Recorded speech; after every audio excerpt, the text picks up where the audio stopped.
Matthew 21:1, Jesus went into the temple of God.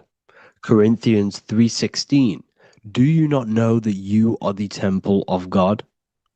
Now, what is this telling you? That God is within you. Hence why in Luke 21:12 it tells you the kingdom of God is within you. And the side of your head region is called a temple for a reason.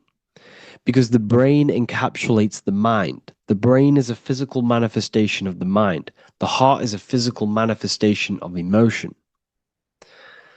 So we have these different layers of our consciousness. We have an intellectual, communicative aspect of our consciousness, which we would call the mind.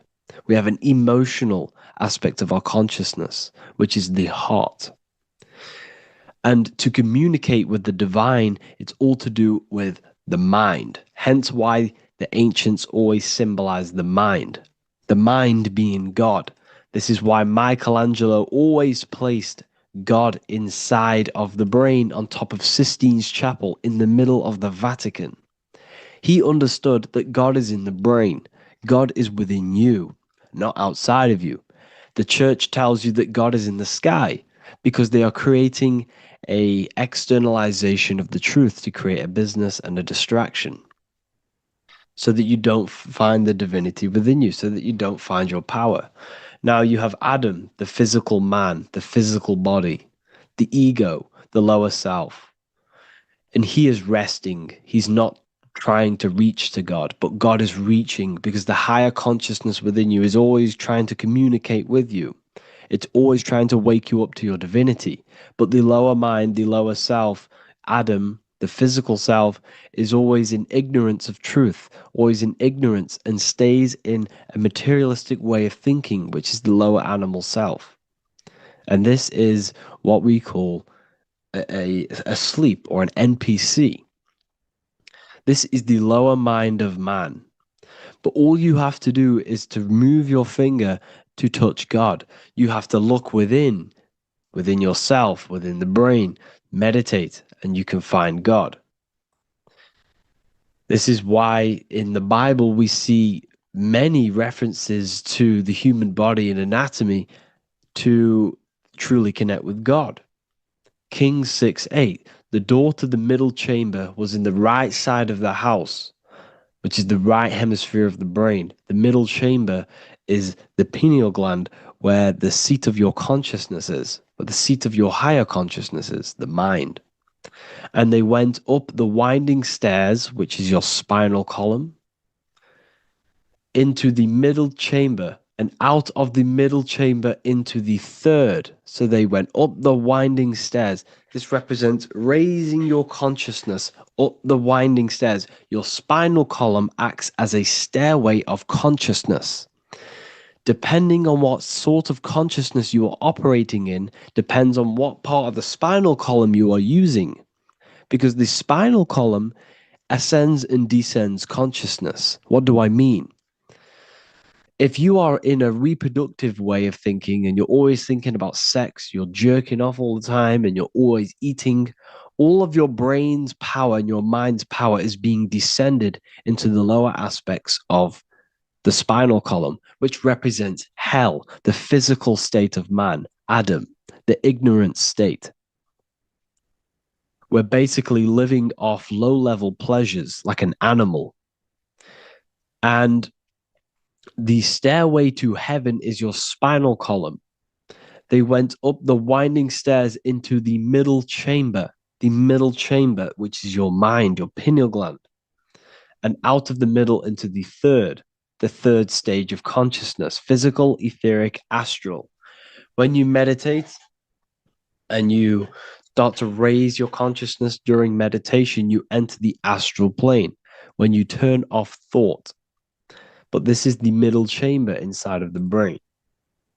Here we see another painting inside of Sistine's chapel of God inside of the brain. This is the brainstem. This is the brain. This is the frontal lobe. This is the back lobe. This is the back lobe. This is the cerebellum. Here's the reptilian brainstem. Here's the claustrum. This is what we are seeing here. Anatomy. Here is another one in Sistine Chapel in the middle of the Vatican. This is depicting the brainstem. God's neck looks exactly like the brainstem. Here we see a real brain compared to God's neck, because the neck is just below the brainstem. And this is what they are symbolizing, because they knew that God is within you. God is a part of the human body. God is inside of the body, because the body is a vessel for consciousness, for universal consciousness. Inside of you, inside of me, is the same spark of consciousness. And this same consciousness is spread out into every living essence, because everything comes from the one source, the one God, the one consciousness. Matthew 6:22-23. The light of the body is the eye. If therefore thine eye be single, thy whole body shall be full of light. Practicing the single eye. What is this? This is meditation. This is entering within yourself. So the Bible's telling you to practice the single eye. But if thine eye be evil, thy whole body shall be full of darkness. What does this mean? If your consciousness is in an evil way of thinking, if your mind is filled with an evil, negative mind space, then your body shall be filled with darkness, with evil, with negativity. Because negative thoughts destruct the body. Positive thoughts heal and regenerate the body. So he tells you to be, the light of the body is the eye, your consciousness, the inner eye of consciousness, the eye that lets you see. And what do I mean? You look with your two physical eyes, but you see with the inner eye. What you see is perception. You look with the two eyes, and what you see is perception. You are seeing, you are understanding, and that's what consciousness, the mind, gives you. Consciousness, or the mind, is the force that allows you to be a human being, that allows you to understand things and interact with things and make decisions. It's an infinite intelligence. See, the mind is not the brain. This is a big confusion with people. Hence why the eye on top of the pyramid is separate from the bottom half of the pyramid, because the consciousness is separate from the body, the eye, the all-seeing eye. It represents the observer, the eye that sees into this body, into this world, into this. You are the perceiver. You are the invisible spirit within the body. Theologians 4:17. After that, we are still alive, and our left will be caught up together with them in the clouds to meet the Lord in the air. You don't meet the Lord in the physical air. Okay? This symbolism of the ancient Christian artwork is showing you this is symbolic. These things never happened. There's no man in the sky. Moses didn't go on a mountain to meet with God. The air represents the mind. This is why you say you're an airhead when someone's very stupid. Earth is your body. Water is your emotions. Fire is your spirit. Air is your mind, the invisible mind. So Anton Mengs, an ancient Christian art worker, is showing you anatomy of God in the clouds. But this is the anatomy of the human body, raising yourself to the mind and turning the mind inwards on itself during meditation. And that's how you meet the Lord in the air. You meet the Lord in an elevated state of consciousness. The air represents an elevated state of consciousness because the air is up. You have to raise your consciousness to meet the Lord in the air. This is why Moses went on a mountain to meet with God. The mountain represents elevation of consciousness, raising the mind up the spinal column, taking all of the mind's attention away from the reproduction and the physical aspects of self and raising it to the brain and turning off the brain and going inward into the air. It's talking about raising consciousness. It's allegorical. It's a spiritual, metaphorical text. The side of your head's called a temple because inside that where that temple is, right in the middle of where you call the temple, is the inner chamber. the open room, the holies of holies in the Bible, or the land flowing with milk and honey, or Mount Zion. There's so many different names for the brain, or the upper room where Jesus meets his 12 disciples, the 12 cranial nerves in your brain. This is the temple of God. Your body is a temple of consciousness. It encapsulates the consciousness. It encapsulates the mind and soul. John 10:30, Jesus states, I and the Father are one. Psalms 46:10, be still and know that I am God. He's talking about the I am within you, not within Jesus. Everyone refers to ourselves as I. I am God. When you say I, you're referring to the highest aspect of yourself, the aspect that is above all thought, above all emotion, and above all things. When you say I, you're referring to your pure awareness, your pure consciousness, the highest aspect of yourself. And anything after I is egotistical. I is God. The letter I is the Roman numerals for one, because there is one God, one consciousness. The letter I is one line, just like the number one. Matthew 6:3-4, take no thought. Therefore, take no thought. Take no thought. He says this 5 times because you must turn off the 5 senses and take no thought to connect with God. Be still. This is telling you to meditate and know that I am God. The I am within you. I and the Father are one. I and God are one. You, who you think you are, is a completely wrong. The body is matter. Your name isn't you. Your job isn't you. Your reputation, your trauma, your memories, your friends, family, worries, bills, interests, dislikes, goals, passions, anything to do with the thinking mind is not you.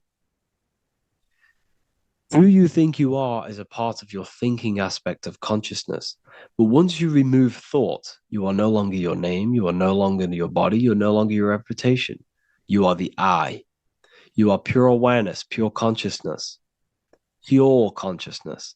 And this pure consciousness has latched on to this name, this job, the body, and your traumas. Your pure consciousness has attached itself to this character who you're playing in the physical world. And this is essentially who you think you are, but you are not. You are the I, you are the self, you are pure awareness. So, in order for you to detach from these things, you must learn how to detach from your name, your job, your reputation. And you do this through meditation by turning off the thinking mind. Turning off the thinking mind allows other aspects of your consciousness to open up. What do I mean? Your whole life, you've been thinking, and all of these thoughts has attached you to this physical body. You haven't allowed your consciousness to open up. And you can only do this by taking no thought. That's why Jesus tells you, take no thought. When you turn off the thinking mind, other aspects of your consciousness starts to open up. Other aspects of your being can open up. And this is how you have astral project. This is how you do all these mystical things and things to do with consciousness. It's taking no thought. Imagination, emotions, thought, and memory are all to do with consciousness. These things are not physical. You can't touch thought. You can't touch emotions. You can't touch these things because they are not a physical thing. So you must turn off these things for other aspects of your consciousness to open up. Okay. So essentially, the Bible is a metaphorical, astrological, numerological, metaphysical, spiritual, encoded text that talks about human anatomy, spirituality, and the true nature of the human experience. Everything they would teach you in school is to make you think that you are this body. Everything they teach you in church is the externalization of the true teachings of Jesus. Jesus was telling you to meditate. Jesus was telling you to practice the single eye. Jesus was telling you to look within yourself and find God. He wasn't telling you to pray to him. Mark 16:19, he was taken up to heaven and sat at the right hand of God, the right hemisphere of your brain. John 21:6, cast the net onto the right hand side of the boat and ye shall find fish. Fish is understanding. The boat is your body, your brain. Cast your awareness into the right side of your brain and you will find understanding, because the right side of your brain is all to do with the creative aspect and the intuition and the spiritual sides of your consciousness. This is why God is here. This is why Michelangelo depicted God in the right hemisphere of your brain, because this is all human anatomy. And I speak about all of this in the brand new Book of Wisdom, Volume 2, which is now available. The start of the revolution has begun. This book is truly going to change the way people see the world. It's got so many more topics than the last one. It's truly a revolution. It's written in so much detail. It's very practical. I cannot wait to share this one with you. I just want to say thank you for the opportunity for me to create this book, because without you, I couldn't have created this. And I just love sharing my work with you. And I thank every single one of you for the support, the watch, like the views and the likes, everything, especially the people who have joined the university and stuff like that. And for people who have joined the university, you do get a free Book of Wisdom paperback if you just go to the general chat and follow the description, follow what the instructions that I gave you in the chat, and you'll be able to order a free Book of Wisdom if you are inside of the university. Plus, you get all of my other books, 2 books, and over 45 occult books on occult and esoteric things. You get lectures, live calls, a community, a manifestation mastery course, and a whole library and reoccurring updates every month, every week. So yeah, I hope you all enjoyed this video. Thank you all. Please leave a comment to help the algorithm, and leave a comment on what videos I should make. And yeah, I'll get to uploading on the YouTube a lot more now. The second book is now released. I have a lot more time on my hands. No longer using my energy to create the book. I'm now going to redirect this mental energy into the YouTube. So there will be a lot more content coming. So I need some content ideas. So feel free to comment some ideas, some YouTube videos that I can create. Thank you all, people. Have an amazing day.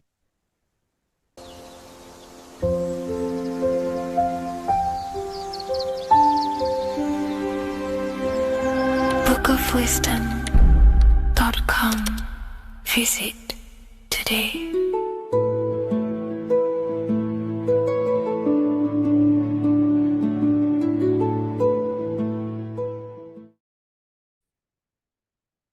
Hello and welcome to another video and another lecture from Ethereum University. Today we're going to be breaking down in detail the Freemasonic 33rd degree symbol. Now, of course, this is a complex symbol, and it's composed of many symbols put together to create a greater meaning. So, as you should know from my previous videos, a bit of context behind Freemasonry, what it particularly is, and I will give you a brief overview before we go into this. It's definitely important to know what Freemasonry is before we break down this symbol, okay? Because without the knowledge of Masonry and what it is, it's difficult to understand what the symbol truly means. So Freemasonry is all about building. The word Mason means to build. And we're either building with light or we're building with darkness. So that we have good Freemasonry, we have good Masons, people who want to spread the truth, people who want to help people awaken their mind and liberate them and bring them up to higher consciousness. Or we have Masons who want to divide, keep the knowledge to themselves, create walls, build walls in people's minds, construct illusions in people's minds for their own personal gain. Okay? So we're either building with light or you're building with darkness. You're either building with light or bricks, spirit or matter. God and the devil, same thing. You're either uplifting people or dividing people. Each and every single one of you is a Freemason. Well, a Mason. Not a Freemason, but a Mason. You are a builder. And you're either constructing division in you and other people, or you're either creating oneness. Everyone is doing this. Everyone is building. Everyone is contributing towards the world and building our reality. So masonry is a craft, and that craft is to craft a better mind and heart, a higher consciousness, a higher understanding of the self, building a higher perception of yourself, getting to know who you actually are, why you are here. Every action, behind every single action, behind every single cause is choice. You chose to be here. Whether you know why you are here or whether you do not know. You chose to be here in this time, in this period of life on the earth, on this physical dimension. You chose, you, the mind of yours chose to be here in this body at this specific time. You are playing a role, you are building in this world at this specific time. So masonry is all about getting to know the self, to know what you actually are through gnosis. Gnosis is direct knowledge obtained and extracted from direct experience. Knowledge extracted from direct experience. Knowingness. You know you have hands. You don't believe you have hands. You know you have hands. That's what knowing thyself truly means. To go within the self.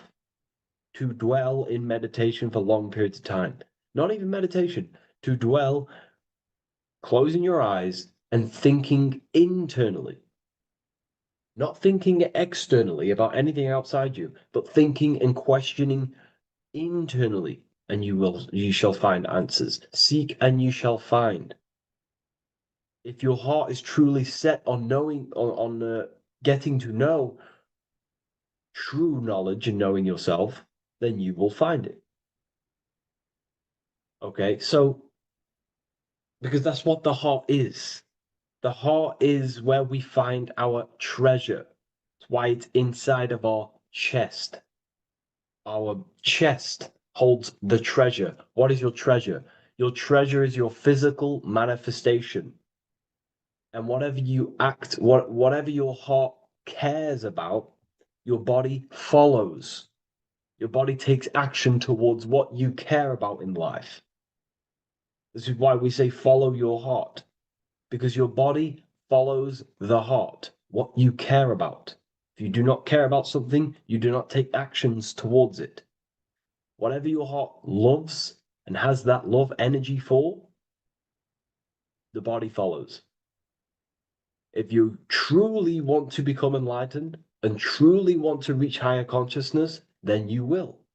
You truly care for that, then you will find it. You have to go within.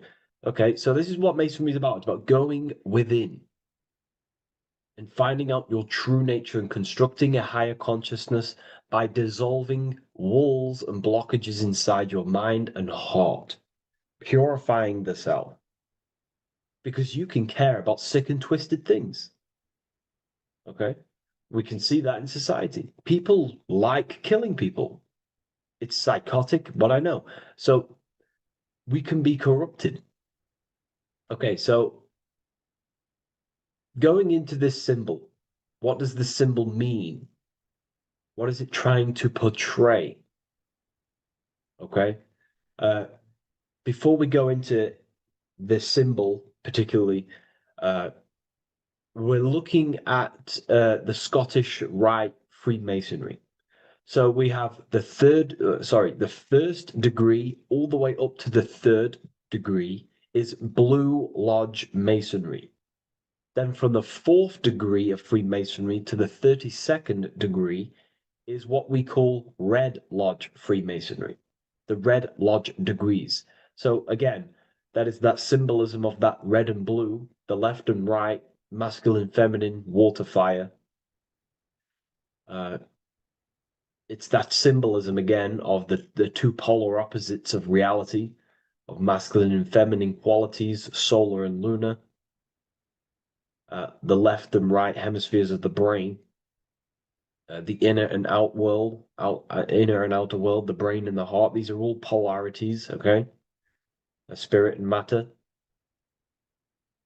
We have to unify these. But we're looking at the 33rd degree. This is the end of the Scottish Rite of Freemasonry, and it's considered the illuminated degrees. Illuminated.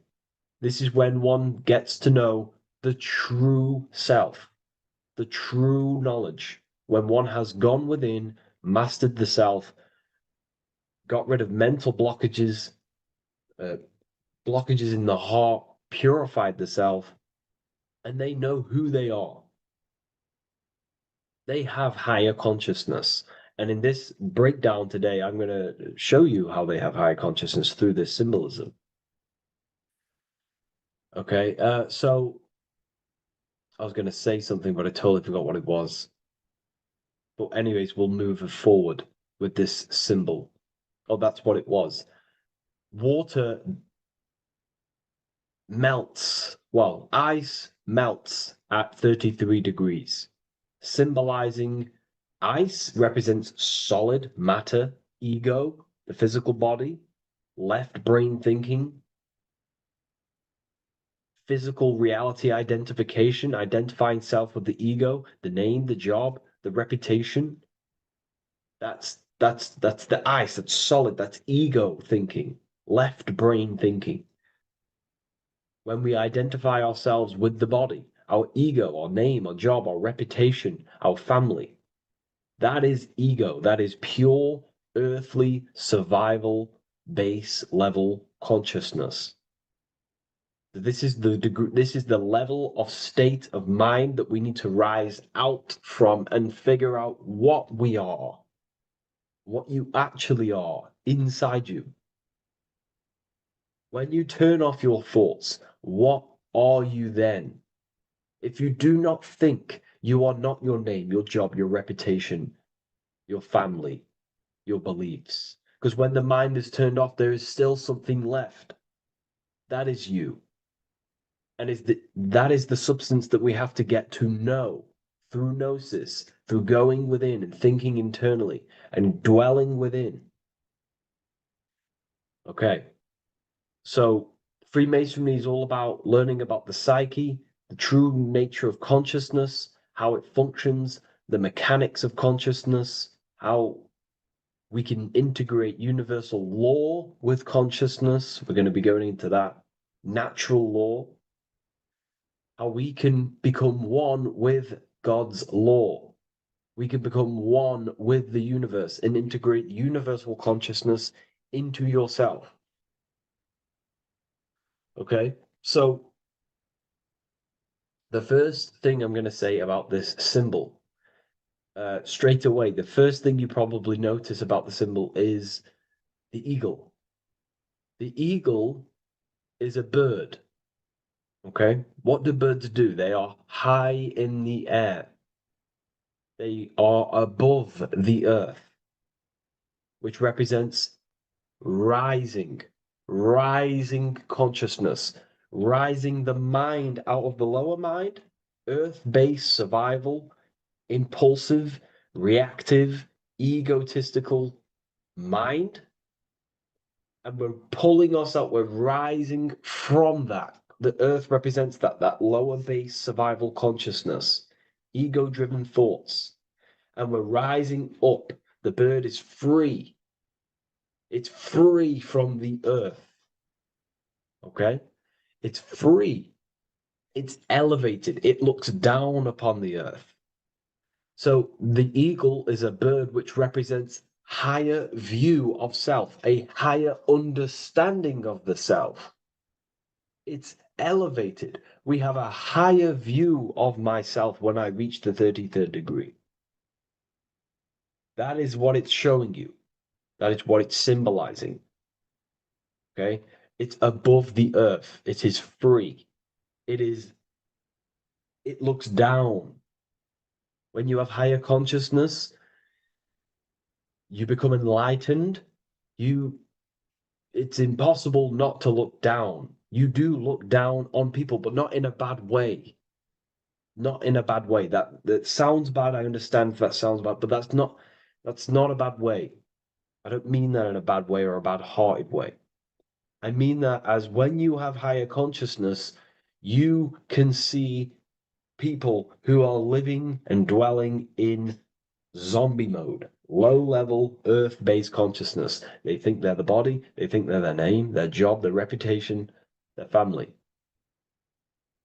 So it represents looking down because I have higher awareness of myself. I know what I truly am. The water is flowing at the 33rd degree. The water melts at the 33rd degree, representing the flowing of consciousness, the flowing of the mind, flowing of light energy entering the body. Because when we reach higher consciousness, when you raise your consciousness, which is just an easier way of saying mastering thoughts, mastering yourself, we no longer give attention to negative thoughts because we understand what thoughts are and why would you let your own mind take away your own power? So again, Freemasonry is about gaining personal power, not in a bad way. Well, it can be used for bad. Gaining mental power, a strong mind. Most people have very, very, very weak minds in this world. Very weak minds. This world is a mental world. We have to gain strength in the mind. It's a mental universe. The stronger the mind, the better your reality. The the less affected you are by external things. Nothing external should ever bother you. Okay. uh, so it's about gaining mental strength, mental clarity. So again, the bird is elevated, it looks down, it has a higher awareness, it sees things from above, it sees the world for what it truly is. That's the eagle. Okay.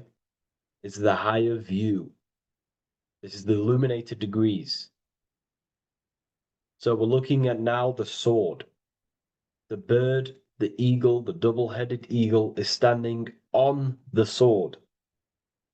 Very symbolic. The sword is not above the eagle. The sword is below the eagle. The sword moves through the air. On a basic breakdown of the sword, it represents power. Power. Because if I have a sword, I hold the power over you.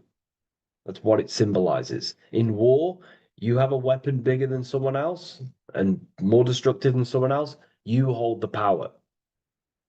So it's a power symbol. Uh, to go even deeper on this, uh, on its true meaning, the sword, I've already broke this down plenty of times. It moves through the air, it cuts the air. It's the mind. Air represents the mind, water is emotion, fire is the spirit, earth is the body. So we're looking at the mind, the power of the mind. And the eagle is standing on top of this, representing I am conquering my own mind. I am conquering my mind. My mind does not conquer me. My mind is truly mine. I hold the power over it. I stand on top of my mind. The mind does not rule me. Thoughts do not enter my mind. that take away my power. I think it, I feel it, I act towards it. It's unity. My mind is the monarch. It is the command center. It is mine. I'm above the mind. That's what it's showing here. I hold full control over this mind. I hold the power. Okay. And I have an elevated view of the mind. The eagle is elevated. It looks it looks at the earth from above. It's the higher perception of the mind. The mind has a higher view of the self. It is conscious. Most people are not conscious. Okay. Most people walk around, they act unknowingly. They don't even know they don't even know they exist. They don't realize they have consciousness. They think they grew from a monkey. They're born on a spinning ball in the middle of space, and they think they're the body. That is the level of earth-based consciousness. And it's saying, I hold the power. I hold my mind to what I want to direct the mind's forces to. I create with my mind. I carve reality. I shape my reality with my mind and thoughts and my intellect, my communication. Okay? That is what we're looking at here with the sword. Uh, it's on top, meaning I control it. When you stand on top of something, you are the top. You are on top of it. You hold the power. You rule over it. When you are the boss of your business, you rule the business. That's what we're looking at here. The sword needs sharpening. It always needs sharpening. You can't use a sword forever. You need to sharpen it. The mind will not stay powerful and strong and and aligned with what you actually want unless you continuously refine the sword. The mind needs to be refined or reminded. If you stop doing affirmations, the mind will fall back to old ways of thinking. If you constantly meditate, you constantly implant the messages into your subconscious mind, you constantly visualize, you are keeping the mind sharpened with what you want in life, what you are trying to create. And the mind will continue to think with that power, with them words, with them visualizations. If you fall off, if you stop meditating, you will lose control of your own mind.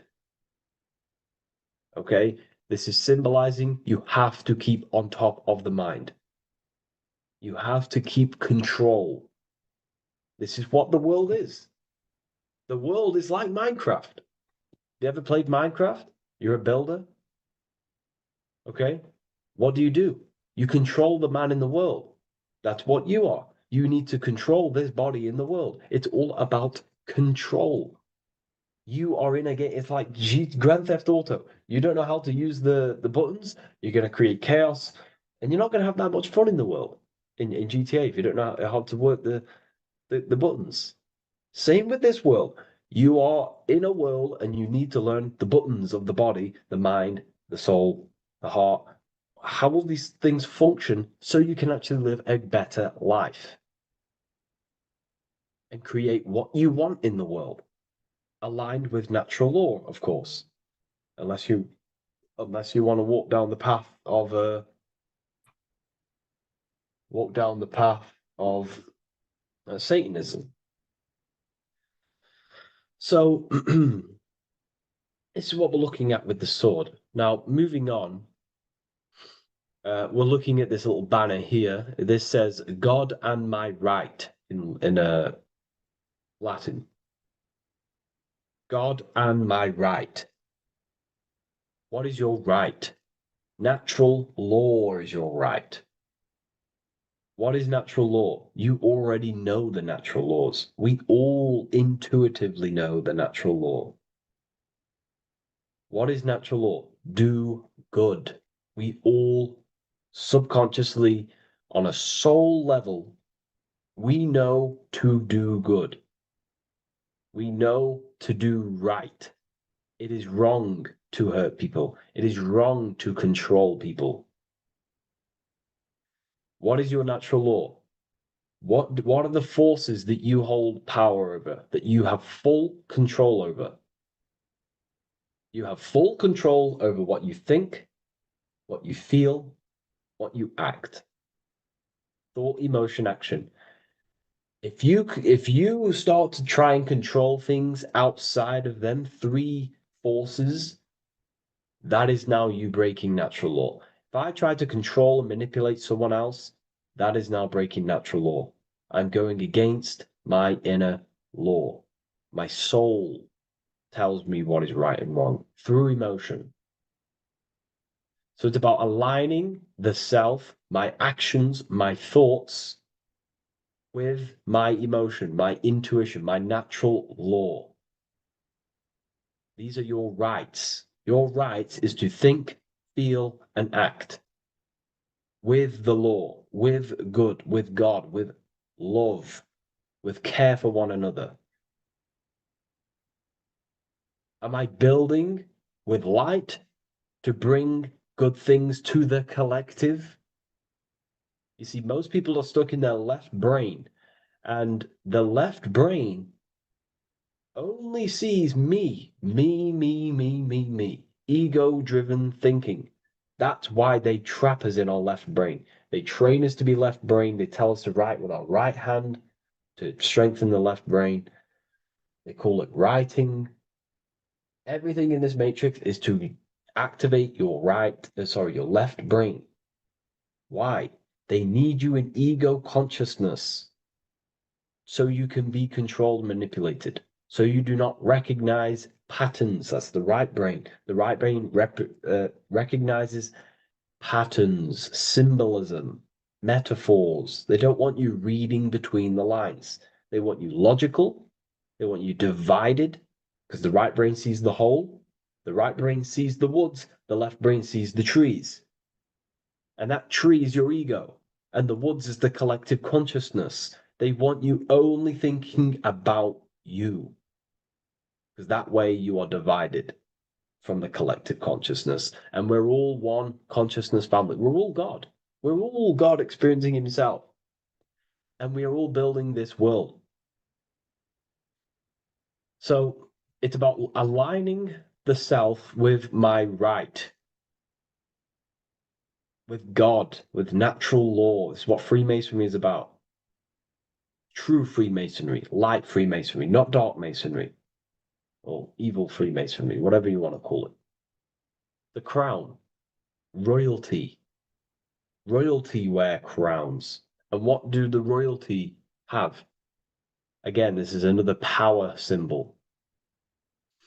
Uh, they hold control. Yes, royalty hold control. And that's why this crown is at the top of the image, not at the bottom of the image. It's at the top, representing I control the left, I control the right.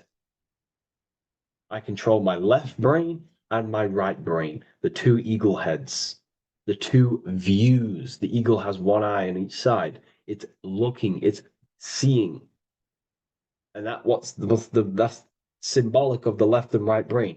We see, not physically see, but I mean perceive. We perceive reality with the left brain and we perceive reality with the right brain. And it's about unifying these two brains so we can see and perceive reality from a true lens. Because if we see reality only from the left brain, and a left brain dominated brain, we see everything as divided. But if we see everything from a right brain perspective, we see everything as whole.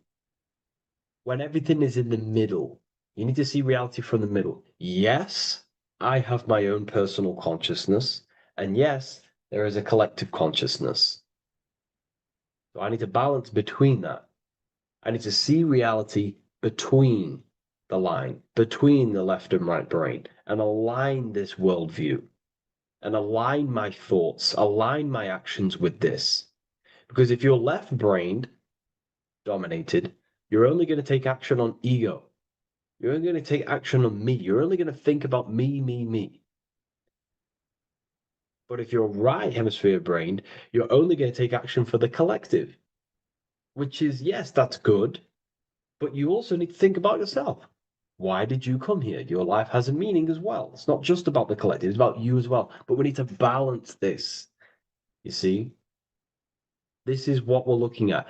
The crown is in the middle, representing the balance, the power over the two. Okay.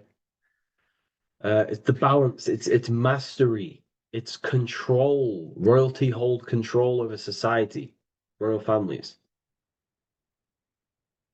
So it's about controlling the self. It's control over the ego, control over the sword, over the mind. It's about personal power we're looking at here. Self-control. Now we're looking at a upright triangle, which represents the element of fire, which is masculine. Masculine is all to do with action, action, the physical body. We're looking at fire, which represents spirit or transformation. Fire is a very transformative element. It transforms things. Okay, so we're looking at self-transformation through action. This is what we're looking at here. Fire is a very, very masculine force, a very penetrating and transformative force. So we're looking at transforming the self, not through knowledge, but through action. We have transformed the self, 33rd degree. I've reached the 33rd degree and I have now fully transformed. Now, there are higher degrees than 33rd degree, but we're just breaking down the symbol. That's a whole of a lecture. But this represents full transformation. 3, another, if you watch my video on numerology, you know 3 is all about what? Transformation. Thoughts, emotions, actions. These are the transformative forces that turn and create reality. Jesus dies and dies and resurrects after 3 days. Transformation from dead to the awaken. Brahma, Vishnu, Shiva. God is threefold. 3, 3, 3, 3, 3, 3. Electricity, magnetism, dielectricity. The 3 forces that pretty much create physical matter. Transformation is 3. So we're looking at transformation through action. Action is a very transformative force. There's no point learning this knowledge if you're not going to act upon the knowledge. A lot of people join the university, they learn a lot, but they leave because they don't want to take the action. They don't want to do the hard part. They don't want to act towards higher consciousness. They want to dwell in their lower mind. That's fine. That's your path. That's their path. But if you truly want to raise your consciousness, you have to act upon it. You have to actively not take the action. It's about what you do and do not do, because not doing something is also an action. If you are not participating in the low level pleasures like sex, casual sex, masturbation, going out and getting blind drunk. These are low level pleasures. It's going to keep you on a low level frequency and a low level consciousness. That is also an action, not doing that. It's about what you not do as well, which is very important. You have to act upon it to reach this degree. You will not reach this degree if you have not taken a lot of action towards reaching higher consciousness, reaching self-mastery over the mind, controlling the mind. This is what, again, it's about taking action on actually controlling the mind, controlling the self, gaining your power. Okay. Okay. This is another fascinating part about the eagle head and wings. It also represents the past, present, and future. Uh, the crown is again symbolic of the crown chakra. This is all to do with knowledge. So we're looking at knowledge of the past, the eagle on the left looking behind, and the eagle on the right looking forward. So we're looking at the crown, knowledge of the past and the future. Looking at your past is very powerful. What has got you, what has led you to this very point in your life? What actions have taken you to this point? And not only you, remember, there is a collective. Remember, you always have to keep that in mind. Every action you take, you have to always align it with the collective consciousness. It's not just you in the world. We have a collective. So, how did you and how did the collective get to this point in life, in this present? How did we get here? How did we get into this mess? Humanity is in a mess, a straight up chaotic mess.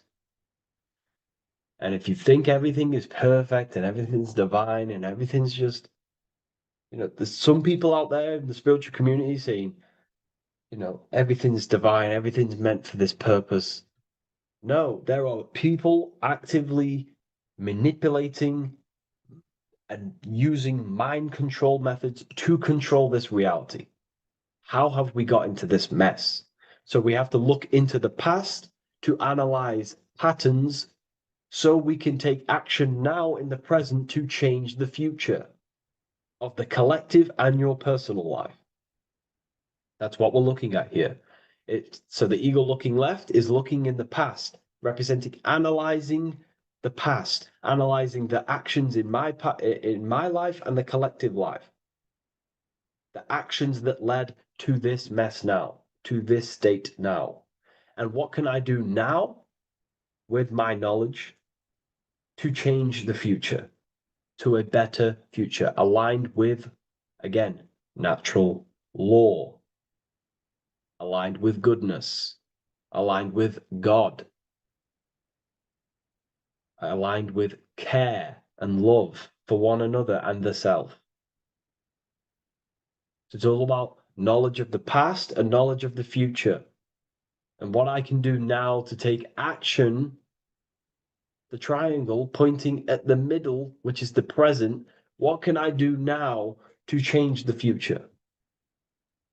To create a better future, to transform the world. 33, transformation.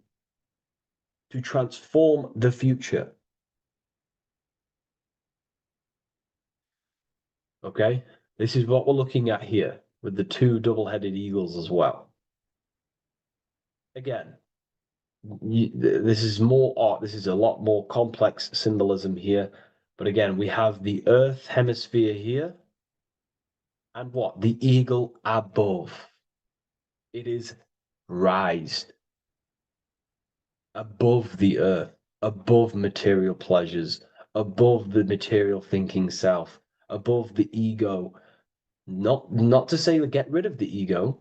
We need the ego, but balancing control, power over the ego, power over the two hemispheres of the brain, power over my past and my future, power over time. What am I using my time towards? Time is your spiritual currency. Okay? It's elevated. It sees things from a higher perspective. It is higher consciousness. We're also looking at the astral body. Birds on a deeper level represent the astral body. So symbols have layers of meaning. The deeper you get into the occult, so when you join the first degree, you get, a good interpretation, and the higher degree you go, the more deeper the symbol reveals, as the more deeper you know yourself. So we're looking also at the astral body, the light. What is the light? Light is a massive symbol in Freemasonry. It's knowledge, gnosis. When you're very intelligent, you call someone, they're a bright child. They have enlightenment, light in the mind. Looking at light, a lot of knowledge, a lot of self-knowledge of the self, of the psyche, how I function, what I am, knowledge of the astral body, rising above the earth, astral projection, exploring your true nature, exploring consciousness. This is what we're looking at here. And in order to explore your astral body and explore the astral realm, you have to control the sword, the mind. And you can then explore. You are free like a bird to fly. This is all symbolic of rising consciousness. All symbolic. So I hope this video has gained a bit more clarity on this symbol and given you some insights. And I will see you in the next one. Thank you for tuning in today.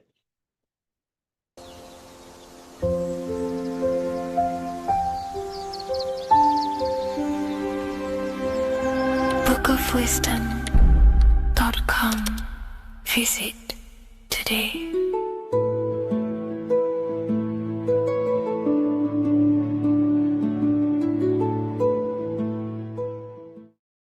The Freemasonic square and compass is not just a symbol that represents Freemasonry, a lodge, or a secret society. It is a symbol of gaining your own personal power. Now, in this video, I'm going to be breaking down this symbol in the most detail I can possibly go into. Most people live in a state of illusion. They live their life impulsively, acting based on their five senses, tasting.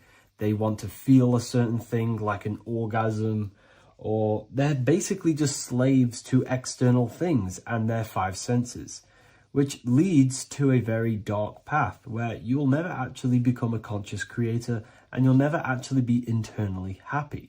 The Freemasonic square and compass reveals some deep wisdom about this. Now let me break this down. If you want to gain your personal power, listen up. The Freemasonic square and compass is a compass which is used to create circles. Now, if you notice something about the circle, they have no beginning, no end. You can't tell where it begins and ends. It's eternal, which means this represents consciousness. Now, if you don't know what consciousness is, if you close your eyes, you have an internal world. You have thoughts, emotion, visualization. This is all consciousness, spiritual. Then we have the square. The square creates squares or lines, which represents matter. It has a beginning and an end. You can quite see where the beginning of the end is, right? So we can even link this to Leonardo da Vinci, the Vitruvian Man. We see the man in the square with the circle. The circle is the eternal consciousness, and the man is the square, limited to the physical world. But consciousness is not limited. That's why it's outside the square. This is eternal. The body is mortal. The body will die. Consciousness will never die. If we look even closer at the symbol, we notice in this particular symbol, we have the compass overlapping the square.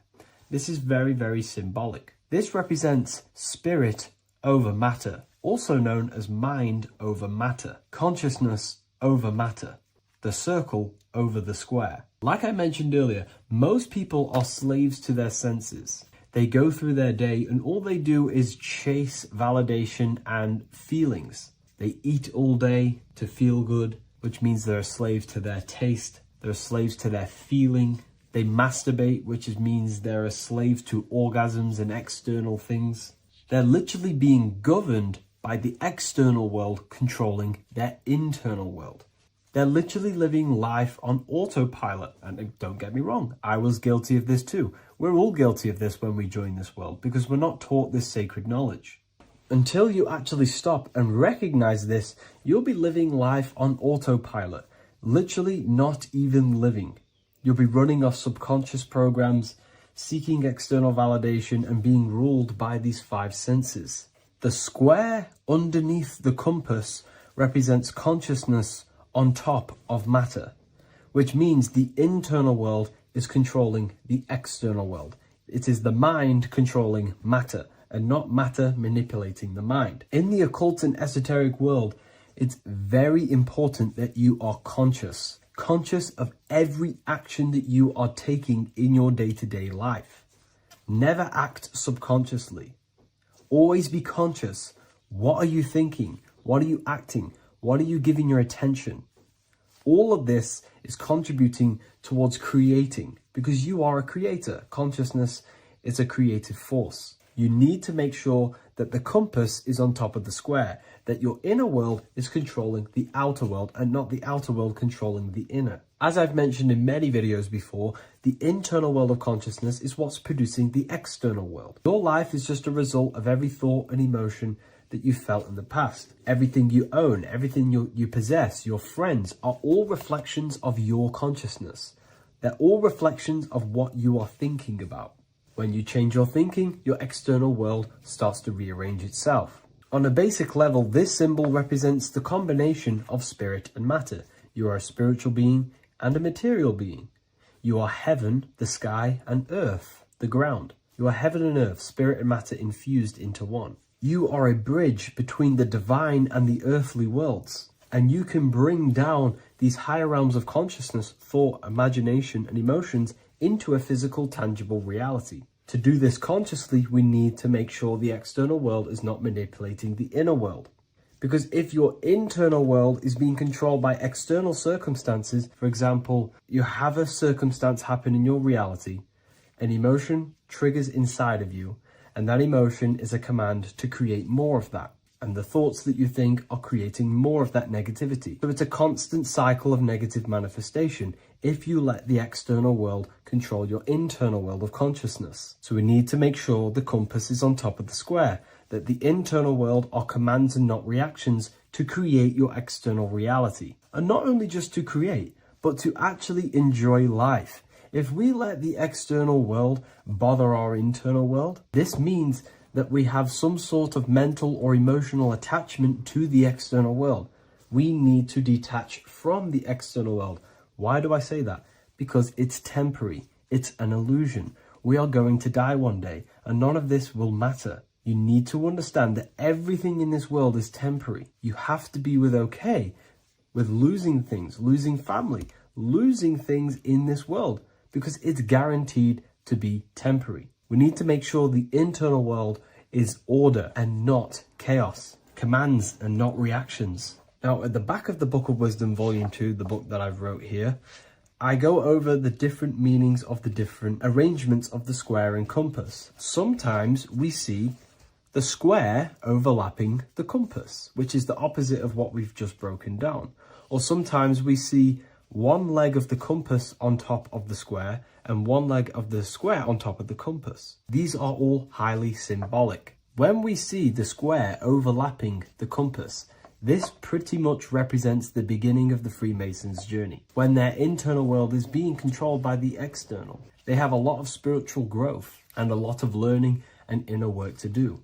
Now, when we see half and half, one leg of the square on top and one leg of the compass on top, this represents the Masons' gradual emergence from the material realm into the spiritual. This interplay of symbols reflects the process of gaining greater light and knowledge as the Masons ascend from material concerns towards spiritual enlightenment. And of course, we've just broken down what this means. This represents spirit over matter. They're not chasing external physical things anymore. They're actually chasing and gaining validation and happiness from spiritual growth, more knowledge and deeper understanding of consciousness and themselves. Most people chase external material things, which actually don't make you happy in the long run. You could be given £1 million today. In a week's time, you would be back to the same original state of consciousness and actually chasing more and more millions of pounds. It's because nothing physical in this tangible world will ever satisfy your internal world of consciousness. So through spiritual growth, we can actually become happy and seek higher understanding, higher consciousness, which actually satisfies us eternally. So when we see the compass on top of the square, it symbolizes the triumph of spirit over matter. This arrangement not only signifies the mastery of spirit over the material realm, but also represents the resurrection, ascent, and dominion of spiritual principles over all earthly conditions. It's all about gaining personal power and spiritual growth. It's all about spiritual evolution, going from matter to spirit. The external world controlling the internal world, to the internal world ruling over the external world, where the mind becomes a powerful tool to actually create and command reality. The mind cannot create and command reality if it's being governed and tossed all over the place by external circumstances and thoughts. Here's a quick tip on how to know if your mind is controlling you. If your phone notification goes off and you're working on something, and you instantly go to reach and pick up the phone as soon as the notification goes off, that is an indication that your mind is controlling you and you are not controlling it. The mind is the direction of consciousness. The direction, it directs the flow of your attention, your energy, your consciousness. So to practice to gain mind over matter is simply just meditation, allowing the mind to sit still and focus on one thing for long periods of time. And over time, this will gain mastery over your attention and your mind. If you are on your spiritual path, this should be your goal. Your internal world becoming the master. The mind becoming a vessel for you and not a vessel controlling you. It needs to become a command center and not a reaction. Please like, share this with a friend, and subscribe to the channel if you're new. Leave a link in the description for the Book of Wisdom Volume 2.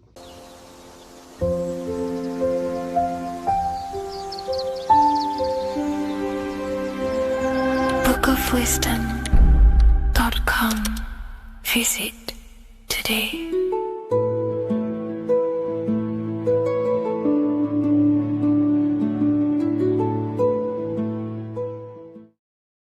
How are we all doing, people? It's Revival of Wisdom from the Wisdom Academy.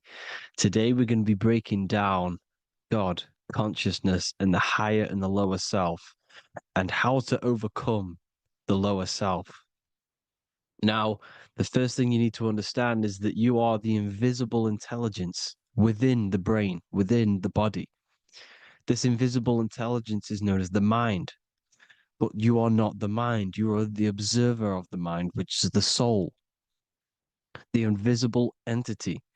The mind is your intellect, your intelligence. Now, the mind is, it's hard to put this in words, but the mind is something that gives you the ability to explore the universe. And this inner self is the I am. It's the quiet, the inner self, the voice you see in you hear in your head. This is why within spells high twin, inside, internal. The I is also the number one, which is one line. Because the one and only, is the inner self, which is the I am. This is why you say, my name is Harry.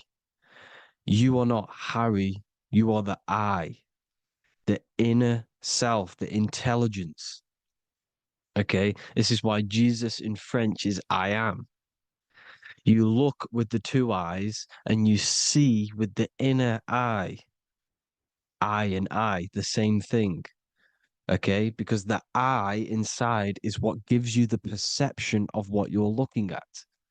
So when someone's trying to explain something and then you catch on saying, I see now, it's because you're seeing with your inner eye, the one that gives you perception, gives you intelligence, gives you the ability to understand things. This is the internal eye, the invisible self, which the physical body is nowhere near as complicated as this inner self. It's in infinite potential, infinite potential. God, God, generator, operator, destroyer, soul, mind, and body. Brahma, Vishnu, Shiva, the Father, the Holy Spirit, and the Son. They're all the reason why you see God is always a triad is because it represents yourself. Your invisible intelligence is God. Me and you are the same invisible intelligence. We are the invisible intelligence experiencing the program being run by the central nervous system and the brain. I always say this in my videos, but I have to, in order for you to understand the things that I'm going to say later on in the video, you need to understand this concept is that you are the consciousness experiencing the nervous system, the tree of knowledge of good and evil, which is you here. You would be in this invisible intelligence right here in the center of the brain. Now, this is why the ancient Christians show God is in the brain. This is the brain stem. This is the brain. This is also the brain stem and the brain. The brain stem and the brain. It's all depictions of the brain because the brain's the computer, the electromagnetic computer, which decodes the demands created by the invisible intelligence, the I, the inner self, you, your true self. The person moving if you observe what someone moving, this is going to sound, but if you observe someone walking, it's not the body. The body is moving, but the thing telling it to move is the invisible intelligence. Before you kick a football, a decision is made within your invisible intelligence, your mind. And this consciousness, this invisible intelligence, is either stuck between the lower self and the higher self. Okay? When the invisible intelligence, meaning the true self, identifies itself with the physical body, it will trap its mind within physicality. This consciousness that we have is either operating in the lower self or the higher self. It's either feeding the material body or it's feeding the spirit. Okay? But because we are physical and spiritual, we need to be even. We don't want to be meditating all day long because we do have a physical body as well whilst we are here. We are playing a game in physical matter. Okay? Now, the reason that you incarnated here is to learn a lesson because the mind can manifest anything it wants within the astral planes, within the world of imagination. It can manifest anything it likes, but it incarnates into matter, into this game, so we can understand labor, because anything in matter you have to labor to manifest. But in the astral, you can manifest at the click of a finger. You come here to learn the knowledge of good and evil. And your consciousness, I came out a bit off topic there, but your consciousness is experiencing the lower or higher self. The lower self is manifested in the lower parts of the body. Sex, food, and power, the lower three energy centers. These centers are like mini brains. You are literally thinking with these centers. And when your mind is stuck within these lower centers, you'll think, have you ever heard the term of thinking with your penis or thinking with your, you know what, as a man? Even females maybe, but mainly this is a boy saying you're thinking with your penis. This is a truth, it's truth in plain sight. You think with these energy centers. When you're living off the lower three centers, all you care about is sex, food, and power. Eating, sleeping, and greed. Power's kind of like greed. Now, when we move up to the higher parts of the body, when we live our life within the higher parts of the body, this is considered heaven, love, expression, intuition, and wisdom. This is what we need to be aiming to do, moving out of the lower half of the body and living our life within the higher self, the higher parts of the body, thinking with the higher energy centers, thinking with love, expression, intuition, and wisdom, spreading love, expression, intuition, and wisdom to others.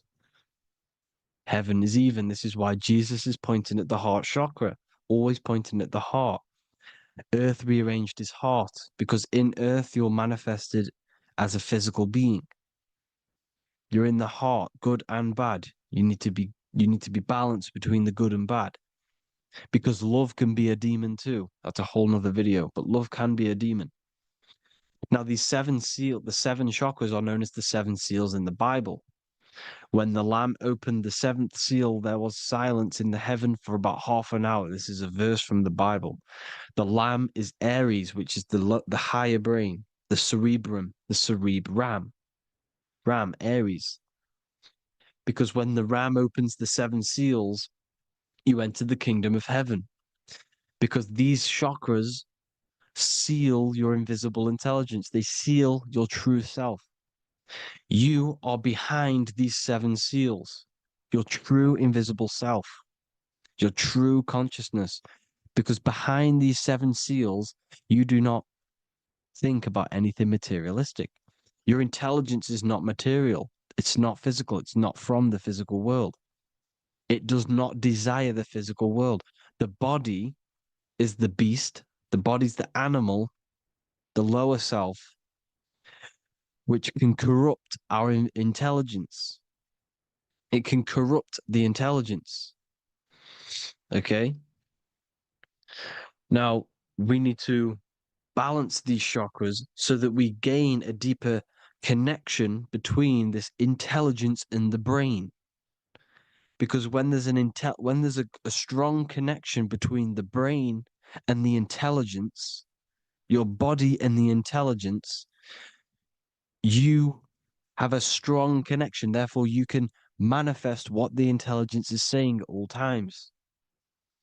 Meaning, when, for example, your higher self, this is intelligence, the higher intelligence is always speaking to you. It's always guiding you.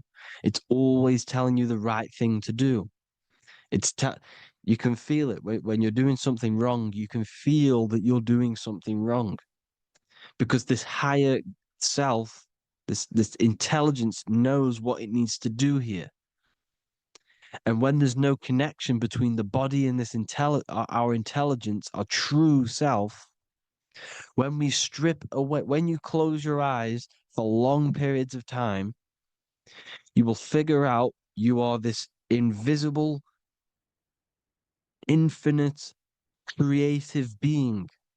There's no words that I can't describe what it is, but it's the voice inside of your head that you can feel when you close your eyes. You are this being inside of the heaven, because this is heaven, this intelligence. And when there's a strong connection between the body, you can manifest everything it's saying. When everything is balanced, when you're no longer thinking with the lower centers, when they're all balanced, you're not thinking in particular with every center, you balance them all, you can manifest everything it says. Your body will act out what the intelligence is always saying. This is God in the brain, the intelligence, trying to touch Adam, representing the lower self. This is why they're not touching. Notice how Adam is resting, but the intelligence is always reaching out, stretching, symbolizing metaphorically saying it's guiding. I'm always reaching out. Your intelligence is always guiding you. It's always reaching out to you. But Adam is ignorant of it. The lower self is ignorant of it. And that's why he's so relaxed and God is so stretching out. Because at our highest self, that when you think of when you want to better your life, that highest true version of yourself is God. When you're manifesting this, your highest self, this is God. Your truest form, your most perfect form, that is God. Your highest version of yourself, that is God. Emotions. Emotions are not what you've been taught. Emotions are not something that should be reactive, okay? You should not let the emotion be you, except that you should experience them instead of letting them become you. You need to understand there's a separation in our consciousness. You have the soul, which is the person who is observing your thoughts. When you think a thought, who's the one observing that thought? The soul, you, the I am, the I, the inner self, the one and only. And inside of every single body, inside of me, inside of you watching this video, there is this same intelligence that is inside of me, inside of you. And it's the exact same intelligence, experiencing a different body. And this is what we mean by the universe is mental. We are all sharing the same ball of consciousness in a different body. The animals, the fish, the cells, all expressing this one consciousness. Me and you are the same. This is why the golden rule is treat others like others should be treated, because I am you and you are me in a different body. Now, going back, you need to identify that there's different levels of consciousness: soul, mind, emotion, and body. Okay? Your emotions are on a separate layer than the body, the mind, and the soul. So when you identify there's a difference between all of these, you do not let them become you. You do not let your mind rule you, because your mind can be corrupted. Your soul is the one that is pure good, pure love, but your mind can be corrupted. Okay? Your emotions can be corrupted. The body can be corrupted, but the soul can never be corrupted, only layered on top. You can only throw piles of programs within the subconscious, layering the soul down, but deep down inside of every single one of you, there is a loving being. Because love comes from the heart. Love is the universal emotion, expression. Now, your thoughts can become bondage, your emotions can become bondage. Now, what do I mean by bondage? By conquering the lower self, we need to conquer our own mind, because the mind is what's manifesting the lower self.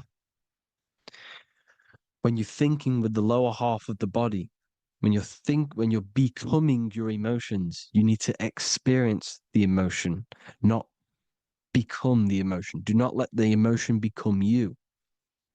Do not let your thoughts become you, because your thoughts are tools that you can manifest. Your thoughts are the idea. Your emotion is the energy that you can use to manifest that thought. Your emotion is energy in motion, emotion. You use emotion to manifest, to feel as if you already have the thought. Therefore, you become that vibration.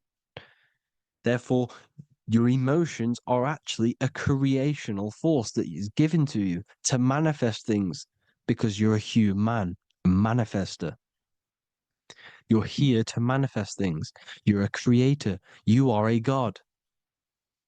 Your inner self, your intelligence, your I am, the one and only inside of you, the inner self, the quiet one, the one that's deep down, the invisible intelligence, is it's creating things all the time. All the time. Speak no evil, see no evil, hear no evil. This is the astronauts, they're Freemasons, but they understand this, because thinking, seeing, and hearing can corrupt your mind. And when you have a corrupted mind, you'll have a corrupted subconscious. The subconscious will manifest into the body, because 90% of your behavior comes from the subconscious mind.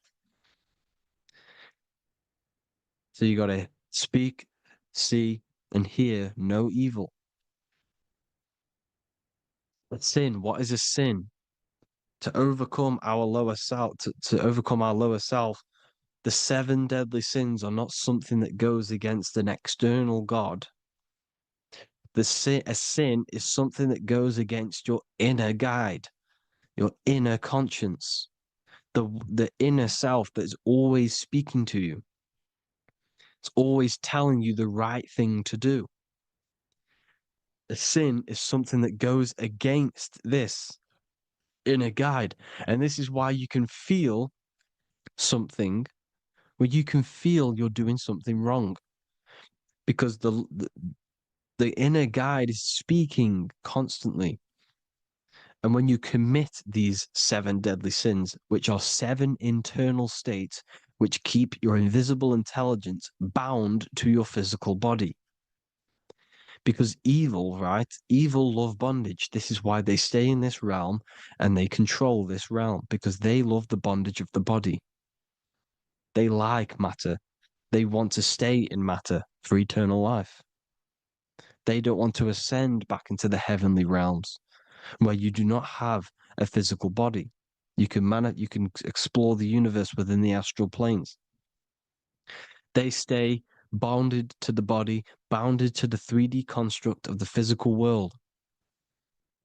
They have greed, lust, envy, gluttony, wrath, sloth, pride. They want all of this. And if you want that, that's okay. But deep, deep down, you don't want that because your soul is always telling you the right thing to do.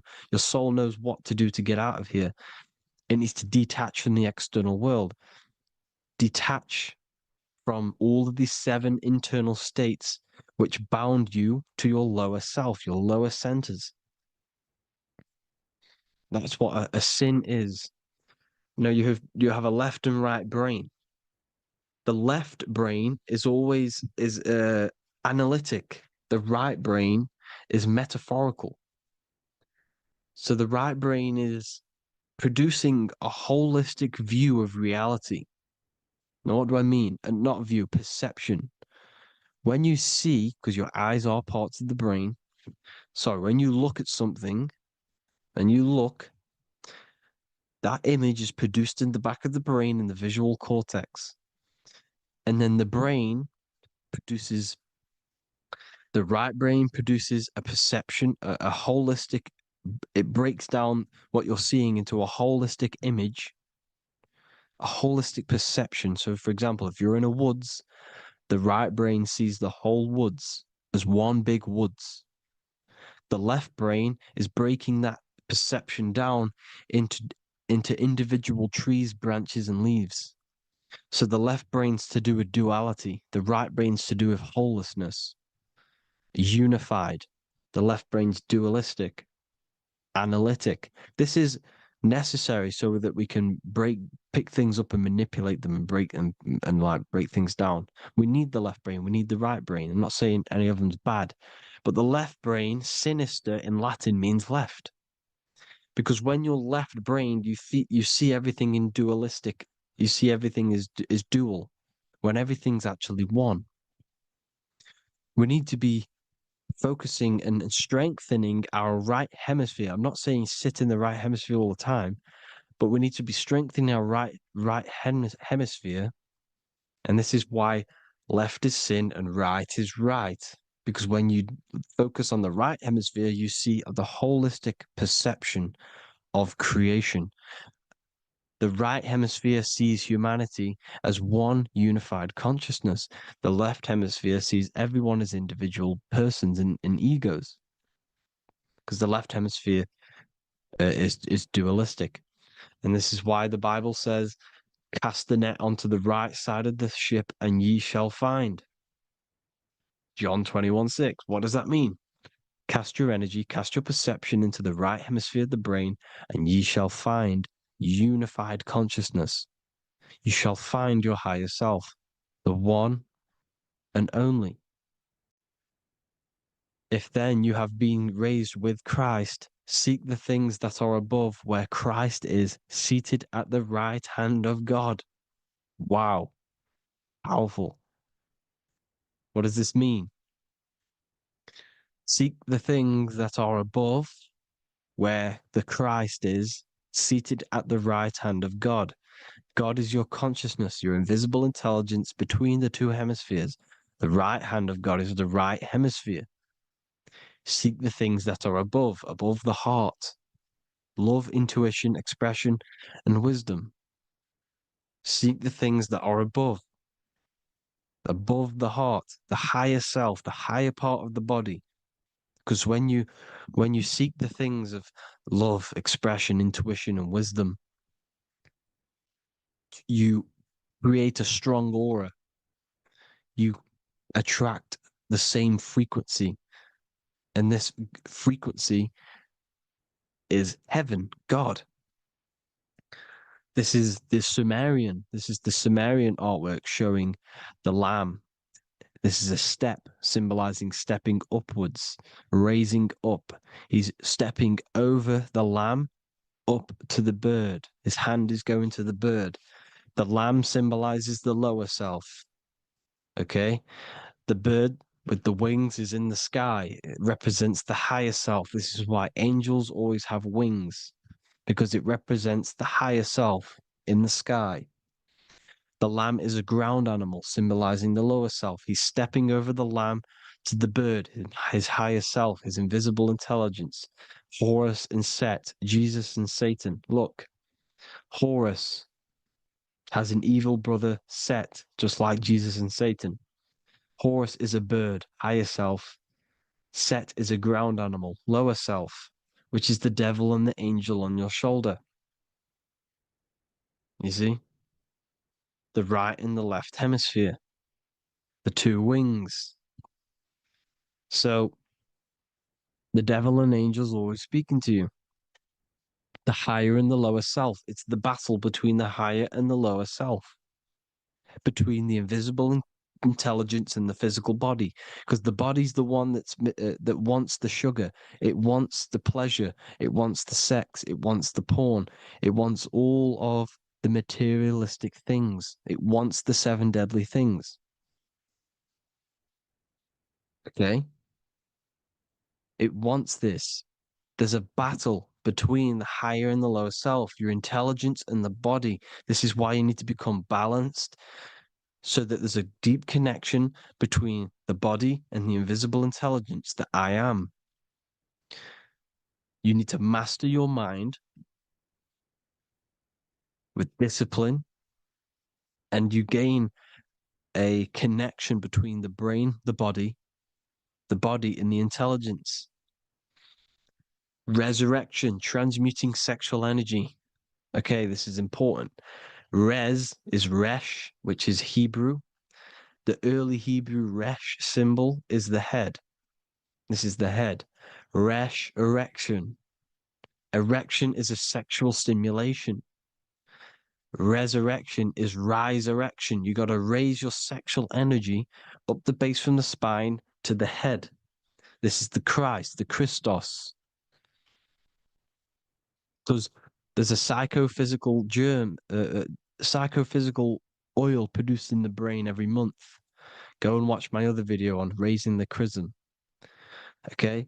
And every month there's this fluid produced in the brain, which takes two trips, because one's produced by the pituitary, one's produced by the pineal, magnetic female, magnetic and electric charge. And it takes two trips down the spine to the solar plexus, the bread of life in the Bible, or Bethlehem in the Bible, because the River Jordan's your spine. Goes down to Bethlehem. It gets born in Bethlehem, just like Jesus. Because when this oil travels to the solar plexus, it creates the seed, the seed of life, and it feeds the body, all the central nervous system, all the cells. It regulates the blood, does all sorts of good things for the body, this oil. Now, when you save your sexual energy and you raise your resurrection, you awake the Christ, you raise it from the solar plexus or the sacrum bone up to the brain, you activate 100% of the brain, and this is the true resurrection of Christ. Instead of wasting the energy and giving away your sexual fluids, because behind the fluids is the energy. So when you release that fluid, the energy is out there. You've released the energy. Your sexual energy is the most potent emotional force a human could possibly feel. Same with any animal or anything. The sexual urge, the sexual emotion is the most powerful, potent emotion that you can feel. It takes over the whole body. When you feel sexually aroused, it takes over everything because it's so potent. And when you fight the serpent, when you fight the sexual energy, which is shown here in the Egyptians, the cat cutting off the head of the serpent, or Hercules fighting the serpent, or in the Greek mythology fighting the seven-headed dragon, the seven chakras. The serpent is your sexual energy because it symbolizes your kundalini. When you fight it and you transmute this energy instead of releasing it, instead of acting sexually on it, you can transmute the energy, transfer it from the solar plexus up to the brain. You can do this with other tasks. Instead of releasing it, instead of raising it from the solar plexus to the brain, you can use it for other things. So, for example, you want to think critically. You can use it for critical thinking. You can use it for going to do exercise. You can transmute sexual energy into anything, but you can do this. You can raise the sexual energy and you can use this energy to push the cerebrospinal fluid from the solar plexus up through the spine, up the 33 vertebrae to the brain, and it'll activate 100% of the brain. And this is the resurrection of Christ. Jesus was never dead. Jesus was never rose from the dead. It symbolizes the Christ, Jesus Christ. Christ is Christos, which means oil in Greek. The resurrection of the Christ, the Christos, the oil. When it activates 100% of the brain when it's raised, and it can regulate all the systems, it can regulate all the blood, it can regenerate the body. And this is the true antichrist. They don't want us doing this process. The antichrist is not against Jesus, it's against the fluid in our body that makes us live hundreds and hundreds of years and makes us live as gods. This is the true resurrection. And when you fight the serpent, you fight your sexual urges, your sexual emotion, the most strong emotion that you could ever feel. You can do this process. And this is the true secret of transmuting sexual energy. Because when you transmute the sexual energy, you can become a god. And this is why Hercules is fighting the serpent. Notice how the serpent is low. He's reaching down to it. It represents the lower self. Because the lower self wants the lust. It desires sex. The body desires sex. There's a fight between the higher and the lower self. But when there's balance, there's even. Heaven is even. When there's evenness between these, this is the kingdom of heaven. This is when heaven is on earth. So at our highest levels of ourselves, the highest level of our intelligence, this is God. God is something that we manifest. We need to achieve Christ consciousness by battling the body. There is no battle outside of the physical body. It's an internal battle. Jesus and Satan have been externalized. Nothing exists outside of you, because I explained in the beginning how you are the consciousness experiencing the central nervous system. Therefore, there is nothing outside of you. It's all internal. Jesus and Satan have been externalized. Why? Because it's business. The church is a business. It's all a business. They've created these figures to be historical when they're not historical. The Bible's not historical. It's all externalized. It's called exoteric when the truth is esoteric, internal teachings. So, anyways, people, balance the chakras, balance the two hemispheres of the brain, balance the conscious and the subconscious. Balance is perfect, the yin and yang. You are spiritual and physical. You live in day and night. You need to be balanced, oneness, seek oneness. And this is the true kingdom of heaven. And when we all realize that we are all the same intelligence, the same consciousness expressed in different bodies, when we all realize this, we all realize we're all one. Doesn't matter what race you are. It doesn't matter what race you are, where you're from, your nationality, because none of you are actually from here. None of you are from the physical world. You're manipulating the physical world through the physical body. You are the I am. We all have a soul. Every single one of you has a soul. We all have souls. The reason why they say some people don't have souls is because they're trying to suppress your mind. They don't want you to know that you have a mind. That sounds crazy, I know. But a lot of people haven't realized that they have an infinite intelligence called a mind. And behind that mind, if you can observe your thoughts, the person who is observing the thoughts, you have a soul. Everyone has a soul. Don't listen to all these people saying some people don't have a soul, some people do. We all have a soul. Every single one of us.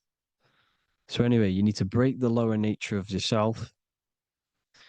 At our highest levels, we are gods.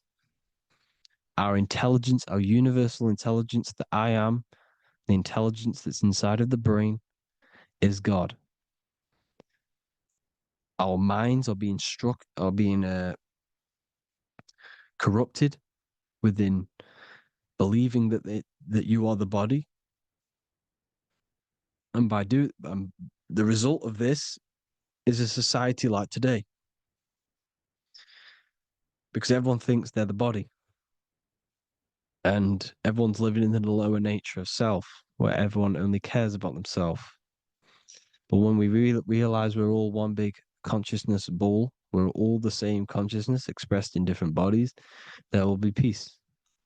So thank you all, people. If you do want to learn more, if you do want to read my book, it's called The Book of Wisdom. I'll put it in the description.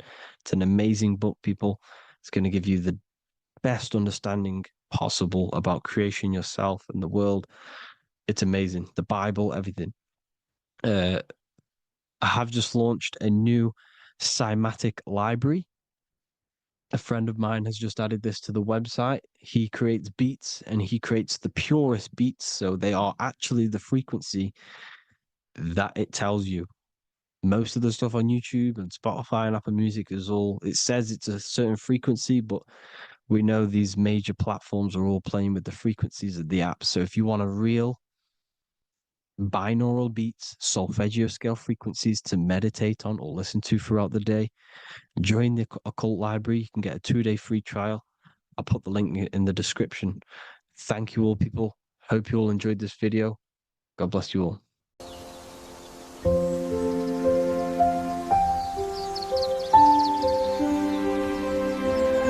bookofwisdom.com. Visit today.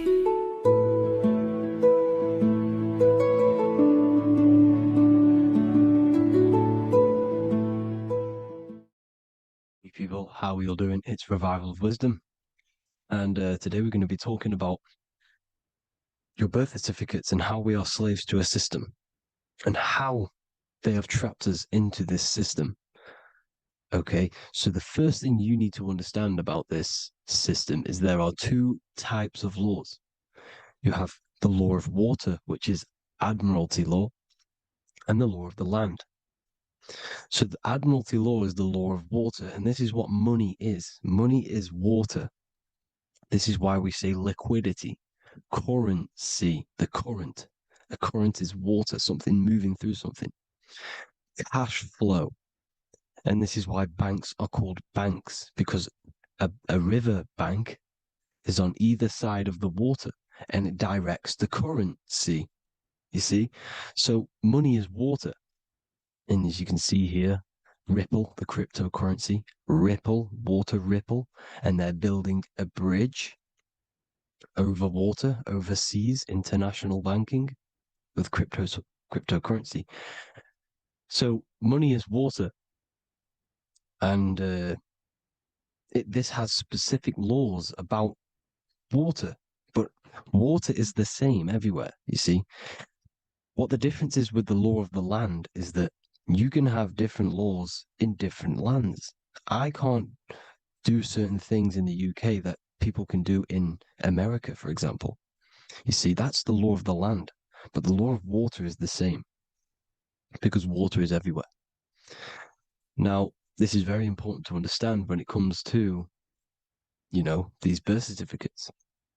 So, Pope Gregory, this is where we're going to start off.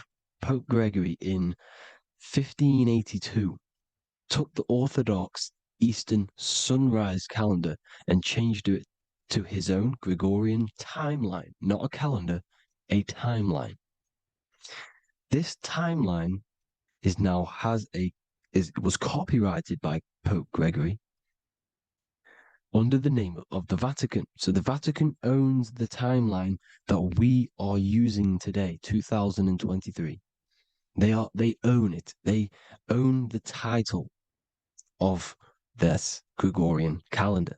Okay.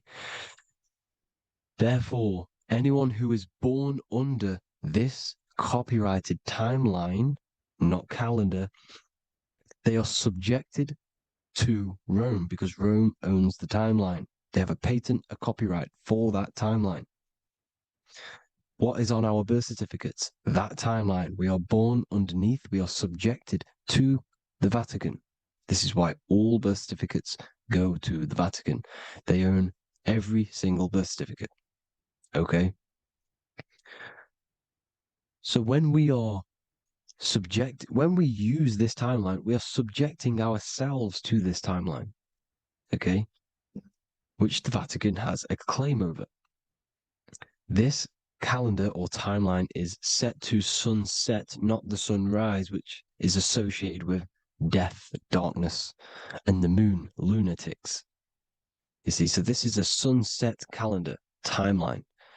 Okay, this is now, they've changed a couple things, right? They say that the new year is January the 1st. Okay, when we know this is in winter. January is winter, which is associated with darkness, death, the death of nature. So this is a death cult, people. These people are evil. They're so evil. The Vatican. And this is why we use April Fool's Day, because April is in Aries, and Aries is always the start of the zodiac. This is why Aries rules the head region. 12 zodiacs, 12 systems of the body. Each zodiac is associated with each part of the body, and this is why Aries is the head, cerebrum. But we're not going to talk about in this video. But yes, that is what April Fool's Day is. They're putting it in your face. April Fool's Day is the real start of the year, when the sun starts to rise again, when the risen Savior is resurrected, when it's born again. This is when the Jews celebrate the Passover. This is when the Christians celebrate the resurrection of Jesus, and they eat lamb. The Jews eat lamb because we're in Aries, the new year. The sun is now born again, our risen Savior, the light of the world. So yes, this is what April Fool's Day is. It's the first day of the year, which they changed. Pope Gregory changed. So you need to understand is that you are in the womb. You are inside of a ship, because every ship, literally a ship, every ship is female. This is why they say she delivers the product, because she does deliver the product, you, the baby. Same thing with a ship, they deliver products. They are a she. And when they pull up to the bay, like you can see on this picture, they're pulling up to the bay. This is now called the birth canal. The ship is now in birth on paper. Okay, this is law. And when they pull up, they tie up to the bay, and now they get a certificate of manifest certifying all of the products which are on the ship and what they are bringing into that nation. Okay, so you're bringing in this many of that, everything's on the certificate of manifest. And this certificate as manifest is also your birth certificate, because you are traveling through water when you are in the birth canal of your mother, because you are in water when you are in the womb. and you travel through the birth canal. And when you arrive, you get a certificate of manifest with the name, how many, the quantity, you know what, that's your birth certificate. Okay. And this is what it is. We are a well, we're not a corporation, but we represent a corporation, which is your name in full capital letters. That is your corporation. You cannot physically tax a body, but you can tax a corporation. This is why we get charged. This is why we get taxed, because it all goes down to the corporation, which our name represents, which we are subjecting ourselves to. We are my name. I am subjecting myself to this name, and that name has a corporation which I represent, which I subject myself to. You see, this is how we are attached to this straw man, this character that they have built on paper. So it's a character which is on paper. This is what we represent. So when the woman gives birth, she delivers the baby, and then she has another substance. Now I'm going to break down how they attach this name to us, how they do it. Okay. Our mother is carrying us the product in the womb, the water. And it goes, for example, it goes from the United Kingdom into a state-owned, corporate, federal-owned hospital, which is government-owned. She does not declare the package when she enters the building. Aha, so keep that in mind. When she delivers the package in the federal territory, she does not declare the package either when she leaves. Therefore, there is no evidence that we exist when we arrive on paper. On paper, there is no evidence that we came into the building or left the building. We have not been declared. So we do not exist on paper at this point. When the woman gives birth, she delivers the baby, and then she has another substance, which is called the afterbirth material. Okay? This afterbirth material has the same DNA as our physical body with the body, mind, and spirit. Okay? This is how they get this corporation. Hold on. The afterbirth material does not get claimed by the mother nor anyone. Therefore, they salvage that substance because we are under the Vatican. Every state is all Catholic. Your birth certificate is Catholic. No matter what religion you think you are, every single birth certificate is Catholic because we are subjected to Rome. All roads lead to Rome. Rome runs all of this. Okay. We're still under the Roman Empire. Okay. So Rome are Catholic and they believe in salvation. This is how religion comes into this. This is how they use religion to get this. So they salvage the afterbirth material and they claim it and they salvage it and give it and charge it to Rome. And they give it a name. Here's the legal term, born alive. Here's what it says. Each product of such birth is considered live born and fully recognized as a human person. So each product of such birth, so that could be anything, the afterbirth, the person who actually comes out, the baby. So your afterbirth, which we do not take with us, we take the baby with us, they keep that in the hospital, they collect the afterbirth, and they salvage it, and they give it the name, which, it is us. We are a representative to that afterbirth material, which they put the name on, they claimed, which is subject to Rome. So we are walking around our whole lives as a representative to that claimed salvaged afterbirth material, which the federal state have. Okay. We are under the Catholic Church, Vatican. Therefore, the afterbirth material is a child of God. See, on paper, therefore, they believe in salvation and salvage the afterbirth material. This material has no mother or father. The state pick it up.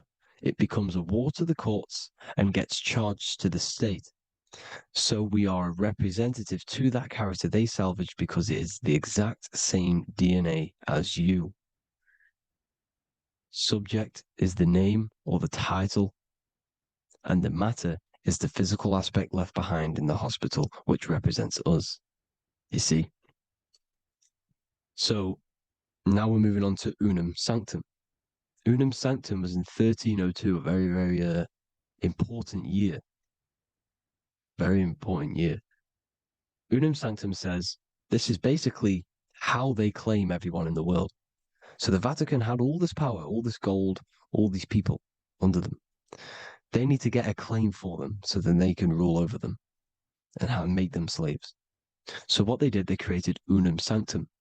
Pope Boniface VIII did this. And it says, the spiritual man judges of all things, and he himself is judged by no man. The spiritual man, keep that in mind, unless he invent like Manichaeus, two beginnings, which is false and judged by heretical, since according to the testimony of Moses, it is not in the beginnings, but in the beginning that God created heaven and earth. Furthermore, we declare, we proclaim, we define that it is absolutely necessary for salvation that every human creature to be subjected to the Roman pontiff. So they are claiming us in Unum Sanctum, and it's in the vaults in the Vatican. They will put a spell on it because they are sorcerers, they are magicians. They put a spell on it, they lock it up, and whatever goes on that piece of paper goes. And this Unum Sanctum is claiming all of us. So what does it say in the beginning? The spiritual man judges of all things, and he himself is judged by no man. The spiritual man, the man with the body, mind, and soul, the first baby that comes out the birth canal. That's you, your body, you, body, mind, and soul. You have the Christ, which is I am, which is grace. Grace means here now, in the present. You have the Christ, which means I am. Therefore, you have a soul. If you can say I am, you have the Christ. You have a soul. But a creature can be anything with no soul. You see? So no man can judge the man with the soul. However, as it says in the second part, we proclaim, we define that it's absolutely necessary for salvation that every human creature to be subject to the Roman pontiff. So they are subjecting the afterbirth, not the man with the body, mind, and soul, but the afterbirth to the Roman pontiff, to the Roman Catholic Church. We are the ones who are claiming to be the afterbirth material, which is our birth certificate, which is our representative. We represent that because it is our DNA. This is how we are stuck. We are stuck because we represent this DNA, which is on paper, recorded. You see? So we, being untaught, uneducated in these subjects, we are subjecting ourselves to this system, to this slavery, because we just want to live. We just want to live happily, just peaceful. Think about it. Where's all this coming from? Where's all this war, all this killing, deaths coming from? We just want to live. It's coming from the Catholic Church, these evil death cult, which has subjected us, which has used us as slaves, and we are still slaves, and it's just going to get worse and worse and worse. So this is how we have subjected ourselves to be the slaves to this system. It's a lot to take in, and there's a lot more deeper stuff which goes into this. I'm just going over the surface. I'm going quite deep, but there is little details that I still need to learn myself. But this is the general how that we've been stuck to this slave system. So we are batteries, okay? This is why we get charged. When you go in a court, you get charged, okay? Because you're a biological battery. This is why cities look like motherboards, because we are feeding energy to this matrix. Okay. When we look outside of ourselves, when we give power to so-called Jesus Christ, worshipping idols outside of ourselves, where attention goes, energy flows. We are feeding the matrix with energy. By looking within, placing your attention within yourself, you are taking back your power. Because the I am is Christ. The you, the soul, is Christ. It's God. The awareness is God. Okay? However, we are subjecting ourselves to this system. We're subjecting ourselves to this system and the feeding of our energy. So what we need to look for the future is that, think about it, with the end goal is to change our DNA, is to literally make us robots, transhumanism, slaves. This is why we have smart cars, smartphones, smart watches, smart meters, smart cities. And all of this is going to be connected by the smart grid, which is 5G. This is why 5G is rolling out. 5G is going to connect all of these technologies to one. It's like a big net system. And you know why they're doing this? It's because all of this is going to be connected through AI, through this 5G, and that 5G is going to be controlled by the elites.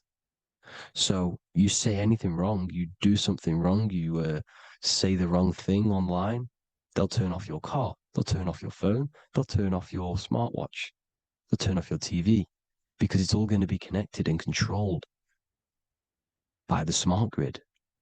And this is what the Great Reset is, people. But they're going to trap us inside of these 15-minute smart cities so we can't leave the area because they're going to use climate change as a tool to enslave us to not travel because of so-called climate change and the fumes that we are putting into the air, which is all BS. They're doing this to push these new cities, to push all of it. But listen, they're trying to get inside of your body. The only way they can do that is to get you addicted and using this technology. First, they got on the body with the smartphone. Well, first of all, we use the technology. We get used to it with it in our hand. The next step for them was to get on the body, which is the Apple Watch, as you see down here. They have now successfully got onto the body. The next thing is to get inside of the body. This is the brain chip. You see how they've slowly lured their way in, slowly got you addicted to this technology, got you dependent on this technology. And what they're going to do is that they're going to mold society to be dependent on the brain chip. So in order, for example, if you want to go and pay for food, you're going to have to get a chip to pay for the food because it's all going to be digital money. And that digital money will be connected to the chip and you will need the chip to pay for things. You see? So this is how they're slowly transhumanizing us. These phones, these apps, these things which are all which are all using was created by Freemasons. Mason means traveler because they travel the depths of the mind. They understand human consciousness. They understand the brain. They understand the mind. By the deepest root cause, they understand it. This is what Masonry is. It's the occult. So these technologies is designed by these people. This is why they're so addictive, because they understand how it works. They understand how to get people addicted because they understand human consciousness, the brain, the body, and the mind. So this is the advantage Freemasons have over us. And these secret societies, which have gone through the orders of Freemasonry and progressed onto these secret societies, which are the evil side, because I'm not saying Freemasonry is evil, okay? But the societies which they go beyond Freemasonry, because you can go beyond the 33rd degree into these secret societies, and they use this knowledge for the bad, to enslave people. And this is what's going to happen. Transhumanism. So I hope you all learned some insight for today. Please do a bit more research on, the birth certificate and stuff like that, the straw man. And have an amazing day, people. Please like, comment, and subscribe. Peace.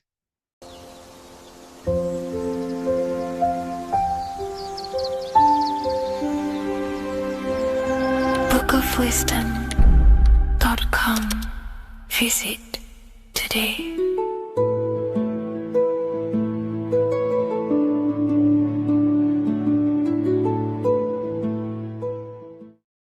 Hello, Seeker. Welcome to Revival of Symbolism, a channel devoted to the language of esoteric symbolism, guiding you to discover yourself and expand your consciousness into deeper realms of thought. I'm Harry B. Joseph, also known as Revival of Wisdom, and today we're going to be discussing the symbol of an eye inside of a triangle. So the first thing we need to understand about symbolism is that symbolism is a subconscious language. We don't just look at these symbols and get a basic understanding. Like a word, for example, if I wrote the word hello here, you look at this and you have an instant understanding of this word in your mind. It has no deeper meaning, or veil, what we like to call it. There's no deeper meaning of this beyond a veil. It's simply just a very logical thing to do and understand. But symbolism, on the other hand, goes deep within the subconscious mind. It forces the individual to go inward on themselves. This is why symbolism is so powerful. It makes you turn inward. When you look at this eye in a triangle, you're not just looking at a word, you're looking at a picture. And this forces you to go inward so you can start to try and figure out what this symbol means. You start to think critically. You also start to follow the chains of thought. This is very important inside the occult. Symbols have many layers and veils of meaning. They don't just have one layer or meaning. On the surface level, it has a surface level understanding. But then as you follow the deeper chains of thought, you start to unveil and unravel its deeper meaning. As you awaken in your journey, the deeper levels of consciousness you access, the higher levels of understanding you access, the deeper meanings of these symbols start to reveal themselves. So studying yourself and studying symbolism go hand in hand. So when you're studying symbolism, you're actually studying consciousness. This is what we need to understand, is that these symbols represent forces of consciousness and aspects of consciousness. So what we need to do is to follow the chain of thoughts. Now, what do I mean by the chain of thoughts? If I think of a triangle, it instantly in my mind, I get the number 3. Then if that number 3 leads to another thought, for example, father, mother, child, father, mother, and child. Father, mother, and child then leads to another thought, then another thought, then another thought. So this is the chain of thought that we have to follow. This is why symbols must be meditated upon. We meditate upon symbols to unravel the deeper meanings of these, so we can unlock deeper levels of awareness. Okay, so we're diving straight into the subconscious mind with the language of symbolism. It's why it's so powerful, because it forces the individual to go inward and actually use their mind. Symbols train you to think critically. They train you to think in a subconscious way, unlike words. So these symbols represent thought vibrations or thought forms within the individual's mind. So let's jump straight into this symbol of the eye in the triangle, and let's go, very surface level, and then towards the end, we'll go deeper into the deeper mysteries of this symbol. On this channel, I don't give spiritual fluff. I give very deep esoteric teachings. Okay, so it would be amazing if you could show some support. Simply just leave a like, comment, and a share on the video. Share this video to a friend. So, first of all, let's look at the number 3, because this triangle symbolizes the number 3, okay? 3. We have a father, we have a mother, and together they unify to create a child. So that's a triangle. So what does this actually represent? Father, mother, child. In order for creation, it takes 3 steps. We are born, we grow, we die. So this is how creation unfolds in a 3-step process. In order for you to have a child, you must have 2 people and then give birth to another. Number 3. Then when you are given birth, you give birth, you grow, you die, then you return back to your original state. So the number 3 symbolizes this transformation or creation itself, how creation is a threefold. We see this in Brahma, Vishnu, and Shiva. Brahma, the creator, you have the creator god, the preserver god, and the destroyer god. This is symbolizing the number 3. And inside the Christian tradition, we have Father, Son, and Holy Spirit. We're going to dive deep into that as well. But it simply just represents the threefold of creation, how creation is a threefold process. Okay? So let's go a little bit deeper now. That's more exoteric. That's an external teaching. I've just taught you something that's very external. But what does this represent to the internal, to the esoteric? The number 3 is the 3 forces of the soul. The 3 forces of the soul. The soul thinks. It thinks. We have a mental field. We have a mind. All around us is a field of mind. We don't just have a mind. All around you is a field of thought and a field of mind. Okay, this is what we have to understand. A lot of people just think they have a mind. Your mind is attuned to the mental plane, and the mental plane is surrounding you. There are thought forms surrounding you. There are ideas. There are, all of these things in the mind that exist in an infinite field made of mental matter. Mental matter. So the soul thinks. The soul feels. It has feeling. We have emotion. And the soul takes actions. So the soul has 3 ways it expresses itself. Consciousness expresses itself through mentalism, through emotionalism, and through actions. This is how the soul is creating, through 3 different dimensions. Before you take a physical action, you don't just take the action. You first think, you feel, then you act. You only take action on what you feel, what you have a love towards, what you have a care towards. This is what the Freemasons call the generative principle. It's about, this is what generates your reality, your feeling. Because you can think infinite thoughts, but if you don't care about them, you don't take action on them. As soon as you have a care about a specific character of thought, your body then takes an action. Okay? So this is representing the 3 expressions of the soul. Now, the number 3 is actually the number 1. Because this is all one line, remember. This is all interconnected. And here we have the number 1 in the middle, one eye. We'll go deeper into that. So the number 1 is symbolized by the eye because there's one eye. So pretty much what this symbol is the number 1 and the number 1, 2, and 3. So it's 1 and 3. The 1 is expressed in 3 ways, which is the soul expressing itself and creating reality through 3 ways. Thought, emotion, actions. Okay? These are all actually one force. These are all one force. When we think, we feel, we act. When we act, this gives birth to a new thought and feeling. They're all one. They're all interconnected. So if I take an action, that can lead to a different thought. Or if I think, if I start to feel something, I don't know, hate, that then gives birth to a different thought or a different action. So you can see how each body of consciousness is actually affecting each of them. If we have an unhealthy mind, this will affect having an unhealthy emotional state and an unhealthy body. Because what we think, the mind holds power over the body. Every single thought commands 50 trillion cells in your body. Think of that for a second. You are governing 50 trillion cells, and these cells religiously obey every single command you give. You are governing a whole universe. 50 trillion living conscious cells. Okay? Think of that for a second. 50 trillion cells, and you are commanding them, and they religiously obey you. This is what we mean by you are a microcosm of God. Your body is literally a whole universe. There is living beings in your body that you are commanding and controlling, and they religiously obey you. Very, very powerful. This is how powerful you are. So Each thought you command to the body is either destroying the life of the body or uplifting the life of the body, good and evil. So you're either creating more life or destroying your life of the body, of the health, of the body, of the cells. It's a whole civilization inside of your body, and you're governing it. You're the government. You are the master. This is why in the occult they say you are the master.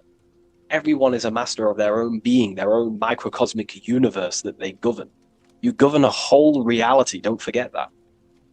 But we've lost this knowingness and understanding, and we're now giving our power to the external government, man-made government.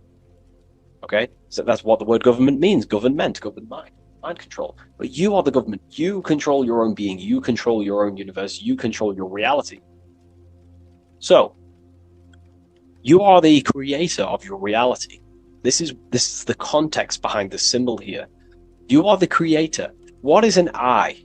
An eye sees things. What does that symbolize? So an eye on a basic level shows looking at something. But this is referring to the internal eye, the internal observer. You're observing something when you look at something. So the inside eye is the person, the self that is looking over and experiencing our thoughts, emotions, and actions. Who is the one that feels the actions? Who is the one who suffers from the negative thoughts and the negative emotions? Have you ever thought about that? Go deep within yourself. Who is the one suffering from your emotions? It's not your body. It's not your mind. It's this soul. It's the soul observing through these different bodies of consciousness, through the mind, through the emotions, and through the body.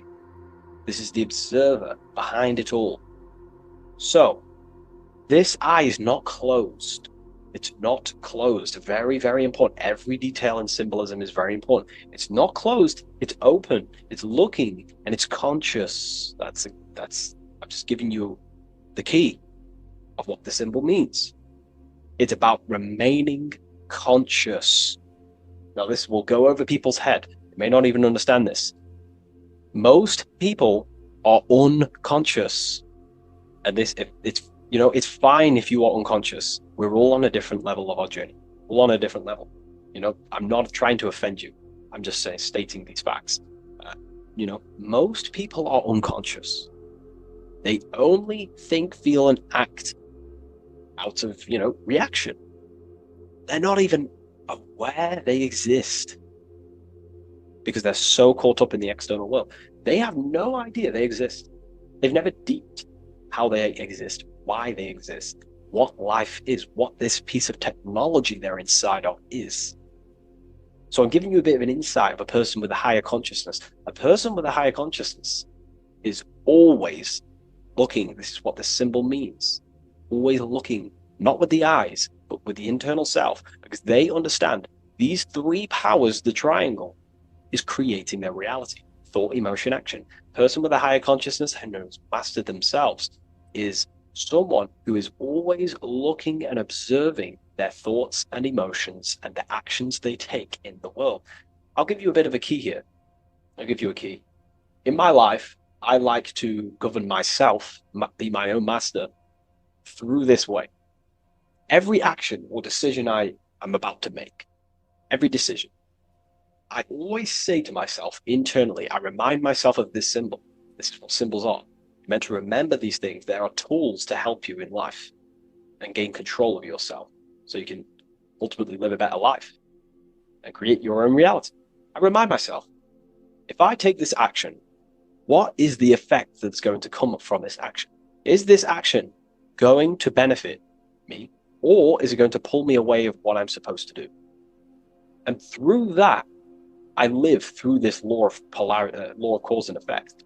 We cannot escape that law.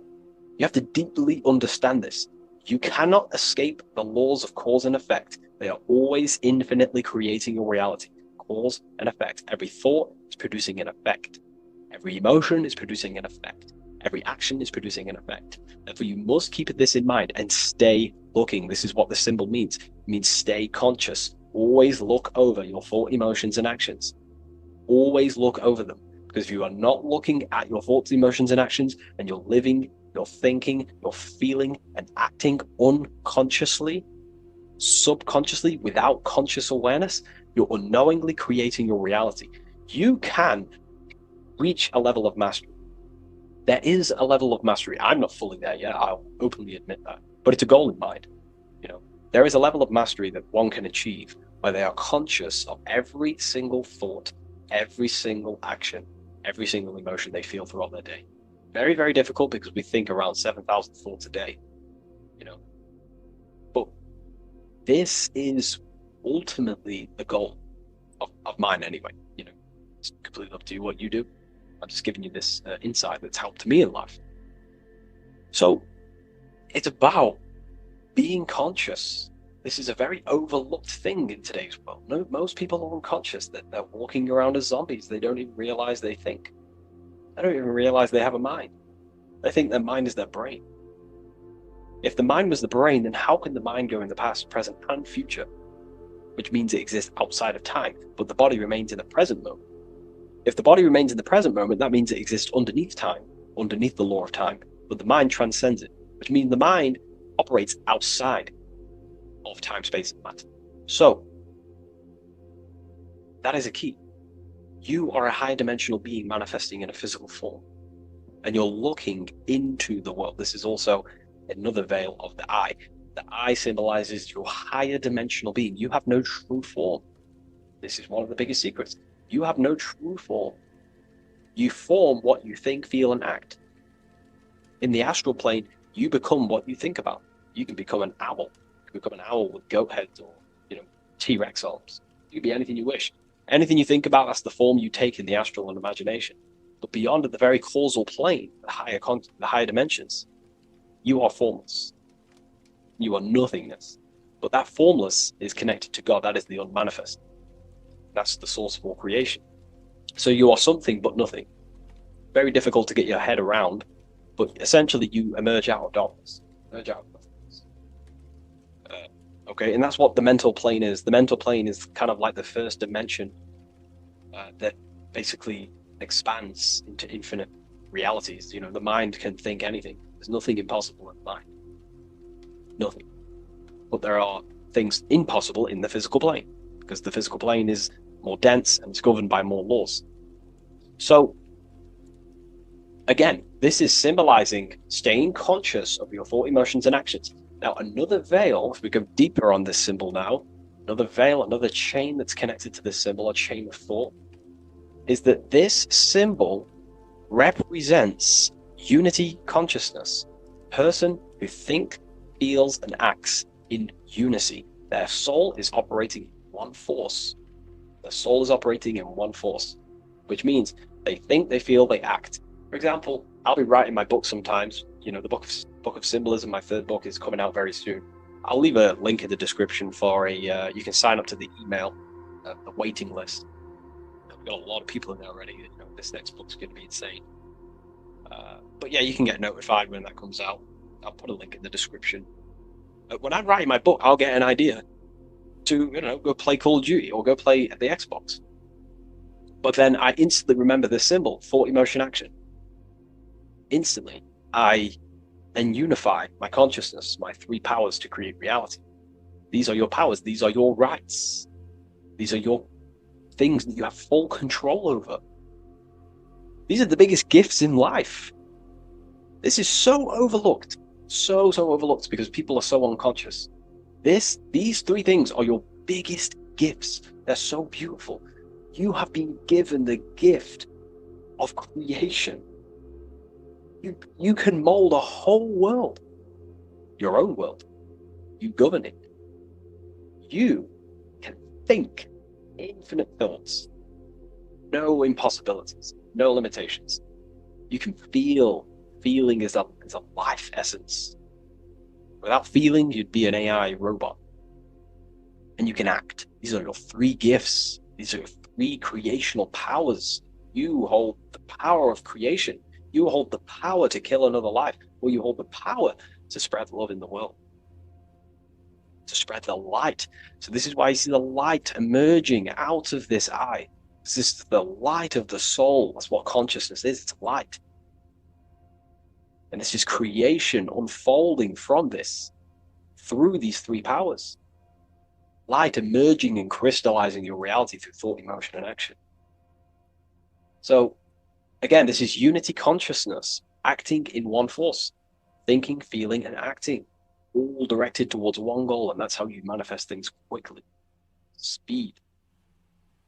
You know, if your thought is, if you think about, I don't know, playing the Xbox and then you feel like eating and then you take action scrolling on TikTok, that's divided consciousness. You're wasting time, energy, and you're scattering your creative powers throughout these three forms.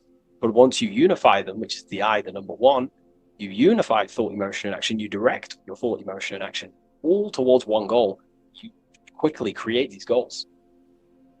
You know, so this ties in with time and attention. These are your two spiritual currencies. You spend time and you pay attention. These are your two spiritual currencies that pretty much create your reality, your experience. Thought, emotion, action. And this is what the Holy Trinity is on the deepest level. You know, this may trigger some people, but you know, if you believe in religion, then maybe this account, this YouTube isn't for you. But religion is an esoteric. It's esoteric. It's not meant to be taken literally. The Bible is an encrypted allegorical text talking about human consciousness. Jesus is a person and a master of consciousness that we should achieve within ourselves. We should aim to become like Jesus, not worship Jesus, because we are all God. We're all governing the microcosm. So, also, this symbol represents the movement of the spirit, the movement of the soul. The soul goes through this triangular process, and the soul always remains, returns back to its original state. The soul is given birth into physical reality. We live, and then, we grow, then we die. Then it moves in this three triad form. The soul, wakes up in the morning. It grows throughout its day. Then it dies at nighttime to return back to its original state, to spiritual state. And everything goes through this process. Birth, growth, decay. Birth, growth, and death. And everything returns back to its original state. So, ultimately, this is what this symbol represents. Okay? If you want to go deeper on this, we have an amazing community. We have hundreds of hours of lectures, practical lectures, where you can gain mastery of yourself. The occult goes deeper than you could possibly imagine.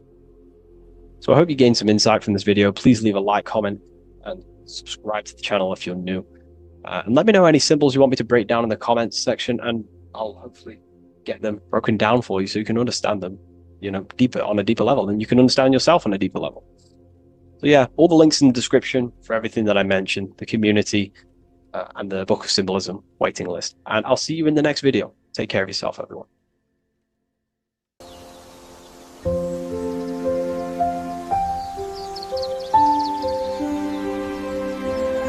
bookofwisdom.com.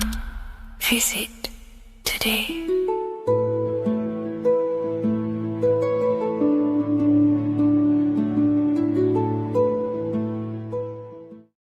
Hello, Seeker. Welcome to Revival of Symbolism, a channel devoted to the language of esoteric symbolism, helping you discover yourself and expand your consciousness into new realms of thought. I'm Harry B. Joseph, also known as Revival of Wisdom. In this video, we're going to be breaking down the occult and esoteric meaning of the tarot card, the Magician. This contains many layers of symbolism. Let's get straight into this. So if we look at the card of the Magician, the first thing we notice is this gesture, his hands. We have one hand up, one hand down. This corresponds to the teaching and the principle of the universe called the law of correspondence, also known as above, so below. As above, so below pretty much corresponds with everything in the whole world and life. Everything functions underneath this law. It teaches that everything below in the material plane does not exist on its own. Physical life does not create itself. It is not independent. It cannot sustain itself. Everything below in the material plane has its spiritual counterpart within the heavenly realms of higher consciousness dimensions. Everything above manifests that which is below. It's simply representing how reality is dual and you are dual. You have a self outside the mind, which is the physical body, and a self inside the mind, the spiritual self. While most people are fixated on the external self, the physical body, they never give attention to their internal self, the self inside the mind. The self inside the mind is limitless, has infinite potential, and is not bound to any true form or identity. The internal self is the immortal self, the higher self. It is the self that can turn anything, any thought, into a form within the realm of imagination. This is what we call the astral plane. The astral plane being a plane or a dimension that sits just above the physical plane, and it's the realm of imagination, emotion, and desire. Because in order for us to imagine something, we have some sort of emotion or desire to create it. Therefore, it is the astral energy, the desire and the imagination of something above in the higher realms and dimensions of consciousness that make it possible and physically created within the material realm. It is the astral forces of desire manifesting the actions of the physical body, because the physical body only moves to what we care about or we have a passion or desire. These forces, what we call passion and desire, are not just chemical reactions in your body. They are astral forces directly coming from your astral body. We think with thought. This is the beginning of all creation. We think, we imagine, we desire, then we act. It is the higher realms first, then the external realm, the material. Higher dimensions over the lower dimensions. This fits in perfect with the magician, because a magician is not someone, like Harry Potter shows you with wands casting spells. This is fantasy. The real magic is about changing consciousness at will, because consciousness above creates that which is below, the material. As within, so without. Reality is created from the inside out. So the magician understands that by changing consciousness, we change our external circumstances. You see this reflected in your life, and I've seen this reflected in my life. When you change your consciousness, for example, you start to spiritually awaken. You start to think differently, see the world differently. What happens to your external reality? Notice your friends start to say you've changed. You may not fit in with your current friendship circle. Your friends will change and you will outgrow them, and you will have to seek to find new friends that fit with your new internal state of consciousness. This is teaching that the internal world rearranges the external world. While most people stay in a cycle of trying to change the external world, not realizing that they must first change the internal. This is what magic is about. Magic is about changing consciousness at will. Because when a magician holds the ability to direct all forces of their consciousness to a specific reality within them, to create that form and reality within the internal self, they can actually start to produce change in the external reality. We have masculine forces of consciousness, feminine forces of consciousness. The feminine forces of consciousness are imagination, intuition, emotion. The active masculine forces of consciousness are willpower, actions, and intellect, thinking. When we combine the imagination, seeing the reality within our mind, forming the reality within our spiritual vision, the internal vision of the soul, because imagination is the expression of the soul. It is creating with astral light, astral vision. Freemasons, occultists call imagination spirit vision. When we see that reality with our spiritual vision, this is why we have to increase our ability to vividly see within our imagination or the astral plane. If we do not develop these faculties of consciousness, we will struggle. This is what the esoteric is about. We have to increase and develop every part of our consciousness to develop spiritually, to try and reconnect with the internal world, while our whole past life we've been focusing on the external. When we combine the soul's vision of imagination with a feeling and a desire of creating that reality, that's then the internal world pretty much sorted. Then we have to combine that with willpower and actions. The masculine and feminine come together to give birth to a child. The masculine and feminine come together in your consciousness to give birth to a reality. It's about changing what's inside the self to produce change below. This is what true magic is. Look at the word magic, magi, and the word imagination, imagination. Imagination is about working with the forces of the soul and the forces of consciousness, producing change in consciousness at will to produce change in the external. This is what this represents. Changing above so we can change below. No point trying to change the external world because the external world is already formed. It is a form, it is an effect. So to produce true change in the external world that lasts long term, we must first gain control over ourselves. We produce change internally. This is why the magician is called to gain mastery in every element of their being. They have to gain control over every aspect of consciousness and develop every faculty of the soul. This includes developing strong imagination, developing a very strong willpower.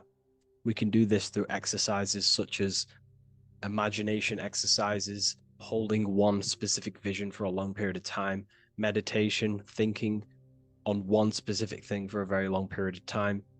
This will increase the willpower. It's also about gaining control over the subconscious impulses, the subconscious thinking patterns that seek to control us. It's about gaining control over every aspect of our consciousness. This is what a true magician is. And this is what the true spiritual path is. Developing every faculty of consciousness.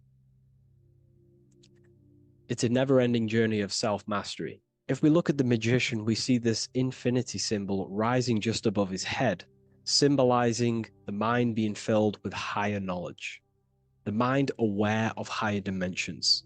You see, the mind is the cause, physical reality is the effect.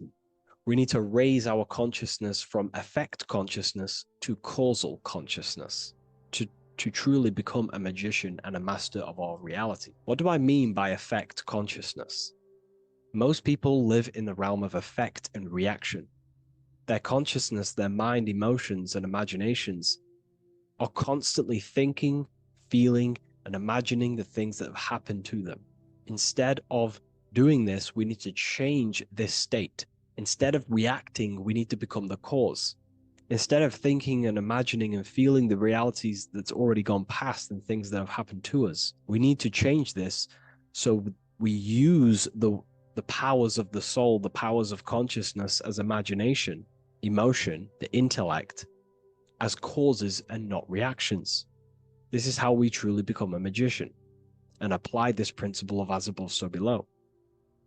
We need to think, feel, act, imagine, and use all the faculties of consciousness and the creative powers of the soul to cause things, to create a better future, to imagine a better outcome, instead of dwelling in reactivity, because reactivity will create a constant cycle of negative manifestations.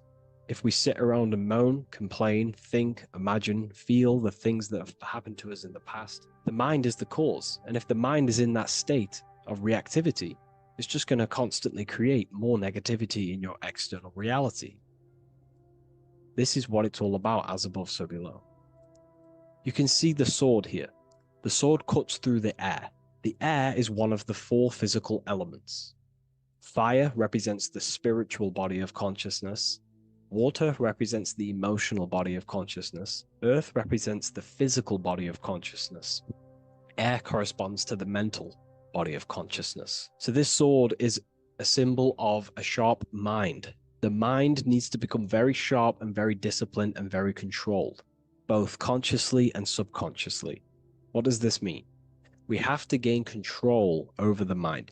We have to become more conscious of the thoughts that are happening inside our mental field, because the mental field of consciousness is pretty much the birth of all creation. We think, imagine, feel, then act. So we must gain a sharp intellect, a sharp mind, a sharp, powerful mind. The sword is also a symbol of power. So this is a symbol of a powerful mind, a mastered mind. This is your sword. This is your tool to create, because you are a co-creator. As above, so below literally tells you that you are God itself. The same powers God used to think everything into existence, such as nature, the stars, the human body, the macrocosm, the world. God thought the world into existence. We live in a mental universe. All creation is first thought, then manifested physically. The same powers of thought God used to create the world is the same power that you use to create your world. You are cut of the same fabric of God. You are a microcosm, as above, so below. God is the macro, you are the micro. What is the wand? The wand is not real. This is not a real wand you cast spells with, but a symbol. The symbol of the wand represents direction of consciousness, willpower, and attention. We have two spiritual currencies which pretty much create our experience and reality: time and attention. That's why we say we spend time and I pay attention. These are your currencies. These are how you create and generate reality. Moving on to Jesus and Satan, we see there's an exact same symbolism within the ancient paintings. Jesus pointing up, Satan pointing down. Satan is the egoic force within one's consciousness. He is a symbol. Satan is not a real identity or being or entity. He is a symbol of a personality and a force within one's consciousness. Satan represents the negative forces of the ego that tells you to do things that is wrong. In your heart, you know what is morally right and wrong. Let's say you're thinking, you get a random thought of stealing an old lady's purse. You, in your heart, know that is wrong. But Satan is the force inside of you that says, do it anyway. Don't listen to the heart.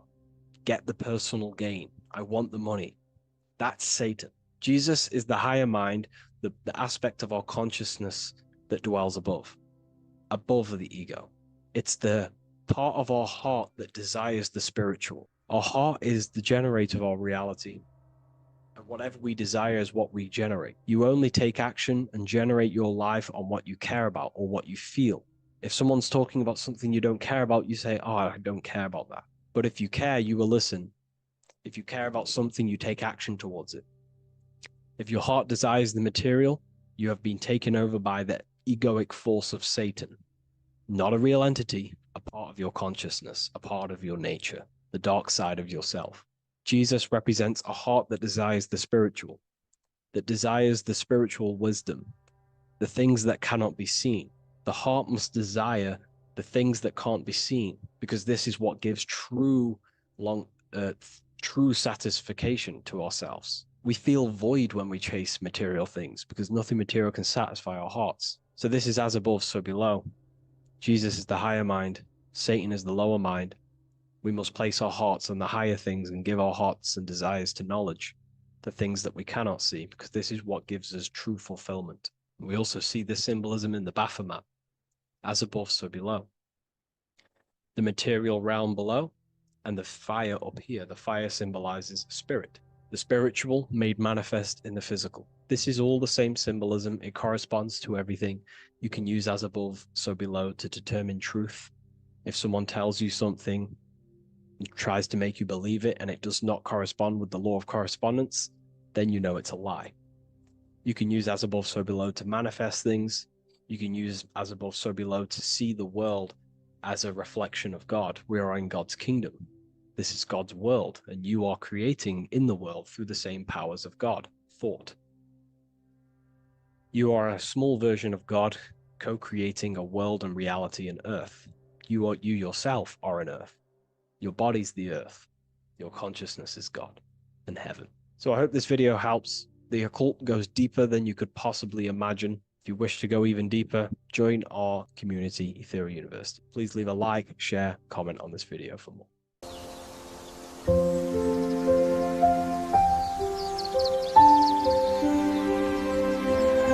bookofwisdom.com. Visit today.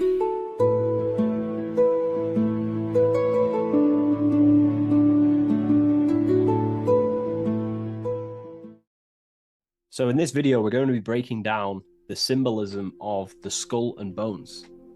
The skull and bones is found in the Masonic tradition. It's also found in a satanic secret society, such as the Skull and Bones Secret Society at the University of Yale, filled with secrecy there. Anyways, to dive deep into the symbolism, we have to think between the lines and read between the lines of what this symbol means. So this symbol is obviously a symbol that represents something in yourself. It is a way of living. It is a way of think, feeling, and acting. It is a state of consciousness. Each symbol represents a state of consciousness.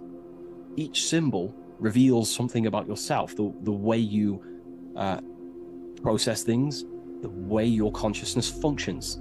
This is what symbolism is for. It is visual representations of modalities of consciousness. So the skull and bones, if we instantly look at this symbol, we typically think of death, because a skull and bones, they are the last things to rot when the body dies. You see this symbol associated with death all the time. If you look on the back of of a product such as cigarettes, or what else, vapes or vape liquid, you will see this symbol. Why? Because it represents poison or something that can kill you, or death, something that is toxic. So you always see this symbol on products that are toxic, things that can cause harm or internal damage to the physiology of the body. So that's a very basic exoteric term, which is external. It's a very external teaching. But inside the occult and esoteric traditions and occult schools of thought, this symbol represents the death of someone's consciousness or spirit. It is the death of their soul. Now, what do I mean, the death of their soul? This is used in satanic societies, or it's used in Masonic traditions. Two different meanings, okay? So inside the Masonic tradition, this symbol of the skull and bones is always found on a coffin, on a Masonic coffin. The coffin will have a symbol of the skull and bones. And if we observe the symbol, we have two interesting sections. We have a skull and we have bone, okay? These are two symbolic aspects of consciousness and forces of consciousness. The skull encloses the brain, and the brain is all to do with intellect and thinking, intelligence. However, these bones are for the limbs, such as arms and legs, and the arms and legs are specifically for action. The body uses these bones for taking action in the external material world, in the manifested world. So it's a symbol of thought and action, intelligence and action. But what is that the death of? If this symbol represents death, it is a symbol of the death of something, which is the soul. Okay, you can have very high intelligence, and you can also act upon that intelligence. However, you could also have no connection with your divine nature. So the thought and the skull and bones is a state of consciousness representing someone who is in the coffin. The Masons use this on a coffin. It is a symbol of thought and action. Mainly, it represents base consciousness. In the Masonic tradition, it represents base consciousness. I'm going to explain the satanic tradition of the symbol after. But in the Masonic tradition, they use this symbol to represent someone who's on base consciousness, which means they only think and act. They have no connection with the divine self, no connection with their higher self or the spirit or the divine nature of themselves. They only use their intelligence and they only use their body. They have no connection with emotion. There is no emotional symbolism in this image here. Hence why the image is either gray or black. It's normally gray because gray symbolizes dullness. Each color is symbolic of emotion, and looking at colors invokes emotion. However, gray has no emotional tone. It's dull, it's dead. So it represents disconnection from the emotional body of consciousness, but it represents thinking and acting without the emotions. Why is that significant? It represents the death of emotion. Someone who is in an unconscious state of living. Why is emotion important? Because emotion is basically the connection to law, moral law, natural law. When we're given birth into this world, we have a natural state of consciousness of innocence and love. As a child is not born racist, a child is not born a killer, a child is not born chopping people's heads off. A child is born with love and living in peace in a natural condition of consciousness. Therefore, the skull and bones is the inversion of this. It represents someone who either has high intelligence and they take action, or it just simply represents someone who is unconscious and they only think and act. They have no connection to their heart energy, emotional energy. This is very important, okay? They have no connection with their heart energy. And the heart energy is what allows you to take action on things that are good. For example, if you think of stealing an old lady's purse, the feeling will tell you it's wrong. But if you take an action anyway, that is now going against the heart, which is the feminine, the guidance system, the heart of goodness and righteousness and love and care. So in the unconscious state, in base consciousness, symbolizing the first degree of masonry, base consciousness, the checkerboard floor, you'll see a coffin with a skull and bones on, symbolizing an unconscious way of thinking and acting. They have no connection with their feminine qualities of consciousness, which is the heart energy. Look around in the world today, you will see this everywhere. People only think and act. They have no connection with their intuition, their feminine side. And the feminine side is what guides your soul through this life. So in the Masonic tradition, this is a symbol of someone who only thinks and acts, and they may even think and act unconsciously, because it's a symbol of death, which means the death of consciousness. They are unconscious. They don't even know they exist. They don't question life. They don't question what is this world. They don't question, they think manifestation is just a fairy tale. They unconsciously think and act and create their reality. They wonder why there's so much negative in their reality because they are unconscious. So this is a symbol of the death of consciousness. They have no connection to their internal self, the qualities of the heart, and they only think and act, an unconscious state of living. Now, to go into the satanic side of this, the Skull and Bones tradition, the Skull and Bones is a satanic society, allegedly. We don't actually know what goes on in there, but it's allegedly a satanic society. This symbol has a complete different meaning. Well, it's the same meaning, but it represents high intelligence, someone who is very, very, very intelligent in the mind, intellectually, and they take action. Because Satanism is not worshipping Satan. A lot of people won't understand this, but Satanism is not about worshipping Satan. Satan, therefore, is an allegory, a metaphor, or a symbol that represents the egoic force of an individual's mind or consciousness. Satan is a symbol representing the ego of man, of an individual. And like I broke down earlier, when we think about stealing an old lady's purse or punching someone in the face, the heart tells you that's wrong, but the body takes an action anyway. That little voice inside your mind that says, do it anyway, even though you know it's wrong internally, that little voice that says, do it anyway, that is what the ancients or esoteric societies call Satan. It's not a deity, but it's an aspect of our own mind, an unchecked aspect of ourself that is always trying to rule and gain is trying to conquer you. This ego tries to conquer and take full control of you. And that's what we see in today's world. So therefore, in the satanic society, this is a symbol of head consciousness, no heart consciousness, because satanic societies do not want to connect with their heart. They prefer to live in their personal consciousness. What do I mean?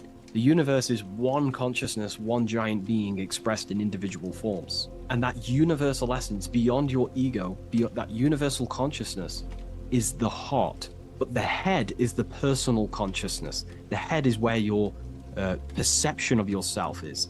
That false character of who you think you are, your beliefs, your name, your job, your status, your reputation. That is all head ego consciousness. It's not necessarily evil. However, in satanic societies, They do not connect with the divine. They would rather live in their personal consciousness and become their own God instead of connecting to the God of the heart, which is the God of the universe. They prefer to become like a material God. They want head consciousness, and they think and act without heart. They will think, they'll have high intelligence, they'll develop their mind, they'll develop the power of their mind, but they'll never develop with their heart. They'll never connect with their heart. So this is what the symbols represent in satanic societies. They live in satanic consciousness, which is simply head consciousness, thinking, acting, high intelligence, high IQ, no connection with the divine. Okay? And today, this is what this, the world is being pushed upon. This is, the world is 80% Satanist, and people are walking around they're Satanists and they don't even know. This is how the dark occult has influenced the world to become so vain, lost in vanity, ego, lust, materialism, status, money. They've made the world unknowingly become satanic. Most of the people in the world are walking around Satanism. They're satanic. And what they've done is purposely tricked people to believe that Satanism is about worshipping worshipping Satan, when actually it's a state of consciousness. They think Satan is a deity. Yeah, very well said, esoteric. Yeah, they think Satanism is about worshipping this man in the sky or this negative force. But it's a state of being, because we are all God. We're all co-creators of God. We're not the God, but we are expressions or emanations of God. And our soul is the thought force of God. Just like when you think about a certain thought and you dwell upon it for a while, that thought becomes literally an entity or an energy form within the astral plane, and the soul of that elemental being or a thought force is your thought force. That's the soul of that being. Your soul is the thought force of God. You were thought into existence by the mind of God. I hope you gain an understanding of what this means in the two different ways, the Masonic tradition and the Satanic tradition. The Masonic tradition is a symbol of base consciousness, someone who only thinks and acts. They may have high intelligence, they may not. They're living in the death of their feminine side of consciousness. They're emotionless, have no connection with their moral compass of the heart. They have no intuition. They only think and act. They go against their heart. They take actions against their guidance. Someone who lives unconsciously, creates their reality unconsciously, thinks, feels, and acts unconsciously.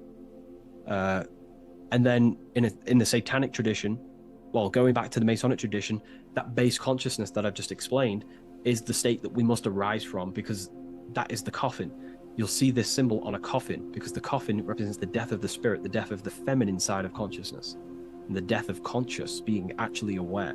And that's the state we must rise from, out of the coffin into higher consciousness. And that's why Masons, not just Masonry, you have this whole story of death and resurrection is in everything. It's in the Bible. Jesus dies and he is resurrected.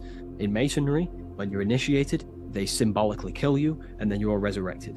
Every secret society symbolically kills you and then resurrects you. Why? Because in order to awaken to what you truly are, you have to kill who you thought you were in your mind. In order to awaken to what you are, you have to kill what you thought you were. So it's a death and resurrection. Okay, so this is the state we arise from, but in the Satanic tradition, this is glorified, this state of consciousness. They are conscious, they have high consciousness, but they only have intelligence and action. Their intelligence and action are one. They think and act instantly, but they think and act at the expense of others because they have no connection with their heart. There's no heart symbolism here. It's a symbol of intelligence and action, the mind and the body. So the Satanic tradition, they think and act at the expense of others. They seek to control other people because they have no connection with their heart. They have no connection with empathy, love, or care. They only care about themselves. and the brotherhood of their secret society. This is what true Satanism is. It's not about worshipping Satan. It's about serving Satan, which is your ego, the egoic force that tells you not to go with your heart. So yeah, I hope that clears some things up about this symbol.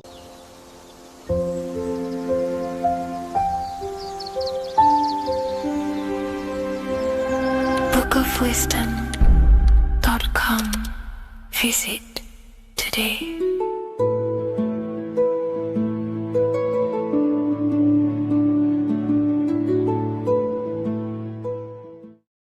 What if dreams aren't random at all, but messages from a deeper part of yourself, trying to show you things? In this video, you're going to learn exactly what dreams are from an esoteric view, how to control dreams, and how to dream more frequently. Dreams are not nonsense. They are expressions of the subconscious mind. In the daytime, we're using our conscious mind, what we are aware of. This represents the daytime, the sun, the external world. We're operating in the external, outside the body in the day. But when we go to sleep, we return inward. Everything does this breath. We breathe in through the nose and out through the nose. Everything does this in and out process in the universe. We live, we die every single day. We wake up, we express things in the external. Then at nighttime, we return back to darkness, back to the internal. This is the breath of the universe. We have summer, we have winter. This is the breath of the sun and the seasons with the earth. You have an internal world and an external world. External is physical, the internal is spiritual. Like I said, when we go to sleep, we are returning back to the internal world of your own consciousness and subconscious mind. Your subconscious mind holds everything about you, your memories, your traumas, everything you've ever learnt, your language, your name, your job. Everything you identify with is stored within this vast network of the subconscious mind. It is your own personal consciousness. Therefore, when we dream, we return back to the subconscious mind, and we are in fact thinking, but in a subconscious way. The subconscious does not speak the same language as the conscious mind. The conscious mind uses language, thoughts, and all things that are very logical and very easy to understand. The subconscious is the complete opposite. It is very indirect, metaphorical, and symbolic. The subconscious communicates and works in symbols. Ultimately, symbolism is the language of consciousness. This is why in occultism and esotericism, it is filled with occult symbols, because symbols are used to communicate directly with the consciousness within, the subconscious mind. And the subconscious mind is ultimately connected to the collective consciousness. We are all connected and tapping into the mental plane, where we receive thoughts, ideas, depending on what we attune our mind to. That's why we call it a mindset. But getting back on topic, the subconscious mind is your own personal network. It is like a net, an interconnected web of your thoughts, memories, traumas, emotional blockages, and all the things you identify with and have experienced in your life is stored within this network. It can be seen as a web. One example of the subconscious mind using symbolism is this next story I can tell you. Let's say I was in a very traumatic car crash as a young child. I experienced a lot of emotional trauma in that car, and that deeply impressed my subconscious mind with that trauma of emotion that I felt. Therefore, every time I see a car in my external world, that car is now a symbol that represents the state of consciousness I was feeling in that particular time of the traumatic car crash. The car is a symbol for a state of consciousness within my subconscious mind. Just like when you see a word, that word triggers what you believe that word to be in your subconscious mind. Symbols are the language of the subconsciousness. Therefore, when we dream, we are basically seeing symbols of our own personal subconscious mind. Our higher mind, which is basically our subconscious, the higher version of you that exists beyond your human thinking mind, communicates using symbolism. The higher mind does not speak human thoughts, human language. It speaks the language of symbolism. Therefore, when we dream, every event, every person, everything that happens, and everything you see is your own personal subconscious mind materializing within the plane of the astral plane. This is a dimension that sits just above the physical world that everything is pulled out of. For example, look around you. Everything you see around you was thought, then imagined. Imagination is the astral plane, and this astral plane sits above the physical world. As above, so below.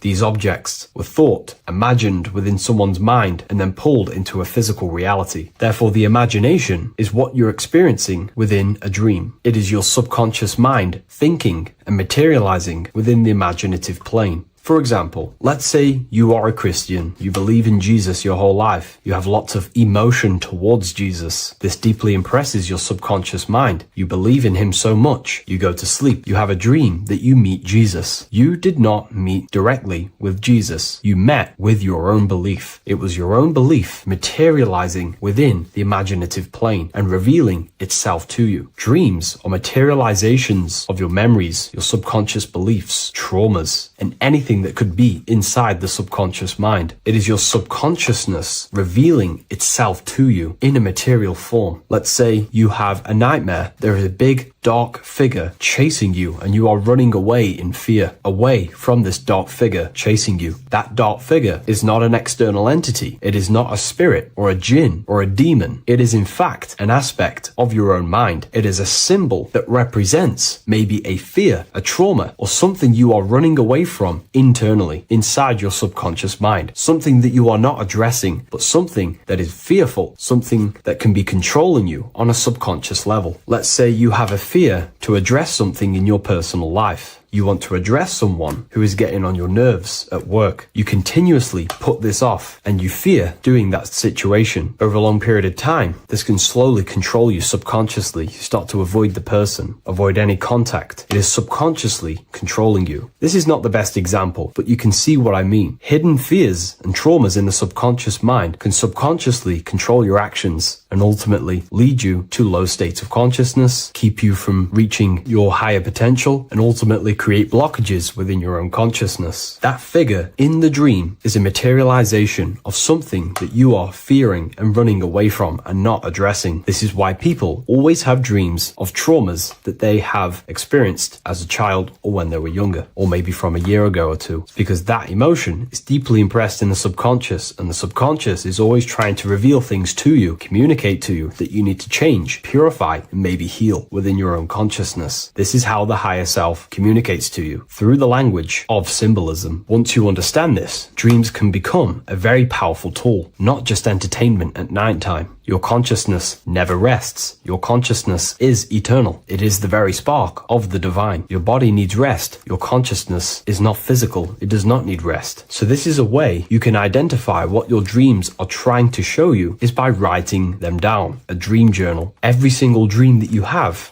a book placed near your bed. Every time you wake up, first thing you should do is pick up the book and write every single detail that you can remember about the dream. The people that you met are all symbols or aspects of yourself. Maybe it is a friend you saw in your dream. That friend represents a state of consciousness that is within you and is trying to reveal something to you. It's about making the subconscious into the conscious, to become conscious of the unknown. Write down every detail, everything you saw, every event that played out, even the details of the clothes that they were wearing. Everything is symbolic within dreams. Write everything down and then analyze the dream. Don't analyze it from a logical mind. Analyze it with the right hemisphere of the brain, which allows you to see metaphors, read between the line. Try and gain the message that it's trying to show you. What does this overall mean to you? And what could this reveal about aspects of yourself that you need to heal or maybe take action in your life and world? Because your higher self is always guiding you towards awakening and fulfilling your mission in the manifested physical world. Dreams speak in symbols, not logic. Ask about your dreams. What is this trying to tell me? Don't take things literally. Look for an emotional tone and symbolic resonance. With practice, you'll begin to understand the personal language of your subconscious mind. Now that you understand that, again, please leave a like or a comment on this video. This is now a technique for lucid dreaming and dreaming more often. This is not going to happen overnight. This is not an easy method. It simply takes practice and dedication. Every morning, choose 3 time slots. For me, I choose 4:30, 5 a.m. and 6 a.m. 3 alarms that are going to go off at these 3 times, half an hour apart from each other. Each time you wake up, stay awake for 5 to 10 minutes. Turn off the alarm. Try and keep your conscious mind awake, but drift back into sleep. There's no other better way for me to explain that. It's very difficult, but try and keep the mind awake, but but the body falling back asleep. More than likely, you will drift off back to sleep. Then, the next alarm will go off half an hour after. This will wake you up again, guaranteed. You will probably drift back to sleep by repeating this process. After the 3 alarms go off, each one of them times, you're either going to have a dream or a lucid dream, but definitely you will have a dream. And if it doesn't work one time, keep trying it. I've been using this method for a very long time, and I can tell you 70-80% of the time it triggers a dream, and a very vivid dream. And it's ideal for lucid dreaming because keeping the conscious mind awake while letting the body fall asleep, you can become conscious within these subconscious realms of your mind. But when you are conscious inside the dream world, you can do what you want, but you also want to let the dream naturally unfold. If you try and take too much control, then you will wake back up. If you feel any fear in your dream, you will wake back up into the material world. Another tip to dream more often is to meditate before bed. Simply close your eyes and think about nothing for 5 to 30 minutes. Detach from everything outside you, your name, your job, work, thoughts. Mentally detach from the world and the physical pleasures and become pure awareness before you try and go to sleep. This will help you become conscious while being within the self. If you wish to learn more about consciousness, yourself, the Book of Wisdom Volume 2 can definitely help you. I'll leave a link in the description. Thank you for watching this video, and I'll see you in the next one.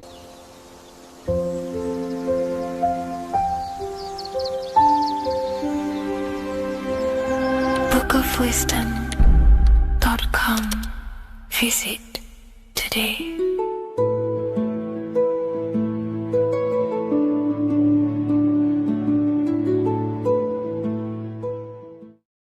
Hello, Seeker. Welcome to Revival of Symbolism, a channel devoted to the language of esoteric symbolism, helping you discover yourself and expand your consciousness into new realms of thought. I'm Harry B. Joseph, also known as Revival of Wisdom, and in this video, we're going to be discussing the symbol of the double-headed eagle, also known as the emblem to represent the 33rd degree Freemason. So let's jump straight into this. We have a piece of Masonic artwork here, which is what we call a complex symbol. A complex symbol is not just one symbol, but many different symbols in one piece of artwork coming together, forming a greater meaning. So we have many different symbols to break down here. And we're going to start off with a little bit of context so we can understand this symbol. This symbol represents the 33rd degree Freemason. Once you reach the 33rd degree of the York Scottish Rite Mason system. So once you reach this level, this symbolism corresponds to that individual. So therefore, this piece of artwork is representing the consciousness, the mindset, the ways of thinking, the ways of viewing the world of the 33rd degree Mason. It represents the consciousness of the 33rd degree Mason. And this is what esoteric symbolism is about. Esoteric symbolism is symbols and emblems representing states of consciousness and teachings within the forces of consciousness. So let's jump straight into this. The first thing that I see when I look at this piece of symbolism is the double-headed eagle, okay? The double-headed eagle. What is this eagle doing? So the thing with symbolism is that symbolism trains the mind to think in a subconscious way. Now, what do I mean? To the person who thinks in linear thought, straight line thought, A to B thought, they see an eagle. They see a piece of artwork. They just see a piece of artwork with no meaning. But to the person who is trained in the occult, these symbols are representing thought vibrations. One example would be in occult symbolism, what we're meant to do. These symbols represent thought forms in the mental plane, within the mind of the individual. Instead of me just giving you the answers, in the occult, they give you symbols. And what you're meant to do is look at these symbols, stare at these symbols, and see what kind of thought arises in your mind, and follow the chain of thought. This is how you unlock deeper levels of symbolism. This is what we call the chain of thought. Now, what do I mean by the chain of thought? If I look at the eagle, I see an eagle on a basic level thought.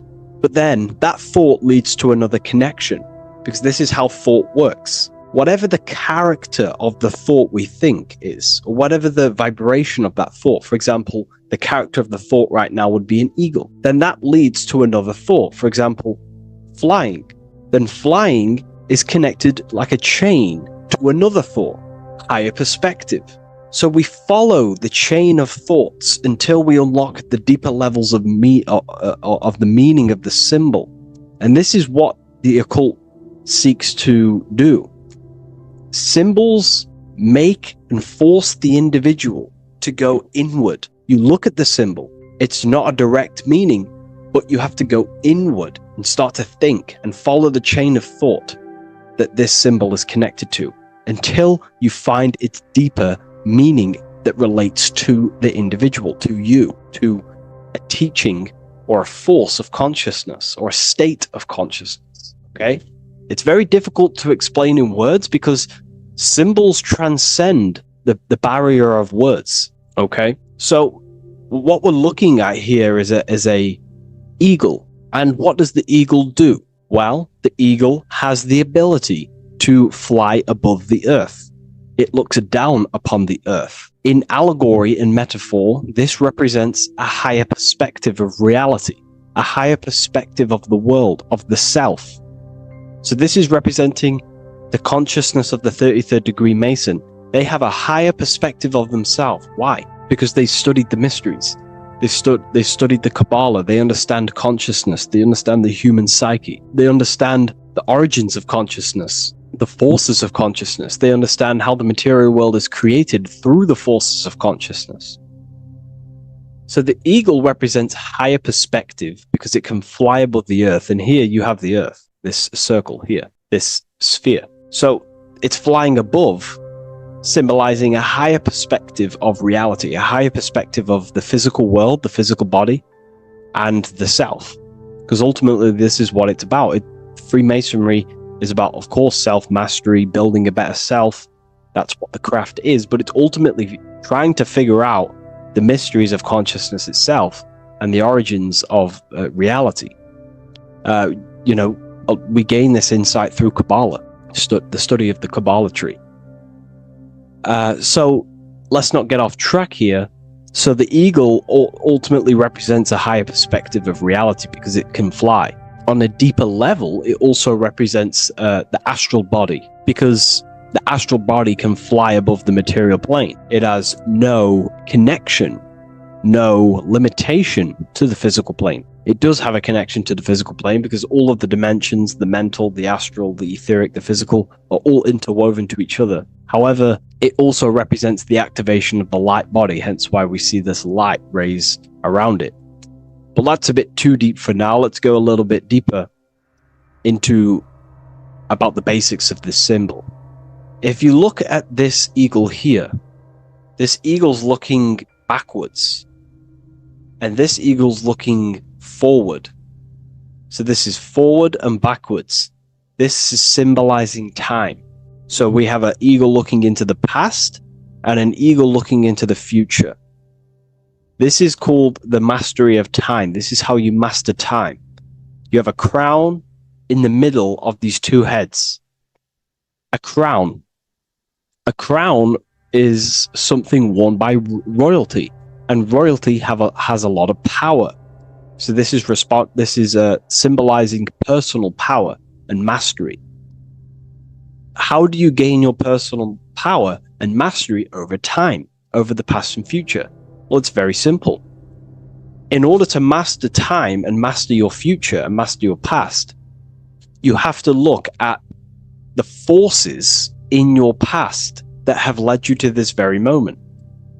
Here we have a triangle which represents the number 3. Remember, in this middle, which is the present. So you have to look into the past to see what thought, emotion, action, the number 3, the 3 expressions of consciousness. Consciousness expresses itself through thinking, feeling, and acting. That's how consciousness manifests itself in 3 different ways. You have to look into your past to see what thought, emotion, and action has led you to this very point in your life in the present moment.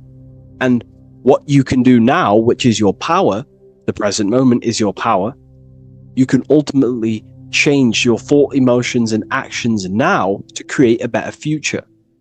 You observe the past to see what thought, emotions, and actions created your present moment.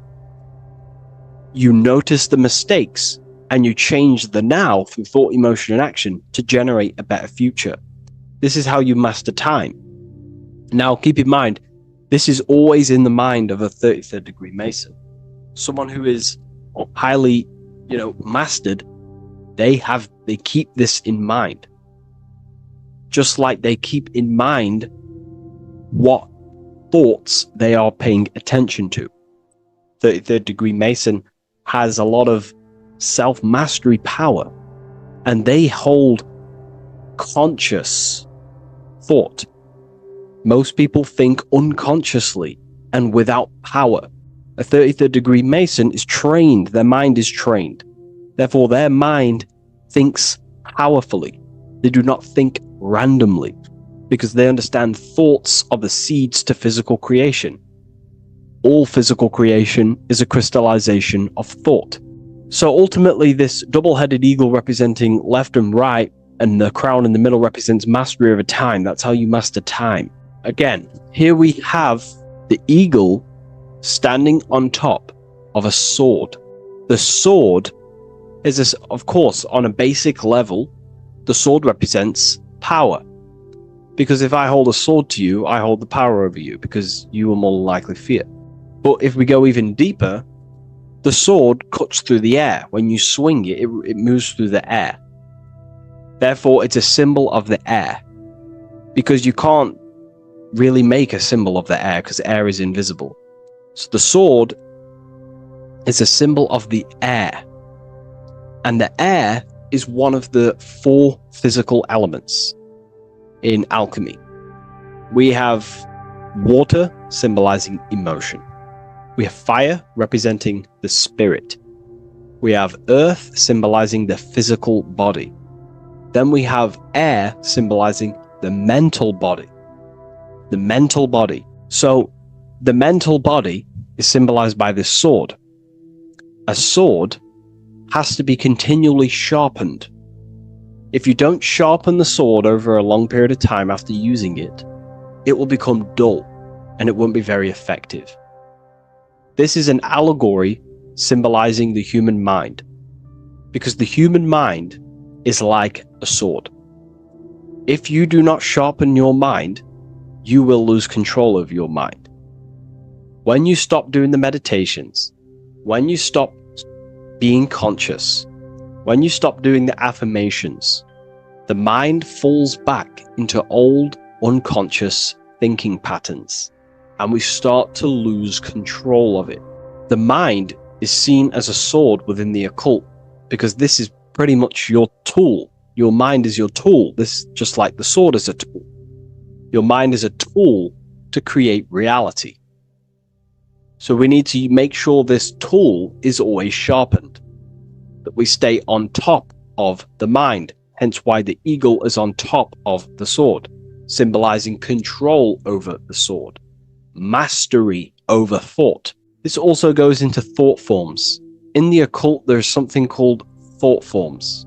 Thought forms are basically taught to the individual and understood by the individual, who understands that the mind is not just in the brain. The mind is a part of a mental field. All around you, there is not just a field of energy. There's also a field of mind surrounding you. It's a mental universe. And this field of mind is what we call the mental plane. The field of mind is where all of the possible thoughts in the universe infinitely express itself.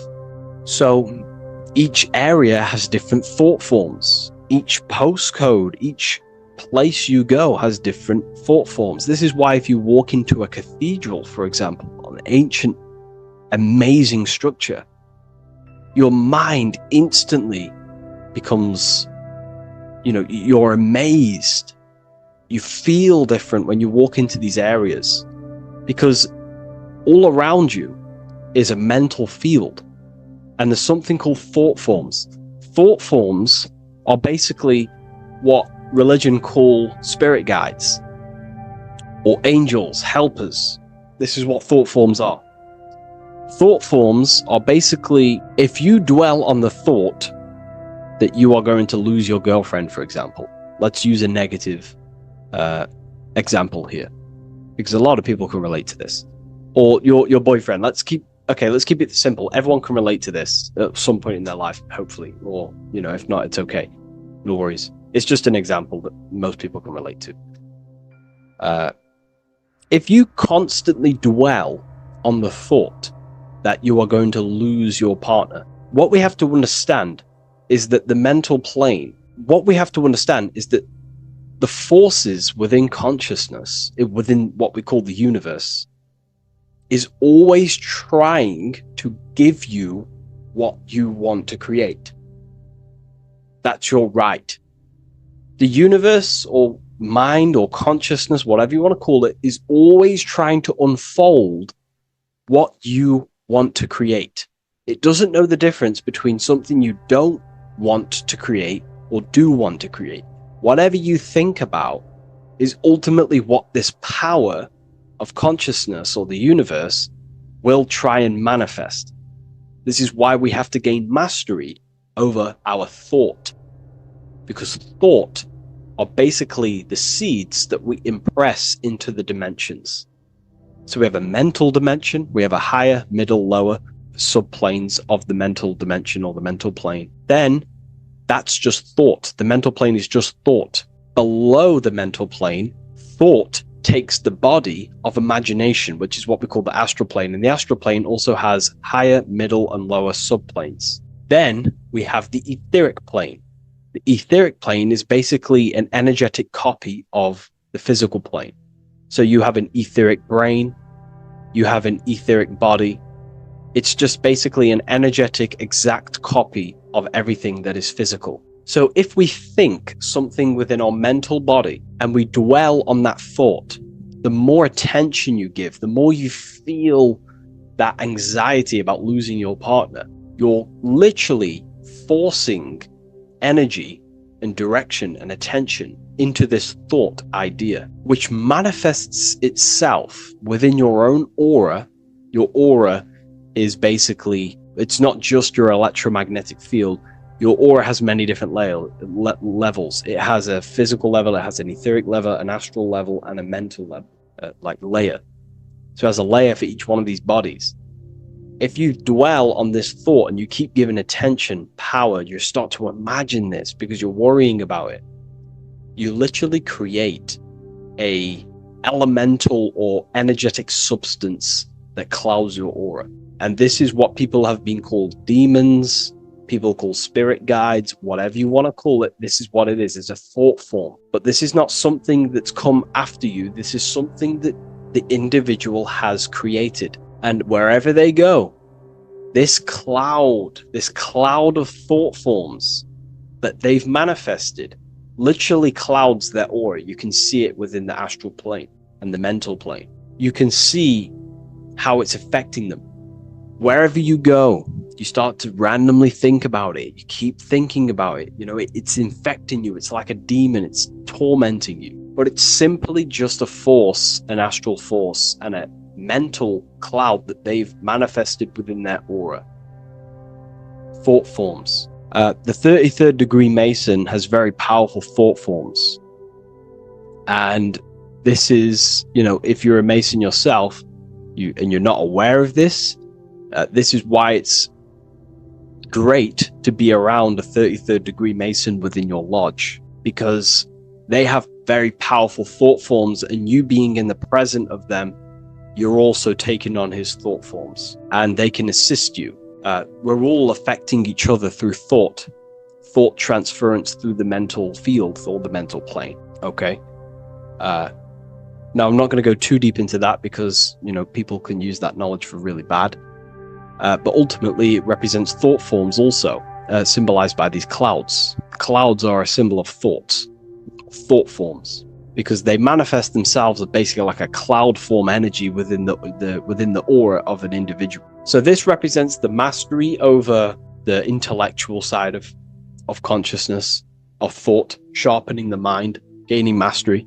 Then we have 33 in a triangle. A triangle in alchemy symbolizes, well, the upwards triangle, the upright facing triangle symbolizes the element of fire. The downright facing triangle represents the element of water. So an upright triangle represents fire. Fire is very transformative. If you place, I don't know, a pencil into fire, the fire will burn it down into its raw material. And this is ultimately what this triangle represents.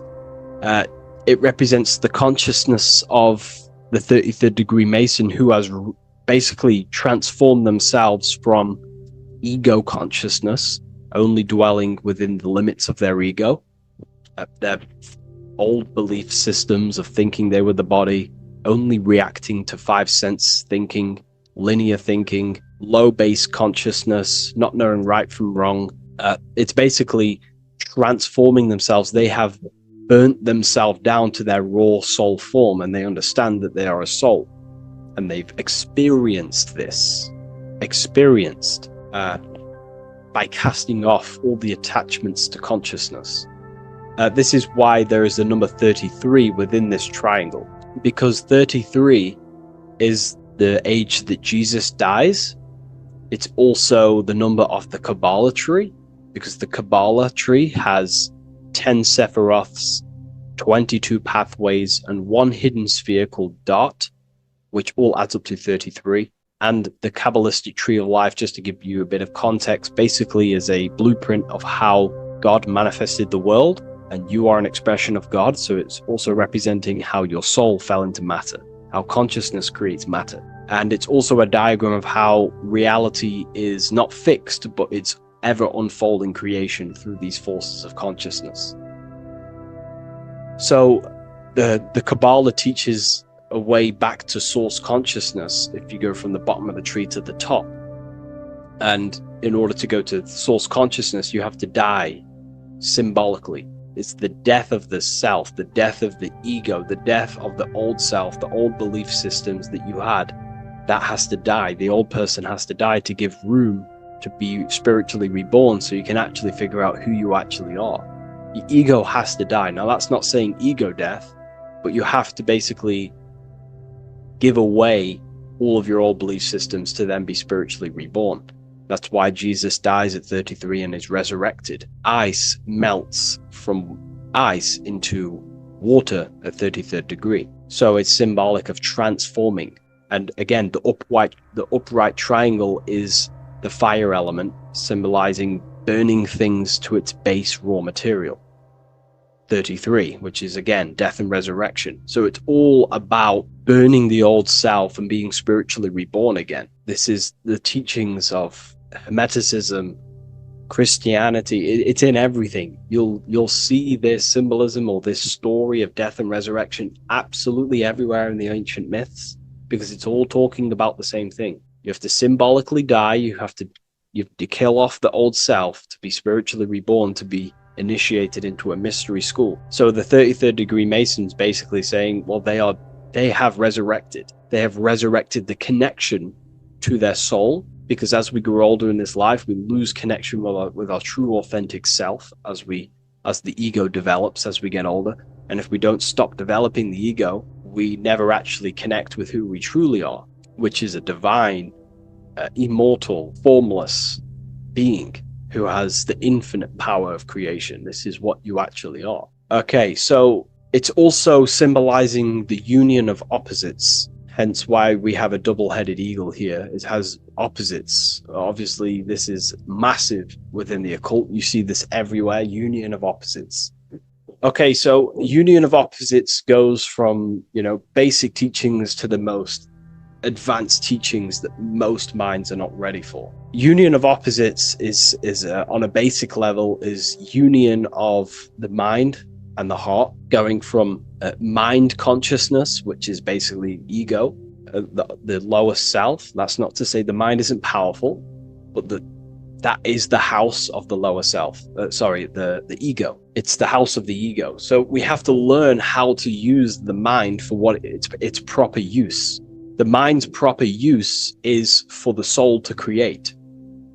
However, we're not taught this in school, so we've basically developed a false personality within our minds, and our minds have become a vessel for a false identity. So what we need to do is integrate the heart, which is the soul self, the true self, with the true powers of the mind. And the mind is basically a powerhouse of creation, infinite possibility. And that's the mind's true usage is for creation, not a false identity. So it's about integrating the mind and heart. It's also symbolizing a balanced mind, and we do this by aligning the left and right hemispheres of the brain, which help you perceive reality for what it truly is. Because the two double-headed eagles, they're joined together, so it's union of opposites. So it's about reintegrating the female and male aspects of self, such as the left and right hemispheres of the brain, the mind and the heart, all working as one system. When we align the left and right brain, we see reality for what it truly is. Now, what do I mean? Most 90% of people, I'm not putting anyone down, if you relate with this, it's fine. We're all here to work on ourselves. So I'm not putting anyone down. People with a left hemisphere dominated view on reality see things as a very logical. They see reality logically, basically. Now, what do I mean? They see things as this is science, that's mathematics, that's religion, that's metaphysics. They're all separate and divided because that's what the left hemisphere does. The left hemisphere basically dissects everything down. The way the brain works is truly magical. The right hemisphere of the brain allows us to basically see a bigger perception on reality. It sees the bigger picture. The bigger picture, for example, the woods. It sees the woods as a whole unified woods. But then the left hemisphere of the brain takes that view and perception of the woods, dissects it down and analyzes it into individual branches, trees, leaves, animals, insects. But in reality, it's all one, because all is manifested from the one God, the one source, the unmanifested consciousness, the unmanifested force. So it's union of this. We have to view the world as yes, everything is one, but I'm also living in my personal consciousness. Yes, there is a collective consciousness. We're all one consciousness, but I also have my personal consciousness. I need to think about both, making sure that my thought, emotion, and action is contributing towards the evolution of myself and the evolution of humanity. A person who is only left hemisphered only thinks about themselves mainly, 90% of the time. They only, they're trapped in ego, and the individual can't see pattern recognition, really. Pattern recognition is more the right hemisphere because it sees the whole. So it's about aligning the brain hemisphere so we can actually see reality for what it is, so we can, without distortion or illusion, and be neutral. Okay, we have light rays. Light rays are very symbolic within the occult, especially Freemasonry. Light rays are symbolic of force and form. These are the two dualities within the occult, force and form. The internal world is force, external world is form. Everything outside of you is a formation of force. No force ever takes place on the physical plane. All force takes place within mental, astral, or etheric. The physical world is formation. Therefore, what is the force that drives you? What is the desire that's a force? Emotion, force, thought, force. What are the forces driving you to take action in the physical world? And we need to gain mastery over these forces. Light is also a symbolic of knowledge, because knowledge is considered light. This is why Freemasons say going from darkness to light. Darkness is ignorance, People who are only aware of their five senses, they don't want to know anything else. Their minds are completely shut off. I have my belief system. That's it. I'm happy. I don't care. That's their ego limiting themselves and building their own prison. Light, on the other hand, is about going from a state of unconsciousness, not being aware, into a state of light. Light makes things reveal itself. If I shine light on you when it's dark, I reveal truth. You're there, you're manifested. If you're in a dark room and I shine a torch on you, you're revealed. The veil is lifted. The darkness is gone. So this is symbolic of light revealing higher truths to yourself as you walk the path of self-realization and gnosis. So light is symbolic of this also. They have high amounts of intelligence, a 33rd degree Mason. They have a lot of light. They have a lot of knowledge. They've researched a lot of things. They're intelligent in many different areas of life, within speech, within grammar, with, the way they portray thought, their mastery, their level of mastery, their understanding of themselves is very advanced. They also know a lot about physiology, about the brain, about the body, life, consciousness, astrology. They know a lot. They have a lot of light. 33rd degree Mason. Me, myself, I'm not a part of Freemasonry, and if I ever do become a part of Freemasonry or any order, I will openly share it to all of you. This information has come from following the chains of thought through self-study and self-realization, and studying Freemasonry from an external view. You can gain a lot of insight just by studying symbolism itself. Masonry is about being a builder. That's what the word Mason is. Mason is about building. The word Mason means builder, and it's about building the self. We're all building either our prison of our soul, or we're building our freedom of our soul. Every single one of you. Every time you reject something that if you did something wrong and you reject you being wrong, someone tells you were wrong, but you reject that, or they try to give you a piece of information and you reject it, you're building your mind's prison, stone by stone. But the person who has an open mind to all things is freeing their mind, freeing their soul. So we're all builders of our soul, and we're all builders of reality also. And we're all building Earth. This is the building project is Earth. We're all contributing towards it through our thoughts, emotions, and actions. These are our God-gifted powers: thought, emotion, action. These are our rights to operate in the world. These are your buttons to control the character in the game. So I hope this information has given you a lot of insight about this symbol. Please leave.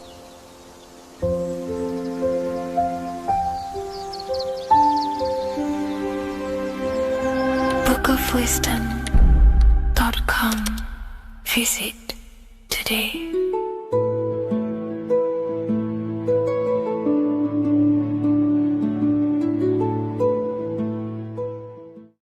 What if I told you that the Egyptians were trying to give you instructions on how to not reincarnate and come back to this material world and ascend your consciousness, your soul, to a higher plane that exists in the various dimensions of consciousness? This is Anubis, and this is his scales. You can find this image in the famous Book of the Dead, which is a famous Egyptian book and text talking about death, reincarnation, and the different things that go into death and how to prepare our mind, our souls for death. The Egyptians saw this as a massive thing in life. We must prepare our consciousness for the transition from a physical reality to a non-physical, tangible reality. The first thing we must understand in order to understand death is the term as above, so below. We die every single night. Consciousness goes to sleep, which is the withdrawal of consciousness from the material body into the inner realms of the mind. At nighttime becomes the darkness, and consciousness goes within itself. When the daytime comes around and the sun becomes more powerful, the rays of the sun increase the brain waves, and the body becomes active again, and consciousness manifests things externally. So the nighttime is the internal world, death or sleep, and the daytime is life, the external world. When we die, it's just a bigger version of sleep. we enter into our inner realms of consciousness. However, this transition needs some preparation. In order to understand the universe, understand what happens after we die, we have to understand that life is mental and the mind is not the brain. The brain is just a physical computer for the mind to operate the physical technology of the physical body. What you are seeing right now in your eyes is a simulation produced by your brain. Light waves entering in your eyes and the visual cortex at the back of the brain producing an image of what you call reality. Therefore, reality is not outside of you, it's a simulation produced by the body. The five senses are just electrical threads of light, all sending information back to your brain, and your brain is interpreting these electrical signals as senses: touch, taste, smell, and hear, and see. So everything you're experiencing right now is a simulation produced by the brain and the nervous system, but you are the observer of that reality, of that simulation produced by the technology of the body. So when you die, the technology, the simulation produced by the electrical system called the human body, is no longer running. Therefore, we don't actually leave anywhere, but the simulation stops running and we are dissolving one layer of ourself. So most people think they leave the body when they die, but we're not. We're simply just removing an aspect of ourself, a different dimension of ourself, and casting off that dimension, removing a veil or a layer. And we're seeing what is behind that layer. And what behind the layer of the physical reality is simply the world of imagination, the astral plane. At the moment of physical death, consciousness withdraws from the physical brain, yet the awareness does not cease. For a short period, the individual may experience a condition of peaceful unconsciousness, similar to deep sleep. Then, once the individual becomes conscious again after death, once the physical body, the etheric body, has fully been split up and consciousness is now operating in the astral plane, this is what the ancients called karma loka. Arthur E. Powell mentions this. C.W. Ledbetter mentions this place as well. Karma Loka is a place in the astral plane. The astral plane is the realm of imagination. It is where the forces of the mind manifest desires as imagination. All of your desires, your desired realities, the screen that you have in your mind, that screen you manifest a visualization on, exists in the dimension of the astral plane. It is a realm made of thoughts. It is an object made of thoughts. If you think of a chair, for example, and imagine that chair in your mind's eye, that screen you are seeing in your mind's eye is a thought animated. That thought is an animated desire, and that exists in the realm of the astral plane, a realm of subtle thought forms. Therefore, the physical world has an exact copy of this world, however, in the astral plane. Just like how if you remember the house that you grew up in as a child, if you could sit down right now, wherever you are, and you can imagine, walk around that house in your mind. You can imagine the layout of the street of the house. So in our minds, we have our own layout and map of our house, but then now connect all of the collective consciousness's minds and memories of places on the earth come together to create a collective astral plane, a world made of thought forms, but it's an exact copy of the material world. To go into a bit more detail, this would exist on the lower astral plane. On the lower astral plane, there is an exact copy of the earth, made of everyone's memories, imaginations, and things along them lines. Karma Loka is where the word karma comes from. This is the region of desire and emotion and imagination. This place is not a place of reward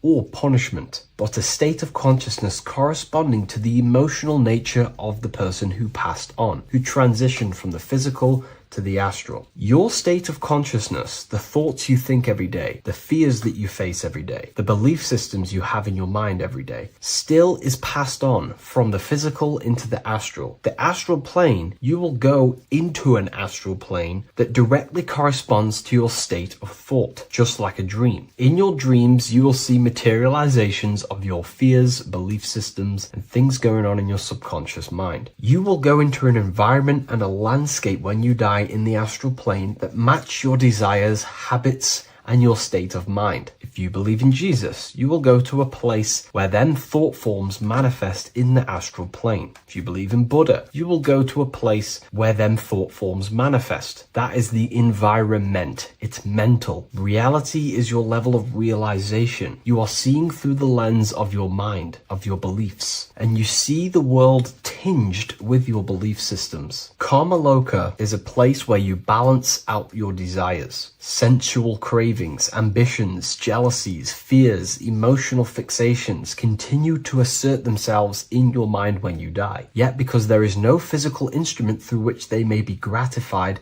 they gradually burn themselves out. These desires start to be balanced out again, and your mind becomes more balanced. The more refined the individual in physical life, the shorter and gentler this stage becomes. The more desires you have for material things, sex, whatever it is, the longer it will take to balance out the forces in your mind in Kamaloka. Desires weaken through repetition without fulfillment. Emotional attachments lose their magnetic hold. The astral body sheds its lower layers. It's like you're stripping away aspects of yourself. When that last personal desire dissolves eventually in the astral plane, consciousness can no longer maintain cohesion in the astral vehicle. The astral body disintegrates naturally and awareness withdraws into the mental body. The mental body is what the Christians call heaven. The mental plane is heaven, the realm of creative thought forms, the realm of pure mind, pure thought. The mental plane, also called the Devachanic plane, is a realm of blissful, creative, and luminous consciousness. The Devachanic plane is not an illusion, but subjective yet intensely real world, constructed by the individual's highest thoughts, ideas, loves, and aspirations. How does this link in with Anubis? Anubis is trying to give you instructions on how to prepare for life after death in this image. If we take a look at Anubis in this image, we have to understand this is symbolism. This is metaphorical. Anubis is known as the god of the underworld. He symbolizes the transition from awake to death. He is not a real god that you will meet when you die, but he represents the process of death, transitioning consciousness from physical to astral. He's giving you instructions in the Book of the Dead to make your heart as light as a feather, as this is a scale. So he represents death. Your heart needs to be as light and balanced as a feather. The heart is the emotional vehicle of consciousness, as I just explained that emotions are subjective to the astral plane or Kamaloka. We do not want a heavy heart before we die.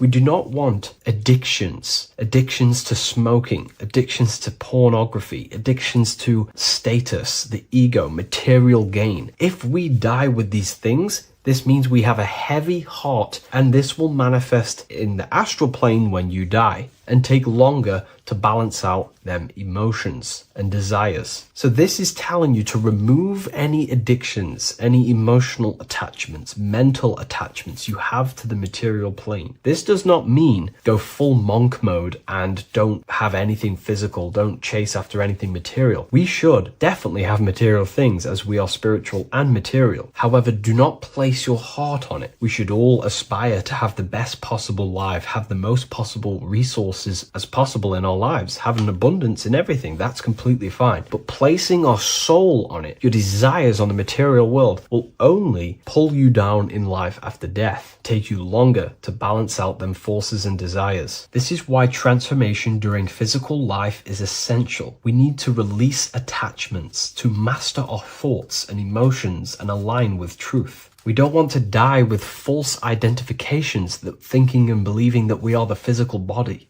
We need to balance out our heart. Yes, have material things. Yes, chase the best possible life for ourselves, but also have connection with the divine and practice detaching from the material world. Maybe even fasting from any addictions that you have, the phone and things along them lines. When this is achieved, when you are fully balanced and have no more addictions and attachments to your mind and consciousness, the scales are balanced. The soul becomes free and rises beyond the lower planes of existence when you die. It transcends the physical body and more than likely enters the mental body, We can't take anything physical after this life. The only thing we can take is spiritual things, such as wisdom, understanding, and connection. We can only take internal things. So we have to master our internal world before we pass on to a world where we cannot fulfill our physical desires. Now, this is kind of what heaven and hell is. There is a hell realm in the astral plane. If you desire horrible things, you desire to kill people, or you desire to do horrible things, then you will manifest in a place where that is taking place, with people, with entities that assimilate with that vibration. You might have to watch this video a few times to get a full understanding of this, but Anubis is trying to teach you, make your desires as light as a feather, purify your heart, purify your soul, and place your heart on the spiritual things, knowledge, information, connection, thought. Because if you desire material things, then you will more than likely desire to manifest yourself back into the material world and reincarnate. If you've read the Book of Symbolism, you already know this information. You can now find this book in the description of this video. Please leave a like, comment, and subscribe to the channel if you like this information. And we also have the Book of Symbolism available on Amazon.com now. Take care, everyone. I'll see you in the next video.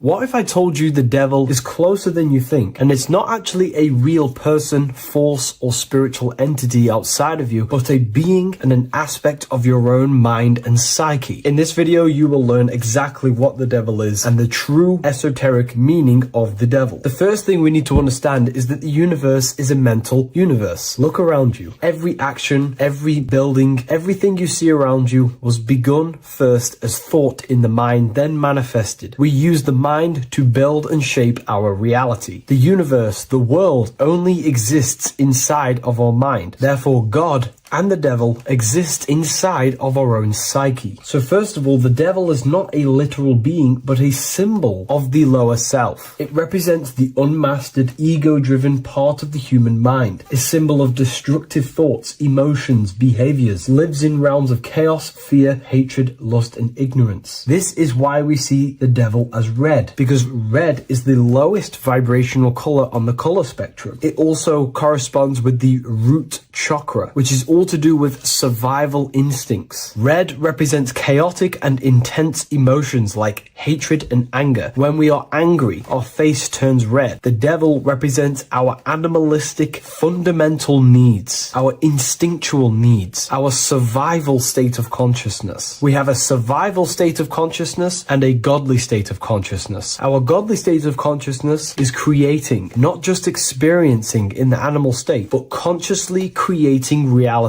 This is why we see the devil with a goat head, an animalistic head, and the head is where the brain is. The animal head represents living off instinct, the part of our mind that lives on urges, impulses, and instincts, eating, sex, power, ego-driven actions, and ego-driven thoughts. Animals are only aware of themselves. Animals live on instinct. They have no ability to consciously create like humans. This is our lower desires for the material world. That's not to say the material world is evil. However, when our consciousness is only seeking material things, this leads us down a path of self-destruction, because nothing material can ever satisfy our soul. Everything material is temporary. Therefore, the devil represents the part of us that seeks only material desires, only material fulfillment, the ways of thinking where we only think about ourselves and ego-driven thoughts. It also represents the unchecked, unconscious self, where we have no mastery over our thoughts, over our emotional impulses, and no mastery over our actions. We're living in instinct and impulsive states, which causes chaos, selflessness, destruction, and keeps us bound to our lower material 3D state of consciousness. It's important to recognize that the word devil was never present in the earliest Gospels. Instead, what was mentioned was a spirit of evil. This distinction is crucial because it underscores that the idea of the devil, as popularly conceived, does not actually exist as an independent entity. Rather, it is a personification of the lower aspects of the human mind, a facet of our own consciousness. The term spirit of evil was not meant to denote a specific deity or being, but rather any force of negativity, whether it manifests as a destructive thought, emotion, or action. A spirit is a force, an energy, and we have three forces that create our reality: thoughts, emotions, and actions. We have full control over these three aspects which transform and mold reality. A destructive thought, a destructive emotion, a destructive action is a spirit of evil, and it originates from the darker aspects of the human psyche. So now, because we're on the topic of the devil, we have to look at the pentagram, which is obviously connected to the devil heavily. The upright pentagram represents spirit, air, water, earth, fire. Upright, which represents spirit, the most important element on top of the earthly elements, showing spiritual principles over material principles. As spiritual beings as we are, we have to put our spirit first, our higher self first, and material things second. Why? Because material things never satisfy us long term. Seeking material fulfillment will leave us feeling unfulfilled in the long run and very unhappy, and we can lose ourselves in illusions. We have to put our spiritual principles first. Seeking wisdom, knowledge, connection to the divine, and connection to our higher self is what gives us true fulfillment in our hearts and souls. But when we see this pentagram inverted, we now have spirit on the very bottom, which now represents earthly principles on top of the spiritual principles. We're putting our earthly elements on top of our spiritual element, which this inverted pentagram represents no longer caring about spirit, no longer caring about our invisible internal world, and only caring about this external body, food, sex, material things, cars, money, and all the things outside of us, the world outside of our mind. This is what true Satanism is. Satanism is not worshipping an external deity, but it is worshipping the self, only fulfilling the ego's desires. This is what true Satanism is, and we have all been conditioned to live in this state. Satanists want us to believe that there is an external deity called Satan or the devil, and the reason they do this is because they trick us, making us believe that we are not Satanists, while they are actually conditioning us to be self-seeking, ego-driven people, where we only care about sex, food, material things, and money, which is actually conditioning us to be Satanists. 80% of the population today are unknowingly involving themselves in Satanism, which is ego-driven thoughts, actions, and emotions, dwelling and living in this state where we only care about ourselves. When we are spiritual, we realize we are all one. We are all one consciousness family, and we need to do things that help and contribute towards our collective experience, helping others instead of seeking to serve only the self. The angel is depicted with wings, which represents elevation, higher self. The devil is represented with an animal horns, which is on the ground. A goat is on the ground, which represents the lower self. This is the elevated mind and the lower material mind. Horus, the bird, higher self. Set, the ground animal, lower self. Jesus and Satan. These are two forces, two characters that exist within the human psyche, not real entities. They are forces of our minds, and there is a battle between our higher self and lower self all the time within our own minds. There's always a part of us that's telling to do one thing and another thing, to do something bad and to do something good. There is this battle inside of our own consciousness. Here we have the human spinal column. The human spinal column is showing you the higher and the lower self. The higher self represents the head. The head is where the mind is. This is the creative essence of the universe. This is where all material things begin as a thought in the mind. We create with the skull, with the brain. This is our higher self, the heavens, connected to the heavens, the sky. And the lower end of the spinal column is where our reproductive organs are, where our gut is. Our reproductive organs and our gut is all to do with survival. The lower end of the spinal column, lower instinctual 3D based consciousness. The lower end of the spinal column is where our lower self dwells. Eating, consumption, power, and sex, lust. These are all emotional forces and instinctual based based organs that are not inherently evil, but when we dwell and live off this lower end of the spinal cord, it keeps us in low states of consciousness. Our goal to raise to our higher mind is to balance this, not to overeat, not to abuse power, not to abuse sex and lust, but to master these organs and gain the ability to say no to these organs so that we can raise to our creative side of consciousness. Instead of dwelling in our instinctual nature, we can turn to our creative nature and consciously become a builder and constructor of reality. This is the true way of raising consciousness. This is the stairway to heaven, out of the animal consciousness to the higher consciousness. To wrap all of this up, it's all about gaining control over our instinctual lower nature and allowing our spirit to rule over our body and not our body ruling over our spirit or mind. The moment you let a thought become instantly an action is the moment you are an impulsive person. We are all trained to be this way. It is okay if you are in this state. The moment you let a thought turn straight into an action without questioning, that is the mind controlling you and you not controlling the mind. We need to gain control over the mind, and we do this through many different ways, through meditations,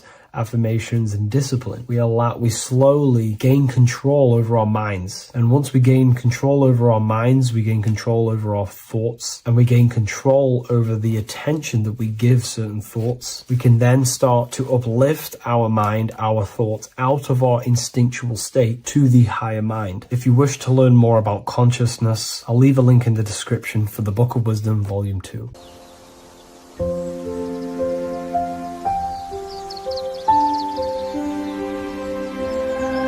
bookofwisdom.com. Visit today.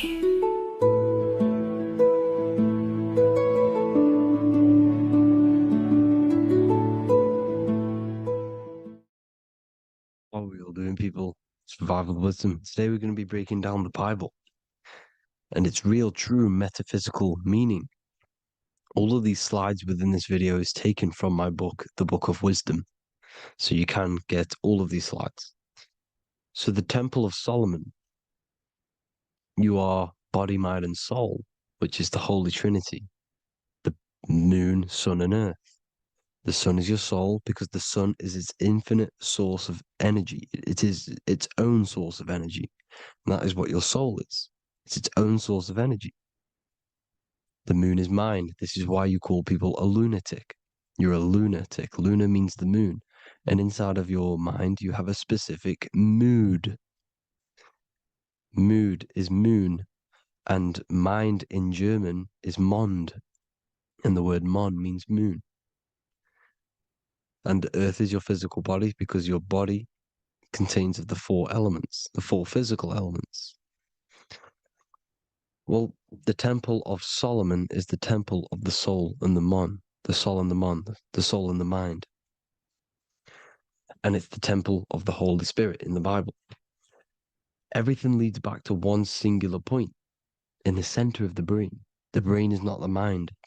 It's mind over matter. Okay? The brain is the physical manifestation of the mind. The brain is the electrical computer which decodes the light waves given to it by the mind. This is why everything in the body leads back to one singular point.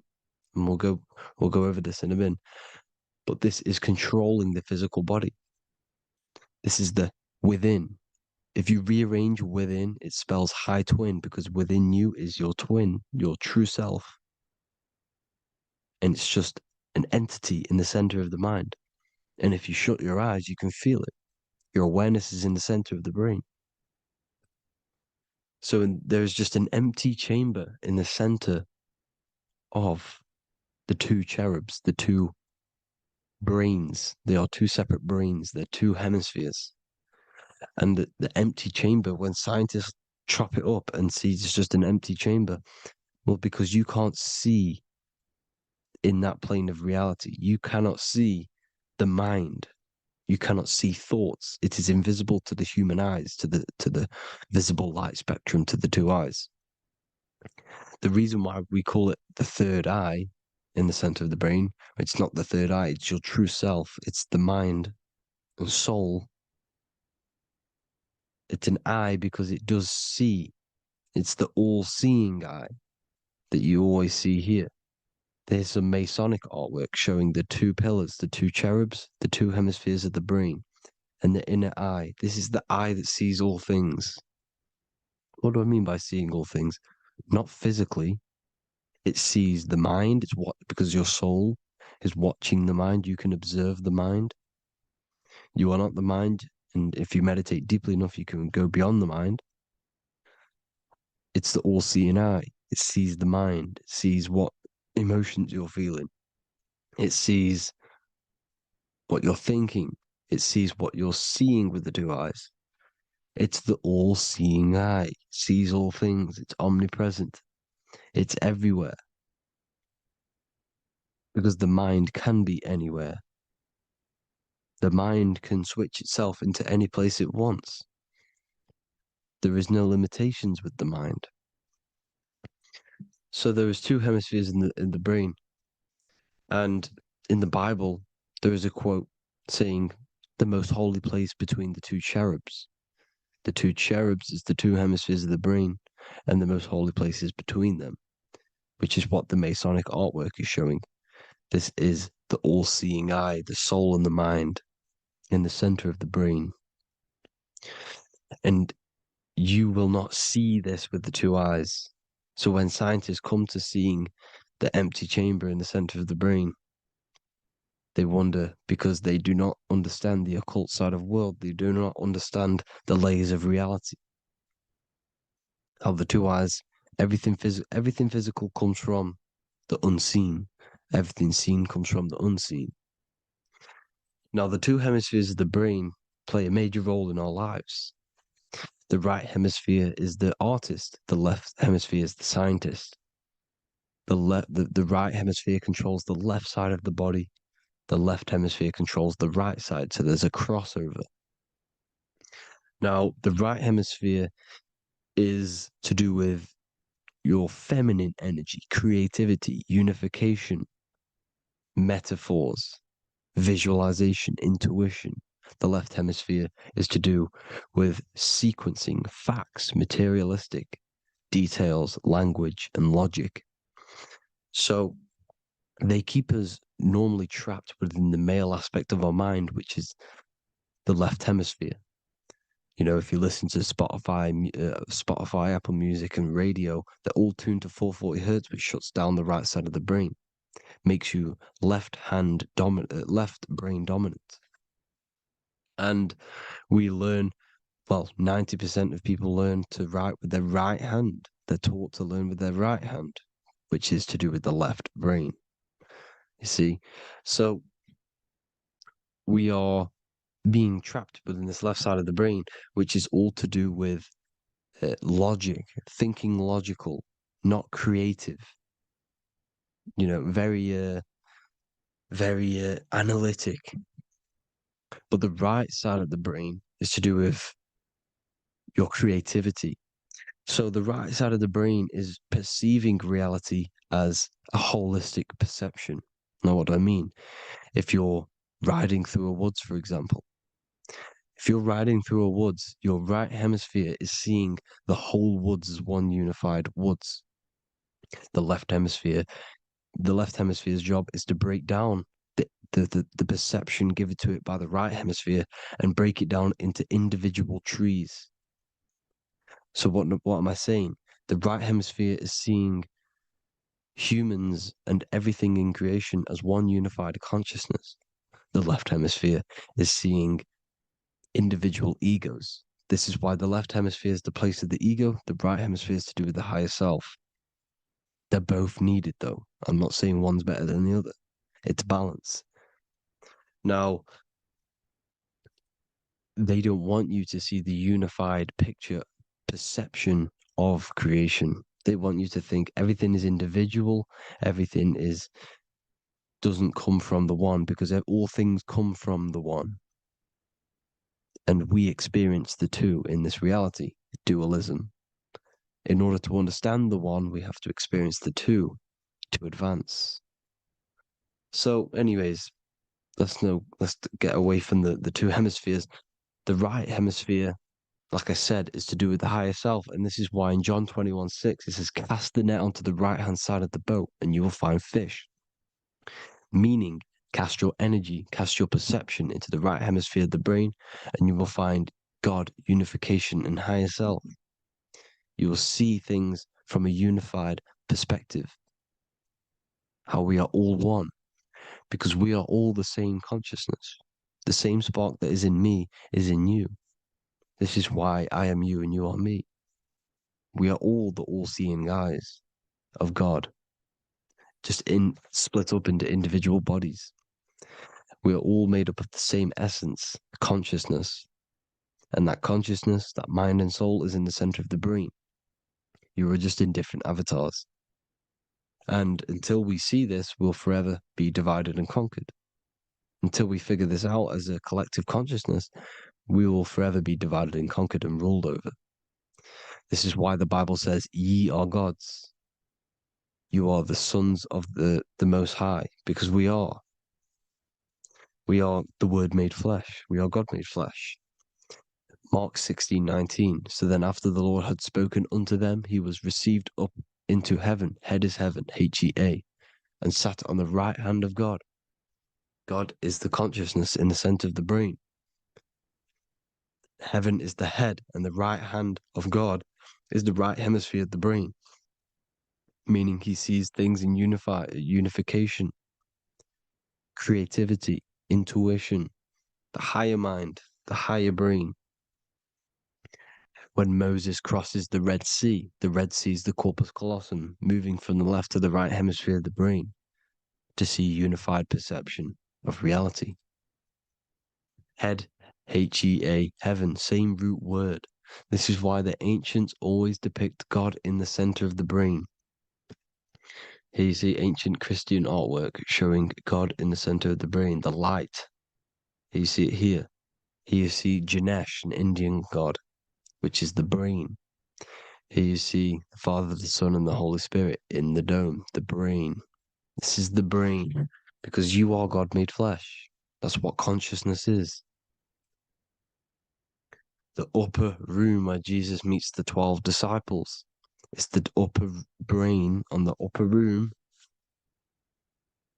The upper room is the chamber, the empty chamber in the center of the brain. That's the room.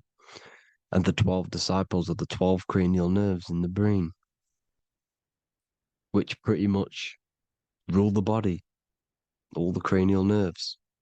The tree of life, the cardiovascular system. This is why in Genesis it says the tree of life was in the midst of the garden. Midst meaning middle, because the middle of the body is the cardiovascular system, which is controlling all of the systems in the body. The tree of knowledge of good and evil is the nervous system, is the spine and brain. This is what's detecting good and evil. The brain is the electrical computer with the left and the right hemisphere, decoding the dualistic world, decoding the light waves given to it by the external world. It is an electromagnetic computer. It is artificial intelligence. It is very intelligent, the brain and the nervous system, the human body as a whole. But the tree of knowledge of good and evil is the nervous system, because it is the tree that detects good and evil, makes you learn good and evil in this dualistic reality. Here you see Adam and Eve around the tree of knowledge of good and evil.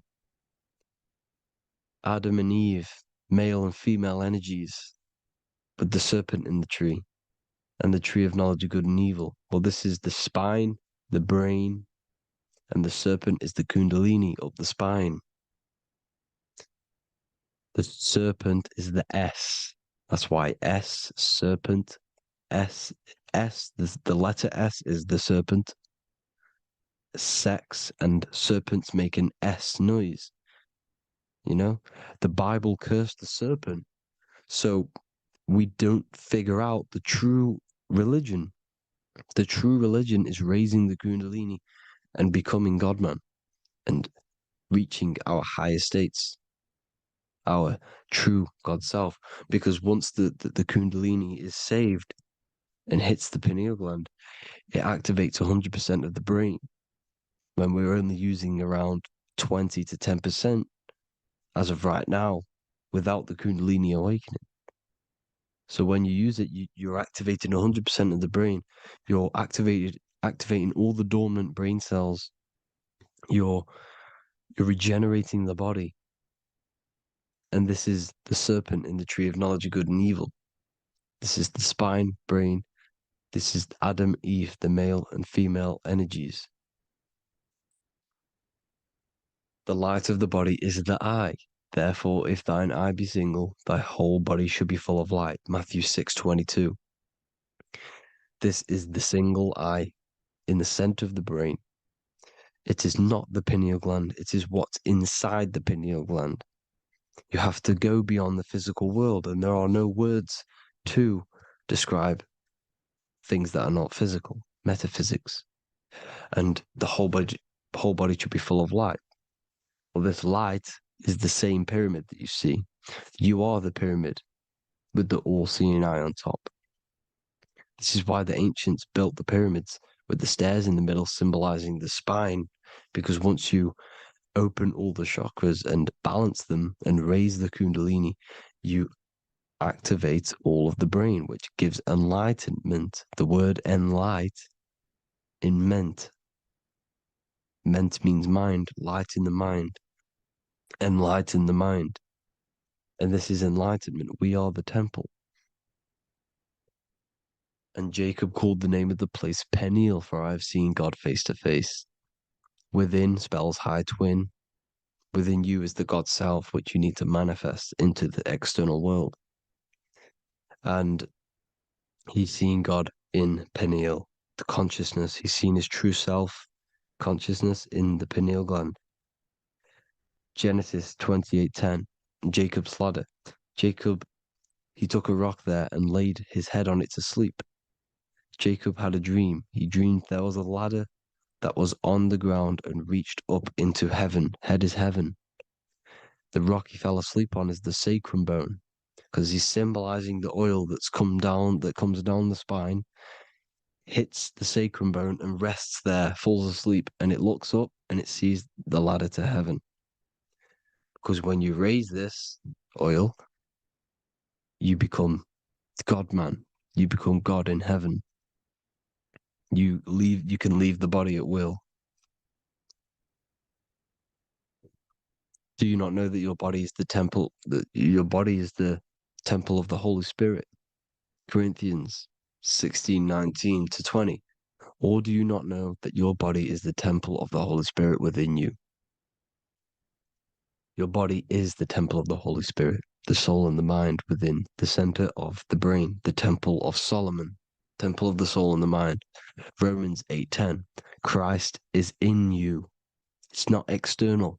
When you give where attention goes, energy flows. When you give your energy to external things, your attention, your worship to external things, you're giving energy, meaning it's draining you, and you're feeding something within the astral plane, a mental thought within the astral plane. So with you realizing that the Christ is in you, that you don't have to worship anything outside of you, this means that you're internalizing your energy. You're not giving your energy, because where attention goes, energy flows, which means you become more present. You become healthier because you're not giving off all of your special electromagnetic energy that's charging you. This is why the religions run by the Vatican is all external. They're exoteric. Exoteric means external teachings. The esoteric is the internal, the hidden teachings. In Psalms 82, I have said, ye are gods, and all of you are children of the Most High, because we are the Most High, split up into individual bodies. That's what consciousness is. Consciousness is the Most High, and we have to raise ourselves to the Most High. Brahma, Vishnu, Shiva. the Father, the Son, and the Holy Spirit. Why is it always a trio? It's a trio because it symbolizes us, the soul, mind, and body. The mind is the bridge for the soul to be in the body. What is the soul? It's the life force. It's the watcher. It's the all-seeing eye. The soul sees into different realities and it gives life to the body of every reality it goes in. This is why you always see light around the all-seeing eye, because it is the energy, the life force, the light, life, Li. Life is light. And it's the eye because it sees into the different realities. It sees into the dream world. When you're going to sleep at night and you dream, it's not a dream. It's another reality. You're a multi-dimensional creature. We live in a multiverse. There's infinite amount of yous. And there is a version of you which is the highest self in a reality somewhere. And this I has the ability to switch realities, which is exactly what astral travel is. Astral travel is the ability to switch reality beyond the 3D construct of this world. The Father, the Son, and the Holy Spirit, Brahma, Vishnu, Shiva. Brahma, the soul, inhabits different bodies. This is why they have different heads. Vishnu, the mind, symbolizing gnosis, meaning knowledge. This is the serpent. The serpent symbolized knowledge. Shiva, the body. The Father, the Son, and the Holy Spirit. The bird, the soul, because the bird symbolizes the soul. This is why you have here the Egyptians showing you the soul leaving the body. Here you see here with the twin head, the same head, and it's a bird. This is the soul self. This is the ego self. The Egyptians knew this. They knew all of this. Of course they did. Now the whole story of Jesus is all metaphorical for the process which goes on within your body. Your neck and head is the holy grail which the sun and the moon creates. Sorry, the sun and the moon creates the fluid within the holy grail, the brain, the skull. And the moon creates the milk. Sorry, the moon makes the milk. The sun makes the honey, the land flowing with milk and honey in the Bible. The land flowing with milk and honey is the center of the brain in the Holy Grail. Here you see the Masonic artwork showing you the sun and the moon creating the fluid in the spine. Here's the serpent. Serpent symbolizing the two Kundalini channels, the Ida Pingala up the spine. Here's the furnace raising the Kundalini, raising the oil, heating it up, and rising it to the crown. You see? So here you see more Masonic art, seeing the sun and the moon creating the holy fluid in the brain, in the cup, filling the cup. This is why it's a cup, because it's the Holy Grail. This is the holy oil in the center of the brain that gets released down the spine, which is Jesus coming down from heaven. It comes down the spine, down the River Jordan in the Bible. This is when Jesus goes from Nazareth to Jerusalem. He comes down the River Jordan, and Joseph and Mary are in Nazareth waiting for Jesus' return. Joseph and Mary symbolize the pineal and pituitary gland, which produce the two oils created by the sun and the moon. And he returns. When he returns, he gets crucified at 33, because there's 33 vertebrae at the back of the spine, and it crosses the vagus nerve. The crucifixion of the oil past 33 vertebrae creates God-man, and it creates your higher self, and it activates 100% of the brain. And you turn into spirit, you turn to your spirit self. This is why Jesus dies. He didn't physically die, it metaphorically dies and becomes his higher self. The ego self is left behind. It's the same with the whole story of Jesus. Jesus comes down from heaven, which is the oil. He dies in a cave for 3 days, which is the oil hitting the cave. Here's the cave. and resurrects after 3 days. If you resurrect the oil, comes up and gets crucified at 33 in Golgotha. Golgotha translates to a place in the skull. The three wise men from the east. Well, if you look at the Masonic artwork, they'll always show you a ladder up to the east. Okay? Here you see north, south, west. This would be east. Here you see east here. East here. The ladder up to the east. The east is the top, up. Three wise men from the east, the thalamus, pituitary, and pineal gland in the center of the brain. The most important glands in the body. Here you see the Egyptians with the spine, the sun, and the two hemispheres of the brain. What did I say at the beginning? The sun is the soul. The sun is its own source of energy. It's the life force, which gives life to anything it inhabits. The soul is the same thing. That's why sun and soul mean the same thing. So, what I'm saying is consciousness is God. And this is why when it refers to as God in the Bible, it means your higher self, pretty much. And returning back to this higher self, because God is something that you need to manifest. Consciousness is God, and your body is a reflection of the creation by God. This is why everything in the body corresponds with the stars. The stars rule the body. We are an image of the stars. This body is an image of the whole of creation. Aries rules the head. This is the cerebrum, the ram in the brain. Is the ram, Aries.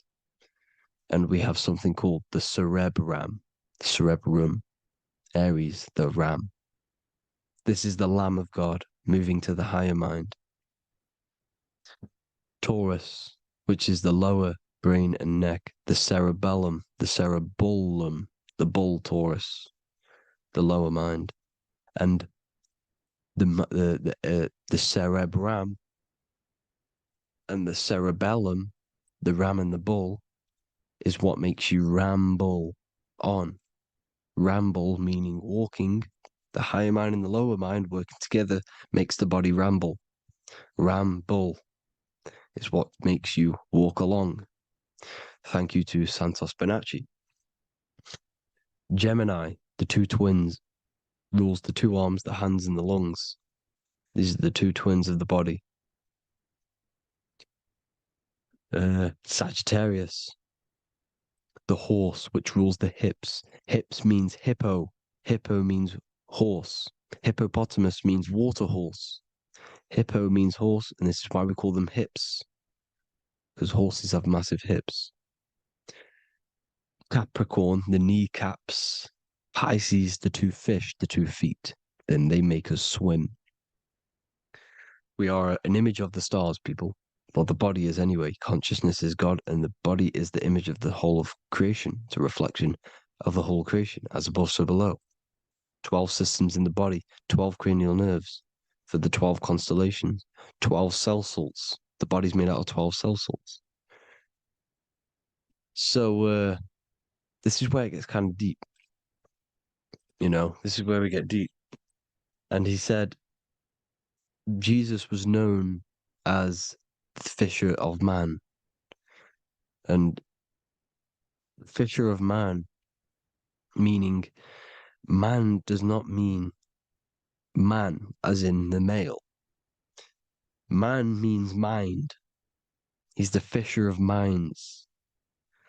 So the Bible is not patriarchal. It's not patriarchal. Man just means mind, pretty much. So the fisher of mind, man, because he was fishing minds out of this reality into the higher realities. He was teaching people how to leave the body when he walks on water. Walking on water is the physical, etheric, astral, and mental. These are the different planes of reality. The ether is the either, because the ether is the substance that's on either side, astral and physical. It's the fifth element, is ether. And the fifth element is the water, the same water at the beginning of the Bible when it says, Let the firmament divide from the waters above from below. The water symbolizes the ether. It's the base of all physical matter. And the ether symbolized is known as the water. So when you're walking on water, you're walking on the ether, meaning you're leaving the physical body.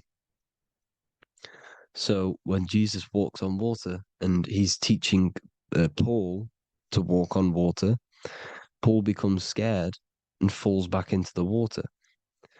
Well, when you astral travel and you become scared when you're projecting, you'll fall back into your body. So he's pretty much saying walking on water is leaving the body, and walking on the ether, because the ether is the veil between the astral, and that's what devil means. Devil has the word veil in it, because the devil is trapping you between one veil, which is this world. They're trapping you in this world, this thin layer of reality. Your dreams are different veils. The ether, the astral, the mental are different veils. Devil is deveil. Deveil. You need to escape being stuck into in one reality and live in between realities. And this is when you truly become a multi-dimensional being, because your soul is just the eye. That's what you are. You're just an eye, and you see into different worlds. And it also, when Jesus means the fisher of man, the fisher of minds, he is. There are. I truly believe, because of my research, that there is other worlds. It's not just this one. There's higher worlds. There's an infinite amount of you, and you've been in you, in them dreams. You call dreams. Them dreams are other realities that you are in. That's why when you're there, you don't feel like you're in a dream. You feel like it's 100% real, because it is real. So this is why the ancients always depicted the many different heads, because there's many different versions of you. And this I, the soul, the watcher, is switching itself into different bodies at all times. Well, when you sleep, when you astral project. And this is what the ancients were doing. They understood the multiverse, and they could switch bodies at will. And this is what the seven seals are in the Bible, also known as the seven chakras. These are literally portals within us to these different worlds. We're in the heart at the moment. Earth, rearranged, spells heart, meaning middle. This is where good and evil exist. It's the middle point, the midpoint of realities. So I hope you all enjoyed the video.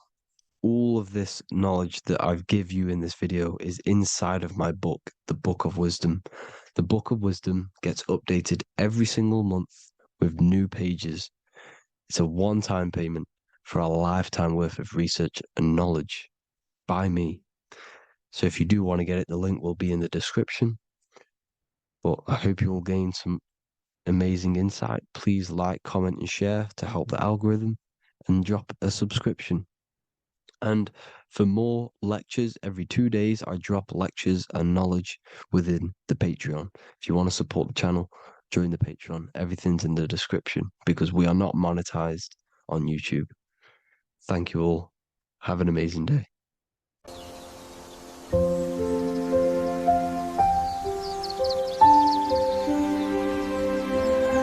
bookofwisdom.com. Visit today.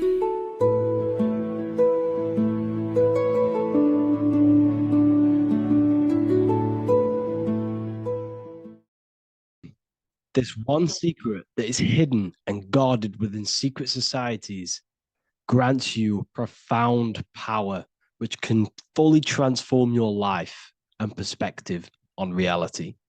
Today, I'm going to reveal this one secret, which you probably already know, but never realized how deep it truly is. This has the power to change your life. It is the key to your potential. And if you stay with me, this power may be yours, and you could transform your life with this hidden secret that is guarded within secret societies and esoteric orders. And this secret is not really a secret, but something people overlook, that the universe is mental. Everything we experience and interact with and perceive originates within the mind. The universe is a boundless field of consciousness, a mental construct molded and shaped by thought. We do not just live in a physical world, as they want you to believe. There are hidden forces that mold the material world. They want you to believe that you are only a physical being inside of a physical universe. But this is completely wrong. You are the architecture of the universe. Your consciousness is the very fabric of reality, and you create your own universe. The universe is an infinite field of consciousness, a vast and limitless mental construct, intricately woven and shaped by the power of thought. It is a dynamic and ever evolving field where the interplay of awareness and attention gives form to existence. Within the boundless realm, every idea, perception, and belief contributes to the creation and transformation of reality itself. Each thought holds the power to transform reality. Your consciousness is the very fabric of reality. And this is shown in the symbol of the flower of life. The flower of life is a symbol.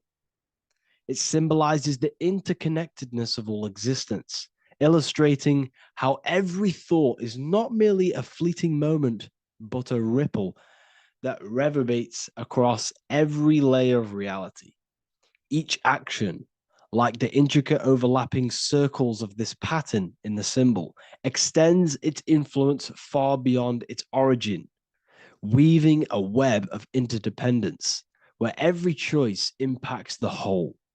It serves as a profound reminder that everything is connected, bound by an unseen field of consciousness. This symbol represents how one action, one thought is a ripple in the whole vastness of the ether of consciousness. To master your mind is to master the universe, because your mind is a miniature universe. The mind is the very fabric of reality. So if we gain the hook, if we gain the power and the mastery over our minds, we have now gained the power to create reality to your will and intent. You see, most people live in a cycle, and this cycle is the outer world manipulating how they feel on the inner world. People's external circumstances are creating their thoughts and emotion in the inner world of consciousness, which is producing a constant cycle of negative manifestation. For example, let's say something negative happens to me in my external world, then I start to think negative and feel negative. What that is actually doing is manifesting and projecting more negativity, because our thoughts hold the power to control and weave our own life. Your life is a direct correlation of every thought you thought in the past. What we need to do is stop and not let the mind control you in your reality. You need to control the mind so you can control reality. So, what does this actually mean? Reality is an externalization of consciousness. Consciousness and matter are one, they're not separate. They are inseparable and interconnected. Everything we see, experience, and observe is a manifestation of thought, beliefs, and consciousness, shaping the world around us. Now, this ties in with the secret fifth element that they have hid from you. They've hid from you this sacred and very important symbol and pillar to reality. And this pillar, this sacred thing they've missed, is called the ether. And they've held this from you for a reason, a specific reason. This is the true fifth element. Why do they hide the ether? Because the ether has the power to shape and manifest whatever we imprint upon it. Every thought is a vibration interacting with the ether and actively shaping our reality. The ether, you could see it as the codes to physical reality. It's like an energetic blueprint which surrounds all physical objects. It is the life force that gives life to all things. All energy comes out of the ether and returns back to the ether. Energy, it's 0 point energy and it is an infinite source of energy.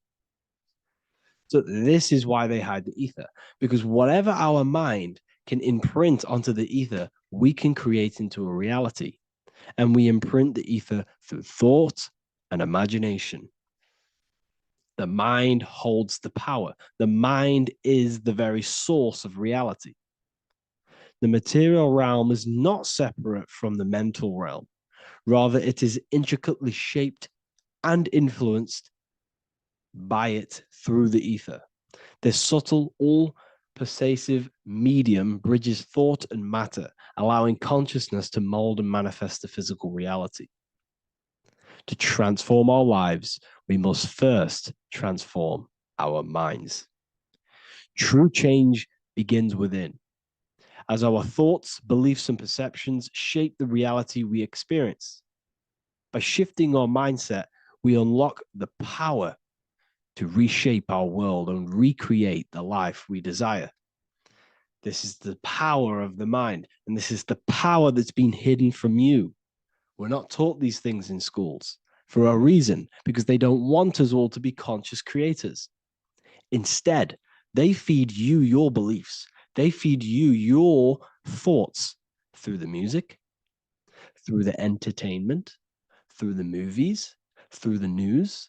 They're controlling your thoughts with this information. They're installing beliefs and information into your mind. So you are producing their reality. But this is what we need to stop. We need to take control. We need to stop consuming their music, their movies, their information, their news, because all of this is contributing towards your reality. They have the collective consciousness at the tip of their fingers. They do not create the world. We create the world by believing their beliefs and their thoughts and installing their information into our minds. You see, it's mind over matter, and most people live in matter over their mind. Most people let matter, the external circumstances, dictate their mind when it should be the other way around. It should be mind over matter. This is the mental plane. This is the astral. This is the etheric. This is the physical. The mind holds power over the emotions, over the imagination, over the physical, and over our spirit. It holds power over everything. It's mind over matter. It's the mental body that we must transmute and change. Most of us live in a chaotic state of mind, and this is what we must change. Turn chaos into order. So we need to be mind over matter. We need to install this belief into our subconscious. I, Harry B. Joseph, have created the ultimate esoteric school on the earth. As a member, you'll gain access to live mentoring calls twice a week, along with new lectures, books, and exclusive content released every week. Additionally, you'll have a full access to all my life-changing programs. If you're ready to transform your life and start your journey today with me, join Ethereal University. These are the campuses. We have the real lecture sections filled with lectures that you can watch. Manifestation Mastery, which teach you exactly how to reprogram your subconscious mind so you can live that reality. Sexual Alchemy, the path to empowerment of how you can transmute your sexual energy. The Real Library, where you gain access to powerful esoteric books, PDFs. Symbols of Secrets, an amazing course. The course that allows you to see beyond the veil that has been pulled over your eyes, the language of symbolism that secretly rules the world. I teach you how to read symbolism. Esoteric Exchange, live calls. You get to rewatch all of the old live calls. Mindwave Hub, this is a place of binaural beats where you can listen to infinite amounts of binaural beats. So you can meditate to them. Meditation section, numerology, health section, and electromagnetism. This is a life-changing place. And if you are serious, we only accept serious about changing your life and studying the occult and esoteric, this is the place for you. I've been there. I've been on YouTube looking around for valuable information, trying to find good accounts, good channels. It's very hard. I had to go through years of trying to find good information on YouTube. But what I've done is, instead of you searching around everywhere for bits of information and connecting the dots, I've put it all into one big place. You get your binaural beats, you get all the programs you need to walk the path of enlightenment to transform your life. I will connect with you on the inside, and I hope this lesson, this lecture, you gained some information, you gained some power from it. Please like and comment, or don't. It's up to you. If you have any reviews, if you have any ideas of lectures that you know, if you don't understand certain things, make sure to leave a comment and I can make a lecture about it. I can make a video about it for sure. I don't mind taking recommendations for videos. So I thank you all, people. Have an amazing day.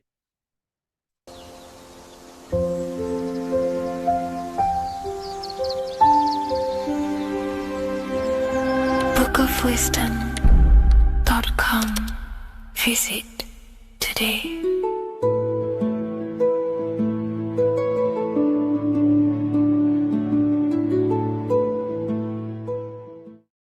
What if I told you that the pentagram can unlock the secrets of creation and make you manifest any reality you want? Hence why the pentagram is used heavily in magic and witchcraft. We have to understand that the pentagram has been heavily demonized. Religions, churches claim that this symbol is associated with Satanism and witchcraft. I personally believe this was intentionally done so that people do not gain their personal power over reality and their life. The pentagram reveals so much about you, and it is one of the most important symbols to understand inside the occult studies. It is one of the most common symbols that you will see across all occult esoteric orders and different occult traditions, such as Freemasonry, Kabbalah, Rosicrucianism, alchemy. You will see this symbol everywhere. And in fact, you even see this symbol, the pentagram, on old church buildings, statues of Jesus next to church buildings.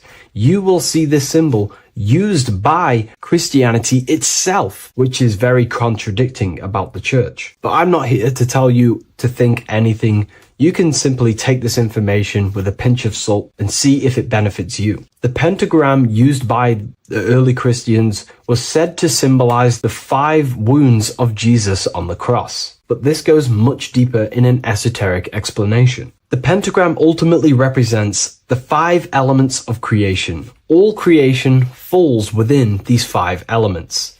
We have spirit on the very top, then you have air, water, earth, fire. This is the correct placement and order of the elements. Air is always on the left, water is always on the top right, earth very bottom left, fire bottom right, and spirit placed on the tip point of the pentagram. It's a 5-pointed star drawn with one continuous line. But this actually reveals much deeper things, and we're going to be going into how to use this symbol for magic and creating your reality towards the end of this video. But now we're going to give you a basic understanding of the pentagram. It's showing you the 4 physical elements symbolized as triangles and spirit symbolized as a circle. The 4 physical elements are made out of the base element, spirit, or what the ancients call ether. Ether is the underlying base of all physical matter. This is the substance that animates physical matter with life force. All physical matter has its origin in the etheric substance, or spirit, what we want to call it. It is simply the life force that animates the physical thing. However, if we go deeper onto this symbol, it also represents something personal to the individual who wears this symbol. If you wear this symbol, you're basically saying you're putting your divine nature over your material nature. Your divine self is in control of your material self. You put your spiritual needs before your physical desires and needs. Hence why the spirit is on top, looking down over the 4 physical elements. The circle is continuous, one line, eternal, no beginning, no end. The triangle has beginning and end and points. You can see the beginning and the end when you draw it. On a deeper level, this is pretty much showing the process that symbolizes the structure of the macrocosm, the universe itself, showing how the invisible spiritual planes condense and crystallize into the visible physical world, spirit turning into physical reality. But if you wear this symbol, you're basically saying, I put my divine nature over my material nature, showing that your spiritual nature rules over your earthly existence. You put your spiritual needs first. If you see this inverted, it is now the opposite, placing spirit on the bottom, basically saying, I desire the physical things over the spiritual. But what exactly is your spiritual nature? Well, your spiritual nature is simply your internal self. You chase things that are immaterial, such as knowledge, love, experience, expansion, gnosis. These are the qualities of spiritual things that the spiritual person likes to chase and desire, instead of desiring the things that are temporary in the material world and never actually lead to fulfillment. True fulfillment is by chasing spiritual things. God, the nature of creation, the self, gnosis, knowledge. But if we go even deeper, this symbol ultimately represents how reality is created. Hence why this symbol is heavily used in Kabbalistic magic and so-called witchcraft. We are all magicians. Each one of us are creating reality. There are just certain ways you can actually create reality by becoming conscious of them. By becoming conscious of the elements and the qualities of the self that actually create your experience in your life in the present moment. If we look at the pentagram, we see that when you draw a pentagram, it is one continuous line. It is one expressed in 5. The order of the elements are very important. Spirit at the bottom, fire at the bottom right, and so on and so on. Because this is showing you the descent of the spiritual into the material, the invisible crystallizing into a material reality. As you can see when you start to draw the pentagram, you see spirit at the very top. You're descending down to fire. Fire is the closest element to spirit. Hence why in magic and witchcraft, people like to use candles. So you're descending first into fire, then into air, then into water, then into earth, then back into spirit. Because of course, the cycle of creation unfolds itself. When you die, you return back to spirit, and then you reincarnate yourself back into physical reality if you wish and desire to. Everything is under this process of matter spiritual. In the daytime you wake up, you're in your material body. When you go to sleep, you enter your astral spiritual body. Everything's in this continual process, renewing itself in spiritual, then material. But the reason why this is associated with magic so heavily is because each one of these elements corresponds to a different body of consciousness, a different vehicle of consciousness. Consciousness has many different vehicles it uses to create the tangible self, the physical reality. For example, consciousness has a spiritual nature. The spirit element in this case symbolizes the emanation, the descent of the one power, the one force that we are all using. Each one of us is using this one power, the power of the source consciousness, unfolding its creation in the present moment. This represents the source, the emanation, the descent of this continuous flow of energy through us that we are tapped into, like a live stream in the present moment. This descends first, the force descends into fire. Fire symbolizes the willpower, will. In this aspect or vehicle of consciousness, the will is the being that directs intention. initiates action, shapes reality through focus, determination. It sets direction, holds intention, projects a desire into form, and aligns your inner world with the outer creation. The will comes out of the force, spirit. Then the will goes with intention to air. Air symbolizes the mental vehicle of consciousness, the mind, the psychic man. The psychic aspects of your consciousness is thinking, imagination, mental images, logic, using the thought or the mental vehicle body of consciousness. Then that thought has an emotion, which is then water. So it goes from the force to the will to the intellect to the water, the emotional body of consciousness. The emotional vehicle of consciousness amplifies the thought into an emotional desire that you want to take action on. No one takes random actions, and if we do, we say we're very bored and we don't care. The water is the energy, the emotion you have to fulfill something. And that emotion then descends into earth, which is the physical body to take the physical action in the present moment, to fulfill that desire, to fulfill that will, that thought, that desire. And that is how reality is created all the time. Now, there is much more that you can go into with the pentagram, because true magic is about changing consciousness at will, not casting random spells. It's the ability to change the direction of consciousness using the power of the will to direct these forces to create change in the internal world so it can project outwardly in the external world. Because consciousness creates the external reality. What happens within us, we see change outside of us. So true magic is about manipulating the forces and the vehicles of consciousness that exist within our own mind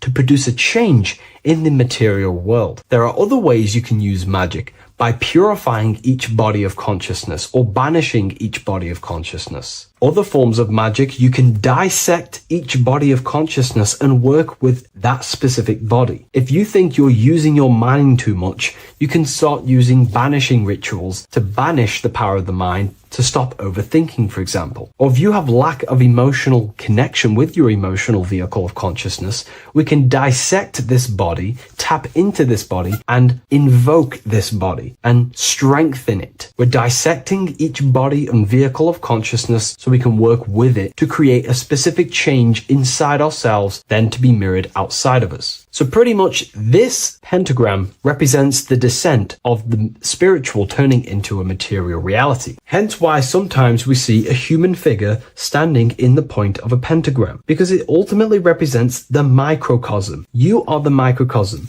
You represent the entire process of spirit into matter, the invisible into the visible, the formless into form. The pentagram, drawn in one unbroken motion, captures this divine act of creation, showing how consciousness flows downward through the elements or the vehicles of consciousness to bring forth the material reality. The Book of Symbolism will teach you all about this. It was released November 17th. A lot of people have taken advantage of this. You also gain a free ebook with this copy. Every order comes with a free ebook. And if you wish to get your copy of the brand new Book of Symbolism, you can find it in the description or revivalofwisdom.com. Thank you, everyone. I'll see you in the next video.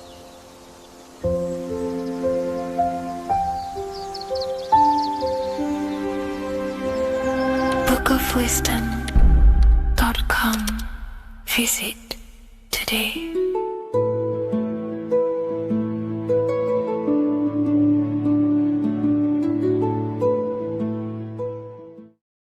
There is a secret meaning behind the number 666. 666 is 3 sixes. The number 3 in occult and esoteric numerology represents the 3 aspects of human consciousness. We see this symbolism in the all-seeing eye with the light and the triangle. The triangle is the number 3. The eye represents consciousness, observation, and the light represents the light of consciousness, because consciousness is pure light. The 3 aspects of our consciousness is thoughts, emotions, and actions. Every thought creates a feeling, and the feeling creates the action. All physical manifestation is driven from these 3 aspects of our consciousness. All physical manifestation comes from thought. Every object you see around you, this screen, the phone you're on, the laptop you're using, or the iPad, was a thought in the invisible realms of consciousness. Then it was brought into physicality through feeling and action. This is because man is made in the image and likeness of God. We are all mini creators. We are all extensions of God's creative consciousness. Therefore, the number 666 represents 3 sixes. 3 is thoughts, emotions, actions. The number 6 represents the cube because cubes have 6 sides. This material world that we experience, everything has 6 sides. Everything's created by cubes. We can move forward, we can move backwards, we can move left, right, up and down. This is the cube that we are stuck in. Therefore, 666 represents our 3 aspects of our consciousness, thoughts, emotions, actions, all contributing towards our physical self, material world, material pleasures, completely cutting ourselves off from our spiritual, true, divine self, which means 666 is representing a state of consciousness. A state of consciousness where we only operate from a place of material needs and survival things. As humans, we possess a physical material body in the physical material external world, but we also possess an invisible inner world, which is what we call spirit. When we disconnect ourselves from our inner world, we become lost in this materialistic way of thinking and acting, which can lead to no life purpose, a feeling of emptiness and voidness in our hearts. Humans possess the ability to transcend our animal instinctual natures and turn to the divine mind, to the spiritual inner world. It is our inner world that is projecting our outer world. The outer world is just an effect of our inner state of consciousness.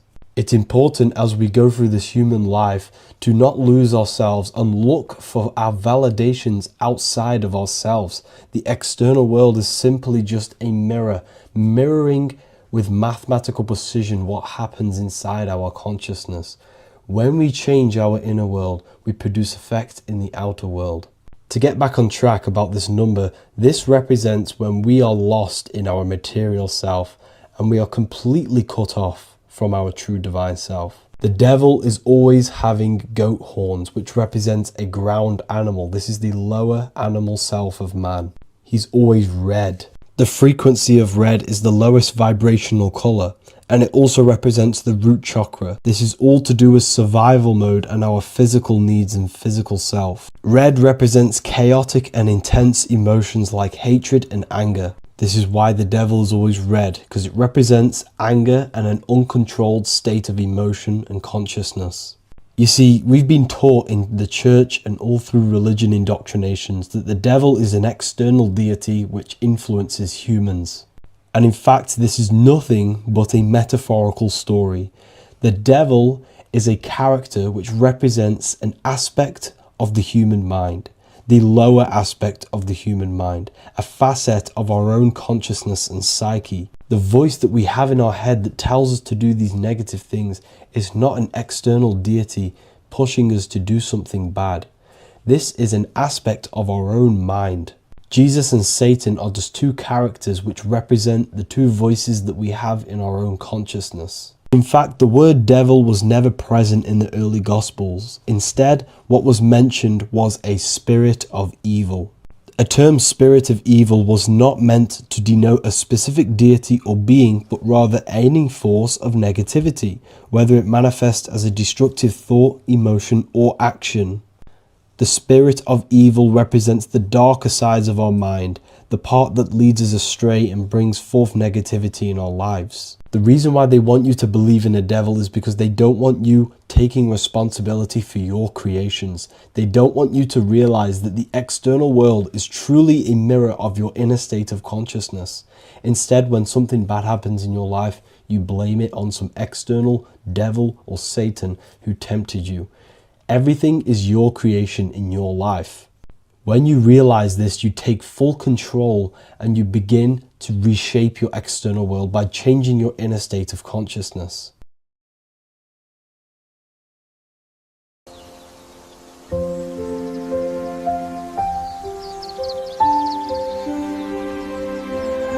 bookofwisdom.com. Visit today.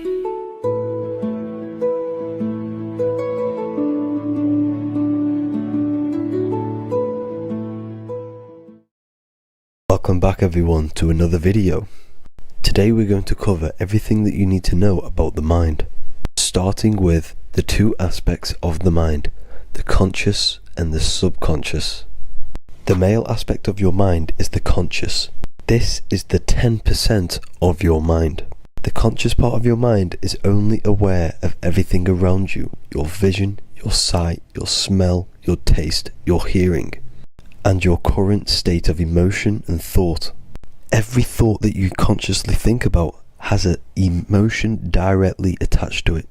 That emotion is then impressed onto the subconscious part of the mind. The subconscious part of the mind is the female aspect of your mind. It is also a whopping 90% of your mind. Subconscious mind is controlling all of the subconscious processes which happen within your body. For example, your subconscious mind is controlling your heartbeat, your digestion of food, and all of the things that you do not have to tell the body to do. It is the hidden part of our mind which is controlling all of the hidden things. The subconscious mind is like a recording supercomputer. Everything that you have experienced in your life is all recorded and stored within the subconscious mind. One of the most important things about your subconscious mind is that it stores your mental programs.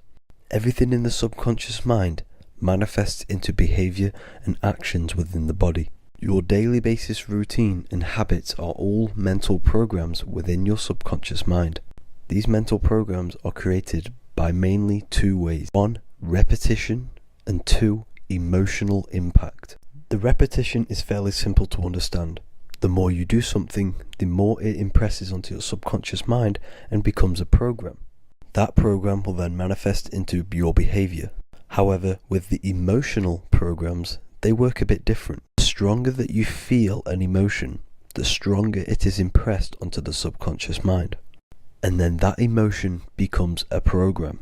For example, you had a very traumatic moment happen when you were a young child. The emotion that you felt was so strong in that moment that it impressed into your subconscious mind so hard that you can recall that moment like it was yesterday. That traumatic event that happened to you when you were young will still manifest into your daily basis behavior even to this day. However, it manifests subconsciously. For example, if you were in a car crash, you will be wary to enter cars with certain people. All because of that traumatic emotion that you felt and impressed onto your subconscious mind. Another example of the subconscious manifesting into our behavior is posting on Instagram. Most of the time, the reason why you post is because your subconscious mind is seeking gratification. So before you actually do something, question yourself and find out the root cause of why you are doing this. Another thing that you need to understand about the subconscious mind is that it takes everything you say in here literally. So for example, if you go and say, "You are an idiot" to someone, your subconscious mind will only pick up the word idiot. It only knows yourself. It doesn't know anyone else. You are casting a spell on yourself just by saying that to someone else. This is why the golden rule is to treat others like you'd like to be treated. Now, you can rewrite these programs which are already in your subconscious mind. However, it does take consistency. You have to change these programs which have been running for years. And by changing these programs, you change your behavior, because these programs manifest into your behavior. The best way to do this, personally, is to listen to affirmations first thing when you wake up in the morning, and do this for 10 minutes every single morning.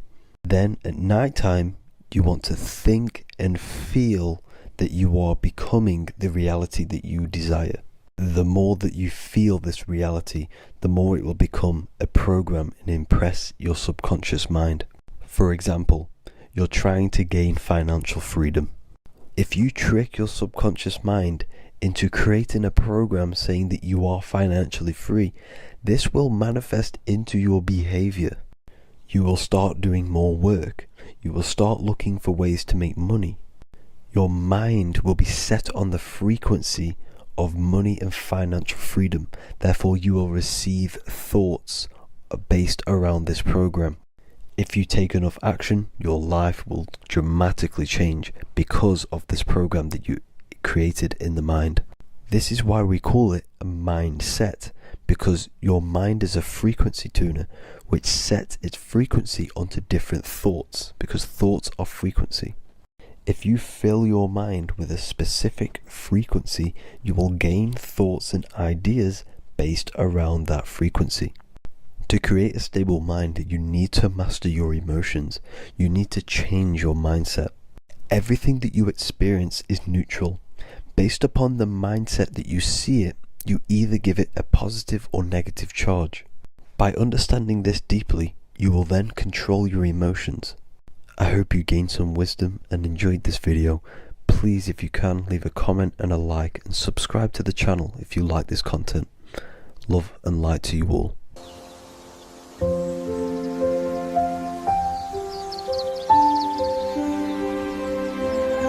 bookofwisdom.com. Visit today.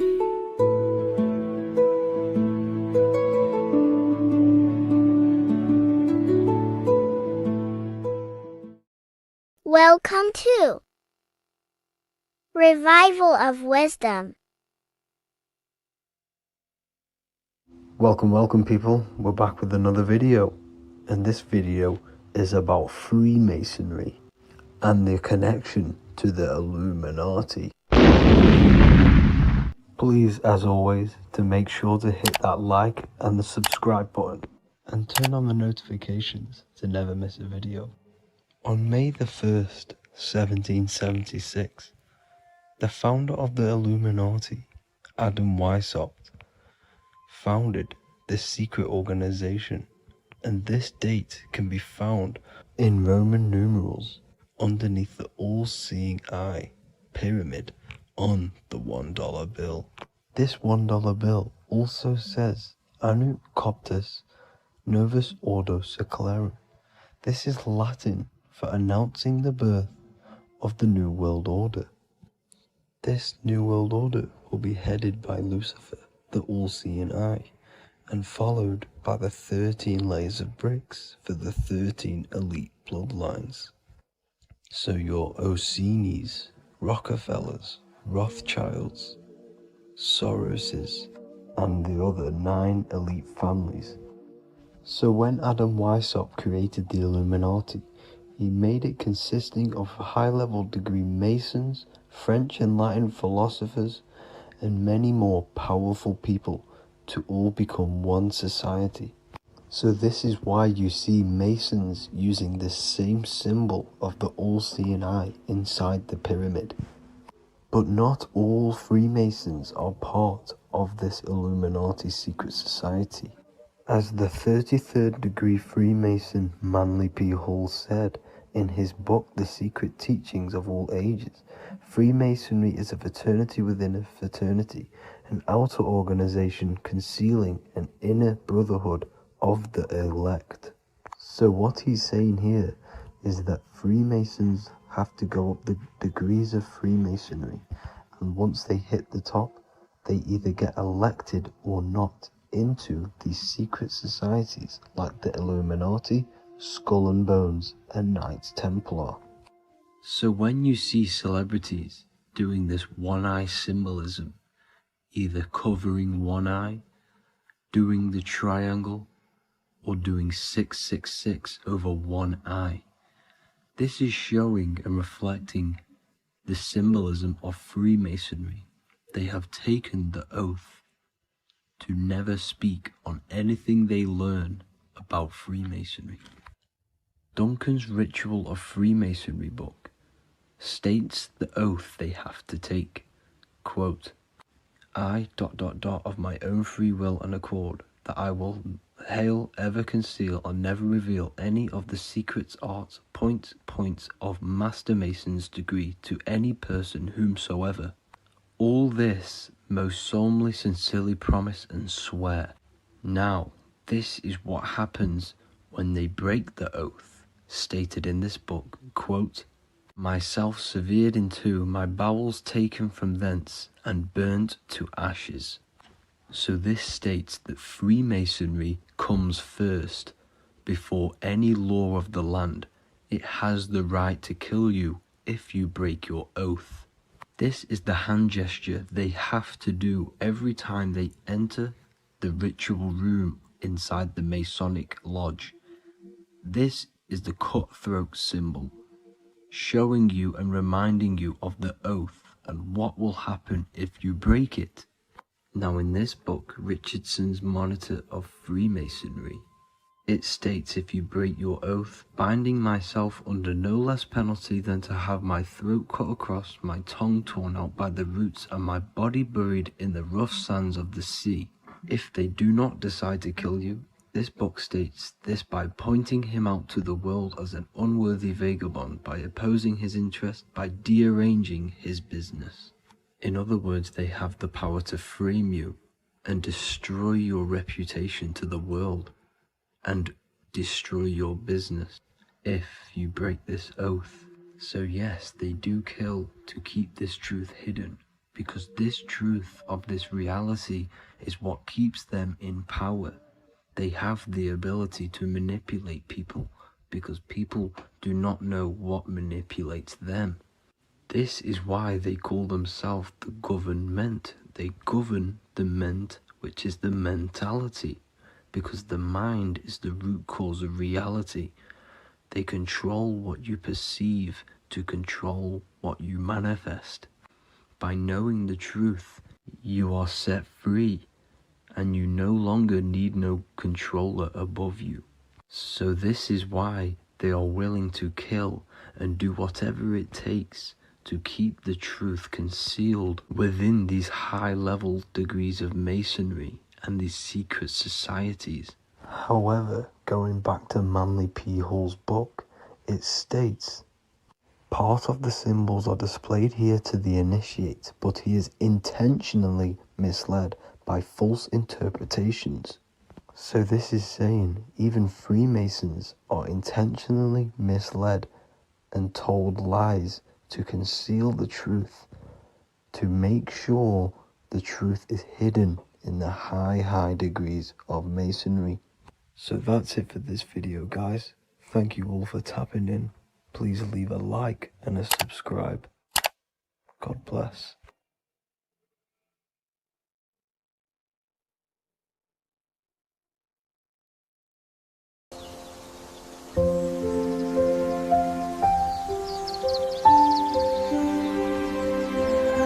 bookofwisdom.com.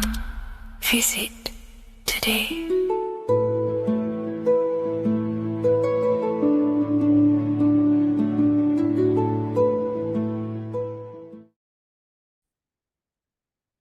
Hello, Seeker. Welcome to Revival of Symbolism, a channel devoted to the language of esoteric symbolism, guiding you to discover yourself and expand your consciousness into deeper realms of thought. I'm Harry B. Joseph, also known as Revival of Wisdom, and today we're going to be discussing this particular piece of artwork of the eye and the checkerboard together, and the esoteric teachings behind the veils of these symbols. So the first thing we must look at is, of course, the eye. The eye being a symbol of consciousness.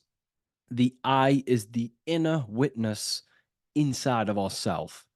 This eye is referring to the internal eye of perception inside of our mind. The mind that gives us the ability to perceive and to understand things internally. This is also the eye we use to vision things through our internal vision, what we like to call imagination. The screen in our mind that allows thoughts to be projected into a particular form. So this eye is talking about the internal eye of perception inside every single individual and form of life. Dogs, cats, squirrels, humans. Every single form of life has this internal dialogue, the inner being that no one else can listen to but themselves. This is a symbol of consciousness. And together, these two symbols reveal a grand teaching and understanding of the world and the universe, of how the universe is one consciousness, one observer. This is symbolizing the observer witness consciousness. Consciousness holds many vehicles and many dimensions that it exists in. As I've talked about previously in my previous lectures, we have a physical vehicle of consciousness, which expresses physical actions through the physical body. We have an emotional vehicle of consciousness, which is our emotional body or the astral plane. We have a mental vehicle of consciousness to express thoughts inside of, the thought body of consciousness. We also have a witness side of our consciousness, this internal witness, like who is the one seeing the screen of your reality right now? Who is the one seeing it? Not looking, who's perceiving the screen of reality through your eyes? Well, that would be the inner witness. And that inner witness is also perceiving your thoughts. A lot of people become identified with their thoughts, and they let the changes, the ever coming, unfolding changes in their mind, world, become a part of who they are. And they get caught up in the world and the changes that happens to them. And a great teaching that I've come across this last year is to never identify with the ever changing circumstances that happen in life. When things are tough, when things are bad, always remind yourself that you are the witness of your thoughts and you are the witness of this reality. You are the one witnessing your thoughts, emotions, and actions. You are the one behind them. So when things get tough, try not to get too indulged in these negative things. The eye is the witness. Connect with the witness. And this is the same eye that sees the screen of your reality, and it also sees the screen of your dreams. So this witness consciousness is transcending your physical day life and reality, and it's also witnessing your dreams. It's the same observer who's observing your reality now, but also observing your dreams. So this witness consciousness transcends all forms of bodies of consciousness. It is essentially the highest aspect of ourselves, and it is literally the thought voice, the inner thinker, because you are not the external body. You are not the being outside your mind. You are the being inside your mind who is actively thinking. I like to call uh, what you are, what we are as consciousness is consciousness in action. We are the thinking inner thinker, the inner being. And it's about becoming into contact with that inner being again to unveil who we truly are. If we sit back and truly have a thinking session of, closing your eyes and going inside yourself, and you ask yourself, who am I truly? Who am I beyond all of my beliefs, memories, my body? Who am I beyond that? And it will lead you to the inner voice, the inner dialogue. But again, you are not the voice. You are the one hearing the voice. You are the silent, invisible one, the one behind the veil. So this is ultimately what the eye is representing. It is representing the inner self shining, looking down upon the earth, upon duality, right? But this also reveals a great teaching as well, is that consciousness is universal. It is not something solely given to you. It is universal. It is a part of a greater whole. Consciousness is personal and also impersonal.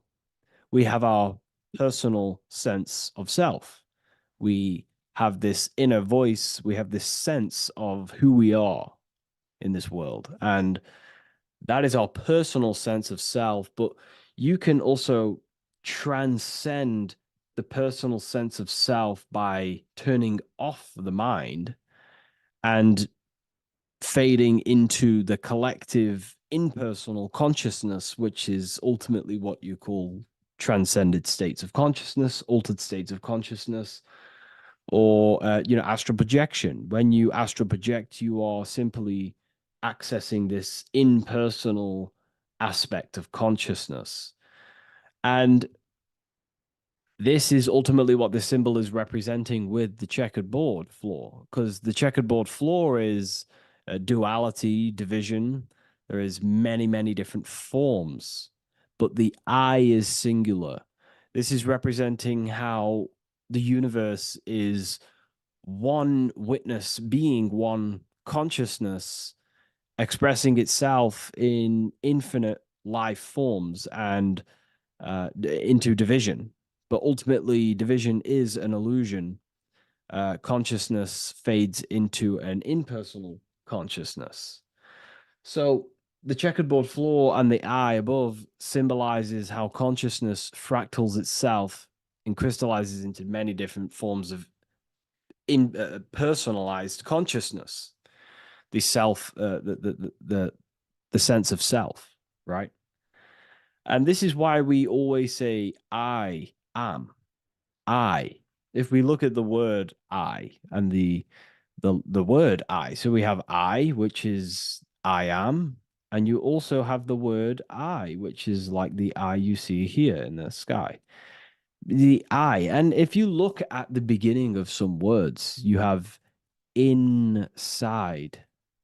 You also have internal intelligence, all things to do with the inner self. Most words begin with an I, which is, I find, is a great connection because it's referring to the inner intelligence, the inner being, the inner sense of self. So the universe is essentially one being expressed in many different forms. That's also found in the word universe, uni, coming from the root word unite, meaning oneness, unification, united, and verse being a verse of a song, because we're all playing the song of consciousness, which is an ever unfolding song, an unfolding vibration, an unfolding creation. So this is simply representing how consciousness fractals itself into many different forms. And when we identify with our self consciousness, our sense of self, we no longer realize that we're a part of a greater whole. We're part of a unified field of consciousness. And there is only actually one true being in the universe, and that is the inner witness. And that inner witness is inside of every living form. And in order to truly process that, it takes a lot. You have to disintegrate who you truly think you were before you wake up to this universal truth. Before you understood this, you just think, I am me, you are you, and everyone is divided and everyone is their own being. When in fact, we're all not. We're all one consciousness expressing itself infinitely. Uh, and it's kind of like a social system. Consciousness is always interacting with itself.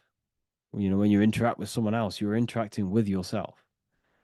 It's a very mind-boggling concept to truly understand. But again, in order to truly understand this, you have to let go of who you thought you were. And when you do no longer identify with your personal consciousness and you identify with the witness consciousness, you become unified with the whole, with the greater, with the collective consciousness. And this changes the way you think, you feel, and act because you then realize that we're all playing a part of creation on this earth. We're all contributing towards the building project of earth.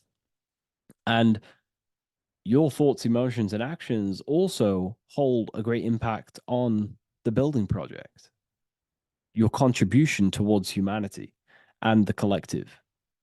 And you start to have empathy for other people and you start to care for other people naturally by understanding this concept. And it's a very important concept because if the whole world truly understood this, we would live in a better reflection in the material world. The world would be reflecting a better place because the world is simply just a reflection of consciousness. And the world today is so bad because people's thoughts and consciousness is not in the greatest state of mastery, of self realization, and people don't understand who they truly are.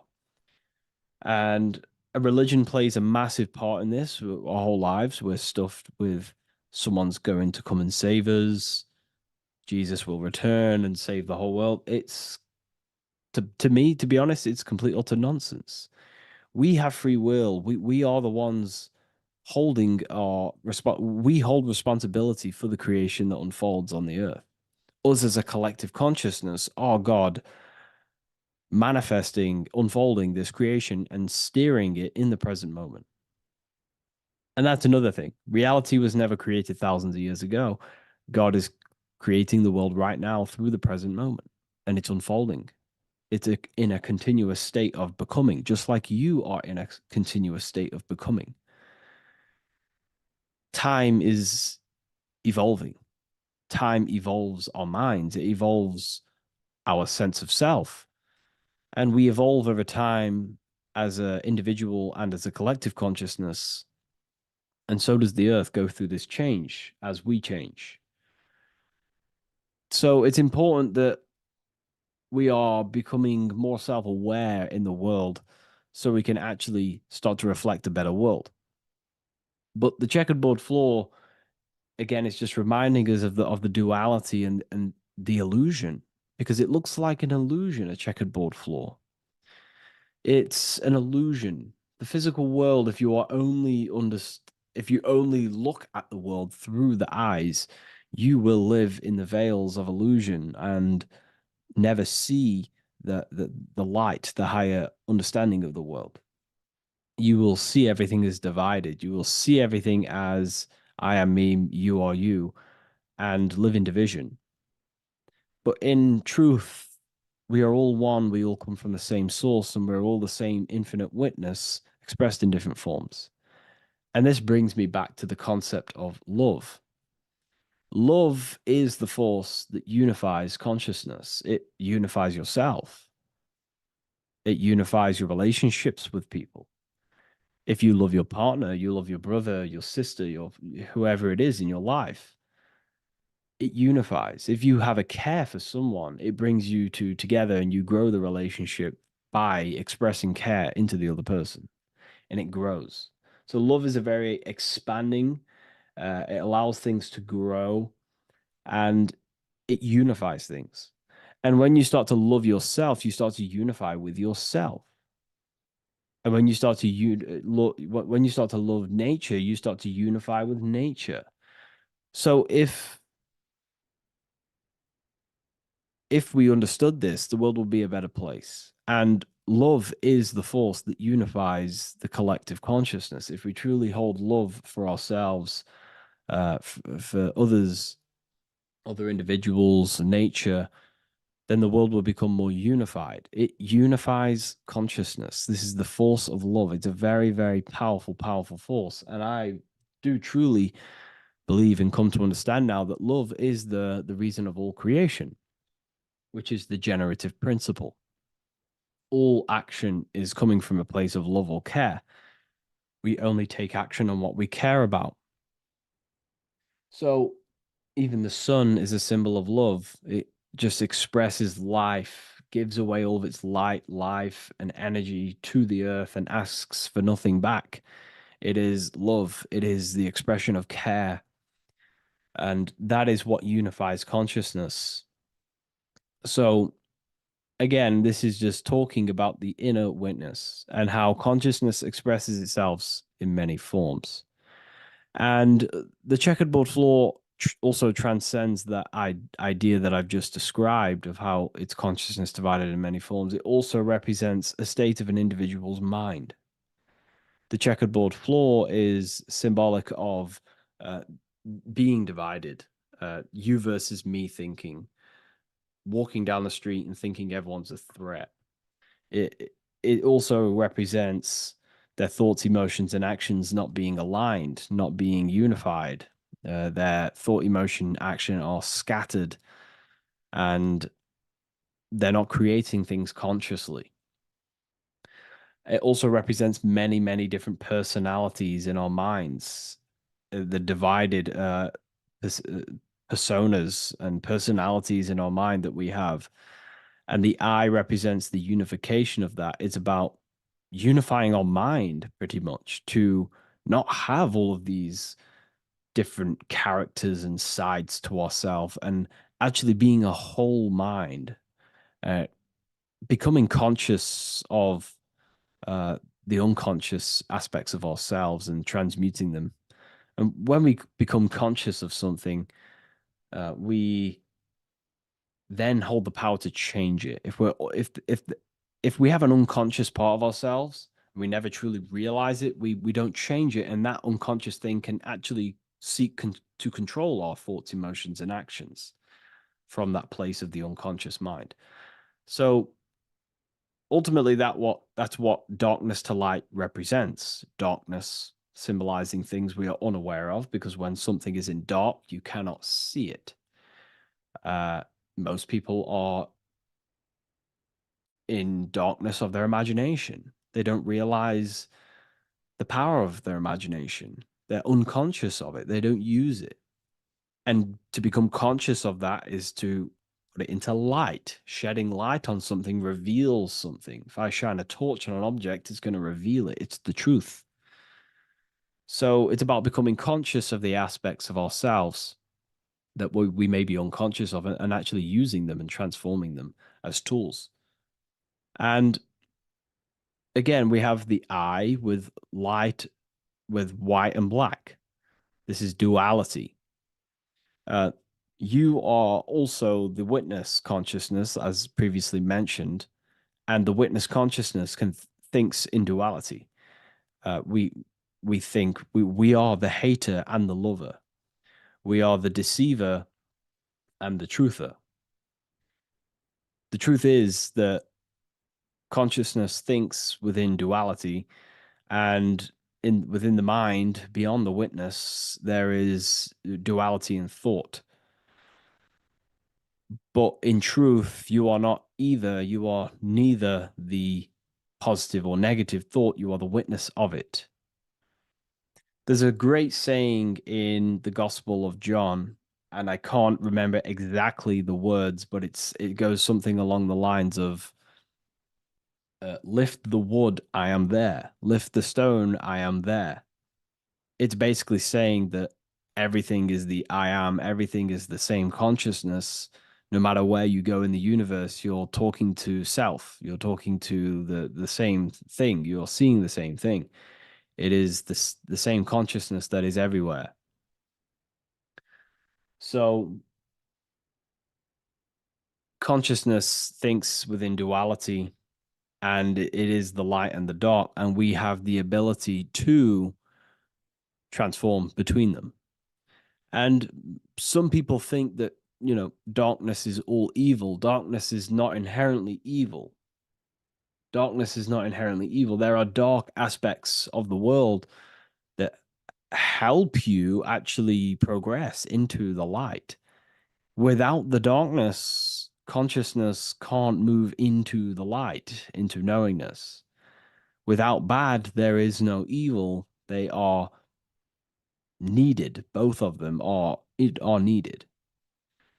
So, in order to understand the light, you have to understand darkness. And there are some forces of darkness in the universe that are purposely there to cause certain things to then push you and activate the good or the light.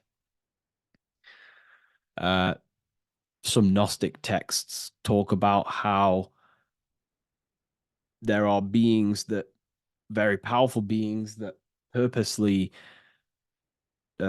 descend themselves into darkness on purpose to make things happen in certain people's lives, so it actually pushes them towards the light, towards the good.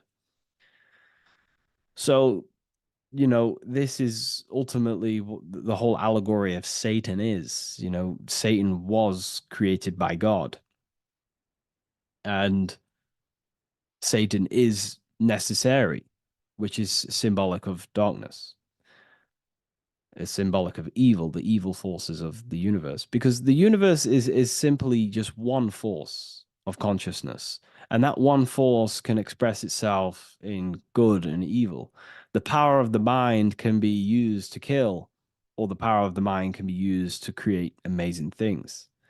So there is only one force in the universe, symbolized by the one eye, the one force of consciousness, and that one force can be used for light and dark, which is the checkered board.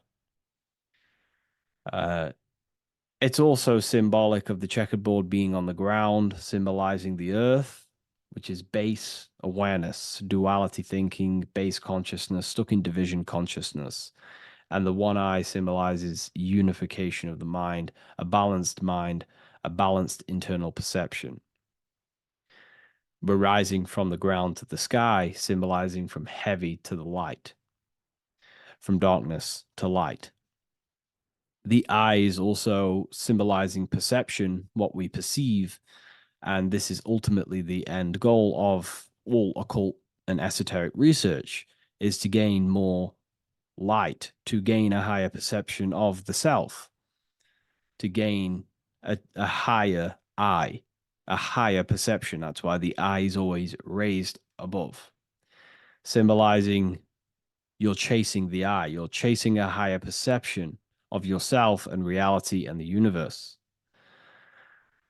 It also reveals the teachings of the eye that is always watching you. There is an eye always watching you, and then that eye is the laws that governs consciousness. Consciousness, or your mind, is governed by certain laws that your mind cannot escape, such as cause and effect, vibration, mentalism, correspondence, rhythm. The 8 universal principles that pretty much crystallize consciousness into a reality. Your mind cannot escape the law of cause and effect. That force is too powerful to escape. Therefore, this is the eye watching you. This is the eye that has governance over you. It is the laws. But then again, on a negative context of the eye can then become a symbol of surveillance. Hence why certain organizations and companies in the world use the symbol of the eye, symbolizing surveillance, gaining, manipulation and surveillance over humanity and certain things and data. So there's light and dark of every symbol. It's just depending on how you use it. But ultimately, that is the teachings of the checkered board and the eye in the sky. If you wish to learn more about yourself, because that is the only thing that matters in the world, learning about yourself. The only thing you take with you after death is the knowledge that you hold in your mind. You can't take your car, you can't take your possessions, you can't take your money. The only thing you take is your consciousness, your level of mastery, and the things you know. With that being said, I'll see you inside Ethereum University if you decide to join, and I'll see you in the next video.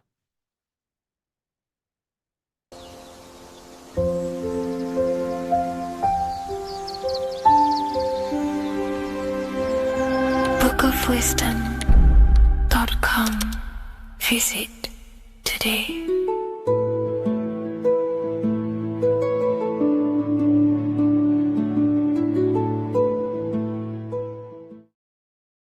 So depression doesn't actually exist, and in this video I'm going to show you how depression is actually a choice. And I'm going to give you some solutions on how to deal with it. And this is probably going to change your life forever just by doing this alone. Okay, so the first thing you need to understand about depression is that it exists in your conscious mind. It exists in your thinking mind. So what is inside your thinking mind? You have your body, your name, your reputation, your trauma, your memories, your family, your worries, your interests, your bills, your passion, dislikes, goals, right? Most people identify their lives with this. They identify their lives with their thinking mind. They think they're their name, their job, their reputation, their memories. But this is not who you actually are. Who you actually are is the observer of that. What happens if you stop thinking? What is left? You're left with unconditioned consciousness. You're left with the self, which is what we refer to as I. We are the consciousness, not the thinking consciousness. You are not these labels. You are not your thoughts. You are not your job, your name, your reputation. Okay? And the reason why I'm telling you this is because it's very important, is that we are something beyond this body, beyond this name, beyond our thoughts. We are the consciousness. So depression exists inside of the thinking mind, the conscious mind. Okay? So if you want to get rid of depression, you must learn how to escape the thinking mind. And not only just escape, but that's step one. In meditation, you do meditations, right? We sit still and we have to learn how to control the mind and turn off the thoughts. And when we turn off the thoughts, depression goes out the window because there's no thought present in your mental field of consciousness to be depressed. Okay? You must understand, who is the one suffering from the negative thoughts? Who is the one suffering? Your mind is not suffering because the mind is producing the thoughts. Your body's not suffering from the negative thoughts. You are suffering. And who is you? You are a soul. You are that feeling. You are that person beyond the thoughts, beyond the feelings, beyond that. You are the one experiencing. You are that. Meditation gives us the ability to turn off the thinking mind. This allows us to escape our thoughts. Okay? And it gives us, over a long period of time after meditation, you'll be able to turn this switch. And this switch will be able to turn off your thoughts. And by doing this, we will be able to control our conscious mind directly by the hand. So when you notice yourself gaining them negative thoughts, we can then turn off the switch of turning off the conscious mind and rising to our authentic self and knowing the thoughts are just illusions. Now, let me tell you something that's very powerful. Most of your thoughts are coming from beliefs. Most of your feelings are coming from beliefs. So if you have a feeling of lack, this is coming from a belief that you don't have much. If you are feeling alone, this is coming from a belief that you are alone. So what we must do is restructure ourselves. We must restructure the subconscious mind. And we do this in many different ways. We can do this with meditation. We can do this with visualization, visualizing our desired reality as if we are living it. We can do this with affirmation. Now, a lot of people think, oh, I'm trying to speak something into existence with affirmation.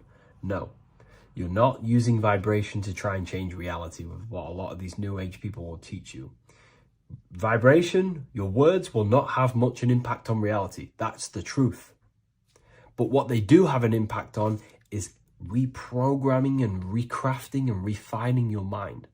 If you repeat, I am wealthy all day long, your subconscious mind, that word will be lingering inside your subconscious and you will start to mold that into your conscious. You'll start to be consciously thinking about this.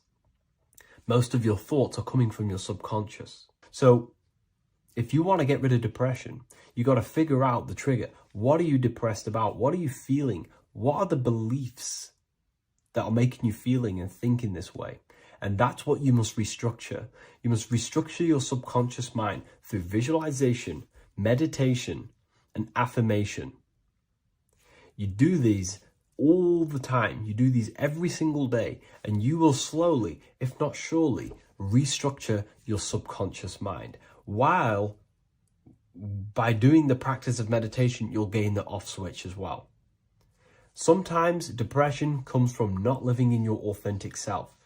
You're not doing the things that your soul is telling you to do. We all know what we should be doing at all times. I don't care what you have on. We all know we should be doing something. We all know that we have there's a higher aspect of our mind that tells us, oh, we need to be doing this, but I'm actually sat here on my phone. Oh, I shouldn't be eating this, but I'm doing it anyway. There's always that higher voice.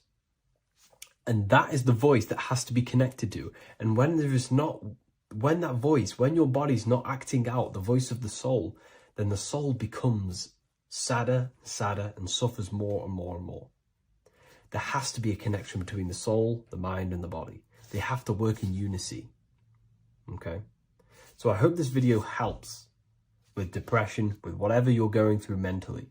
The scariest thing about having your first out-of-body experience and leaving your body is the realization that you have after. You realize everything you've been told about yourself, reality, the earth, what you're doing here on earth is a complete, utter lie. Your self-belief of what reality is and what you are is completely shattered. You now fully understand that you are more than your physical body that you inhabit. My first out-of-body experience happened a few years ago, but before all of that, I remember being a child, going to bed and closing my eyes, and I remember as a child feeling like I was floating above my body and moving. And maybe subconsciously this has led me into knowing intuitively that there is more to reality, and I've gone down this path of esotericism, occultism, consciousness. Maybe that has led me to this, I don't know, but I've always had this subconscious intuition in my mind that there's more to reality than what we've been told. And maybe it came from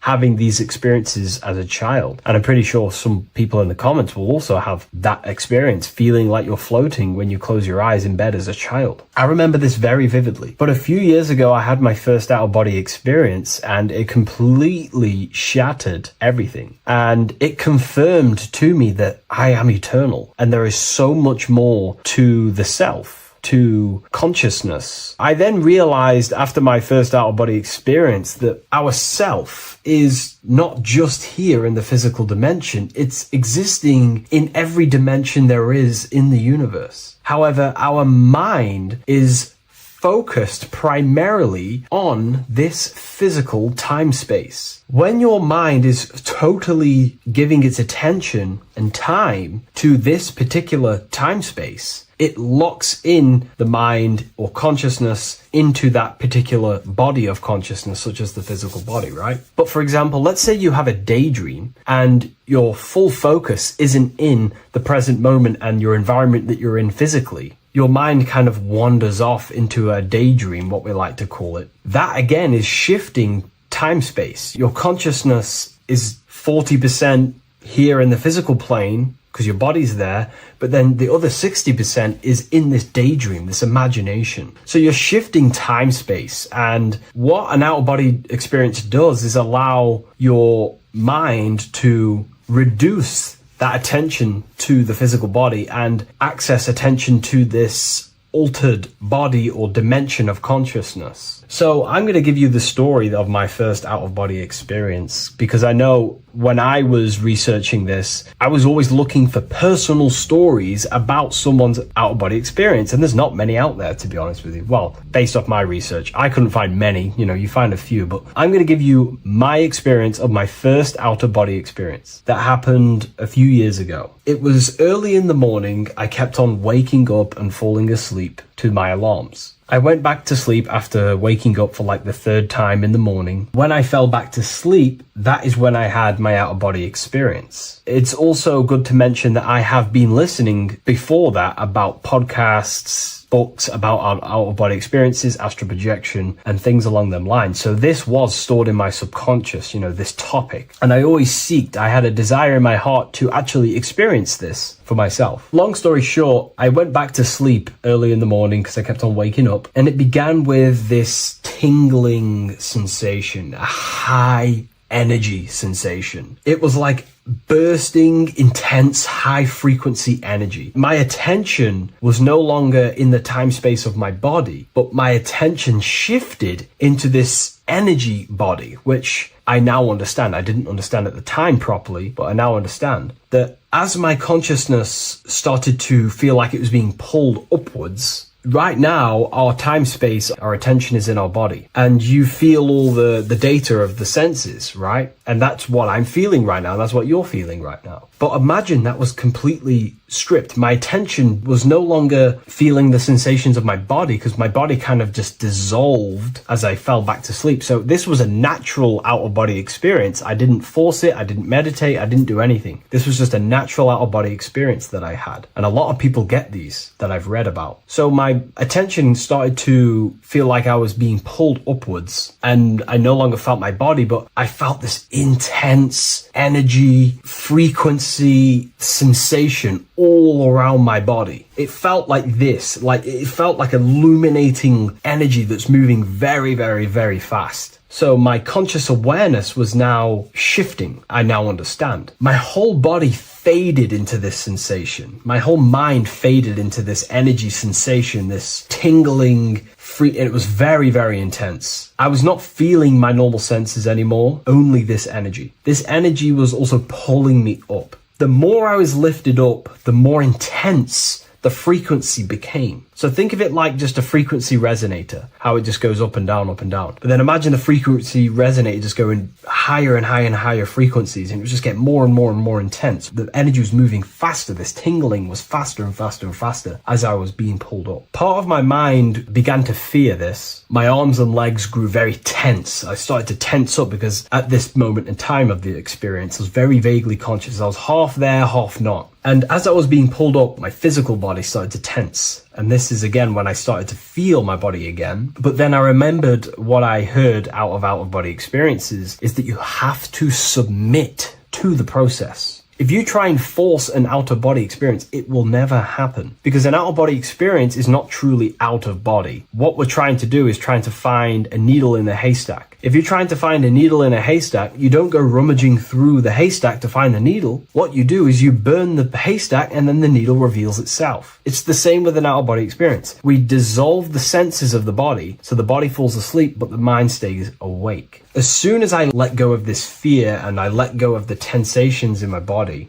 I started perceiving through another state in this energy body, but I didn't see my body. It was just like perceiving and seeing, but no body, like a camera. When you look at a camera view, you don't see what the camera looks like. You're just seeing through the camera. It's the same as that. I had no form, but I was just seeing. I was just like a floating eyeball, seeing into this altered state of consciousness. I was just seeing. I first saw my street outside my house with lots and lots of people walking on the street, but I could not see the people directly. Everything was black and green. The background was black, but I couldn't see the people. I could just see a glow of light around the people, like an egg shape. They were just walking on either side of the road, other directions. I could just see more and more people moving faster and faster and faster. I didn't realize then, but then I did start to realize later on in my journey that that was more than likely the etheric plane that I saw. The etheric plane is the plane of life force and vitality and electromagnetic auras. So that was my awareness shifting from physical into then the etheric plane, the plane of life force and energy. Now, the etheric plane is very, very, very difficult to actually access consciously. The etheric plane acts as a bridge between the physical body and the astral body. To actually access the etheric plane alone is very, very, very difficult, and only certain trained individuals can do that. The etheric plane is not really a conscious plane where you can stay there and be conscious. It acts as a bridge between the physical and the astral plane. I could see the glowing auras around people moving along the pavement. The people moved faster and faster until the scene started to just dissolve as these people were just moving faster and faster. It was not very clear at first, but I subconsciously knew that I was having an out-of-body experience. This is when I really started to realize that I'm being shot out my body. When I realized this, I submitted even more. I started to just let go. The more and more I let go, I kind of like split through a veil, and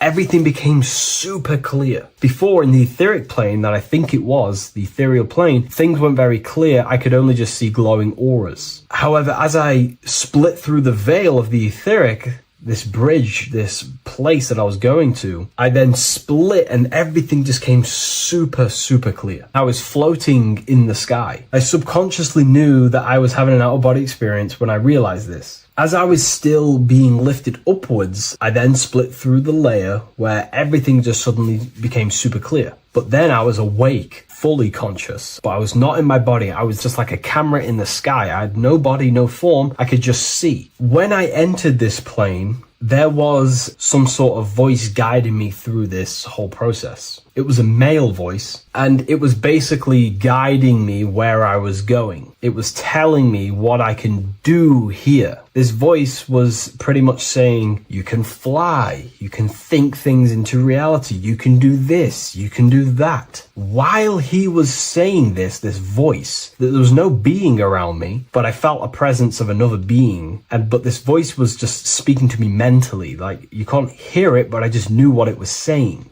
It was so weird to describe. It was like telepathy. You couldn't hear it, but I just knew what it was saying. But it was a male voice. It's so hard to describe. I still could not see any form of myself. I was not seeing my astral body or any shape. I was just perceiving a point of awareness like a floating eye, like I said earlier. While this voice spoke to me, I saw fractal patterns as he was saying, you can do this, you can do that. And while he said, you can fly, I remember just seeing this line like splitting and creating fractals. It was like this black line that was just splitting off into duality, creating fractals. But then my physical body just went through this line, split, and then split into fractals again. So strange, very difficult to explain because it's four-dimensional. To explain it in physical language, it's very difficult to actually explain what was going on. So as he was saying what you can do, I was seeing these fractals dividing and then creating fractals.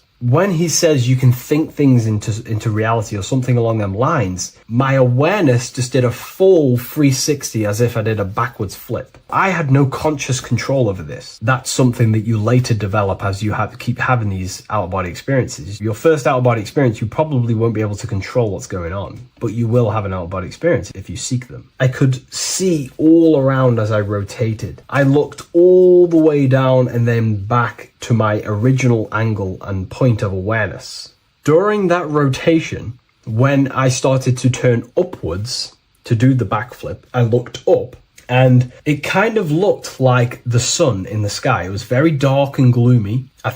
Now I know that was more than likely the lower astral plane because very dark and gloomy. And it was very kind of dense there. I looked up and I could see this. It was like the sun, but it was white, pure white light. And it was shining down over the astral plane. And that was the only light in that place. That's why it was so dark and gloomy there. And I then realized in that particular state, at that time, I thought that was God. I don't know what it was. Maybe it was, maybe it wasn't. Maybe it's the light of the higher mental plane shining through into the astral. But I looked up at it and I realized that was God. That was the source. That was the higher dimension beyond the astral plane, which is the mental plane. The higher astral planes and then the mental planes, the planes of thought. Then once I saw that, I was in complete shock. As I rotated backwards even more, I then get the view of seeing down, completely down, like a bird's eye view. And I could see like an old medieval gloomy town. It was dark, almost night, with very little light. The only light present was the light from above. The town was old-fashioned, gloomy, misty. I looked over it from above. Then the experience began to fade. I don't remember anything after that process. But I'll be honest with you, the process of leaving my body for the first time was extremely intense. The frequency, the energy were overwhelming but powerful. Letting go and choosing to have no fear was the key to that experience. Just to give you a little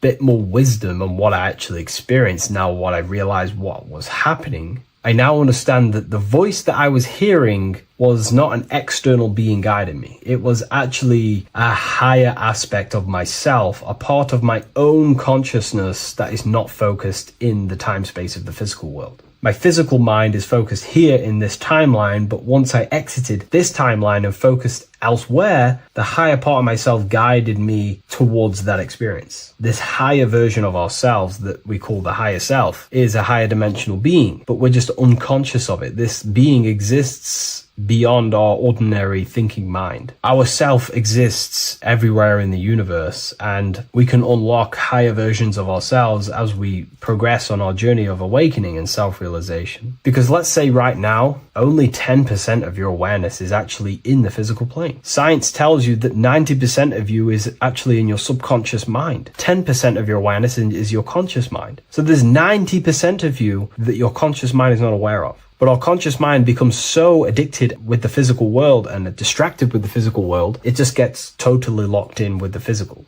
And we never pay attention to the hidden aspects of ourselves, the unconscious aspects of ourselves. And that's why everyone in the esoteric and occult space talks about gnosis, seeking knowledge of self. Gnosis is not knowledge, it's knowledge of self obtained through direct experience. So gnosis is about rediscovering who you truly are. And another bit of wisdom that I could give you from this is that the observer is the same observer that is observing this video right now. You're watching this video, but who is the one seeing the screen? Who is the one seeing the screen of your reality, of what you call life? There is an inner witness consciousness within you who experiences and observes your thoughts, emotions, and actions, experiences and observes the screen you call reality. And that witness also witnesses your dreams. When you shift your awareness from your time space of this body into your dreams, that same witness is witnessing your dreams. So when you meditate, connecting with this witness aspect of our consciousness really does help to excel the process of having an out-of-body experience. Because a lot of people have out-of-body experiences, but they don't understand what's actually going on. They don't understand the nature of it. But it's all mental. You move mentally in that dimension. You create mentally in that dimension. The same that you do in this dimension, but just on a quicker scale, because things manifest in the astral plane instantly as soon as you think of it. Just like the screen in your mind, you think of something, you have a screen of an object in your imagination. That plane, it manifests instantly, but down here, it takes a longer time for things to manifest and condense. Once you understand that thought rules the universe, thought is the creative force of the universe, you start to understand,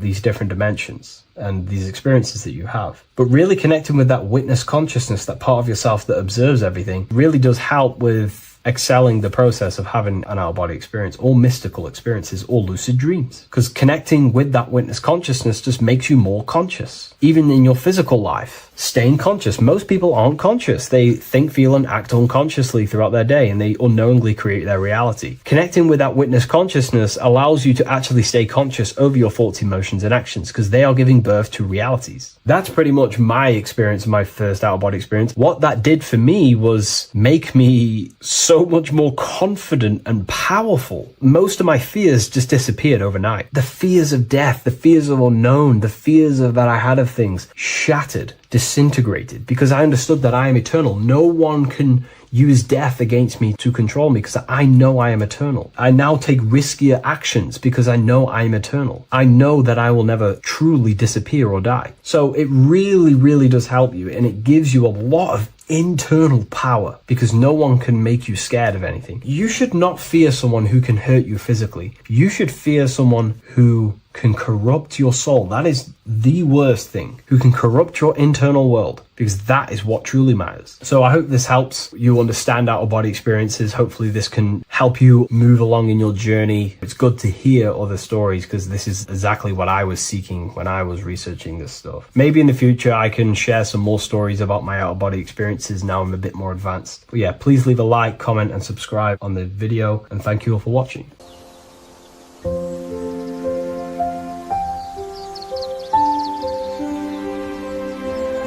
bookofwisdom.com. Visit today.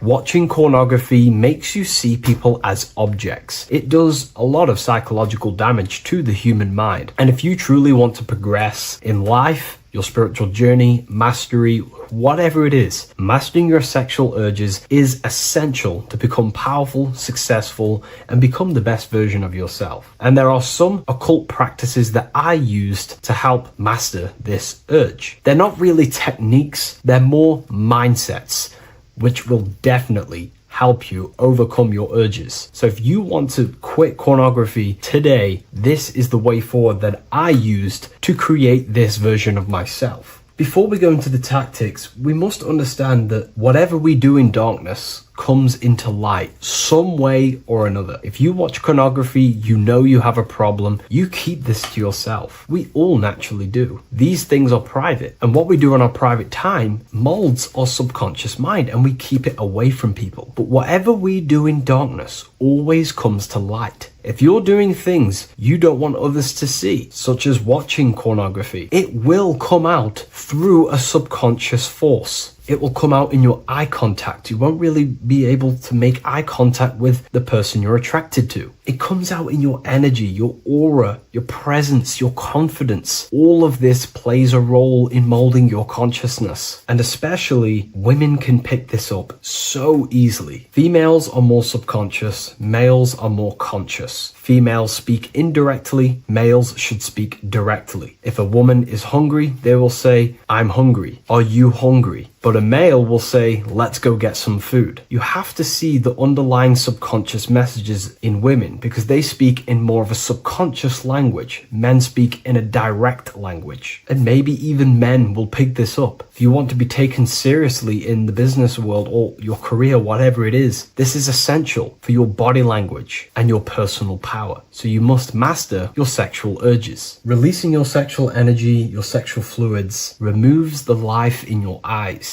A lot of people get dark bags underneath their eyes. I used to have them years and years ago. My eyes were always half shut. There was no life in my eyes. But as you purify yourself, the life and the energy comes back into your glaring eyes. The first tactic on mastering your sexual urges is understanding that thoughts produce emotions. Whatever we think about inside of our mental body directly corresponds to what we feel in our emotional body. What we see here is a piece of alchemical artwork showing you the light of the mind shining down into the heart. This represents the mental body with the clouds. This represents the human heart, the emotional body of consciousness. What we think about, if we think about sex, or if we watch things that are stimulating to us on Instagram, TikTok, that thought goes into the mind and the feeling gets then produced in the heart and the body becomes aroused. What we think inside of our brain becomes emotional energy in our heart. As above, so below. And what becomes in our heart is what we take action on. We take action on emotion. Human action, human behavior pretty much comes down to what we feel. We only act on what we care about or what we love. If you love that feeling of watching pornography, that is the reason why you're taking the action. So keeping this in mind at all times is very important in your journey of self-mastery. What you think is what you feel, and what you feel is what you act upon. Remove stimulations that can possibly produce that thought of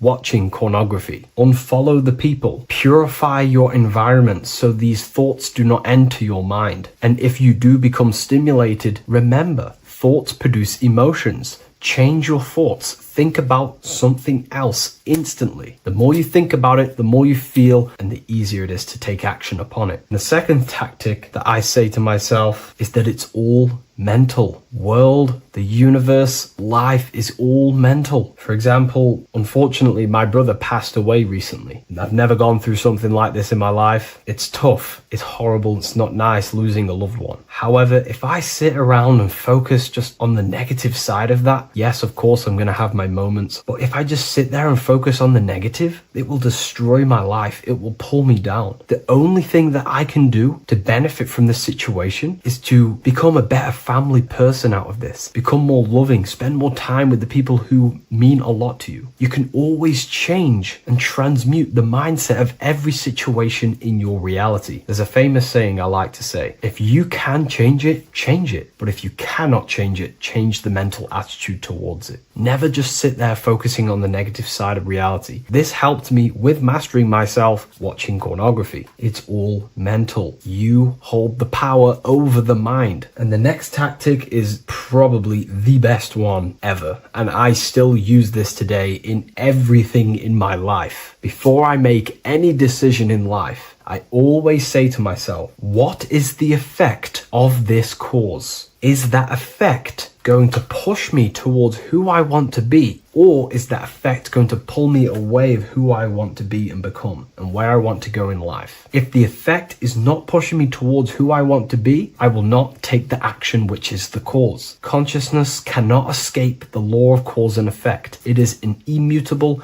inchangeable law that is governing your consciousness and your mind. You have to keep this law in mind because it is the law that is creating and crystallizing your reality. Any decision you make, what is the effect of this cause? The law of cause and effect is a force that you cannot escape. So you have to work with this law and become conscious of the law. So before you do take the action, what is the effect? Is watching pornography going to push me towards who I want to be and where I want to go? If it's not, do not take the action. That's where willpower comes in. You can do little exercises for willpower, meditation for 30 minutes of not thinking. You can do rituals that strengthen the connection to your mind with your willpower. At the end of the day, the willpower is the most essential force in the consciousness. Another thing is remove any music that talks about it. Even the words will be producing thoughts in your mind. What you feed your consciousness is ultimately what you project back outwards. Don't listen to the rap music. Don't listen to any music that talks about it. Try and remove this from your environment. These tips that I've given you don't just work in quitting pornography. These work in every aspect of your life, and they will dramatically change your life if you become conscious of them and actively use your mind. Don't fall under the spell of becoming unconscious. Never act unconsciously. Never think unconsciously. Never feel unconsciously. Stay on top of your mind. Be the observing eye in your mind. Never fall unconscious. Of course, we all need to sleep, but I mean in the waking times. And this is why learning about yourself or consciousness is essential for every aspect of life. Business, your career, money, whatever it is. Whatever you're doing in your life comes down to understanding human consciousness. And that's why I wrote these books, so you understand yourself, so you gain your understanding of the functions of your own mind, body, emotions, and how you are creating reality. That's why I wrote the book of symbolism, because symbols are not just symbols. These symbols represent forces and aspects of the human psyche themselves, and they are veils, they are keys that help you remember and become conscious of what has fallen unconscious in your mind. We're simply just becoming conscious of what we are unconscious of and becoming conscious of them and using these powers. You want to take your life to the next level? Feel free to get the book of symbolism. I'll leave a link in the description.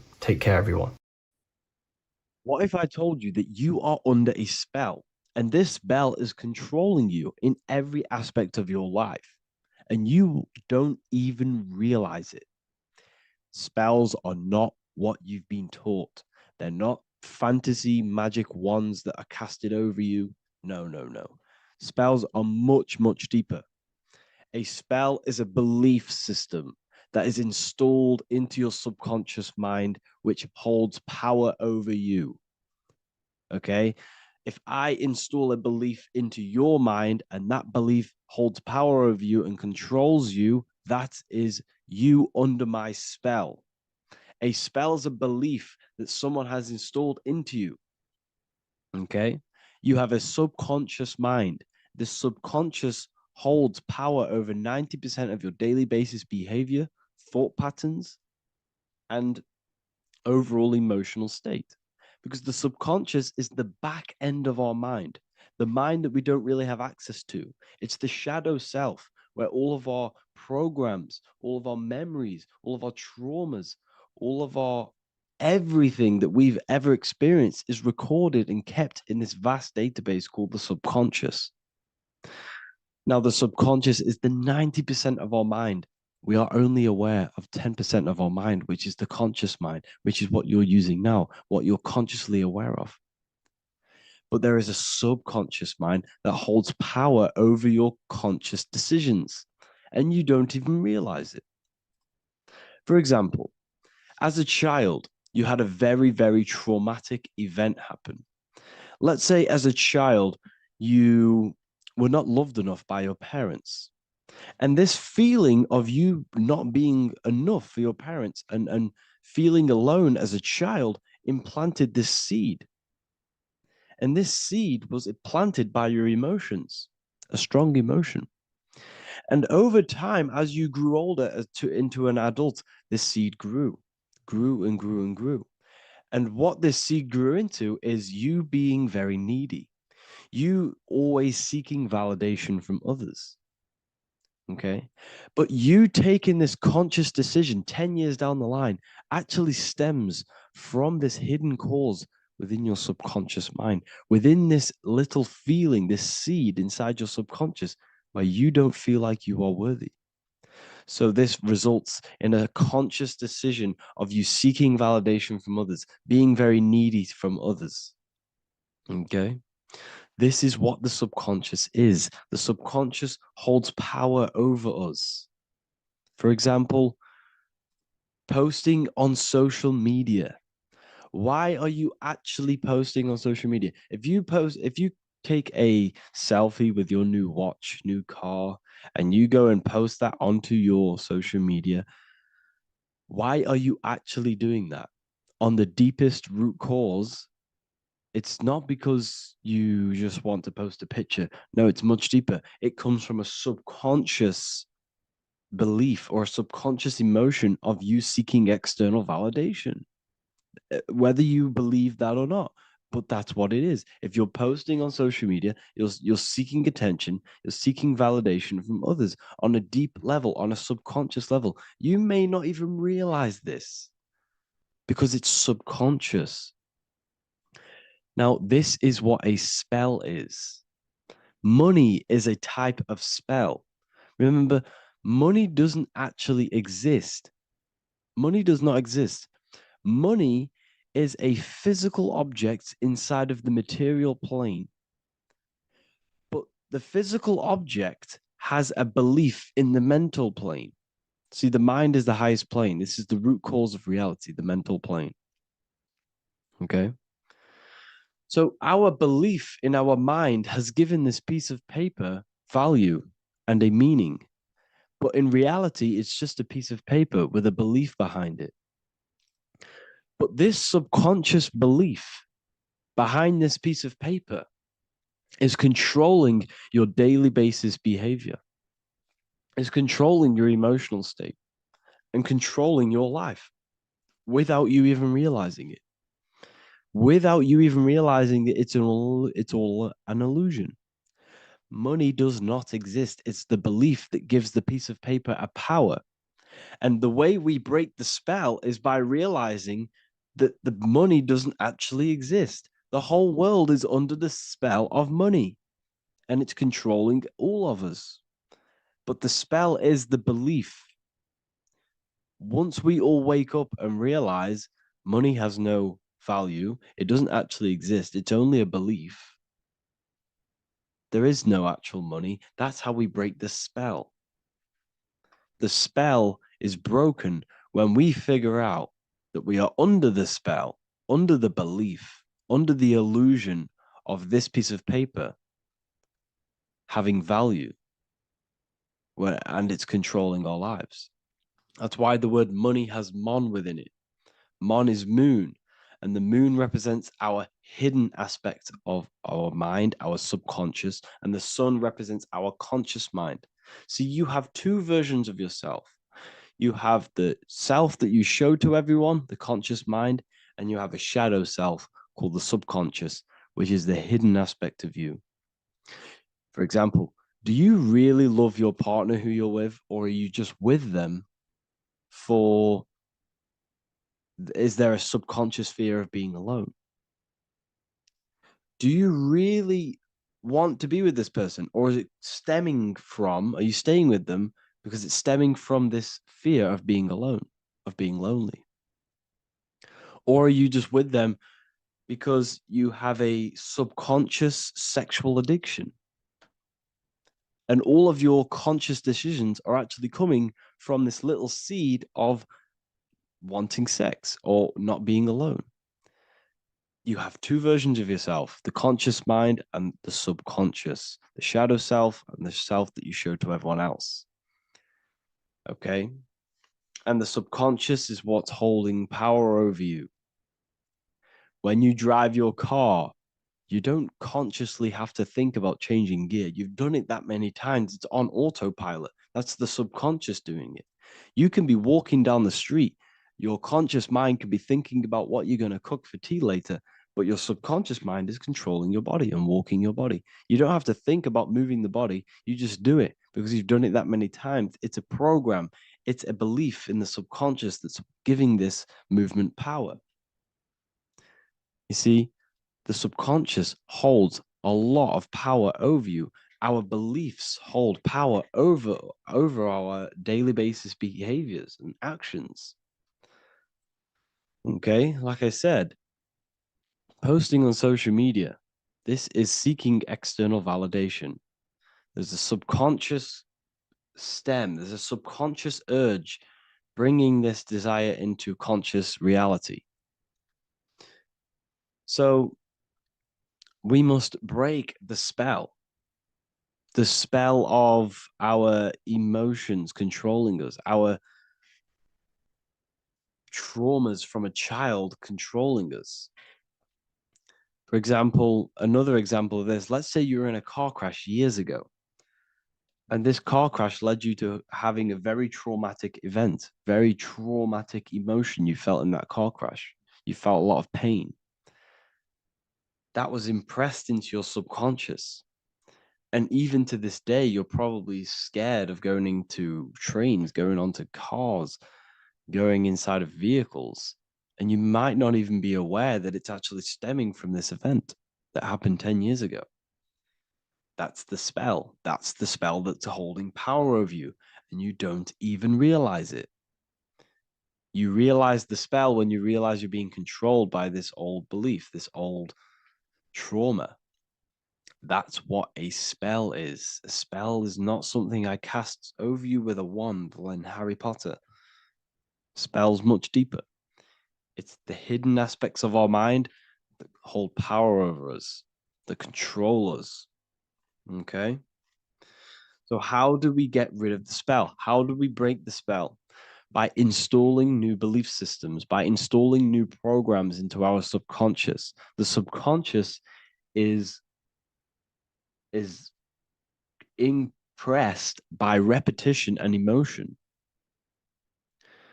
Everything you do on repeat, for example, tying your shoelaces, you can be looking up into the sky, closing your eyes, thinking about what you're going to create for tea while doing your shoelaces. You've done it that many times, you don't have to think about it. That's the subconscious taking over. Okay. That's the repetition aspect of the subconscious. For example, you could probably run down your stairs. You know exactly how to run down the stairs. If I tried to run down your stairs, every staircase is different. I'd probably fall over. But you've done it that many times, you know exactly how to do it. It's what we call ritual. When you have an evening ritual, when you tidy the house, you do your skincare routine, you wash your teeth, that's a ritual. This is what the ancients called ritual.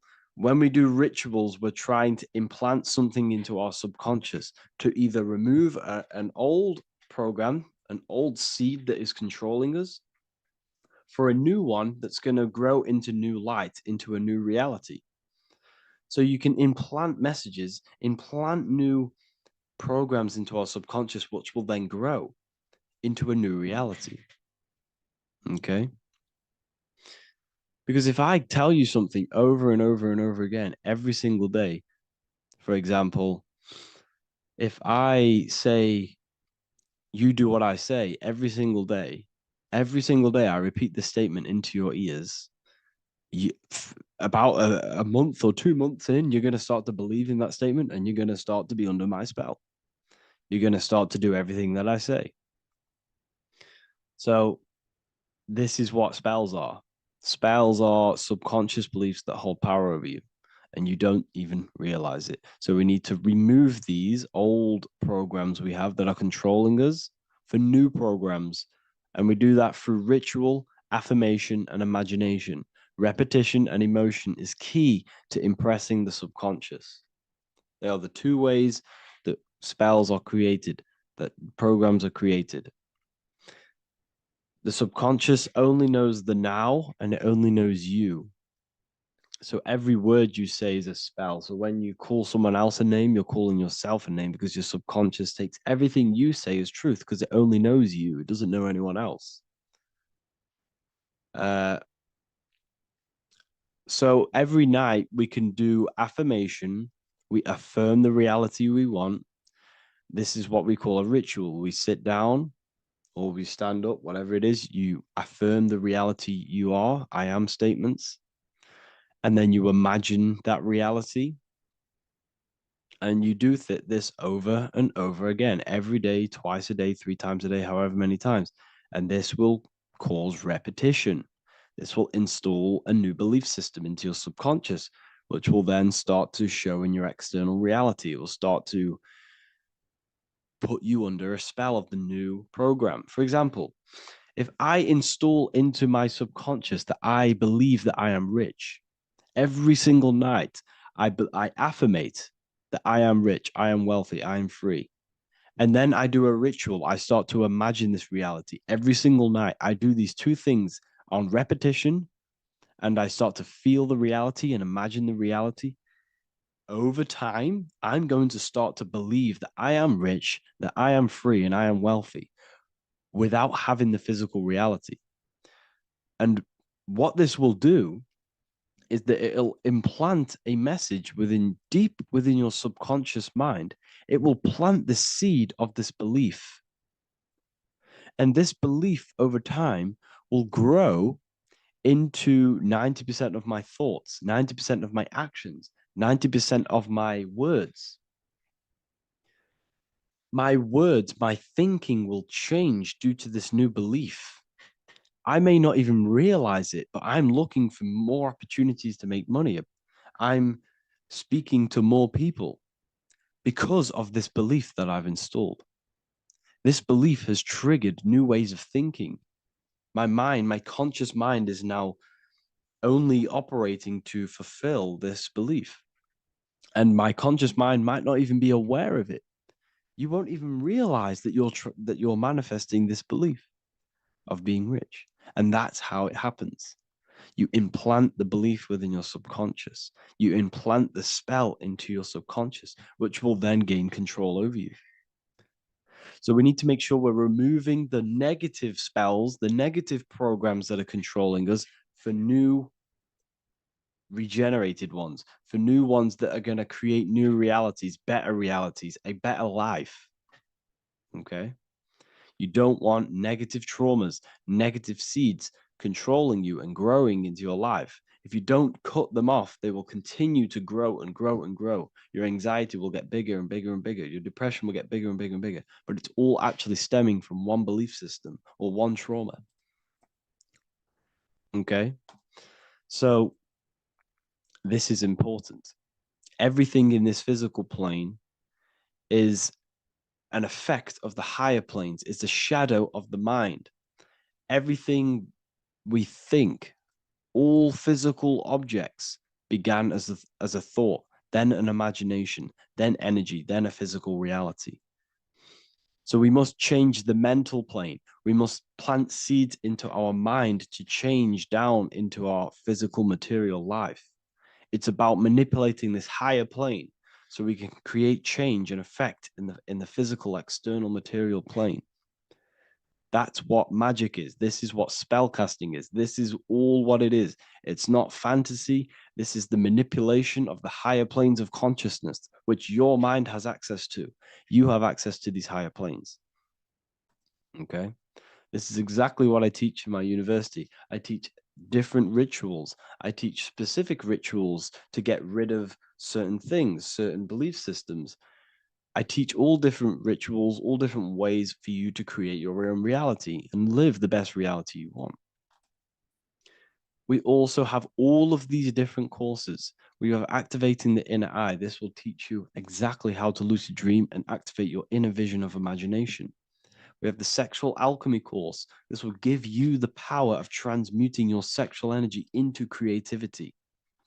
We have electromagnetism studies. We have esoteric exchange and an exclusive live call that we do every single week. And I connect with all of the students. They can ask me questions, can speak with me one-on-one inside of these live calls. We have the real numerology section. We have the health section. We have a lecture section. Look at all of these lectures we have on occultism, symbolism. All of these lectures are designed to gain you power, to give your personal power back to you, to make you realize things about you. We have a meditation section. We have a library section where you can download all of our library, all of our books, different books on occultism, symbolism, Freemasonry, astral projection. And of course, we have the Manifestation Mastery course, which teaches you exactly how to create reality so you can live that desired reality that you want. This is the last chance to lock in the price of $55 a month. This is less than $2 a day. You can really level up your life, because the price is going to increase as the value of the university increases, because there's a new symbolism course coming out. And if you join now, you'll get this course for free, because obviously when this course releases, the price will go up. The symbolism course will teach you the language of esoteric and occult symbolism. I'll leave the links in the description. Make sure to leave a like, comment, subscribe to the channel if you want to see more content. Thank you all, people. Have an amazing day.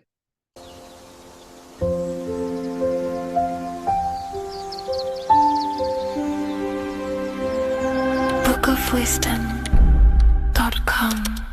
Visit today.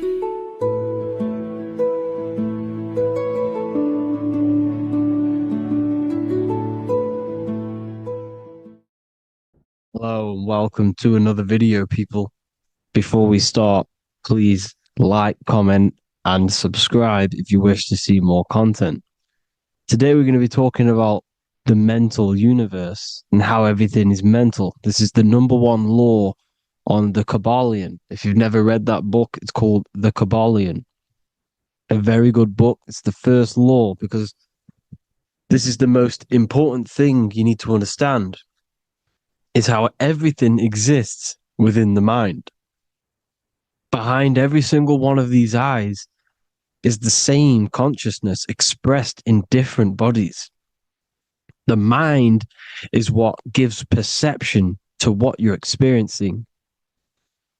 Behind every single one of these eyes is the exact same consciousness, but the brain that they inhabit is giving them a different perception, a different being, a different body.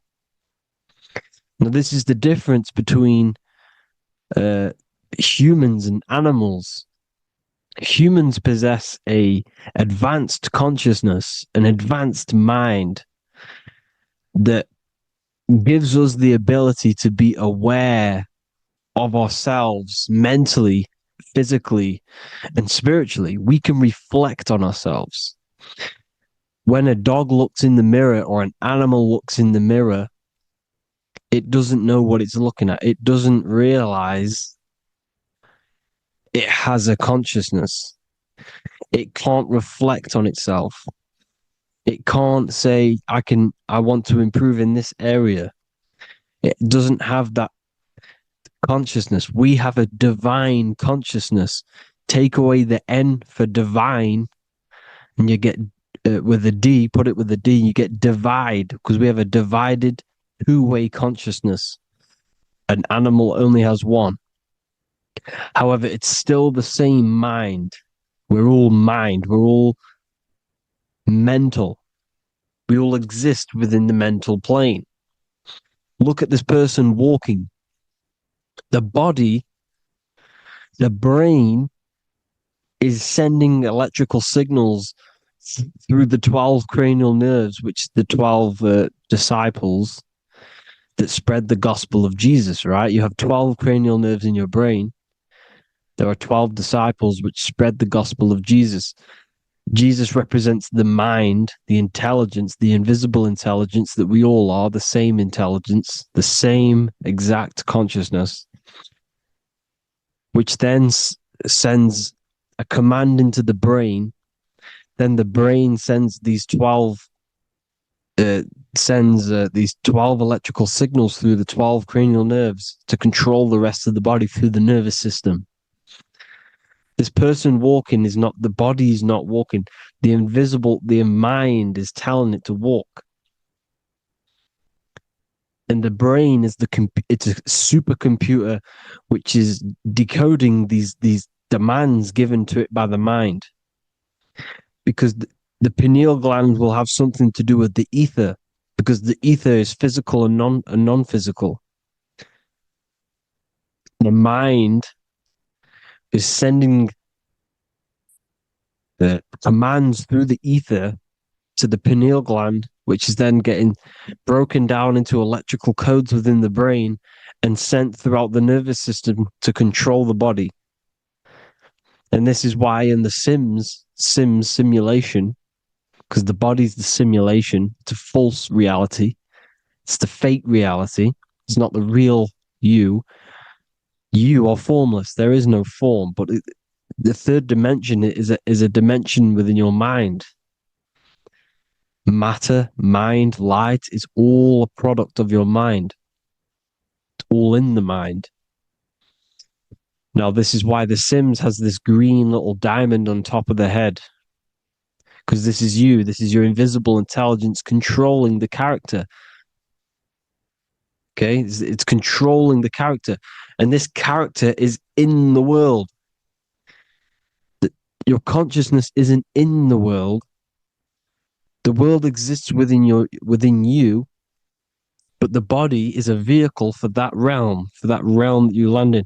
When you have a dream, your mind transcends this body into another body, duplicates your body into another universe, unite. Unite is one. We're all one. It's all one universe, expressed in many different ways, infinitely. And the vehicle that you land in is the body to operate in that realm. This is the all-seeing eye, as you see here. The I, this is all the intelligence. This is the ball of consciousness, God, expressed in different bodies.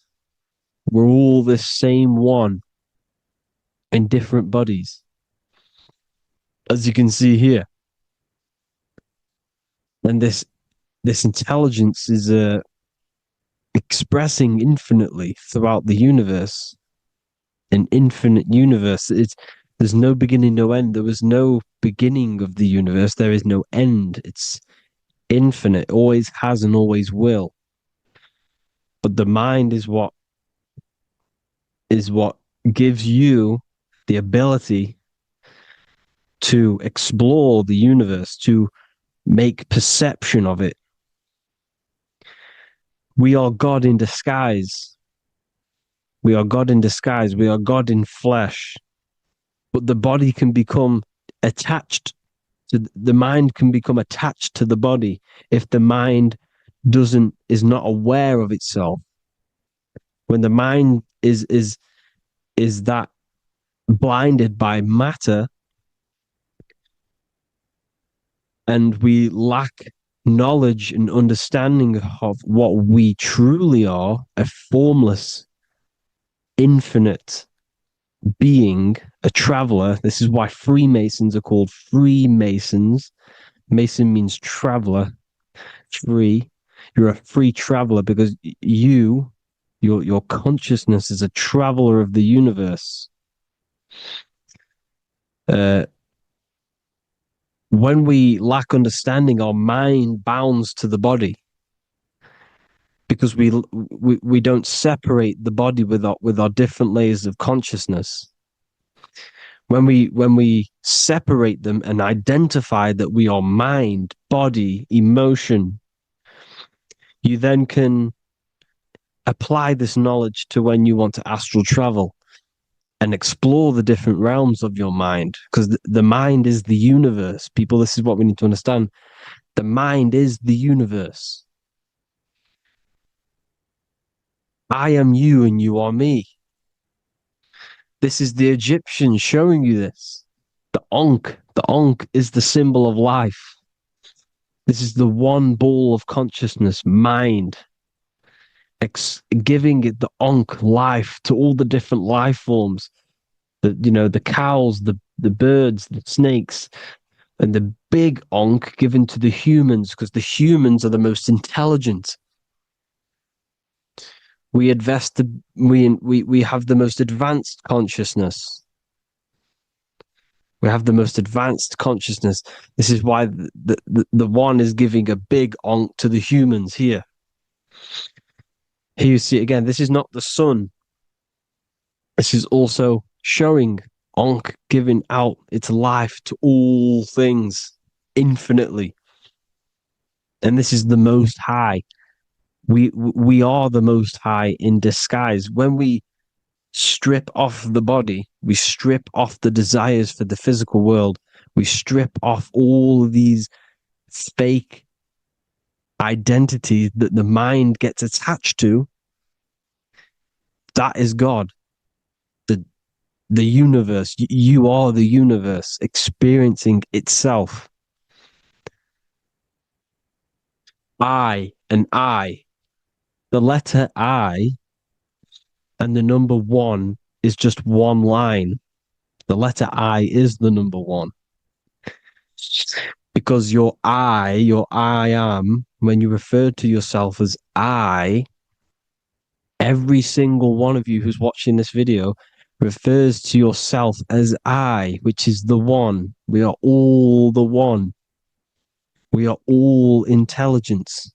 We are all invisible. We are all the one. One is the only number. 1, 2, 3. Everything goes up in ones because there is only one. Doesn't matter how far you go down the line with numbers, all of their numbers are created by one because there is only one. It's me and you are the exact same consciousness expressed in different bodies. Mind, cause. There is only one cause. There is only one mind. There is only one being. But because we lack understanding of this, we think we are the bodies. And this causes division because the physical world is the most illusionary world. It's an illusion. It's all an illusion. Now you see with the two, you look with the two eyes, but you see with the inner eye, the mind. Okay, the mind is the mental plane is a shared plane, and it gives perception to what you're looking at. The mind. I'm affecting you when I speak because the mental plane is shared. We all share mind. We all express mind. When I'm speaking to you, I'm affecting you because we are mind. So the words that I'm saying, which are being manifested from my mind, are being manifested through my body into vibration, is affecting you. I'm affecting you with what I'm saying. And these words are having an effect on your mind because we're all mind. This is why you need to be careful what you're listening to, music and all sorts. Because music can also create thought loops within your mind. Because the chorus, we shouldn't be listening to choruses. Choruses are loops. And what they're saying in the chorus is being looped. And this can create thought loops within your mind. Go and listen to an old song that you used to listen to about 5 years ago, 10 years ago, 20 years ago. Go and listen to an old song and you guess what? You will get nostalgia. Why will you get nostalgia? Because that song will trigger the thoughts that you were thinking in that time of listening to that song. So songs with choruses create thought loops and they reprogram your subconscious mind. It's important why music is very powerful. Mine and mind, same word. See, language is the truth, people. This is why I use language in all of my presentations, especially the English language. It's riddled with occult truth. I is my me. I, you, and me are I, one. We are not the name. We are I. Every single one of you is I, because we are all the one, all mind. Now, the only thing that is truly mine is my mind. When you say something is mine, it's an illusion. It's not yours. The only thing that is mine is mind, my mind. Okay? It's my mind. It's the only thing. It's the same word, mind and mind. Like I said before, everything's one. Hot and cold is different degrees of the same thing, of the one substance, of degrees. The 7 colors are different frequencies of the one white light. Everything is one. There is only one. We are all one. Everything is one. Hot, cold, day, night. It's the same degree of one, which is mind. The mind's perception is what's giving it, labeling it hot or cold. The mind's perception of colors is what is giving it red or purple, hot or cold. There is only mind. The mind gives things perception. There is only one, that is mind. The conscious and the subconscious mind. The male and the female, these are married. The subconscious mind is your hidden part of the mind. Okay, it's hidden. You can't really, you can access it through different meditations and Reiki teachings, and dreams are manifestations of your subconscious.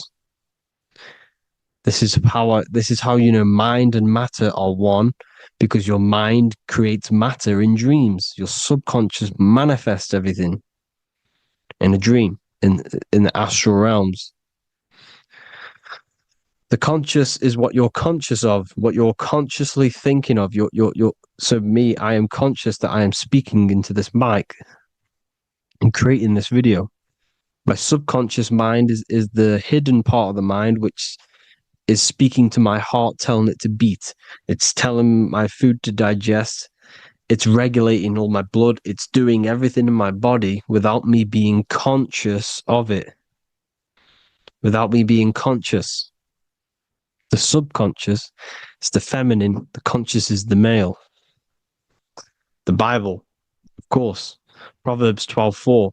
Helpful, not helpful, an excellent wife is the crown of her husband, but she who brings shame is like rottenness in his bones.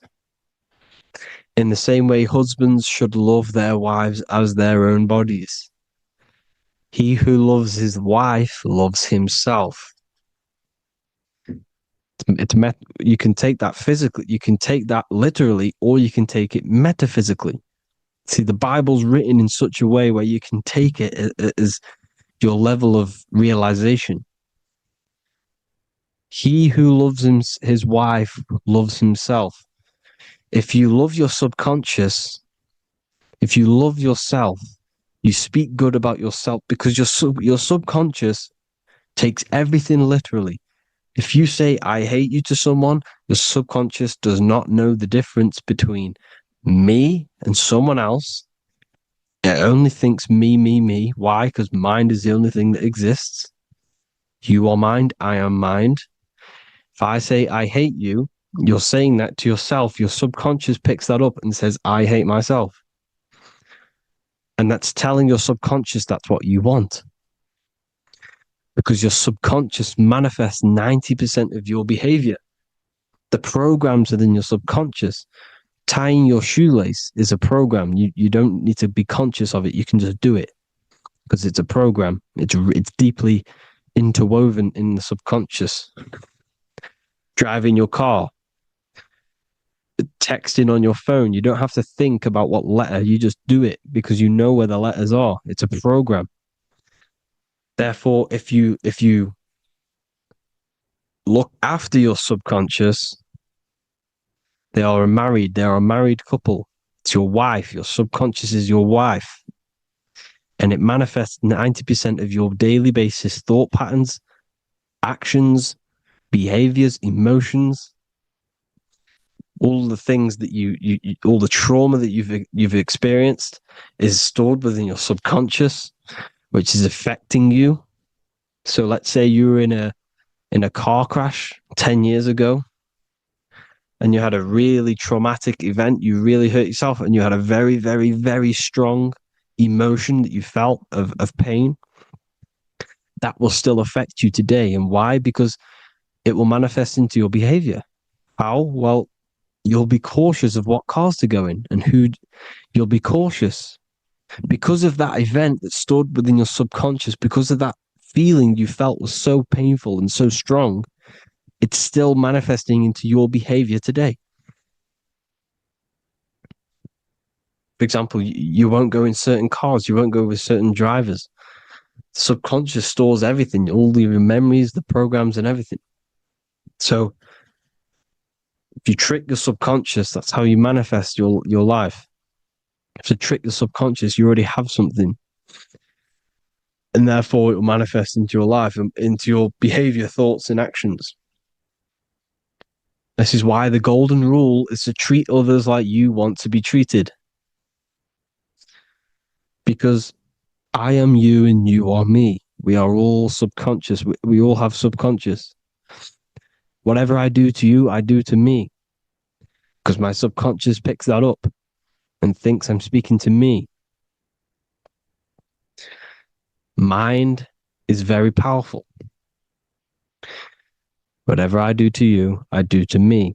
Treat others like you want to be treated. The golden rule. That is the only rule we need in this realm, in the universe. If everyone understood this rule and how the subconscious works and how karma works, we'd live in heaven on earth, the Garden of Eden, the golden age. As a man thinketh in his heart, so is he. Proverbs 23:7. Where your heart is, there will be your treasure. Your heart's the emotions. The storehouse of emotions is where you feel emotions. You have to let your emotions move through you, not become you. You can't let your emotions become you. Or except be like the sky and let them pass through you. Be like the clouds and the stars passing over. Let them pass through you. Do not let them become you. And this is how emotions can take over your mind. We are driven by, when a man is driven by emotions, he has no self to control. You must control the mind because the mind can be corrupted. Because your thoughts are electrical in the brain. Your thoughts come from the mental plane. So how the mind works is that you place your attentions on something in the mind and infinite information just flows in. Think about it. When you think of a certain topic, as soon as you think of that topic, information comes flying into your mind. Different ideas, ping, ping, ping. It's all connected. It's why we call it a mindset, because your mind sets itself to frequencies. And when we think of something, we tap into that frequency, and just the universe, the mind, the mental plane just flows in information based on that frequency and that thought. The universe is just information. All of the information out there, nothing is new. It's all there. You just have to tap into it. You can tap into these different thoughts and it's all there. Everything already exists within the mental plane. You don't think anything. You receive thoughts. We all share the mental plane. We affect each other. I'm affecting you. Listening to me is affecting your mental plane, your mind. The physical plane is the lowest plane. It's the world of effect. Everything you see in the physical plane is the effect of mind. Like I said, the person walking is the effect of their mind telling the body to walk. The physical plane is the lowest dimension of your mind. Mother Earth. We are in a mother. We're in the womb still. The earth is feminine. It looks after you. It provides you with food for free. It grows on trees with water. It's Mother Earth. It's the womb. The dome above your head is your mother's belly. Okay, is your mother's belly. You're in the womb still. You're forever in the womb because your mind's constantly expanding. Because when the baby's mind figures out that there is a reality outside of its mother, starts to hear the people on outside of its mother, what does it do? It figures a way out of the mother, and it becomes born again in the water, in a hospital, into the other world. It's the same with our minds. When our minds figure out there is other worlds beyond this physical, we explore them. The astral plane, for example. You figure a way out of the body. Because when you're the firmament, look at the word firmament, meant at the end. Firm is firm, something strong, something like a rock is firm. If your mind is firm like a rock, you will be stuck under the firmament. So, for example, people who are very programmed and can't think outside the box, they have a firm mind and they'll be stuck under the firmament because your mind is the only thing that's keeping you under the firmament. It's the only thing. When you're doomed, doom is dome. This is the dome, which is your head. Your head is the dome. Above your head, above the earth is the dome, the ethereal barrier. But that's just an external manifestation of your head.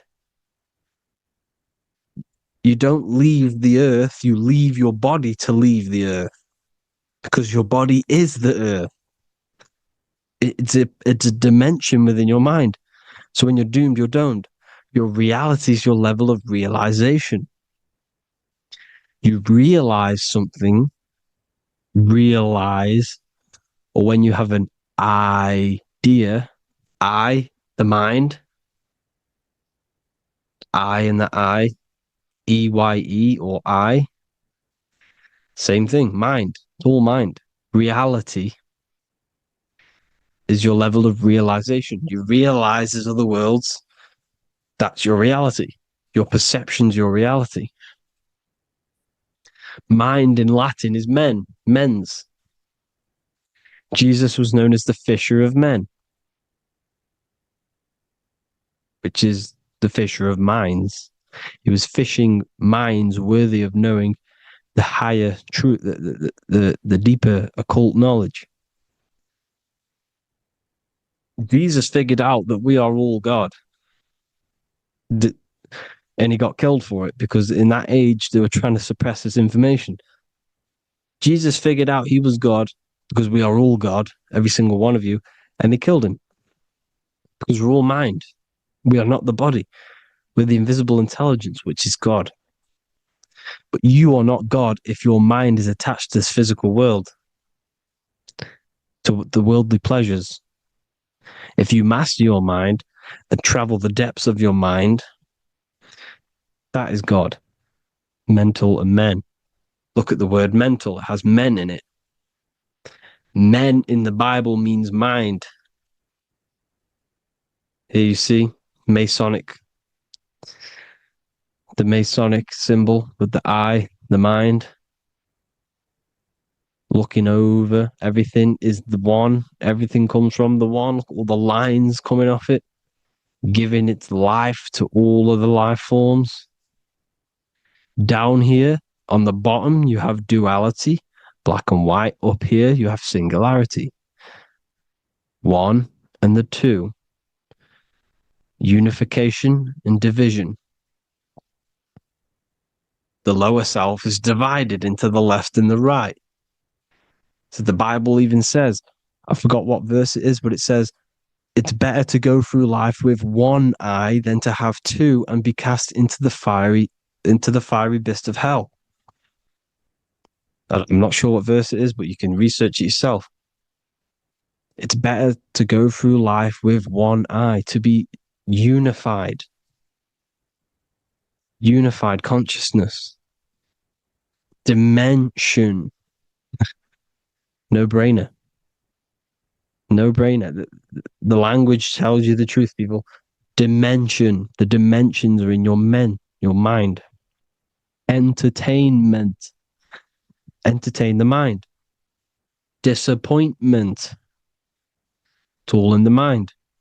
Environment. The environment that you are in is a product of your mind.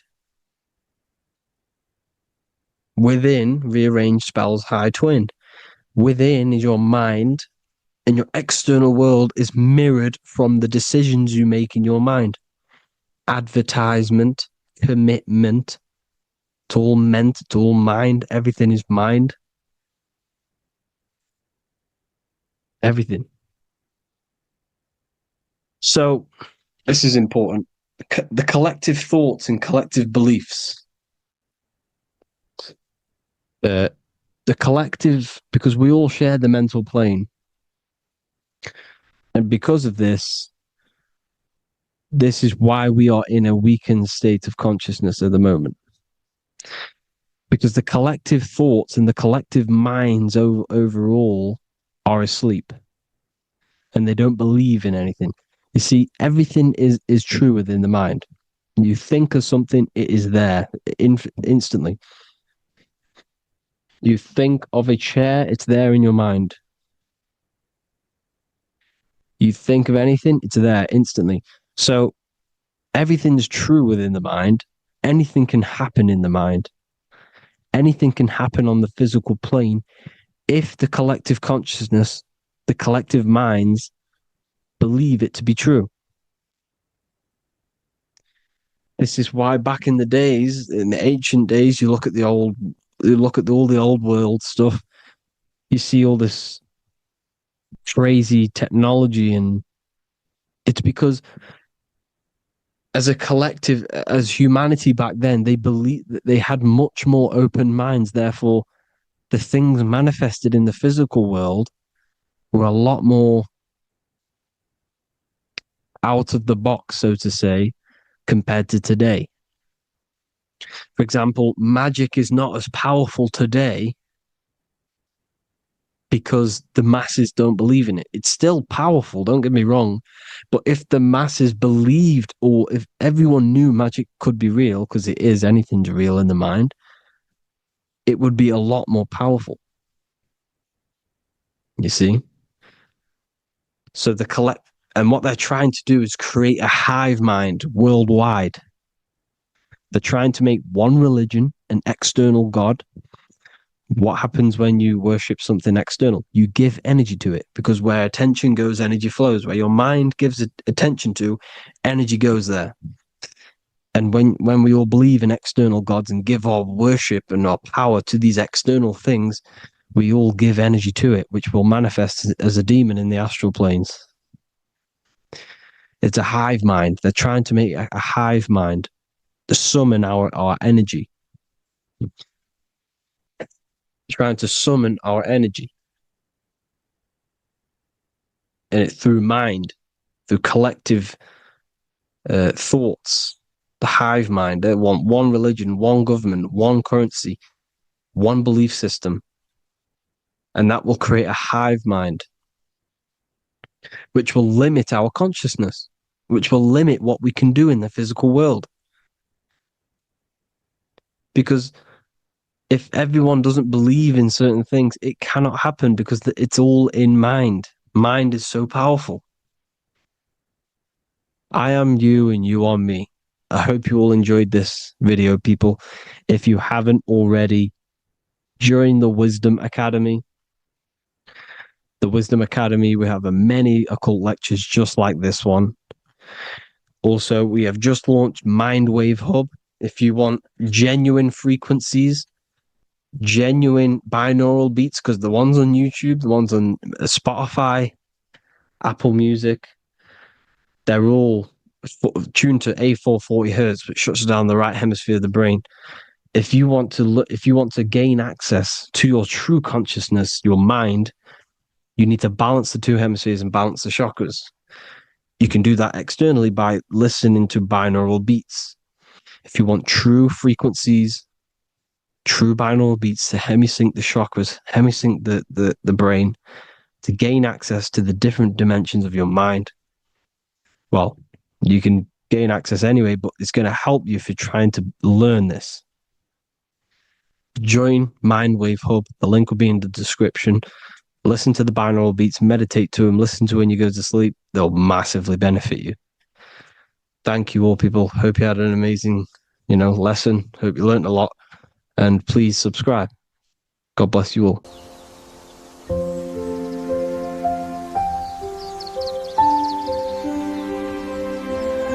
bookofwisdom.com. Visit today.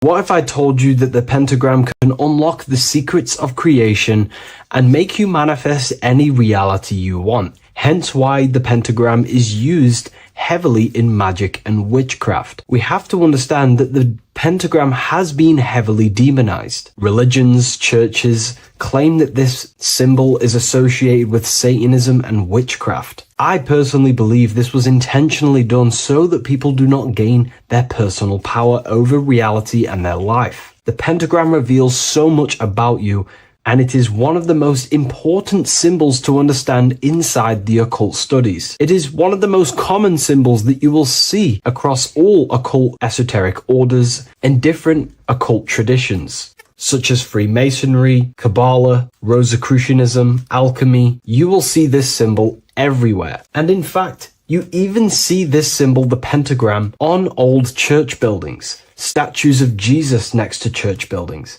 You will see this symbol used by Christianity itself, which is very contradicting about the church. But I'm not here to tell you to think anything.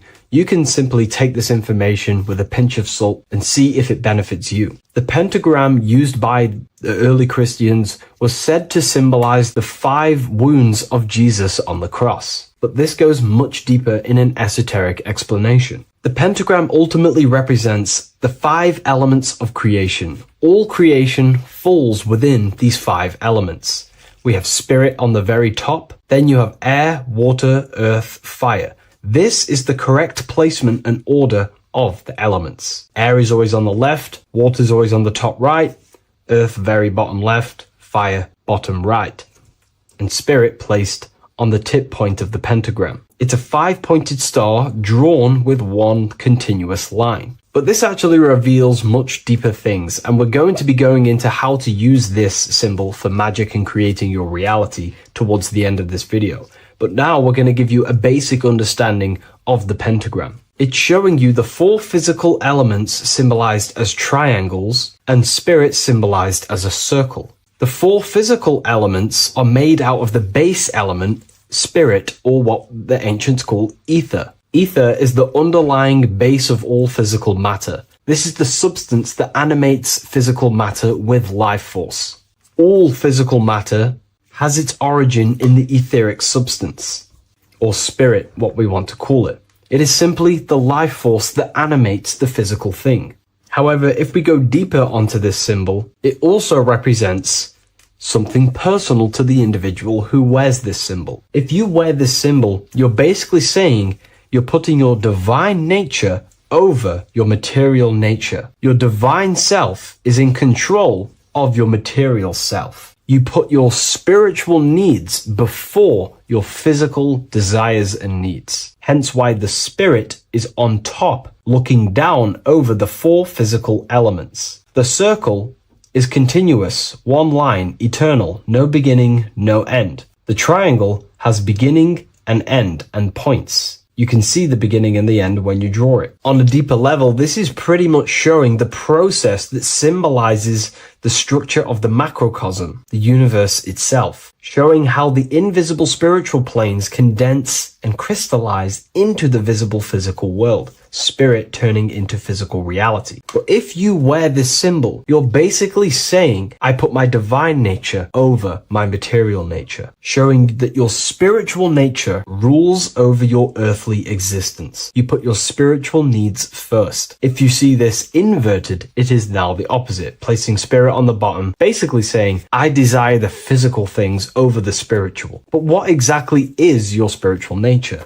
Well, your spiritual nature is simply your internal self. You chase things that are immaterial, such as knowledge, love, experience, expansion, gnosis. These are the qualities of spiritual things that the spiritual person likes to chase and desire, instead of desiring the things that are temporary in the material world and never actually lead to fulfillment. True fulfillment is by chasing spiritual things. God, the nature of creation, the self, gnosis, knowledge. But if we go even deeper, this symbol ultimately represents how reality is created. Hence why this symbol is heavily used in Kabbalistic magic and so-called witchcraft. We are all magicians. Each one of us are creating reality. There are just certain ways you can actually create reality by becoming conscious of them. By becoming conscious of the elements and the qualities of the self that actually create your experience in your life in the present moment. If we look at the pentagram, we see that when you draw a pentagram, it is one continuous line. It is one expressed in 5. The order of the elements are very important. Spirit at the bottom, fire at the bottom right, and so on and so on. Because this is showing you the descent of the spiritual into the material, the invisible crystallizing into a material reality. As you can see when you start to draw the pentagram, you see spirit at the very top. You're descending down to fire. Fire is the closest element to spirit.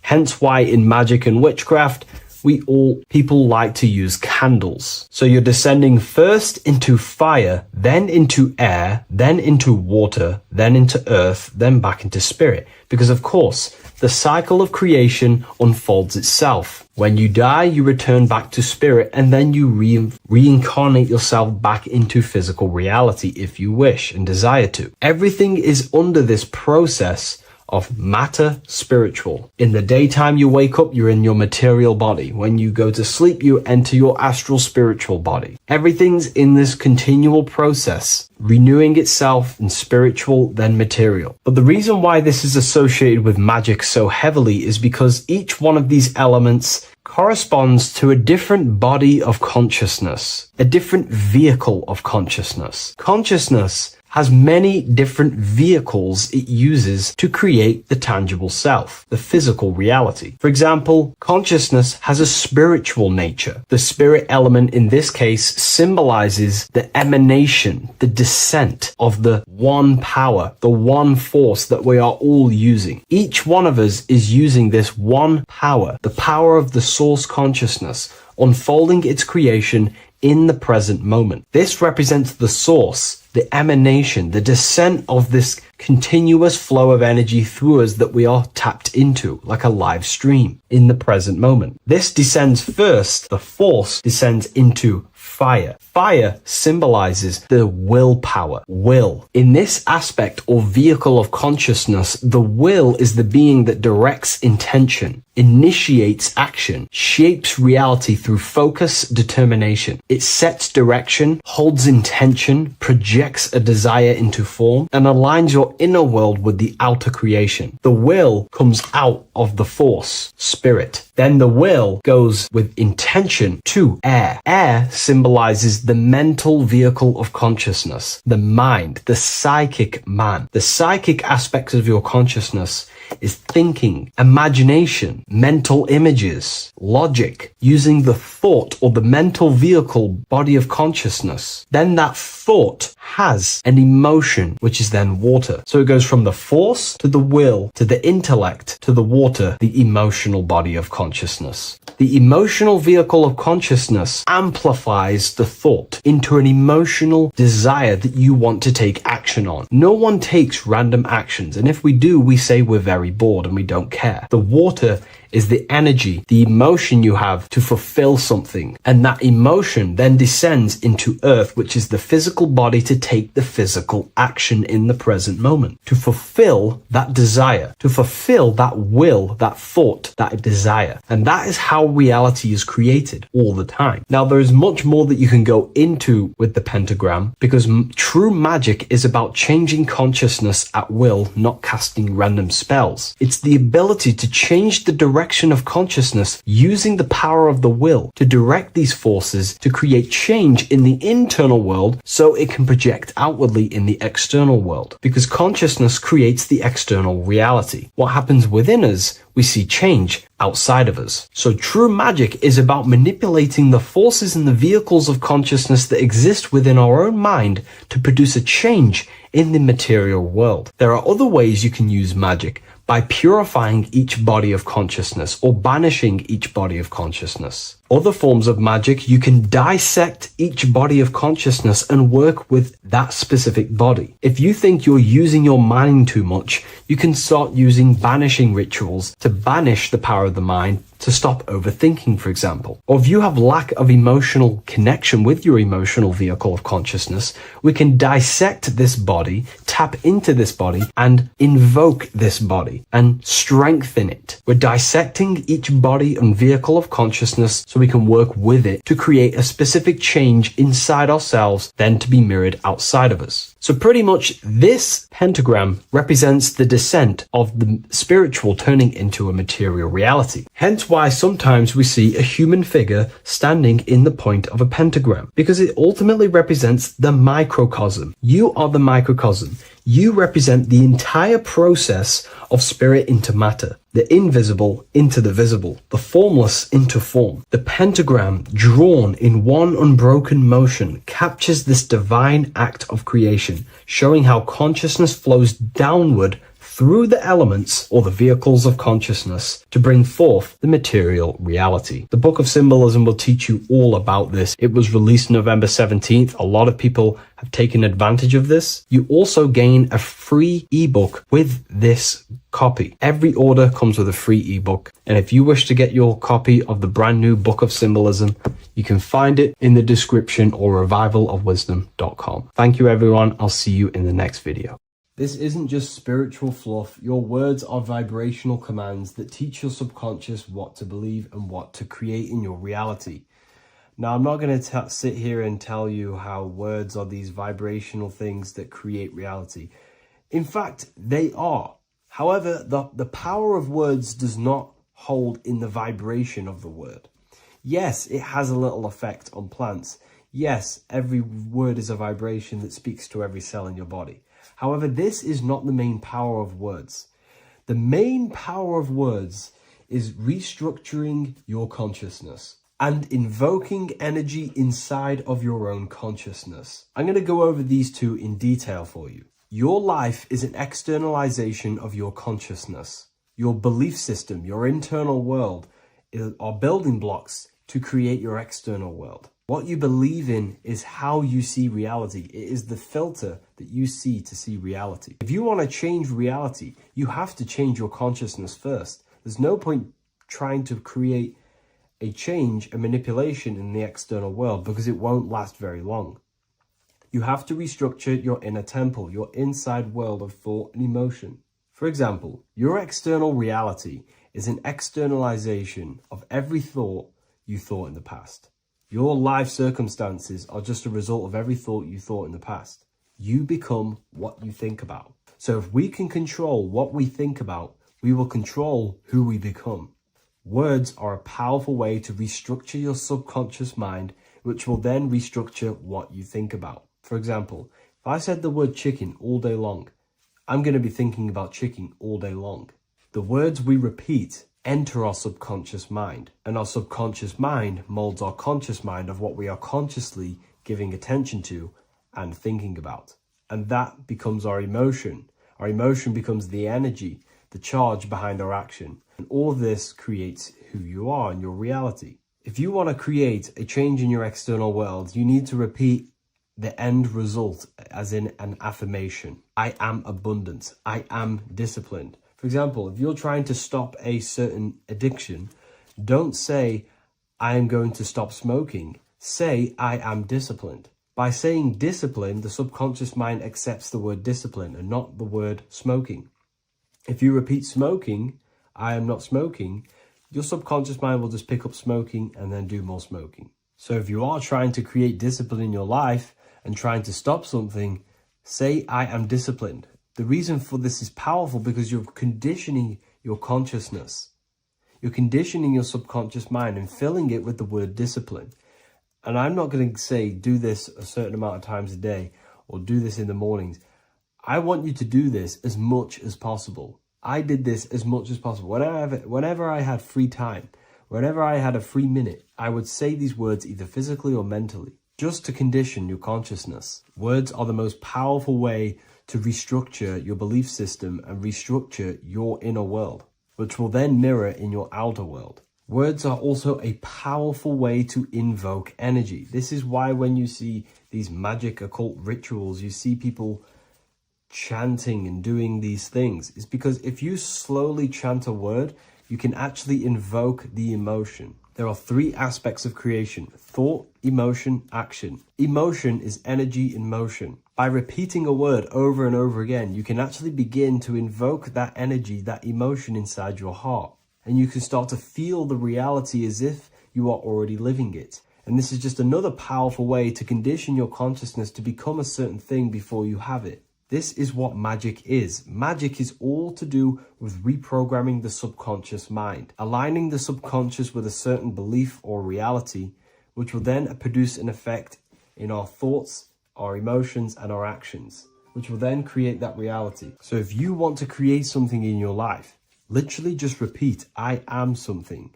I am is referring to your consciousness. I am is the highest aspect of you.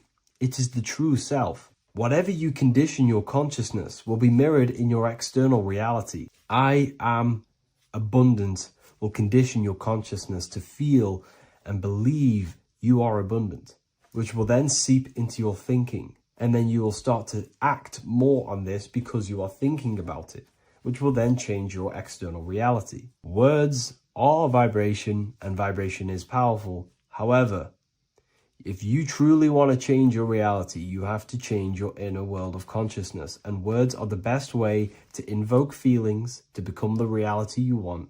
And words are the best way to condition your consciousness to a certain belief or a thought. And by doing this, you're actually creating a root cause. The cause is your consciousness, your mind, and you have to restructure the mind to create that reality. Words are a great way to restructure your consciousness and create reality.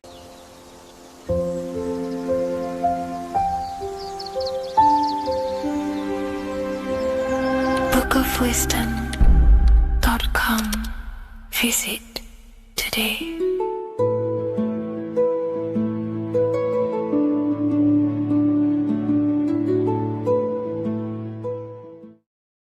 So depression doesn't actually exist, and in this video I'm going to show you how depression is actually a choice. And I'm going to give you some solutions on how to deal with it. And this is probably going to change your life forever just by doing this alone. Okay, so the first thing you need to understand about depression is that it exists in your conscious mind. It exists in your thinking mind. So what is inside your thinking mind? You have your body, your name, your reputation, your trauma, your memories, your family, your worries, your interests, your bills, your passion, dislikes, goals, right?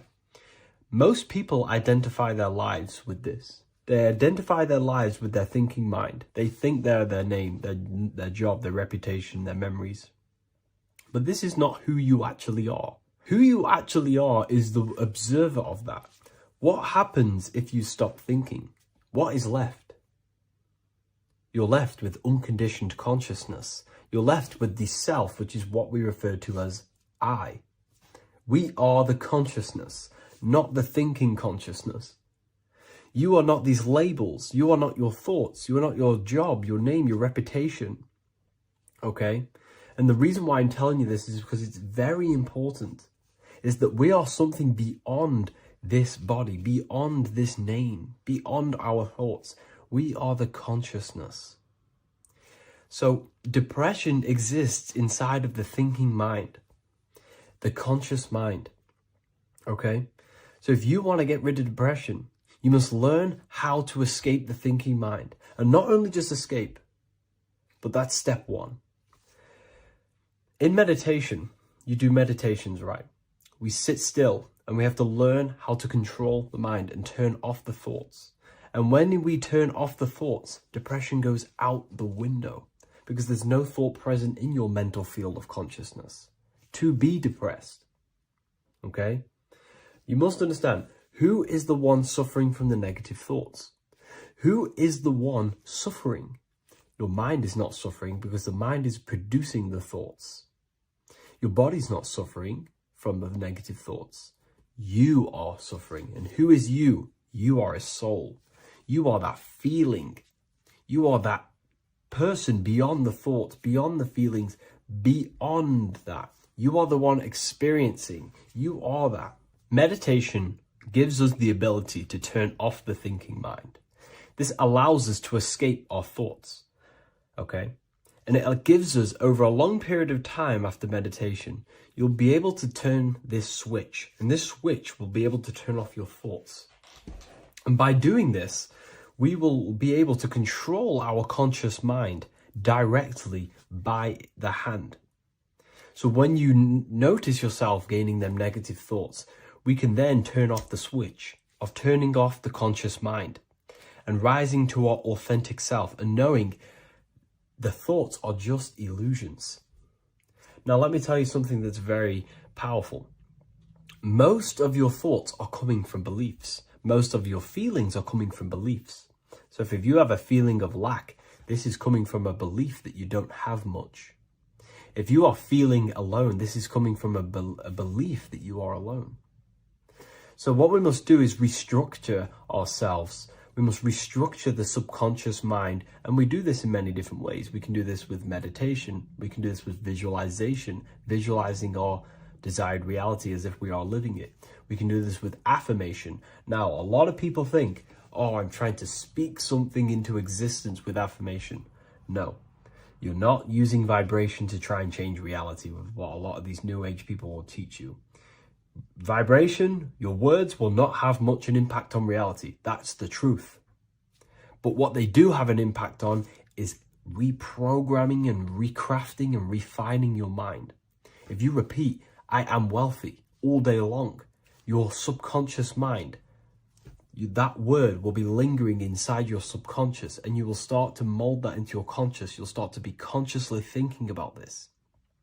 Most of your thoughts are coming from your subconscious. So if you want to get rid of depression, you got to figure out the trigger. What are you depressed about? What are you feeling? What are the beliefs that are making you feeling and thinking this way? And that's what you must restructure. You must restructure your subconscious mind through visualization, meditation, and affirmation. You do these all the time. You do these every single day, and you will slowly, if not surely, restructure your subconscious mind. While by doing the practice of meditation, you'll gain the off switch as well. Sometimes depression comes from not living in your authentic self. You're not doing the things that your soul is telling you to do. We all know what we should be doing at all times. I don't care what you have on. We all know we should be doing something. We all know that we have there's a higher aspect of our mind that tells us, oh, we need to be doing this, but I'm actually sat here on my phone. Oh, I shouldn't be eating this, but I'm doing it anyway. There's always that higher voice.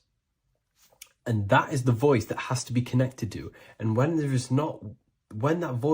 body's not acting out the voice of the soul, then the soul becomes sadder, and suffers more and more and more.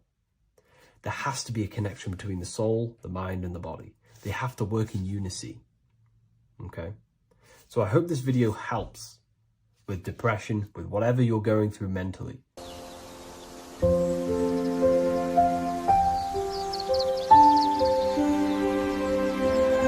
bookofwisdom.com.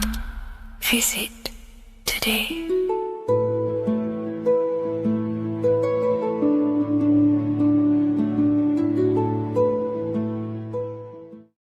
What is good, people? It's Revival of Wisdom. Today we're going to be talking about Saturn.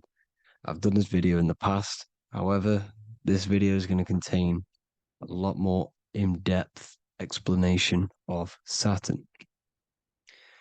So the 33rd degree Mason, Manly P. Hall, said, Saturn is the key to crystallization, physical matter. Light is matter, matter is light. They are interchangeable. Low vibrating light turns into matter, high vibrating matter turns into light. And Saturn is the god of this world, this physical world. He crystallizes light into matter. This is symbolized as the Masonic checkerboard, matter and spirit, matter and light, light and matter. He's also the god of time, destruction, justice. He creates and destroys because all things in time die. He creates and destroys you. So, because we live in this physical world, which is the electric world, this is why we say electricity, because it comes from the root word of El, Saturn. They used to call Saturn El, E-L. This is why we used to say Elohim is God. The real God of this world is Saturn, but it's being hid. This is being hid. Jesus is Saturn. All of this is Saturn. It's all Saturn worship. It's the real God of this world, So, physical matter is a result of two opposing forces equalized on the plane of inertia, because everything is created out of electromagnetic toroidal fields.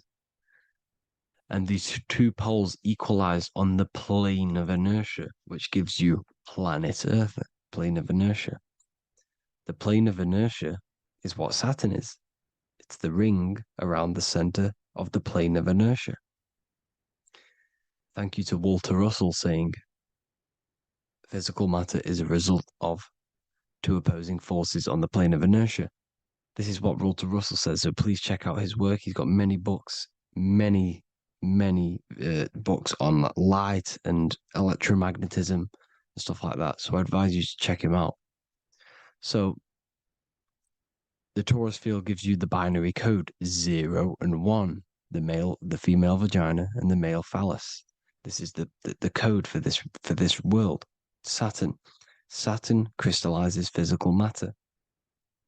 Now Saturn is the most outermost layer of the 7 layers of heaven, where it says in the Quran, it says, Allah, it is He who created the 7 layers of heaven. Saturn is the outermost layer. He's the top. He's the most high. So when we say the most high, we're referring to Saturn. He's the most high before the firmament, before the stars. So Saturn is the god of this world. He's the Lord of the Rings. He wears the crown. The crown is the rings. Crown, Kronos. So the planets are luminaries. They are lights. They are beings. They are energy, conscious energy. And we're in the heart of the solar system. Saturn is the outermost layer. He is the one of this world. He's the god of this world. Now, on the North Pole of Saturn, you have the hexagon. Add up all the sides. It creates the 6-pointed star. Or it can be created as a cube. The cube is very important. The 6-pointed star is very important. 6.6 triangles, 6 side, 6, 6, 6. Black cube adds up to 6 in gematria. Now, what did I say in the beginning? Saturn crystallizes the physical world. He creates physical things out of light. You are a light being. This is why we say human. Hue means the light spectrum. Hue, man, we are light manifested into physical forms, human. And we are incarnated through Saturn. Satan, same thing. The number of the beast is 666, and the 666 comes from the 6.6 triangle, 6 sides of Saturn, 666. We are all known as carbon-based life forms. Carbon, the atomic structure of carbon, is 666, 6 protons, 6 electrons, 6 neutrons. We are materialized into our physical bodies through Saturn, through the number of the beast. These bodies are the beast, it's the animal.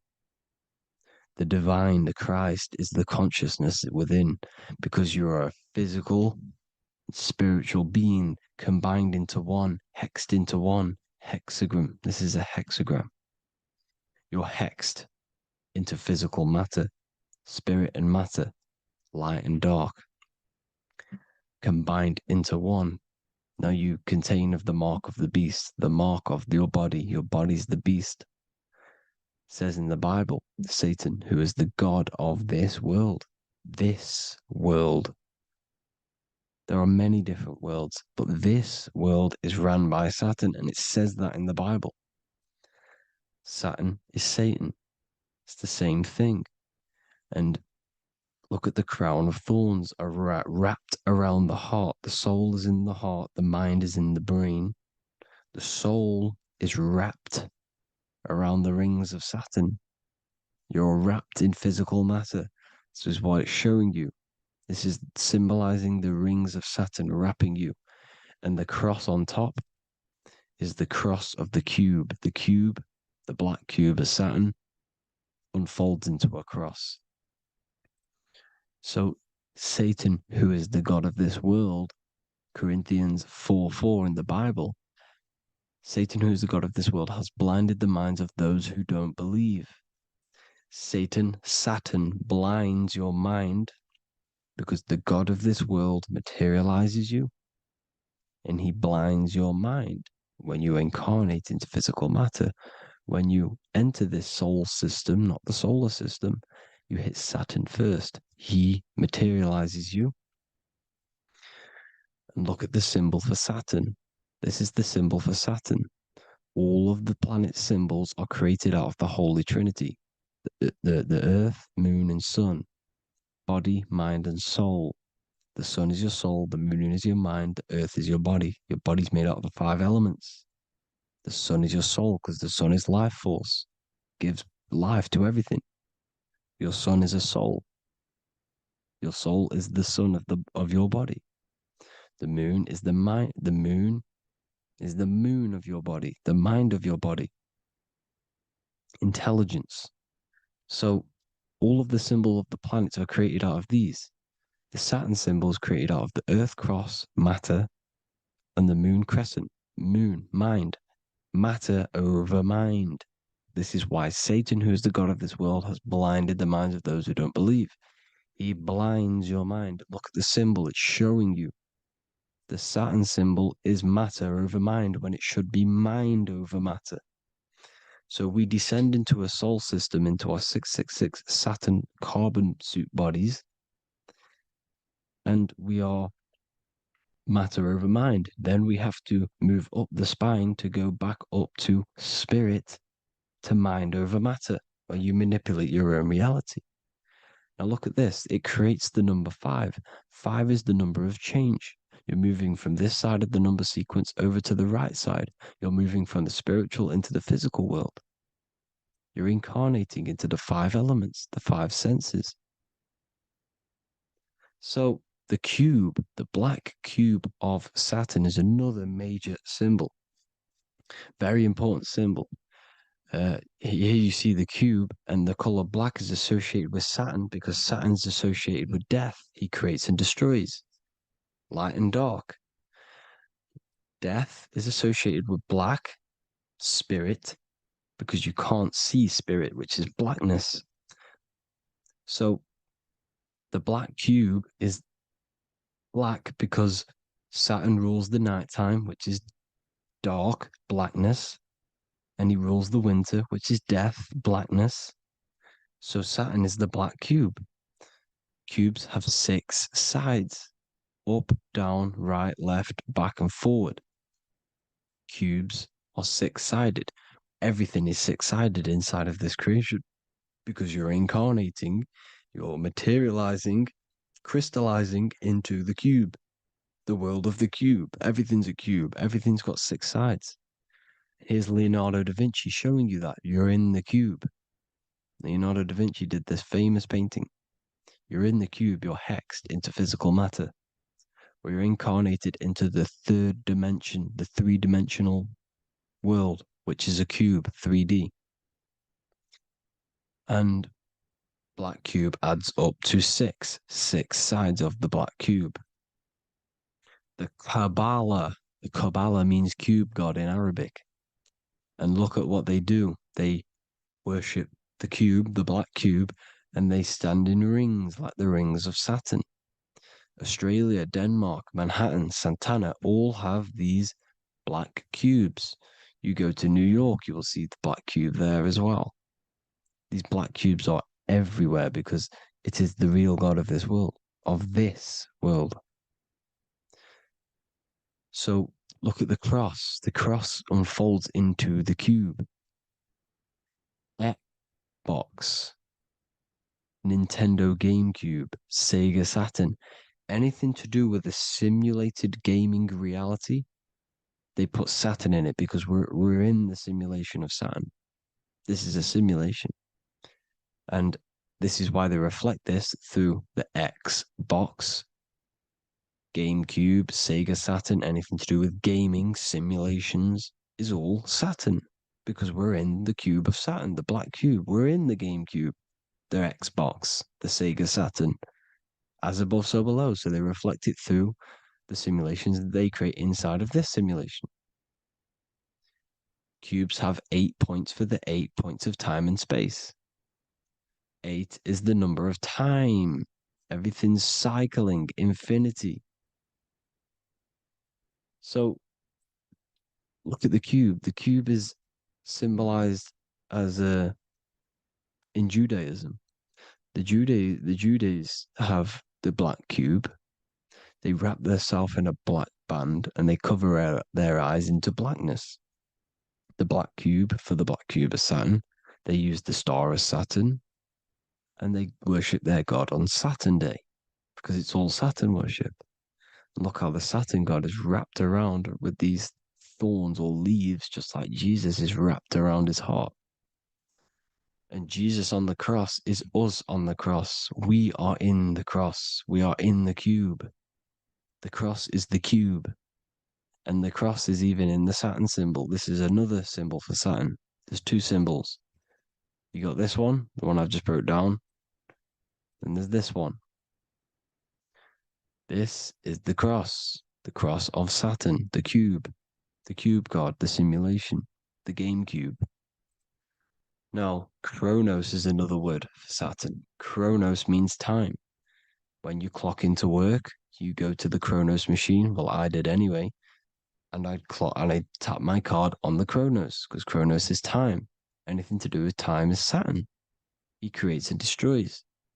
Look at the artwork of Saturn with the sand, the time. Look at this, how he's cutting off the baby's wings. He's crystallizing the spirit into matter. He's cutting off your wings. Satan, in the Bible, he falls from heaven into earth and he loses his wings. He becomes a serpent. You see that's it's all symbolic for us. We are the fallen angels, fallen angles of light. We're fallen angles of light. We are light beings. Now we're fallen into physical matter.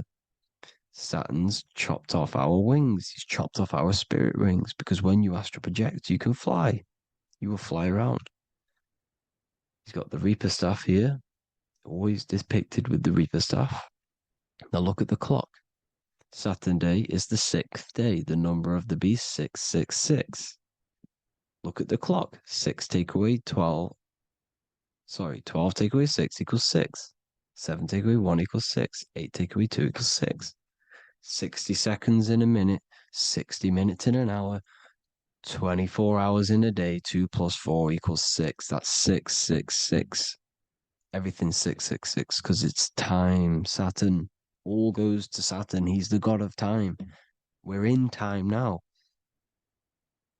We're in time. We're in the time, which is God, the god of this world, the god of time. Now look at this. The Reaper is also depicted as the Reaper with the staff, the black cloak, black symbolizing death, spirit, Judges wear black because Saturn is the law. He's the god of this world. He's the law. This is why they wear black cloaks. When you graduate from university, you wear a black cloak and a black cube on your head. You've been hexed. Funerals, you wear black because it's all to do with Saturn, Father Time, Father Crystallization. Now, Saturn, here's another one of him cutting off the wings of a child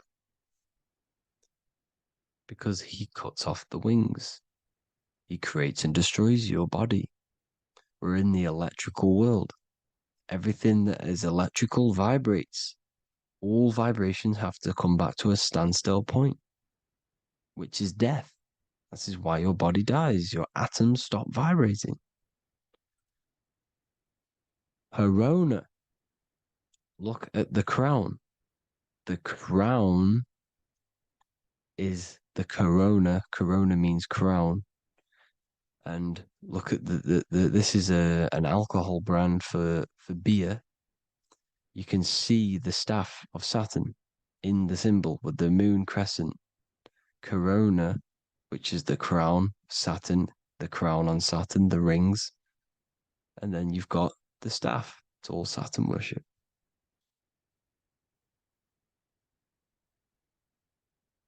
Is the black cubes of 9/11. Two black cubes. This was a ritual for Saturn. It's all ritualistic. And look at the Star of David, the Star of Saturn. It's not the Star of David. Creates IXXI, the sigil of Saturn. IXXI means 9/11 in Roman numerals. 9/11. It's all a ritual for Saturn, and they have the two black cubes of Saturn. Now look, XX, there's more symbolism of Saturn now. We're going deeper. XX is more symbolism for Saturn. The sigil of Saturn is XX, as above, so below. Same with the Star of David. You split it in the middle, as above, so below, as above, so below. XX, this is a Knights Templar Cross of Lorraine. XX, Knights Templar, High Order of Masonry. They all worship Saturn. Well, Saturn's the real god of this world. X Eon with the XX, XXL magazines, which is all to do with famous rappers and stuff like that. When you die, you put XX on the eyes because it's Saturn. He's the Reaper. Is Jesus with the XX crown with the thorns around his heart, around his soul, with the cube on the top, the cross cube. Lil Uzi Vert with the XX Cross of Lorraine. Jay-Z with his alcohol brand, XX Cross of Lorraine. The X Factor with the rings of Saturn. All Saturn worship. The seal of Melchizedek is also Saturn. This is the cube. This symbolizes the cube with the 8 points for the 8 points of space and time. And this is the cube. It's another ancient symbol for Saturn. Here you see the star of Saturn with the Melchizedek symbol around it, which is all to do with Saturn. Here you see an altar, the Holy Grail, the Melchizedek symbol on it, and they're worshipping it. This is why we wear rings, wedding rings for the rings of Saturn. It all goes back to Saturn. Earrings. The 8-pointed star of the ancient Sumerians is all Saturn. It's all Saturn. So the ancients, the symbols of Saturn goes on forever. It's in all of the major corporations. You can see it everywhere, the rings of Saturn. Toyota is an obvious one. Internet, Nike, Target, Sega, Saturn. It's all Saturn worship. All Saturn worship. Because he is the real god of this world. Here's Kanye West's album with a Saturn here. Here's Michael Jackson's album saying X escape. There's the X again. The X escape. You have to escape this reality. Maybe that's what he's pointing at. Here you see it on the dollar bill, the star of Saturn. Here you see it again on the dollar bill. So that is it for today's people. I hope you all gain some insight on Saturn. Please like, comment, and share if you can. Subscribe if you like the channel. Please have an amazing day. God bless.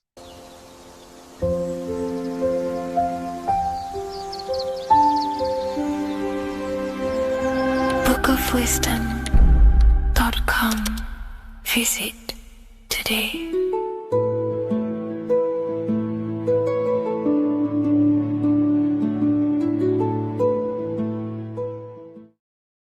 Greetings everyone, it's Revival of Wisdom. I facilitate human enlightenment through occult and esoteric teachings.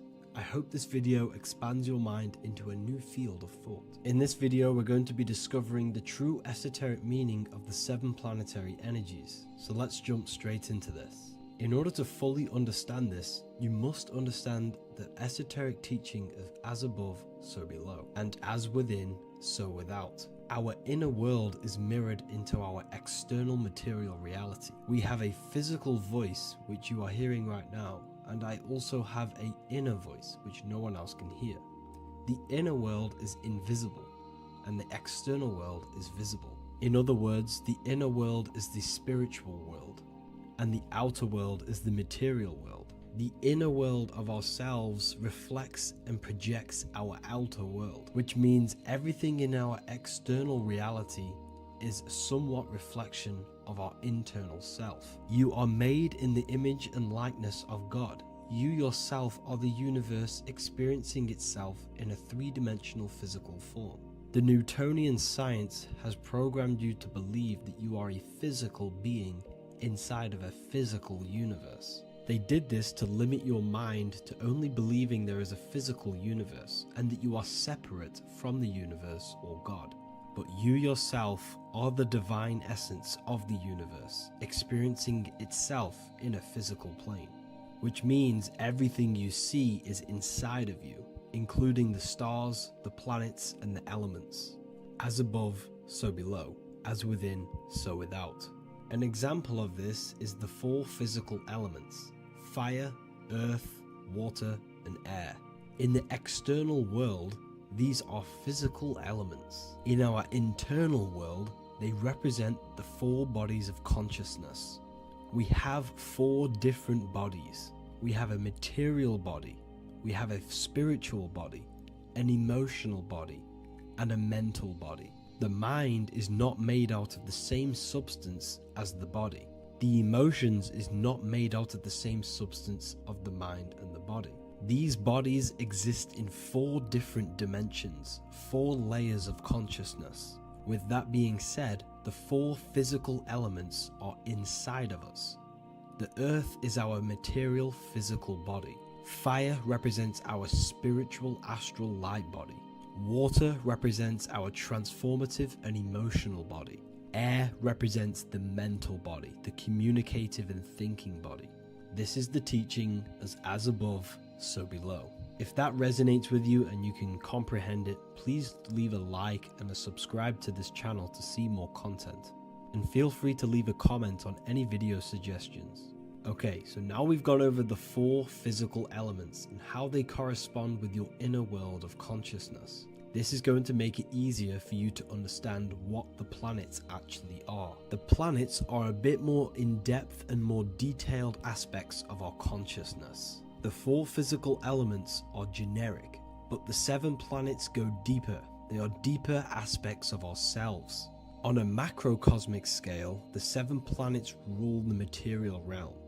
Every object, every animal, every plant, every stone, everything we see in this plane is governed and created under one of the 7 planets. I don't really like calling them planets. They are energies. They are spiritual forces that drive things into existence. An example of this is if we look at a tree. The roots of the tree are governed by Saturn. The stem of the tree is governed by the sun. The leaves of the tree are governed by the moon. Any offspring or fruit of the tree is governed by Jupiter. Any defense mechanisms of the tree is governed by Mars. The communication and networking of the tree is governed by Mercury. The smell and the look of the tree is governed by Venus. Everything we see in this material plane is governed by one of these specific energies. Everything material has a spiritual force that brings it into physical existence. This is the reason why we have 7 days of creation in the Bible. The 7 days of the week, all governed by the planetary energies. Monday is moon day for the moon. Mars governs Tuesday. Mercury is Wednesday. Jupiter is Thursday. Venus is Friday. Saturn is Saturn day. And Sunday is for the sun. This is the reason why there are so many sevens in this physical plane. 7 days of the week, the 7 colors, the 7 chakras, the 7 diatonic musical notes, the 7 lamps on the Jewish candlestick. The G inside of the Masonic square and compass, G is the 7th letter. Now let's go a little bit deeper into every planetary energy. Saturn in the external material plane governs the foundational and enduring aspects of existence, such as roots of plants, the bones of our body, and even the insects that dwell beneath the ground. Saturn represents the dull, hard, and unyielding forces of life, symbolizing structure, limitation, and conditioning. Under Saturn's influence, things become rigid, bound by restrictions and boundaries. This is the reason why Saturn is known as Father Time, because Saturn rules anything that is a restriction and a limitation, which is time. The whole of this material plane is governed by time. You will be born and you will die. This explains why there is so much Saturn symbology in this material plane. Saturn is one of the most important planetary energies. You are a spiritual being in a physical body. Your light, your consciousness is bound to the physical body until you learn how to escape the physical body. The body is a limitation for our infinite minds and spiritual bodies. Our infinite mind is stuck in this material body, governed by Saturn's limitation of time, matter, and space. Now let's dive into what Saturn means to our consciousness within our internal world. We've gone over what Saturn means in the external world. What does it mean to our consciousness? Internally, Saturn embodies the conditioning within our consciousness. When the Saturnian aspect of our consciousness dominates, we become overly rigid, fixated, and restricted in our thinking and actions. For example, Saturn's influence is strongly felt in today's world, where many people's minds are confined to societal norms and conditioned responses. Saturn is the aspect of our consciousness, our minds, such as limiting belief systems and limiting thoughts and emotions. This is the negative thought that you can't get rid of, that's holding you back.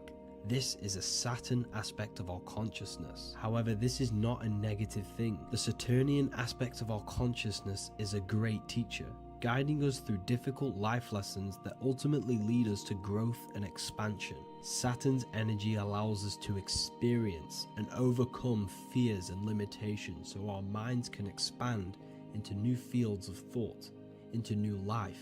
Although Saturn's energy is harsh and often challenging, it helps us develop resilience, discipline, and wisdom.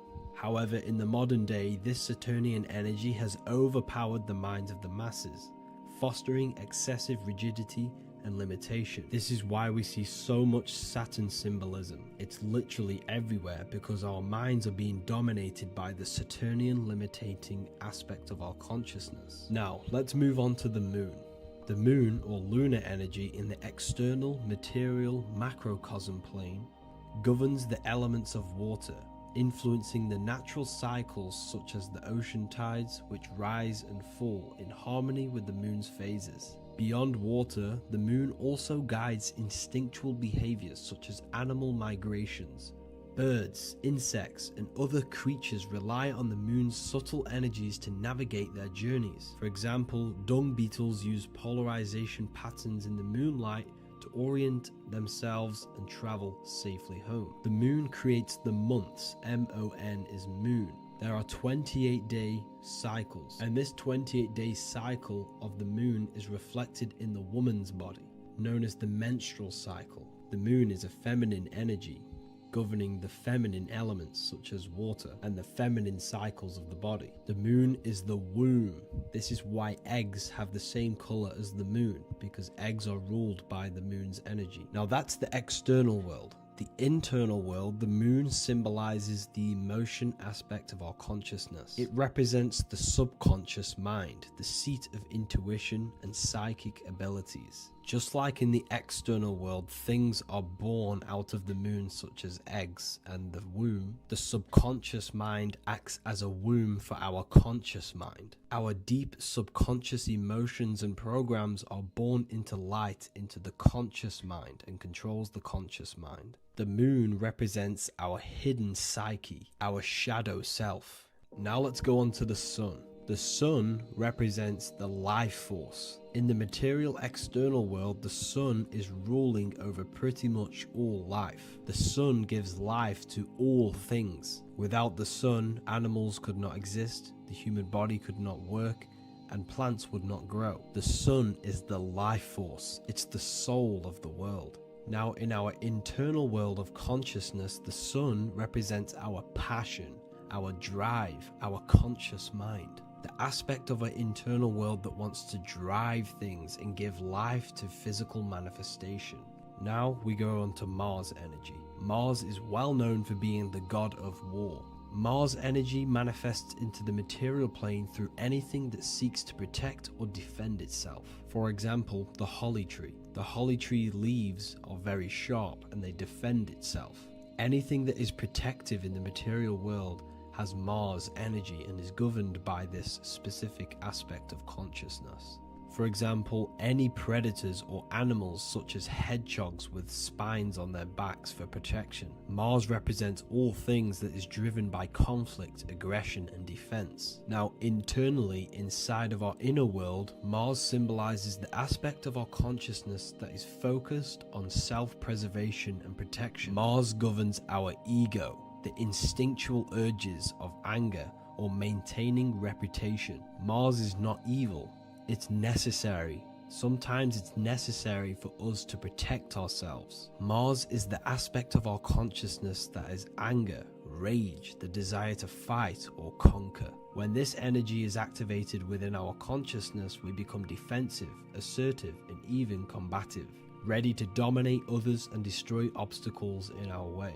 Now let's move on to Venus energy. Venus in the external material world manifests its energy through the aesthetics of creation. This planet governs the beauty and harmony found in nature, including the nurturing environment of a mother's womb where life begins. Venus embodies the essential love, not only in romantic relationships, but also in the bonds between family members and all living beings. Venus represents relationships. We have relationships between plants, animals. They all depend on each other to give life. Plants provide food and medicine, while living creatures contribute to their own growth and pollination. Internally, Venus represents the aspect of our consciousness that yearns for relationships and connections with others. This is an aspect of our consciousness that encourages to care for our physical appearance and embracing beauty. Aesthetics play a role in our interactions and self-expression. This is why there is a beauty brand called Venus. Now let's move to Jupiter energy. Jupiter in the material plane manifests its energy as forces of fortune, abundance, and wealth. This energy manifests itself as plants, as fruits that we can consume and eat in abundance. Anything that is nourishing and cultivated by the earth for humanity and animals. Jupiter embodies the giving energy that provides for and sustains life, fostering growth and ensuring that resources are available to all. Its influence is seen in the natural cycles of abundance, where fruits must grow and ripen before they are enjoyed, symbolizing the importance of effort and patience. Internally, in our spiritual world, Jupiter represents the aspect of our consciousness that yearns for abundance and seeks growth in various aspects of our lives, including wealth, knowledge, and personal development of the mind, spirit, and the soul. This is the aspect of our consciousness that wants to gain wealth, that wants to gain expansion and abundance in our lives. However, when Jupiter's energy dominates our consciousness excessively, it can lead to feelings of stinginess and greed. It represents material possession. The last planet is Mercury. Mercury in the external world governs the vital elements such as seeds, air, communication, education, and electricity. Known as the messenger of the gods, Mercury rules over intellect, communication, and the transmission of knowledge. Mercury's states of consciousness manifests itself in the material plane as the network between trees and plants, how they all communicate together. It represents the intelligence behind all physical things. It's the intelligence behind the seed that allows it to grow into a plant. Mercury's creative energy is manifested in the nervous system of the human body and all living animals, the intricate messenger that transmits signals from the body to the brain and then to the mind. This intelligence within us allows us to facilitate thought and movement. Internally, in our spiritual aspects of consciousness, Mercury is the state of consciousness that seeks knowledge, understanding, and intellectual growth and expansion. This part of us is curious, eager to learn, and driven to communicate ideas and information. It represents our mental body. The Roman god Mercury is often depicting flying because this symbolizes the air. Air represents our mental body. When the Mercury aspect of our consciousness dominates, we become highly intellectual, constantly seeking information, analyzing situation, and communicating our ideas. While this can enhance our understanding and ability to interact with the world, an excess of Mercury's influence can lead to overthinking, excessive analysis, and focus on intellect over emotions or intuition.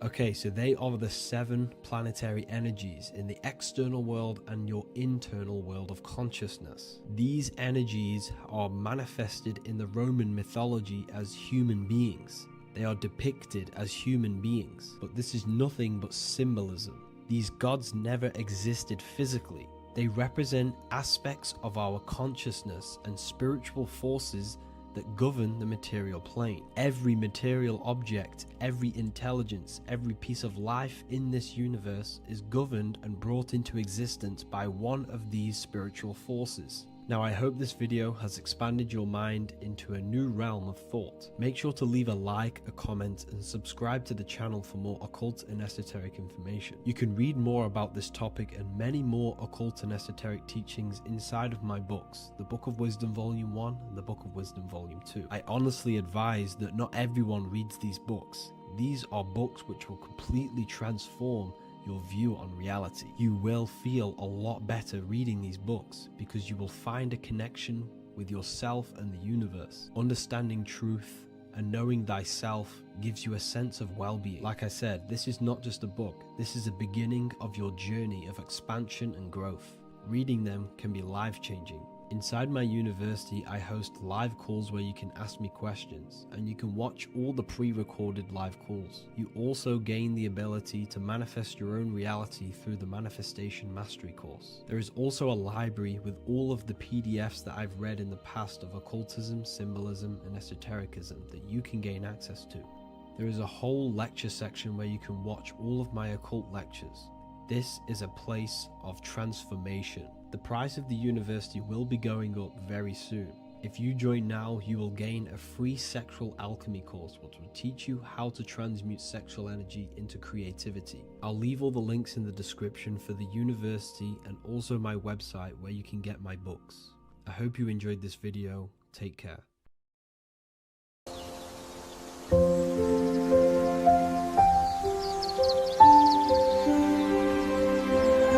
bookofwisdom.com. Visit today.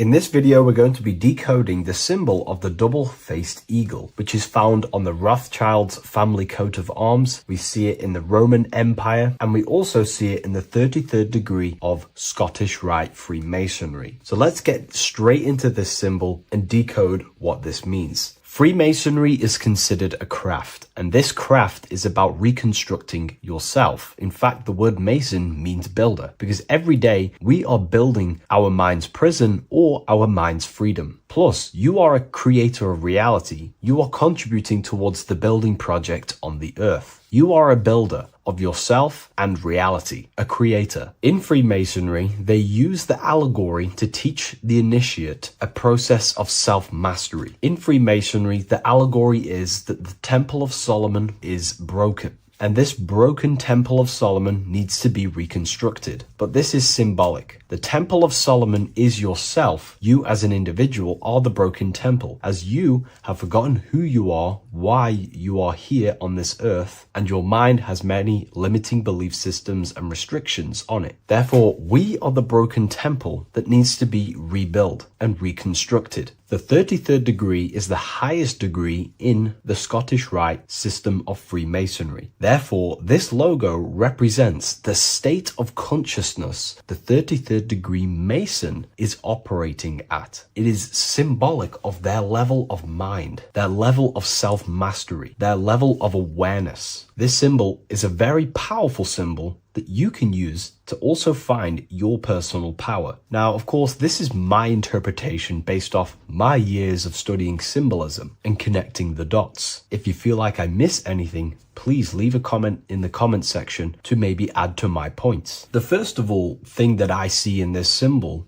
that reveals a great power of mind is the eagle. The eagle itself is a bird, and a bird can go on the ground and in the sky. In a symbolic sense, this represents the body and the spirit, the ability to transform from this earth body and then also access astral projection and the spirit. The bird sees things from a higher perspective while it's flying in the sky. If you're only in the physical body, your perception of reality is limited to the ground. We do not see much from the ground. This is all symbolic to a level of mind. The bird can see things from above. It sees the earth from a top-down view and sees the whole, sees things from a higher perspective, symbolic of the mind of a 33rd degree Mason who understands who they are, what reality is, what consciousness is, and the human psyche. Their level of intelligence allows them to see reality from a higher perspective, and they also have the mindset of seeing things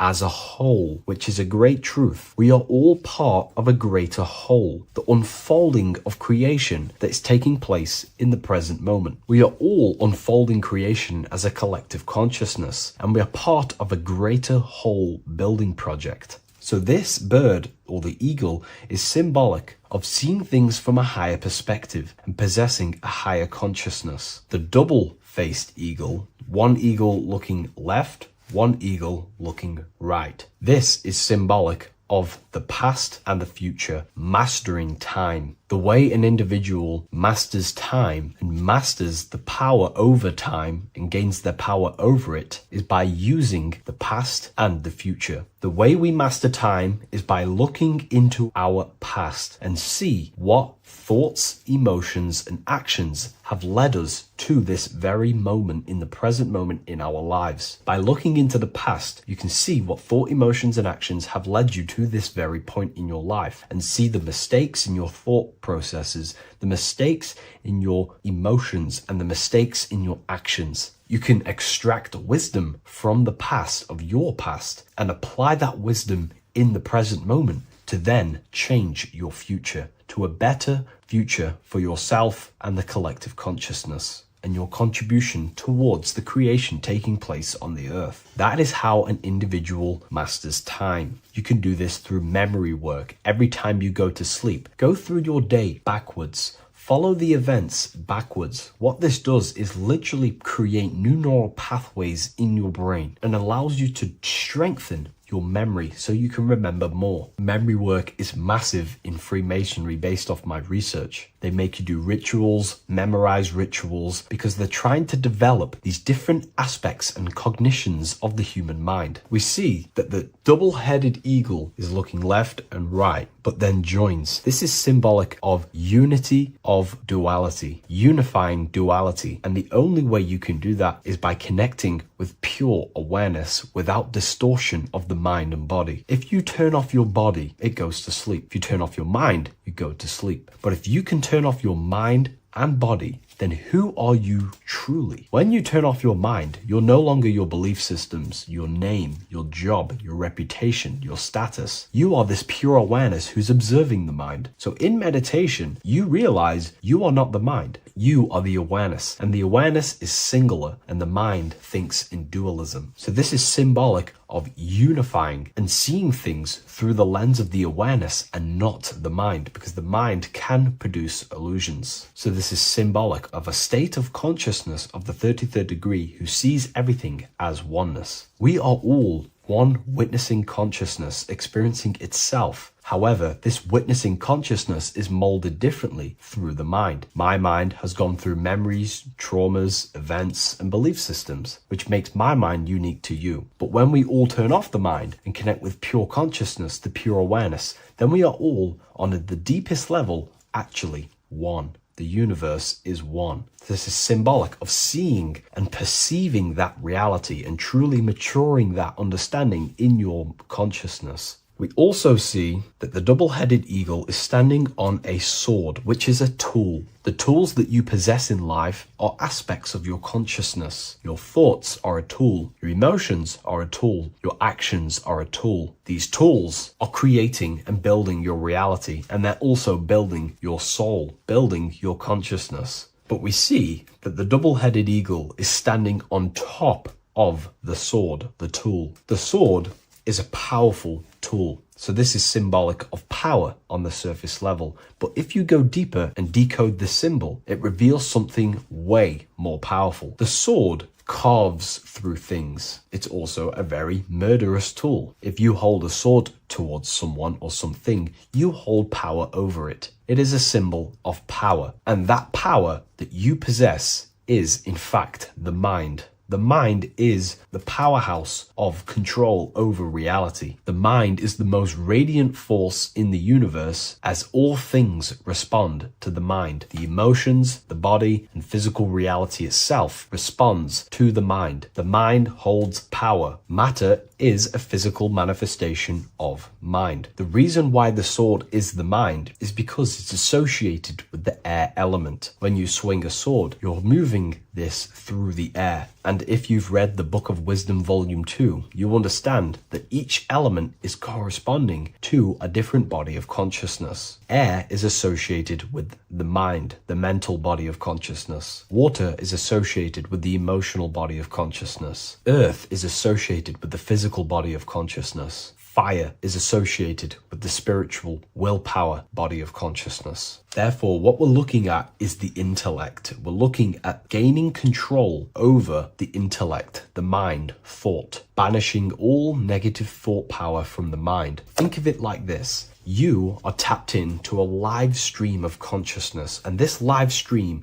is flowing into you in the present moment. Your mind directs this creational force, this flow of consciousness and power. You can use that mind to think about negative things, anxiety, depression, or you can use that power that's flowing into you for the positive only. The universe does not create what you want. It creates what you are. What you put in is what you get out. Your reality is a reflection of your mind. So it's about using this tool for the good. For example, no negativity even has any space in my consciousness. There is no negative thought that pulls me down. And if there is, I banish it instantly and remove it. So this is about gaining power over the mind and using the mind as a tool to carve your reality with the sword. This is your power. This is your sword. Below we see a banner that says Ordo ab Chaos. Most people see this and understand it as order out of chaos. And yes, it is linked to, obviously, molding society, manipulation. However, on an internal understanding of order out of chaos, it's something much more powerful to the individual. Most people see order out of chaos and see the manipulation that takes place on human consciousness, which is very true. The ruling powers create chaos or a problem in society, then they produce an order and a solution to mold society towards their agenda. That's order out of chaos. However, to the individual, this represents something much more powerful that you can take advantage of. Ordo ab chaos, order out of chaos. This is understanding that reality comes from chaos and physical creation is the order of that chaos. The mental plane is chaos. It's just simply pure thoughts, random thoughts. But the physical world is the order out of that chaos, the darkness coming into light. To you, for example, when you first start your journey of self-mastery and spiritual awakening, you are in chaos. My mind was in chaos. My mind had many limiting belief systems. My mind used to think random thoughts unconsciously. I used to take random actions, unknowingly create my reality, and produce chaos. That chaos needs to be ordered. So when there is chaos in ourselves, with different aspects of our minds and subconscious, we need to produce an order so that we can gain power over the mind and over our thoughts, emotions, and actions, the three forces you have 100% control over in your reality. If you try and control anything else other than your thoughts, emotions, and actions, then you are breaking natural law. The only things you have been given power over and to control is your thought, emotion, and action, your mind, your heart, and your body. Order out of chaos is about transforming yourself. When you're in a chaotic state, you have to produce order to transform yourself and change your level of consciousness. If you have chaos in your life, you must produce order. And this is how self-transformation occurs through an individual. Order out of chaos. Now, yes, it is also linked to human manipulation, as this applies to everything as above, so below. Above, we see a triangle with the number 33 and light emanating around it. This triangle is highly symbolic of the element of fire. The upright triangle is fire. The downright facing triangle, the opposite to this triangle, is associated with the element of water. The reason why this is an upright facing triangle with the number 33 in it is because fire is associated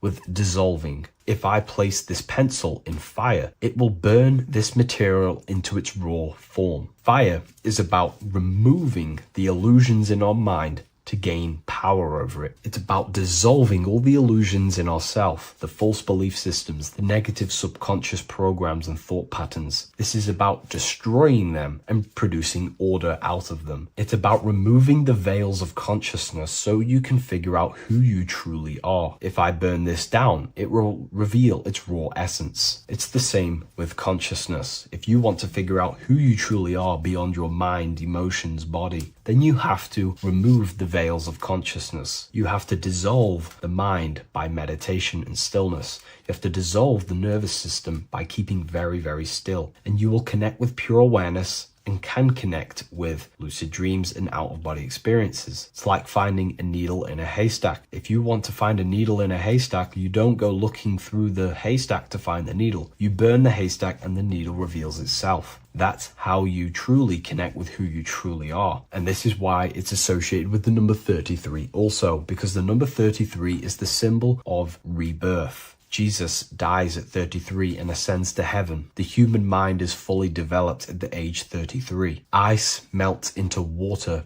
at 33 degrees. It's symbolic of transforming states from death to rebirth, rebirthing the self. And this is how you rebirth yourself, by figuring out who you truly are. Because when you actually figure out and have an out-of-body experience, or you figure out who you truly are, you go through a mental rebirth. Everything you thought once was true has been completely burnt away, and now you are reborn into a new mind and a new perception of self and reality. So it's about being reborn again. At the 33rd degree, you are reborn again by the understandings and experiences experiences that you've had with yourself. And the crown is a symbol of mastery. People in position of power wear crowns. It is a symbol of power over something. This whole symbol reveals your own personal power, the level of power that the 33rd degree Mason has over themselves, not over other people, but themselves. But of course, once you gain your personal power, you understand how the mind works. You can use that against people. It's how you use the knowledge that determines whether you are bad or good. Again, if you think I've missed anything, leave a comment in the comment section. Please like, comment, and share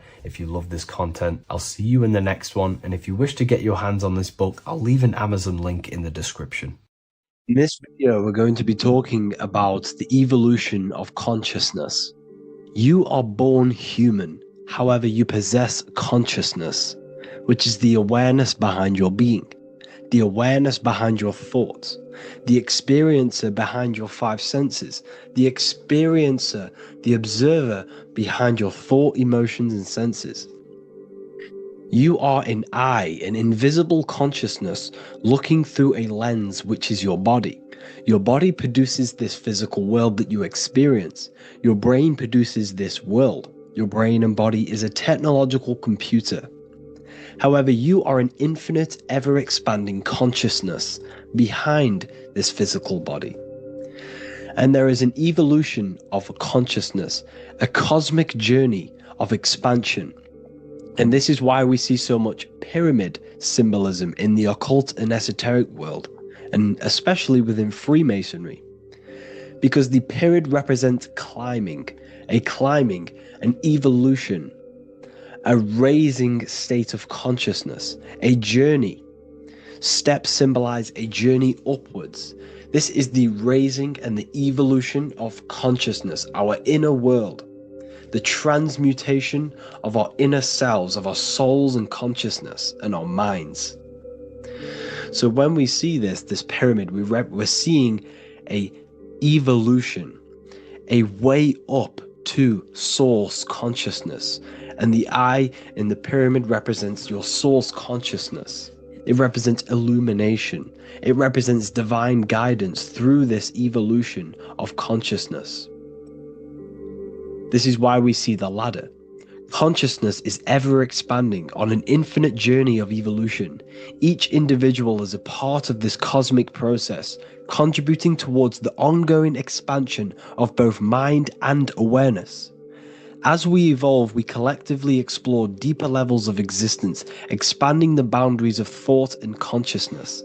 The mind has the ability to expand infinitely into new realms of thought, into new dimensions of mind.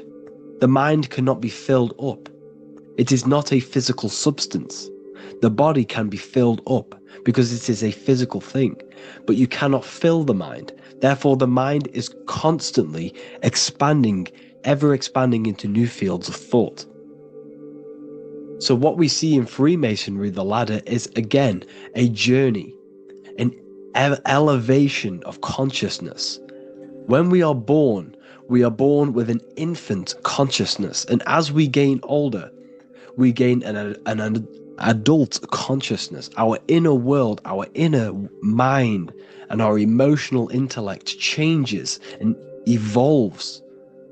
We are significantly different from when we were very young as an infant. It's because our consciousness evolutes, it changes, it alters like water. So just like this evolution of your own consciousness as growing up, there is consciousness of beings existing in cycles beyond our own. And their consciousness is unimaginably different from ours. They operate on a higher level of understanding and knowing, experiencing reality in ways that transcend our current comprehension. Our minds right now cannot comprehend the highest states of consciousness.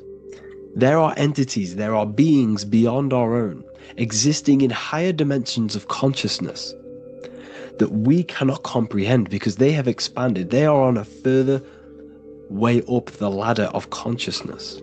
However, we are all on the same journey. None of us can take the same journey. There is one ultimate goal, reaching source consciousness. However, this is always ever expanding. However, we are all on a different journey. There is one truth, one source, one goal. However, there are billions in different ways of reaching it, and we are all on these different paths to source consciousness, to this ladder, this evolution of universal evolution. Okay? Their awareness is attuned to new dimensions of existence, reflecting a more advanced stage in the cosmic journey of consciousness evolution. So when you take DMT, you are shot into these higher realms of consciousness where you meet these beings who look similar to these images. They are not speaking to you physically. They don't speak to you three-dimensionally through vibration and words. They speak to you mentally. If you have done DMT, then you know this. And if you have met these beings, then you know this. You might have even met some of these types of beings on mushrooms or any psychedelic drugs. Because ultimately, when you take these mind-altering substances, it's altering your consciousness. It's merging your consciousness with the spirit of that substance. And you are essentially attuning your mind to higher dimensions of consciousness. That's why we say we're getting high when we take these substances. Therefore, when you meet these beings on DMT, you are essentially meeting beings who are attuned to higher dimensions of consciousness, and they speak to you mentally. They speak to you telepathically through thought, because the universe is mental. Everything exists within the mind. The way you are now, your physical existence, is a state of mind. Mind, thought creates matter. Spirit and matter are two opposing ways of thinking. If we have a very spiritual mind, we have an expanded mind, we are a spiritual person through the mind. However, if we have a very low state of consciousness where we think about food, sex, lust, and all physical things, then we have a physical consciousness. Matter and spirit are two opposing forces, two ways of thinking. The mind attunes itself to different levels of understanding in different dimensions. So, essentially, this is what we're looking at. The body is a vessel for the fluidic, formless consciousness, a temple that houses the essence of our awareness. While the five senses are limited to perceiving only the physical plane, the mind transcends these limitations, capable of perceiving the full scope of reality. It is through the mind that we access deeper truths beyond the material, tapping into boundless nature of existence. Physical existence is a thin band, a thin layer of reality. It's like 0.001% of reality. And your five senses are only tuned into this layer of reality. But the five senses are, by design, only allowed to perceive physicality. But the mind has the power to expand beyond this physical five sense state. The mind has the power to expand and evolute. It is a conscious decision whether you want to take this path or not. You can stay in a three-dimensional way of thinking, or you can expand your consciousness from within. It's not an external journey. There is no God going to save you. You must save yourself. Therefore, behind every single one of these eyes is the same source consciousness. However, we are all different cells in a different journey. The organs in your body, the cells in your body are all alive. They all possess same consciousness, universal consciousness. However, we are all on a different journey of evolution. As above, so below. As the baby is in the mother's womb, when the baby becomes conscious, there is a world outside of its mother. What does it do? It presses and seeks a way out to be born in the other world outside of its mother. It is the same with your consciousness, your mind. When your mind becomes aware that there is realities beyond the immediate surroundings, it seeks a way out. And this is exactly what I'm doing to you now. I am now expanding your mind and telling you There is other ways of reality. There is other dimensions of consciousness which you can access through inner transmutation, through different ways of thinking, spiritualism, and meditating and connecting with yourself and detaching from external things. We can upgrade our consciousness. Your body is a womb. Why Jesus says you must be born again to see the kingdom of God, because you are born physically and then you must be born again spiritually, awakening your inner consciousness. So like I said, as the baby is in the womb, it's the same principle, as above, so below. You were a baby, you were in your mother's womb, and you figured out there is a world outside of your mother, so you seek to weigh out your mother to be born in another world. It's the same now. You must do this now. This is your spiritual evolution. This is the evolution of consciousness. It's ever expanding. When you die, this is a transition. You must learn to not fear death. This is another part of your spiritual journey. You must master death.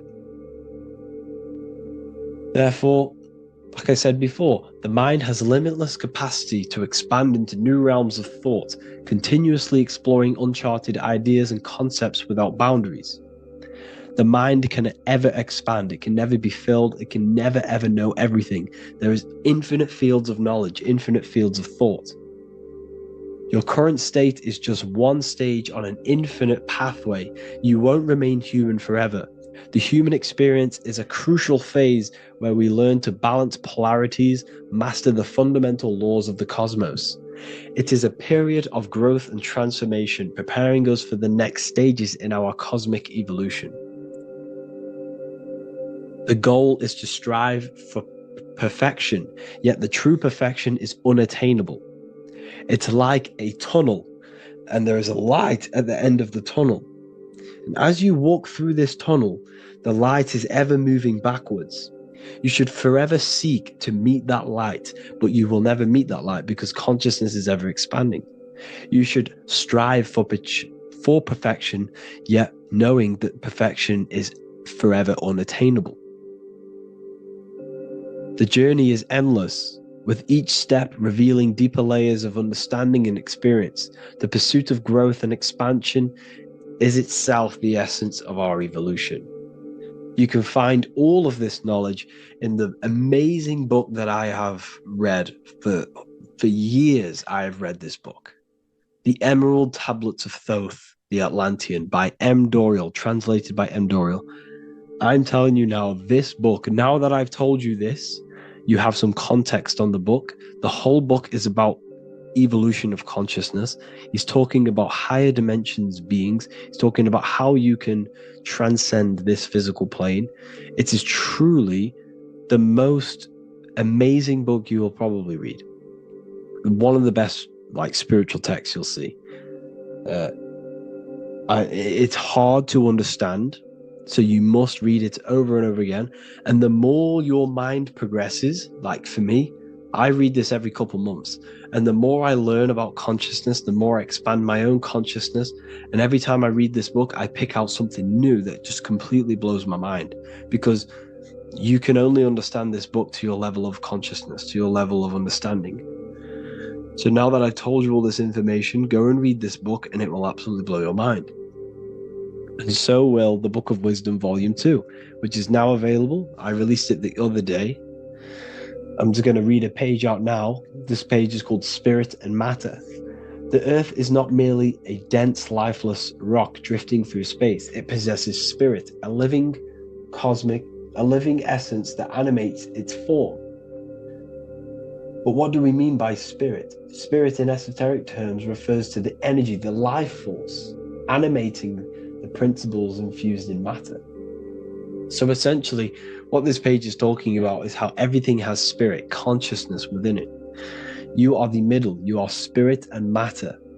You have the ability to expand your mind to the God self and raise above our animal instinct, our material self, and know the divine and expand. Animals cannot do this. Animals are not self-aware. Humans possess self-awareness. We can observe our consciousness. We can say, why do I exist? We can look in the mirror and know that we need growth. And this is what Anunnaki means. Anu means above. Anu was the supreme god of the sky, which is a metaphor. He represents spirit above, heaven. Anu came down to earth and married Ki, the goddess of the earth, which represents matter. It's a myth, it's an allegory. Anu married Ki and gave birth to the Anunnaki. Spirit came down and infused with matter and gave birth to the human, which is you. You are spirit infused in matter, Anu and Ki, Anunnaki. You are the Anunnaki. And this is just one of the teachings in my book. Honestly, this book is absolutely amazing. If you truly, truly want to expand your consciousness, give this book a read. And obviously, if you're inside the university, I give you this book for free. A paperback version. If you join the university, follow the steps inside of the general chat, you'll be able to download this book. Sorry, not download it. Order a paperback for free. All you have to do is pay for the shipping. You'll also gain amazing knowledge inside of my library, where your mind will just be overblown with the amount of esoteric books. There's over 45 rare occult books, plus you get a PDF of the Volume 1 and Human Health Guide. You get reoccurring updates where I expand on symbolism, occultism, where you will just feel absolutely amazing once you understand esotericism in yourself.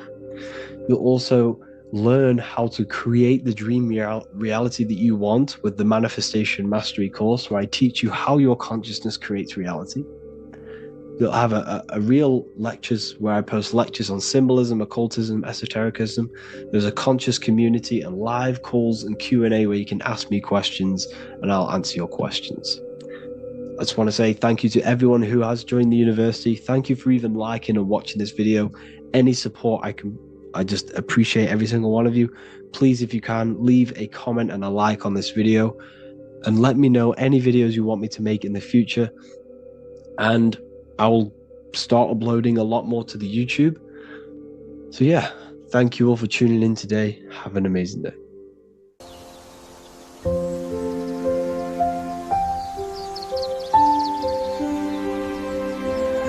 bookofwisdom.com. Visit today.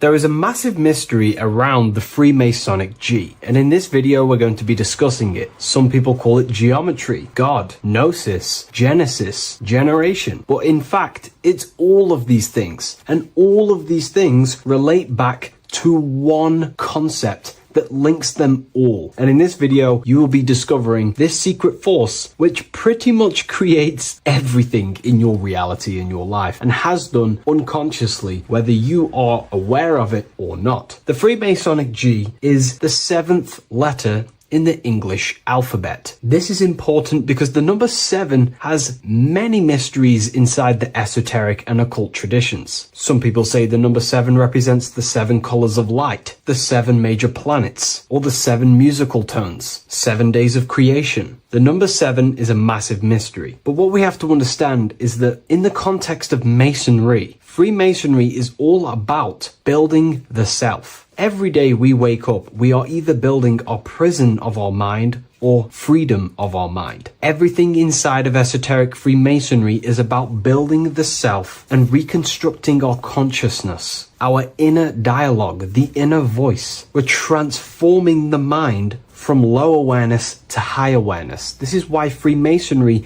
uses the allegory of stonemasonry, stones, chipping away at stones. The stone is in fact you, and we are perfecting the stone, which is your very own mind. Because the universe is a mental construct. Life is happening to us inside our minds. We are all the universal mind expressed and clothed in a different body. Therefore, now we understand that everything is about the internal inside of Masonry. This G relates to something inside of you. Hence why you see the G inside of the square and the compass. It's something internal in you. G is the 7th letter of the English alphabet, and the number 7 symbolizes the 7 cognitions of the mind. In esoteric and initiatory traditions, the 7 psychological cognitions of the mind refer to the 7 distinct modes through which human consciousness perceives, interprets, and transforms reality. Different schools use different names, but across Hermetic, occult, Gnostic, and mystical systems, the same underlying pattern emerges. The mind has 7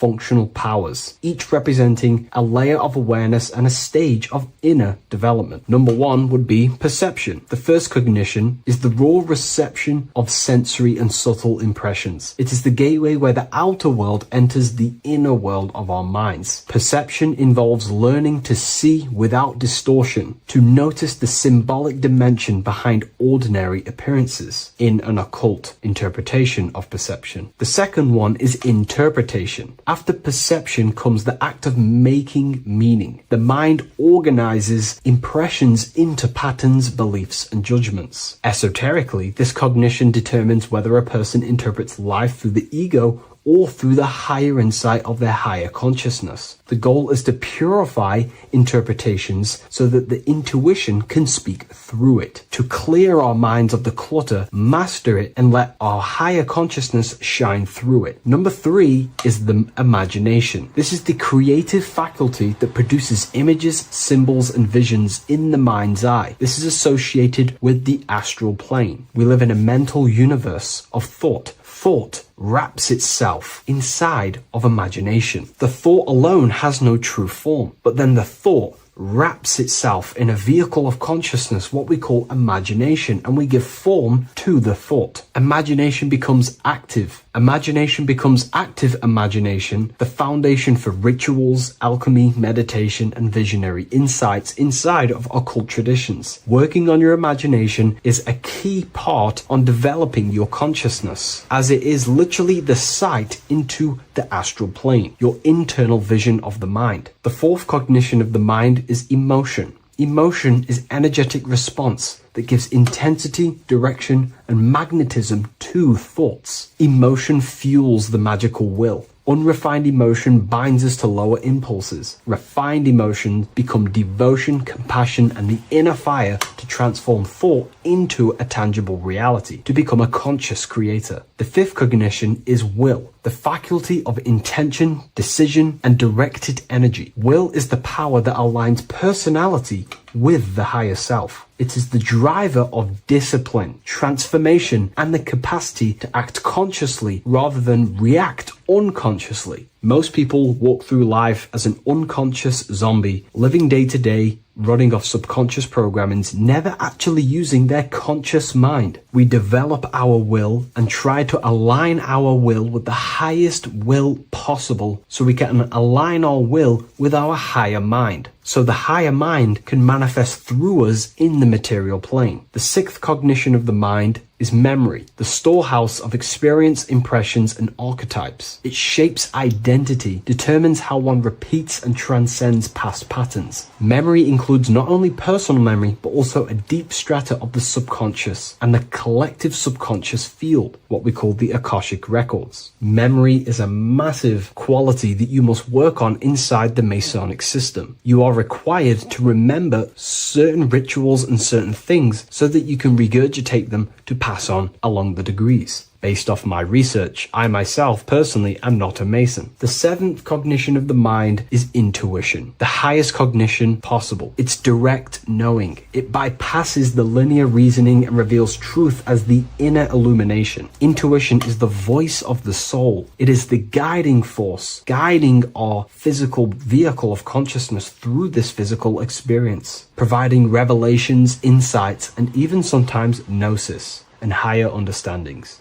They are the 7 principles and cognitions of the mind that we should work on. Sometimes they're symbolized as 7 luminary planets, because lumen is light. The planets are light. Light is consciousness. Consciousness is light. Now moving on to the true understanding of the G, the higher understanding of the G, as I mentioned previously. This is what we call the generative principle. the care principle, the human heart principle, the female aspect of consciousness within yourself. All creation is built upon a care. All action is built upon a care. You only act on what you care about. You care about paying the bills and staying inside your house and looking after your family, for example. Therefore, you take the action to generate the reality and generate money to pay the bills. Them actions are driven by the force of care. If you care about a plant, you take the action to water the plant and it grows. If you care about your partner or relationship, you give them attention and care and love, and you grow the relationship. As soon as you stop providing care, watch the relationship crumble and the reality destroys itself. Care is the generative force of reality. This is the generative principle that generates your experience in this world. We are in a continual state of becoming. Each cause gives birth to an effect, and that effect gives birth to a new cause. The G is the generative principle that drives creation in the present moment. Reality is creating, unfolding in the present moment, and the G is the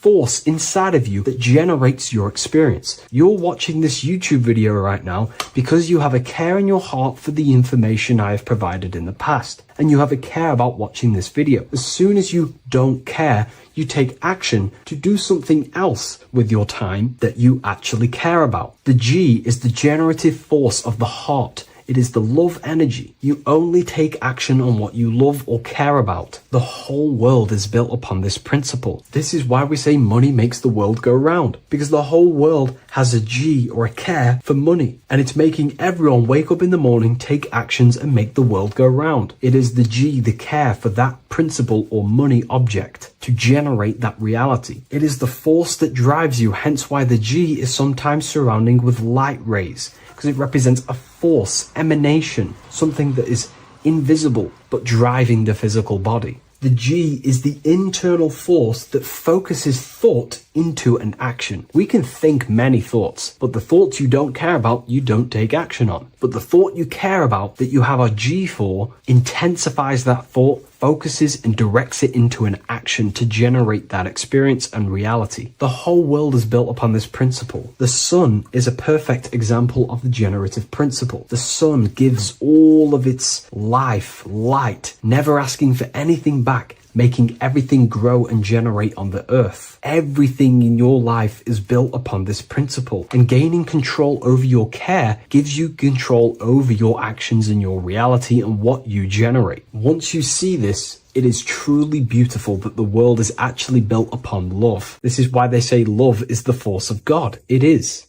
Truly. This is the reason why God begins with a G. It's about Genesis. Genesis means creation. G, generation. Anything that generates and creates is all to do with a care or a love energy. But don't get me wrong, people can love sick and twisted things, and they act upon them sick and twisted things. This is why purification of ourself is important by understanding this principle, as it is a very powerful principle to understand. This is the reason why the word gift begins with a G. You're giving something. I care. I'm going to give you something, a gift. Or guidance. This is what guides you into becoming something, what you love. This is why also gnosis begins with a G. Gnosis is not actually knowledge. Gnosis is knowledge obtained, attained by direct experience or through direct experience. For example, you're not believing you're watching this video right now. You know you're watching this. Know, gnosis, same phonetic sound. It's about knowing. Gnosis is about gaining knowledge of the self. Self-knowledge through direct experience.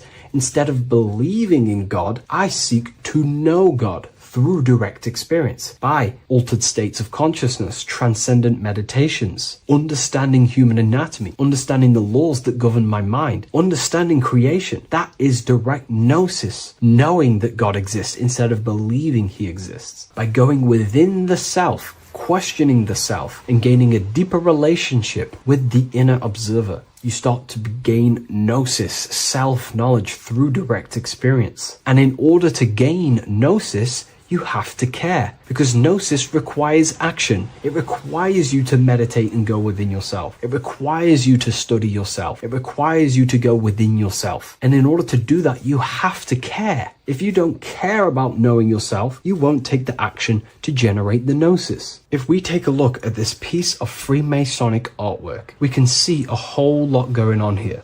But if we focus down here with the temple with the letter G on, and when you walk through the temple, there is a pathway leading up a hill towards the light. The light reveals things. If something is in darkness, you can't see it, but the light reveals something. It's symbolizing truth, the light of gnosis, knowingness. And in order to walk this path, you have to go through the temple, which means entering in yourself. This is symbolic of the path. The Masonic path is about the self, reconstructing and learning about the self. In order to walk up that hill, it takes a lot of effort. It's not easy walking up a hill. You're going to be tired. It's not easy. It's horrible. Who likes walking up a hill? I know I don't, but people like hiking and stuff. I understand that, but it's symbolizing this is hard work, working on yourself, because the labor of working on your mind is the hardest labor you will ever do. It's called the great work, or the Masonic work. And in order to climb that mountain, you go through the G. You have to have the care. If you do not have the care,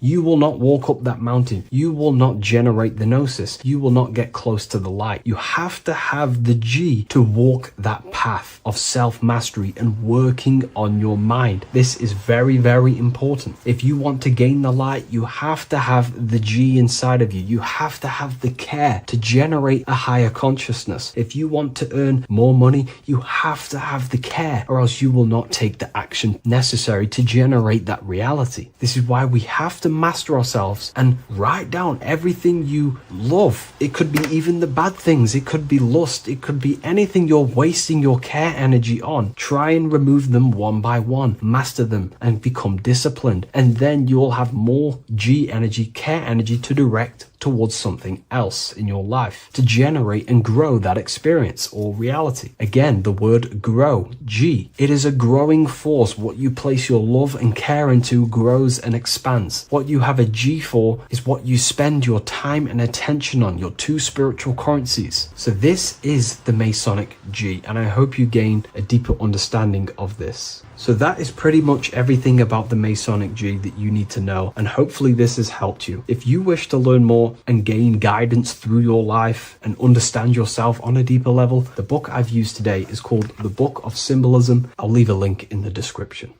The earth has become a realm in order to trap souls within so that they can harness our electricity, our energy. Even the Bible is talking about how this realm is controlled by the wicked one in John 5:19. We know that we are the children of God and that the whole world is under the control of the evil one. Ephesians 6:12. For our struggle is not against flesh and blood, but against the rulers, against the authorities, against the powers of this dark world, and against the spiritual forces of evil in the heavenly realms. So the Bible is telling us that this is not the only world. There are other worlds, there are other realms that we can go to, considered as heaven. Heaven being a higher realm where there is no evil, no darkness. This is a midpoint realm where there is good and evil. Now, we're going to explain how the soul trap is how it's working and how your soul is being harnessed for its energy and how you are tricked to come back to this realm after death. What you need to understand is first is that you are the invisible intelligence behind the physical body. You are the mind and soul. The soul is the true you, the good you. It is pure love, pure bliss, eternal. Never dies. The mind can be corrupted, though. The mind is the intelligence of the soul. It is invisible. It has no true form. The intelligence inhabits the brain. The brain is the computer to control the electrical machine called the nervous system, which is choice, program, and action. You are the invisible intelligence behind the body. And this will prove it even more. You do not even see into the external world. You are seeing a image produced by the brain because the light is being sucked through the retinas of the eyes. The image is produced in the visual cortex at the back of the brain. What does this mean? This means that we are the consciousness in the center of the brain, in the pineal gland, that is experiencing the program being ran by the central nervous system in the brain. This is the sigil of Lucifer. Lucifer in Latin is Lucy. Lucy is light in Latin. Lucifer is known as the light bearer. This is how the eyes work, people. It's not a demon or a devil. The sigil for Lucifer is how the eyes work and how the left eye is controlled by the right brain. The right eye is controlled by the left brain. There is a crossover. It's the same with the body. The left side of the body is controlled by the right brain. The right side of the body is controlled by the left brain. There's a crossover with our hemispheres in the brain. Now, this empty chamber in the center of the brain is where this universal cosmic intelligence is held, known as the most holy place in the Bible, the throne of God. Okay? This is above the 33 vertebrae on the spine. As you can see here, you are the being in the center of this point. All of the nerves are being sent back to this one particular point, which is which is the seat of our invisible intelligence. You can see it's an empty chamber. Our consciousness, our intelligence is not a physical thing. This intelligence is the true voice inside of your head. This is why your head is heaven, your heart is earth, your heel is hell. Your head is heaven because this is the seat, the throne of God. God is in heaven because the consciousness, this divine intelligence that's controlling the body, is sat in the center of the brain. The brain is taking commands of this invisible intelligence. When you close your eyes, you can feel your awareness, your consciousness, your intelligence is all in the brain. Your awareness is not in the feet, the heart, the legs, the arms. It's all in the center of the brain. Now, if you meditate deeply, you will find that you are beyond the mind. You are the being observing the thoughts. You are the soul observing the thoughts. Now, with this being said, you are the consciousness experiencing the program being ran by the central nervous system in the brain because you're not seeing into the external world. It's an image, it's a simulated image produced by the brain and the central nervous system. You do not experience the external world. You do not feel the external world. You feel electrical impulses on your nervous system. Your nervous system is decoding what you are feeling. So the only thing that you truly feel is the electrical impulses on your nervous system. This is why the nervous system is the tree of knowledge of good and evil, because it gives your invisible intelligence, your mind, the knowledge of good and evil. It can detect good things, it can detect bad things. If it's hot, if it's warm, if I need to go, the nervous system is doing this. It is the tree of knowledge of good and evil. Okay? Now this universal intelligence is symbolized as the single eye. Okay? Matthew 18:9. It is better for you to enter life with one eye than to have two eyes and to be thrown into the fire of hell. What does this mean? It's symbolic, it's metaphorical, people. It is metaphoric. Your universal intelligence is the single eye, the one eye. It's the balance between the two poles, between the left and the right, the good and the evil. It knows the right thing to do all the time. This is our inner guide. The inner self is the inner guide. And when you are operating your life off duality, using your two eyes, you'll be thrown into the fire of hell, lower states of consciousness, because you're split. You need to live in oneness, even, balance. Matthew 6:22, the light of the body is the eye. The light of the whole body is the eye. You are a light being. Human. Hue means an attribute of a color. Man is the word manifested. We are light manifested into physical form. Depending on your vibration is depending on what color that you are vibrating on, which is a hue, a human. If therefore thine eye be single, thy whole body should be full of light. Again, it's talking about the single eye, oneness, completeness. When you balance the hemispheres of the brain, we'll go over that later. But anyways, the body is the earth. This is what we need to understand, people.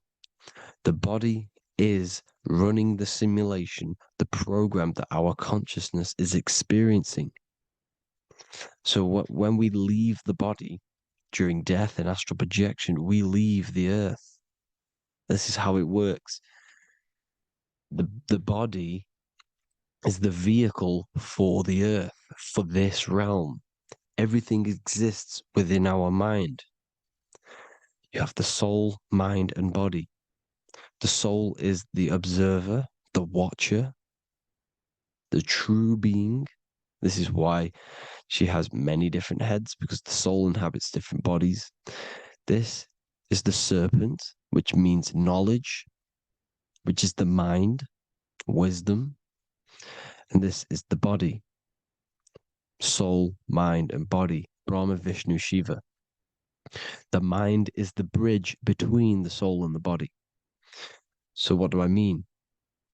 When you astral project, you are using your mind to project your awareness, your observing consciousness outside of the physical body.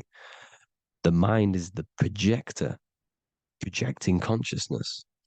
By using your mind, you can project your consciousness outside of the body, which is known as the astral realms, which is known as walking on water.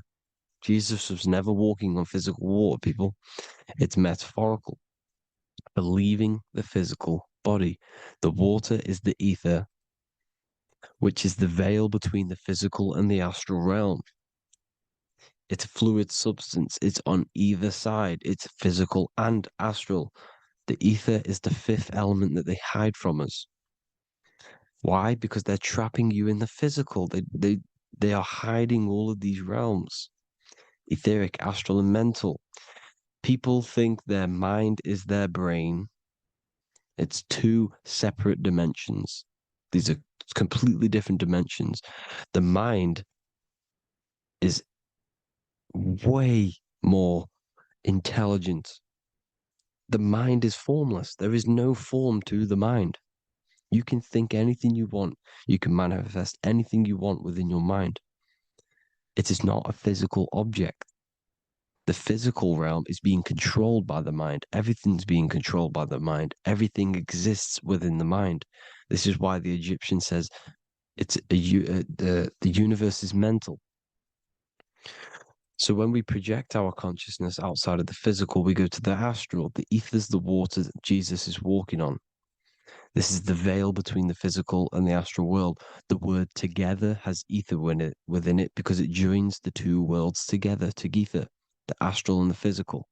The word either is ether because the ether is on either side, physical and astral, physical and spiritual, physical and non-physical. In the astral realm, the mind can manifest anything we want. We incarnate to restrict our minds. This is why Saturn, if you go and watch my video on Saturn, how Saturn is this simulation, okay? Our minds can manifest anything we want in the astral plane in the click of a finger. However, when we incarnate in matter, we now have to labor for our manifestations. This is why Saturn's known as the great teacher in astrology, because he teaches you a lesson. When your mind incarnates into matter, it's teaching your mind a lesson, the knowledge of good and evil. This is why the Bible says, you shall be gods and know the knowledge of good and evil. When you incarnate here, you have to know the knowledge, you need to know the knowledge of good and evil to become a god. Okay? Now, the square is the physical plane, the triangle's the ethereal plane, the circle's the eternal plane. The circle has no beginning, no end, it's eternal. The physical plane is the square, it's limited. The square is limited. The cube is the geometric shape which gives rise to matter. Now, the term think outside the box has truth in plain sight. You have to think outside the box to project your consciousness, use your mind to project your consciousness outside of the box, the physical plane, into the astrals. The astral realm is the realm of the stars. Above us is the stars. Through the stars is the astral plane. This is why astral has the word star within it. The devil is the de-veil. When you sell your soul to the devil, quote unquote, it's metaphorical. The devil exists in the physical plane. It's the lowest state of consciousness. The de-veil, you de-veil yourself into the physical when you are the devil. The de-veil. The ethereal plane. Now, we all know what the famous symbol of the all-seeing eye, right? The all-seeing eye with the eye in the triangle. Look at the Masonic artwork showing you the triangle above in the sky. This is symbolizing the ethereal planes. The eye in the triangle symbolizes your invisible intelligence, your mind, which has the ability to see on either side. Because the triangle's the ethereal plane, the eye is your consciousness, your intelligence, and this intelligence has the ability to see in the physical plane and to see in the ethereal planes, in the astral planes. This is why it's above the earth, it's above the ground, because it can see here, it can see in the heavenly realms. Now, the stars are, well, this is known as heaven, the realms of the astral planes. This is some quotes from the Emerald Tablets of Thoth.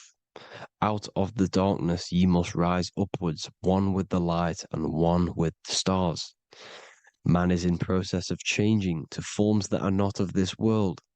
Grows he in time to the formless, a plane on the cycle above. So there's other worlds. The Bible's telling you there's other worlds, there's other realms. Know ye must become formless before ye are one with the light, the astral light above, which shining through the stars. Not of the earth are ye, earthy, but a child of the infinite cosmic light. You are the invisible intelligence controlling the physical body. The body's not you. It's the vehicle that your soul lands in when your mind projects your consciousness into that realm. Free from the body, I flashed through the night. Unlocked at last for me was the star space. Wow, that's powerful. The star space, the astral planes. This is what it's talking about. We are all a star. We descended from the astrals, which is the star. We are all a star. Look at the ancient paintings of Jesus' birth. It's the star beaming his consciousness down into the physical plane. Here's another one. Here's some Freemasonic artwork showing you, again, the ether, that invisible intelligence, the eye, manifesting itself inside of here, in the physical realm, where the people are. You see? It's the same here. This is Jesus. Here's the bird symbolizes the Holy Spirit, your invisible intelligence, descending into the waters, the ether, the ethereal, everything. The ether's the base of all physical matter. Here's Truth in Plain Sight. Mr. Bean, the famous TV program in England, in the UK. he begins the program like we all begin the program for falling from the stars. He falls down with a beam of light. And this is truth in plain sight. This is false. The aliens don't exist. They're a lie, alien. But this symbolizes the star beaming our consciousness. And when we die, this star will suck us back up, just like this UFO is doing. It's truth in plain sight. So, this is some more Freemasonic artwork going from duality to singularity. Sun, moon, masculine, feminine. Right hemisphere, feminine, left hemisphere, masculine. The consciousness in the center, the balance point. Here's another more Freemasonic artwork. The two pillars, left and right hemispheres, and the invisible intelligence between the left and right hemispheres, the light of the body. This is why light's coming off it. Because it's light, it's pure light. The blazing star. The stairs go from the checkered board, the duality, up to oneness, in between the sun and the moon, the masculine and the feminine. This is symbolizing going into oneness. What did the Emerald Tablet say? You've got to become one with the stars, one with the one with the self. Balancing the two hemispheres so that you can gain, because when the two hemispheres are balanced, you can gain a more deeper connection with your invisible intelligence. Same with the chakras. When the chakras, the seven seals in the Bible, these are seven seals because when you conquer the seven chakras, when you balance the seven chakras, you then gain a more deeper connection with your internal self because your mind is not filled, it's not being ran, it's not being dominated by these seven deadly sins, the seven seals, the seven chakras. These are seven energy centers which are concealing our true form. Balance makes us have a stronger connection with our true cosmic intelligence. Heaven is even. This is why Jesus is pointing at the heart. The even point is the heart. You got to balance the chakras and live from the heart because the heart is the earth. You're in good and evil. The body manifests the lower and the higher self. The higher self is in the higher parts of the body. Wisdom, intuition, expression.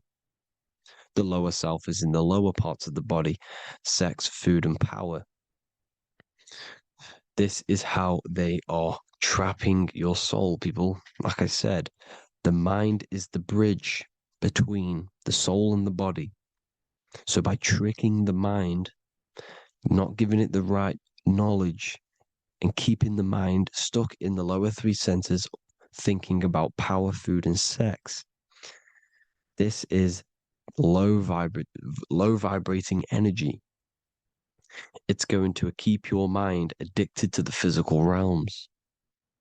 Okay? This is why you need to go even, balance, heaven. Okay? I will explain the soul trap in a second, how it fully works. But I'm telling you all the science behind it so you can understand. When you are doomed, you are domed. This is the dome, the firmament, the firmament, the mind. Ment is mind, firm is firm. A firmament is doomed under the firmament. You must have a loose mind, an open mind to expand your consciousness beyond the stars, beyond the ethereal barrier. You have to vibrate higher than this world. Your consciousness must be expanded more than the physical plane.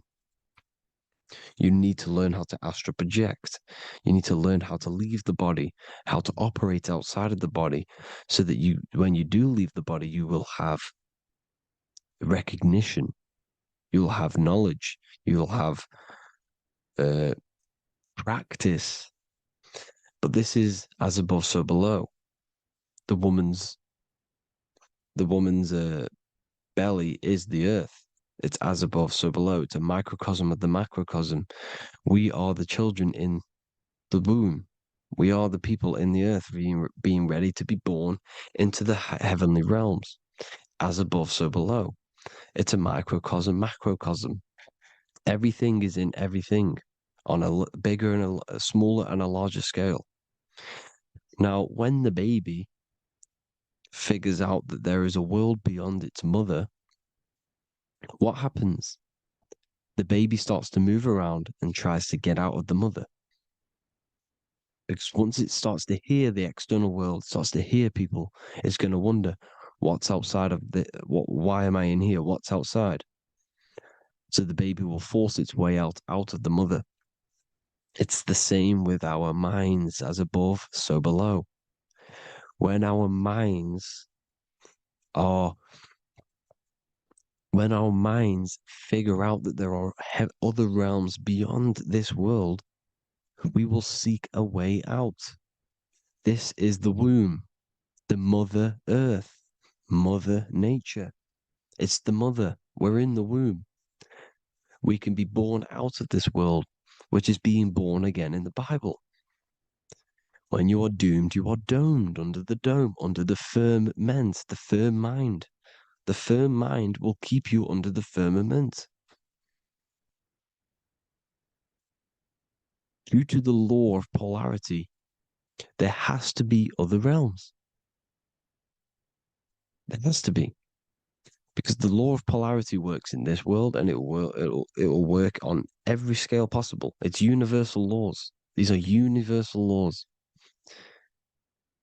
The law of polarity means that there are other realms polarizing this realm. There is a hell, there is a heaven. There is a midpoint, which is Midgard, which is the one we are in now. Earth, heart. Earth is the heart. Heart is the center, good and bad. The balance between good and bad. Your reality is your level of realization. Your mind realizes other worlds, you will seek a way to them worlds. It's that simple. The soul trap is to keep you stuck in this physical body, which is the earth. This body is the earth. It's running the program, like I said at the beginning. It's running the simulation that your consciousness is experiencing. You are an electromagnetic being, and you're hidden in a cage, your rib cage, and you're stuck in cells, a prison cells. Look, you're in cells. We produce electromagnetic energy. Your soul produces this energy. And by trapping your consciousness inside of this physical realm, they harness this energy within the astral realms. They're using you to manifest demons because your mind creates demons through emotions and mental thought energy, which is a whole nother video. I can make a video on that. You're manifesting everything for them because they're trying to create a hive mind. This is why they want everyone to believe in one belief system, one government, one belief system, one religion, because they're creating a hive mind. This hive mind will manifest and be summoned within the astral planes because the mind manifests the astral plane. The astral plane is the realm of imagination. The mental plane is the realm of just thought alone. The etheric plane is the energy. The physical plane is the matter. So all of our minds together are manifesting these demons within these subconscious realms, the astral. Now,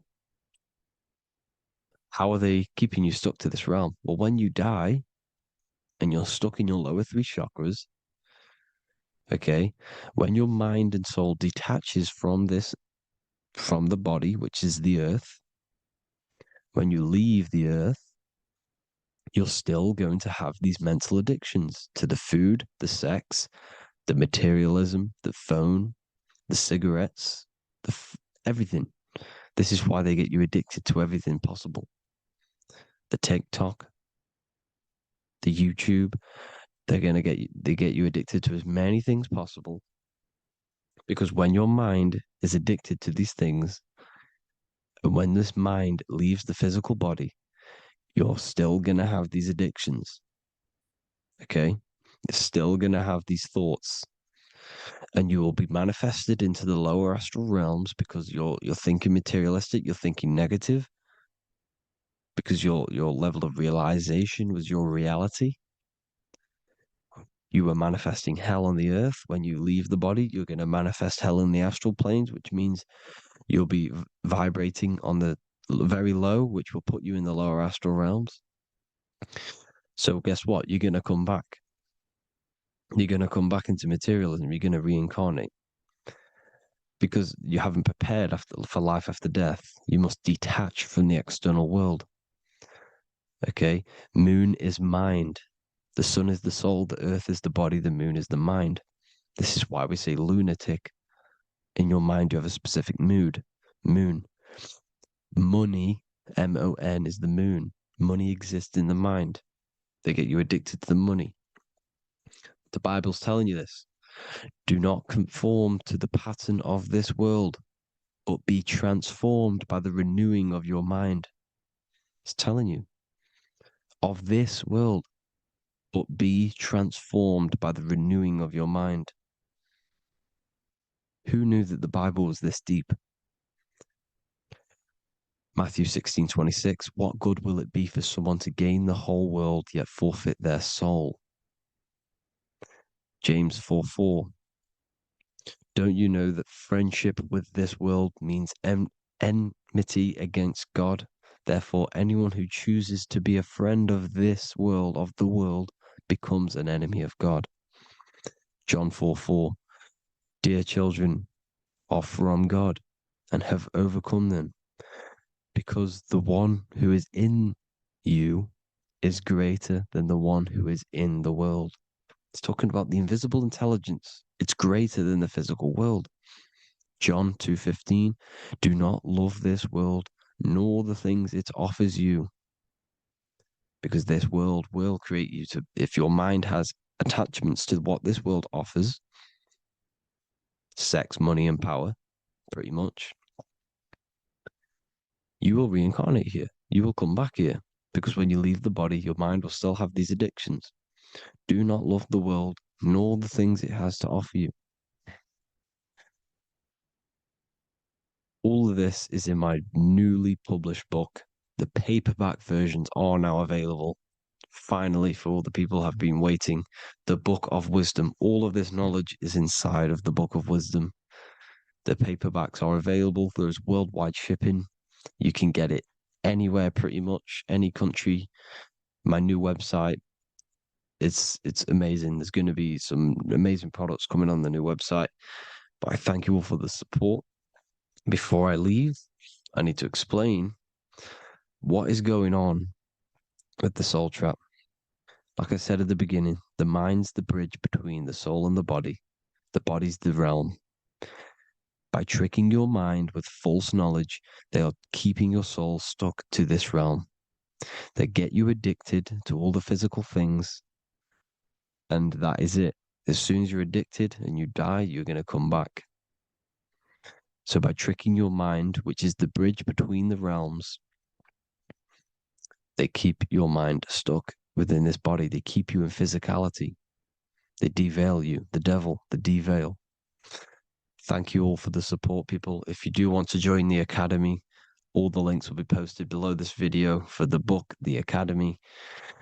Thank you all for the support and have an amazing day.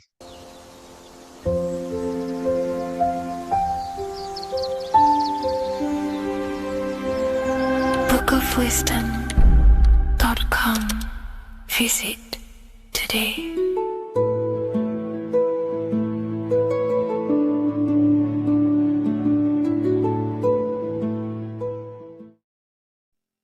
What is good, people? How are we all doing? Today we're going to be talking about the different planes of existence, the occult side of the world, the things they don't teach you in school.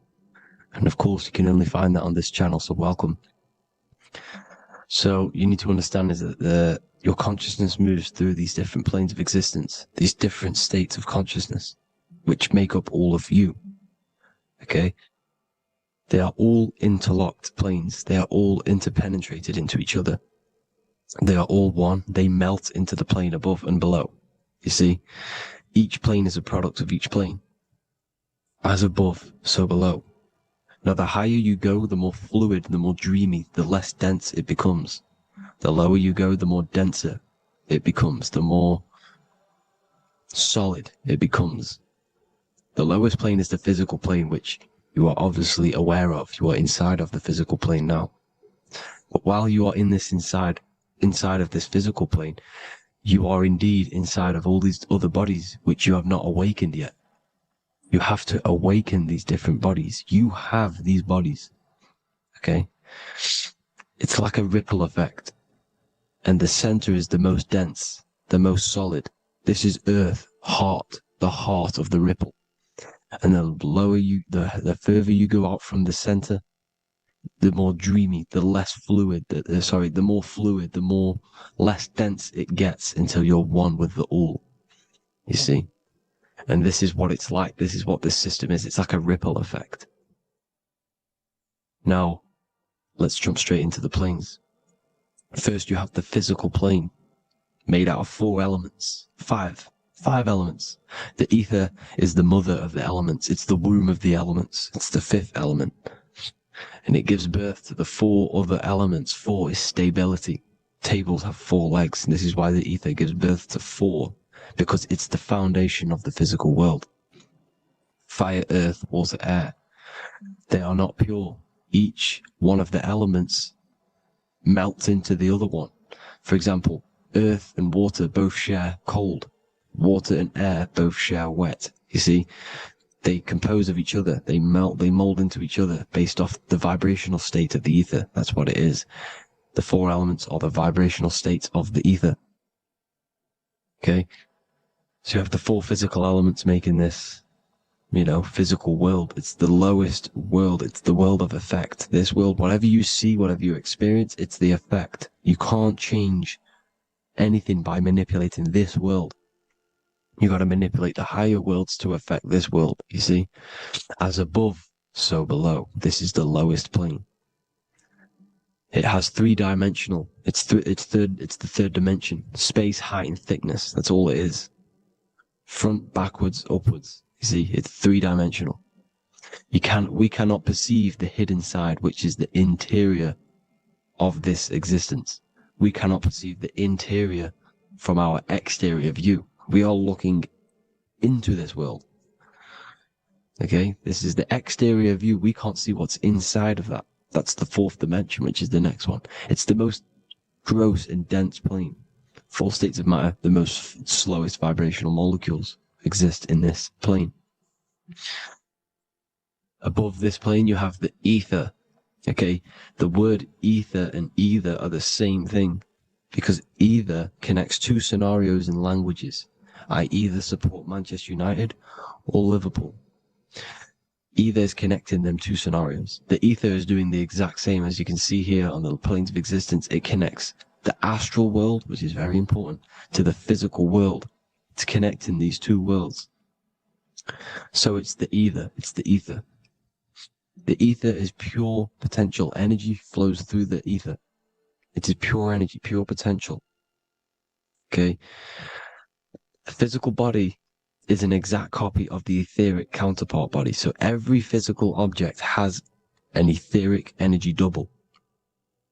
It's like a blueprint of that object. Every single object has an energy double, and that's the etheric double.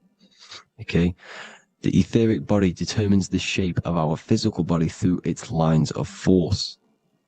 All through life, it rebuilds and restores the physical body. Physical problems show up first in the etheric body, because as above, so below. You manipulate the higher planes, it will manipulate this plane. And this is why sorcery works. Contact with astral plane entities. We'll get into that a bit later. So the reason why we can't see this plane, this energy world, which is all around us, which we are inside of right now as we speak, is that the molecules that compose it are further apart than those of the physical plane, making it invisible to the 2 eyes. That we can't perceive it. Our eyes cannot physically suck in that sort of information, and our brain cannot decode it. This is why, they brainwash us with all these programs to keep us asleep, to keep these other bodies we have asleep, so we don't find out about these other bodies, and it's to make you believe that everything's just a material. Only the material world exists. They don't want you to know is that everything that you see is a result of something you cannot see. As above, so below. There are realities within this reality. This is what I'm breaking down now, these different planes, on how this reality works. So your etheric double is your energy body. You can see here the physical, etheric, astral. Astral is your spirit. The ether is a part of the physical plane. It's like just above the physical plane, but it's still part. But then the astral plane is completely separate. It's another plane, but they're all interlocked. Don't think they're apart. They're all interlocked. They're all one. They all melt into each other. The chakras that we have are inside of our etheric body. They are our sense of organs which tune us to the fourth dimension. These 7 chakras connect us to the astral world, the fourth dimension. Okay? They are points for the flow of energy from the universe / 7 planets, because the 7 chakras are your 7 planets, and the 7 planets are connected to the astral world. They are feeding these 7 senses in our body. They connect us to the universe, to our etheric counterpart, and then to us, supplying the physical body. Because the energy comes from above. As above, so below. These 7 senses, these 7 etheric chakras, are being supplied with energy from the universe, the 7 planets, the solar system. Then it supplies the physical body. You see? So, the ether is very important. And this is, that the ancients understood the science of the ether, and they could, harness free electricity from it, because it's all around us. The ether is all around us. And this is what they were doing. They were harnessing free energy using the ether. The astral plane, the fourth dimension, very important plane. Very, very important. We've all been there. Every single one of you has been there. Okay? The fourth dimension is unseen of what we see. It's the interior of the exterior that we see. We see the third dimension, but we cannot see beyond what's making this third dimension. This is the fourth dimension. Okay? It's the dream world. This is where you go when you dream. Okay? This is where you go when you dream. It's the place of disembodied spirits or ghosts, entities, whatever you want to call them. When you hear ringing in your ears, that is not tinnitus. That is an entity around you. Okay? That is an entity around you. The fourth dimension is where thought forms exist. Mental images. Thought forms as in what you see in your mind when you think of an image, because the mind is the highest plane of existence. Mind is the highest plane of existence. And it manipulates all of the planes below. So it goes the mental plane, then the astral plane. So the thought is in the mind, the mental plane. That just the thought alone, no image, but then the form depiction, the thought form exists. It manifests in the astral plane as a sort of image, an entity, a living conscious being. So this is why thoughts are things. You see, thought forms exist within the fourth dimension. So when you imagine something, when you are, for example, right now, look into your hand and imagine there's an apple in your hand. If you can see that, you are seeing into this fourth dimension. You can only see into this fourth dimension using the mind's eye, not the 2 eyes, the mind's eye. When you shut off the 2 eyes into darkness, the third eye opens. The mind's eye is open. And you can see, this is astral travel. You got to work on astral travel. And you will see this astral plane, this fourth dimension. And there are 3 different sections to this astral plane. Higher, middle, or lower. So yes, there is a kind of a heaven and hell, and a mid-God. Heaven being the higher vibrational entities manifesting higher vibrational thought forms existing there, the lower vibrational thought forms existing in the astral plane. But these thought forms are beings. You can create these beings. They're called elementals. Okay? If you entertain specific thoughts for long enough, this will plant a seed and it will grow. If you so for example, you have a bad feeling or whatever. What's a good example? Unforgiving someone. You keep that energy inside of you for long enough, it will manifest on the foot in the fourth dimension. You entertain that thought long enough, it will manifest. And it will create an etheric body, and it will be an entity which will harm you. It will feed off you. This low vibrational energy. Your mind is so powerful. It creates thought forms, and these thought forms can take consciousness, can take bodies, etheric bodies. Now, that's why it's very important that you master your mind, master your thought patterns. So this fourth dimension is the astral world. So when you have a nightmare, this is the lower astral plane. You're in the lower astral plane. Whilst this physical body rests at night, your consciousness, you awaken this other body, your consciousness goes inside of this other body, whilst the physical body lays asleep. You see? So it's all inside of you. This is what you need to understand. You just haven't awakened these bodies yet. You can awaken them. You just got to awaken them. Okay? The next is the mental plane. This is the mind, the source, pure cause, pure motion, the most less dense, the most fluid. No form. There's no form to the mind. Astral plane is the first plane where a form takes existence, pretty much. The mental world has no form. It's pure mind, pure intelligence. Thoughts alone exist here without any images or manifestation. The most fluid, the most dreamy, the most causal plane. All of the rest take the effects of this plane. That's why it's mind over matter. Your thoughts they create vibrations. Each vibration is vibrating on a specific frequency, which creates mental images, creates effects down here on this physical plane. This is why it's so important to master your mind. Master what you think. Master your mind. It's the hardest thing to master. You could conquer the world, but it's probably harder to conquer your own mind than to conquer the whole world. I can promise you that, because the mind can play tricks on you. You got to listen to that inner guide within you that will constantly manifest the good things. So anyways, people, hope you learned a lot from this. Please work on trying to activate these other bodies. I will maybe do another video on trying to activate these bodies if you wish. Please comment down below if you would like to see that. And have an amazing day. Please like, subscribe, comment down below any video ideas you want me to do, any information you want me to spit. Thank you all. Have an amazing day.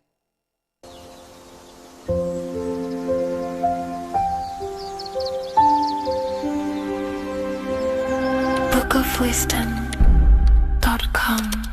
Visit today.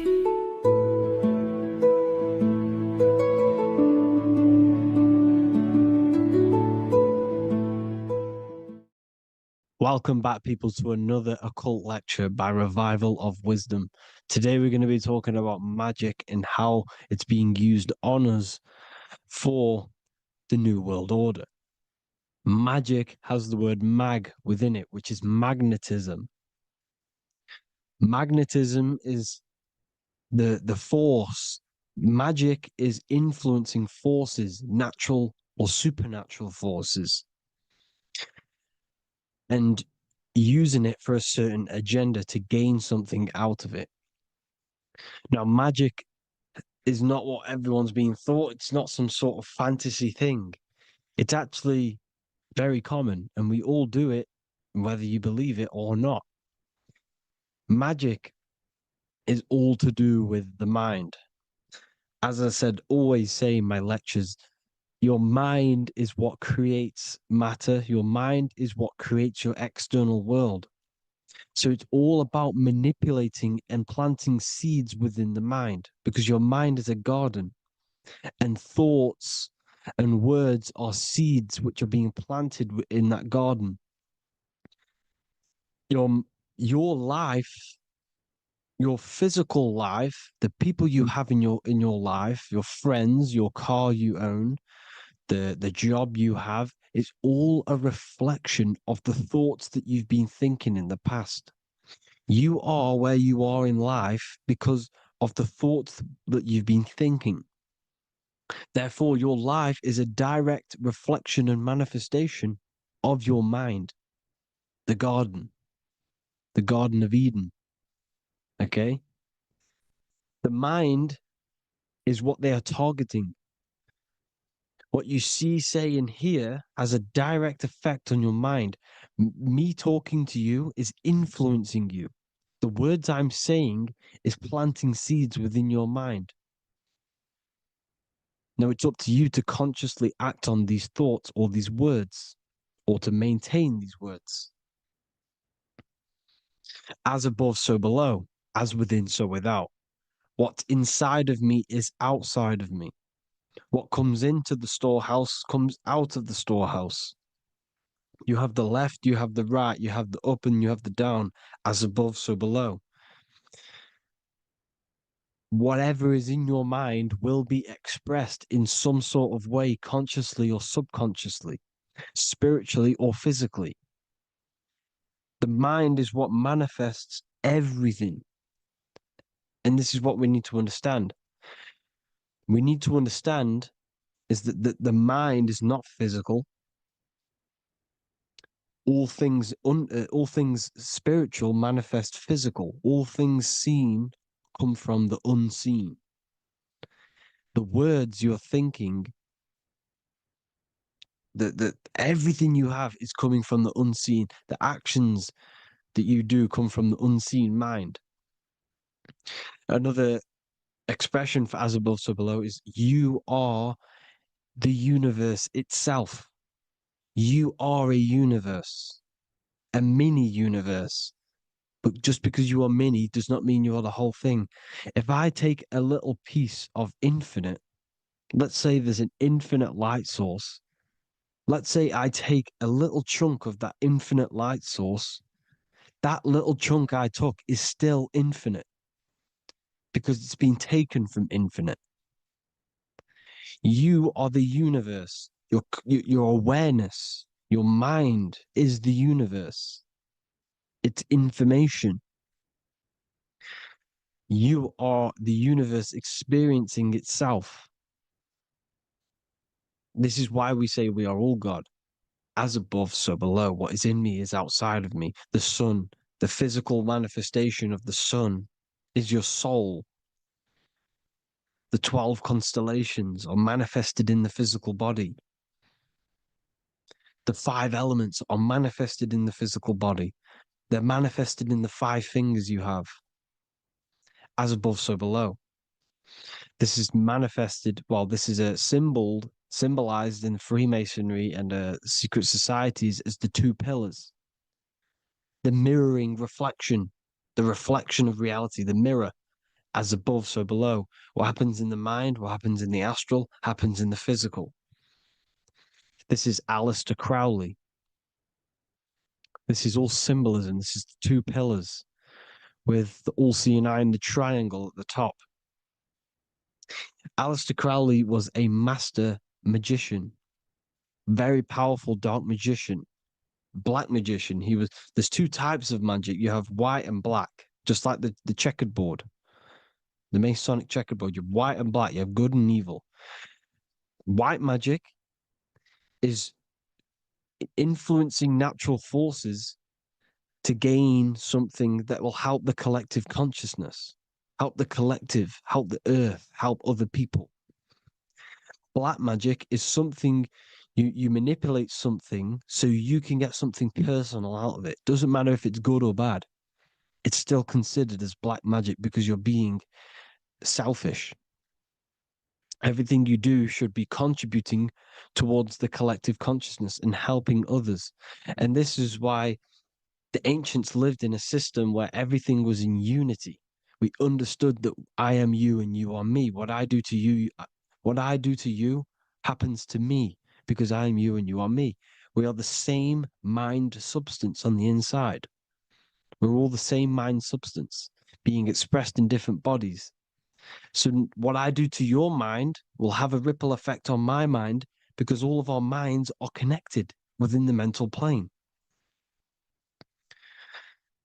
So this is why they know all this knowledge. They know all this knowledge. So yeah, this is the mirroring effect of reality, the two pillars, or symbolizes the number 11. The number 11. We'll go deeper into that.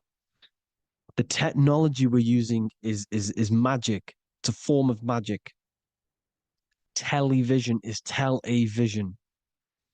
They're telling a vision into your subconscious mind, into your memory. And when you turn on the television, you get a program because they're telling a vision to create a program within your subconscious mind. You see, the conscious mind is only 10% of your mind, which is to do with your, what you're aware of, your five senses. What are you consciously aware of? Well, I'm aware I'm here, I'm talking, I'm aware of what I'm wearing, the five senses, what I can hear, taste, smell, hear, what I'm wearing, I'm aware of what I think of. But the subconscious mind is the 90% of your mind. It's the hidden part of the mind, which is telling your heart to beat, telling your body to breathe. It's storing all of your emotions. It's storing everything you see, storing all the belief systems that you have. Uh, it has everything. It stores all of the habits you have, the values. It stores everyone's name that you know. All the words that I'm speaking right now is all coming out of the subconscious. Everything is subconscious, and it literally manipulates 90% of your daily basis behavior. Most people don't know this. What you did yesterday is what you will do today because of these beliefs and mental programs within the subconscious, stored within the subconscious. So the subconscious is what they're aiming at. They're trying to create programs within the subconscious because the subconscious manifests 90% of your thought patterns, 90% of your actions and words. They know all this stuff. So the subconscious mind is the most powerful part of the mind. Another way the subconscious manifests and influences your life is, let's say you were in a car crash years and years ago, 10 years ago. Let's say you're in this car crash, right? And you really hurt yourself. The emotion you felt in that time when you were injured in that car crash had a great impression on your subconscious mind. You see, the stronger you feel something emotionally, the stronger impact it has on the subconscious. You can remember and recall that moment and very vividly because of the impact it had on the subconscious. Another, for example, you become that terrified of cars that it manifests into your life today that you are wary to go in certain cars. You don't want to go into cars at all, maybe because of that moment that stood within the subconscious, and it will manifest into anxiety. It will manifest into not going into cars. It will manifest into depression, maybe. These things, these emotional, very emotional, traumatic events have a great impression on our subconscious and they control your life. This is why you need to meditate and let go of, go deep within yourself and let go of these internal, deep emotions that you may have repressed and keep pressing down and ignoring.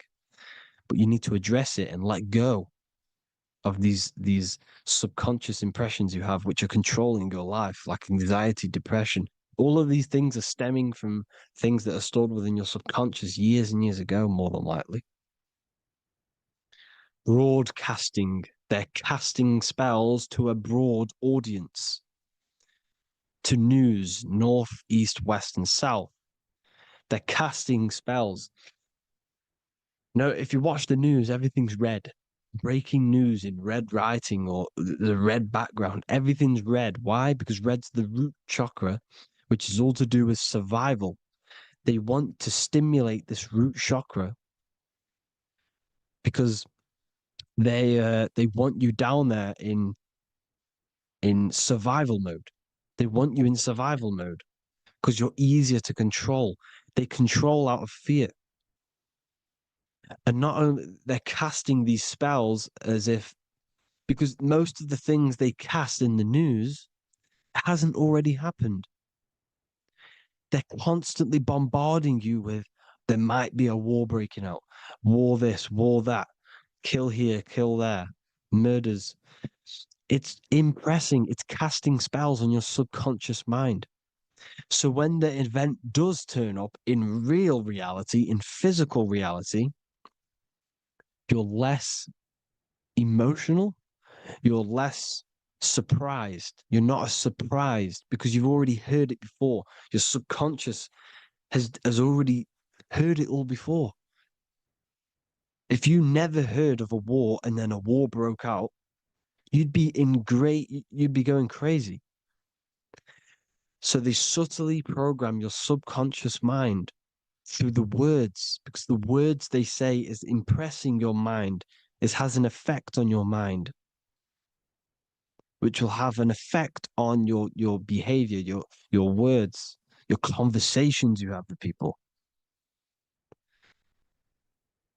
They're casting spells to north, east, west, and south on the tell a vision. They're telling a vision by broadcasting, by saying spells. This is why we call it spelling. Even the word, listen, the words we say cast spells. Bless. Oh, bless you. That's be less. The subconscious mind only picks up literal things.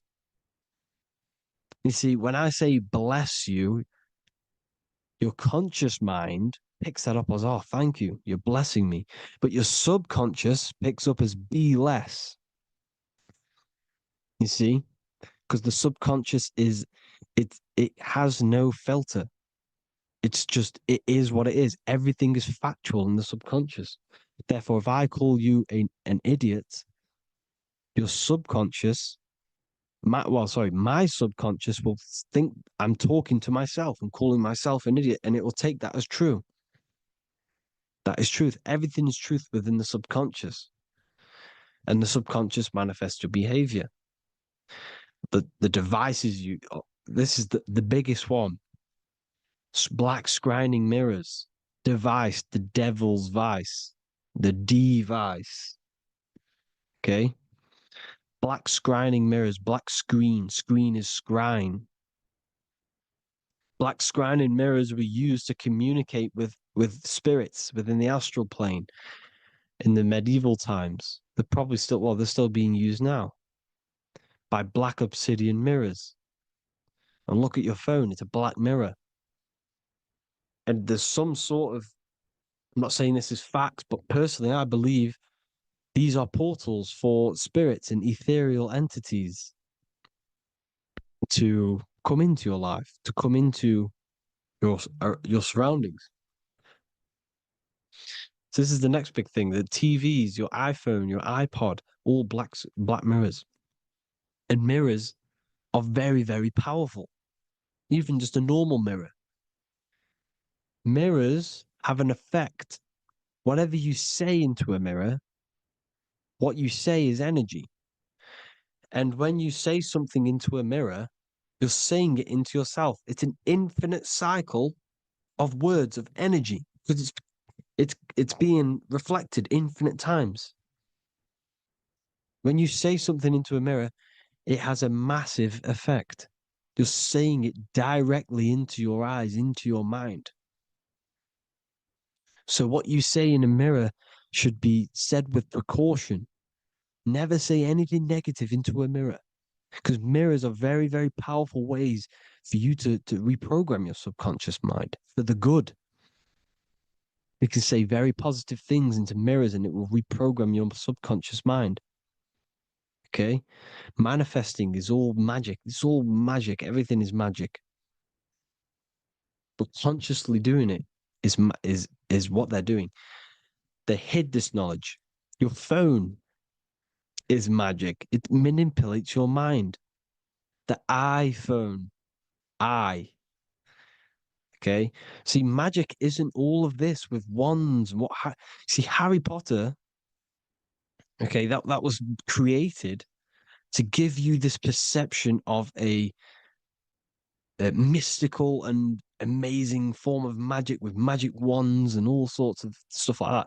Yes, that stuff was true when the collective conscious minds were on a higher level and our belief systems believed in these things because the universal mind, all of our minds contribute to reality.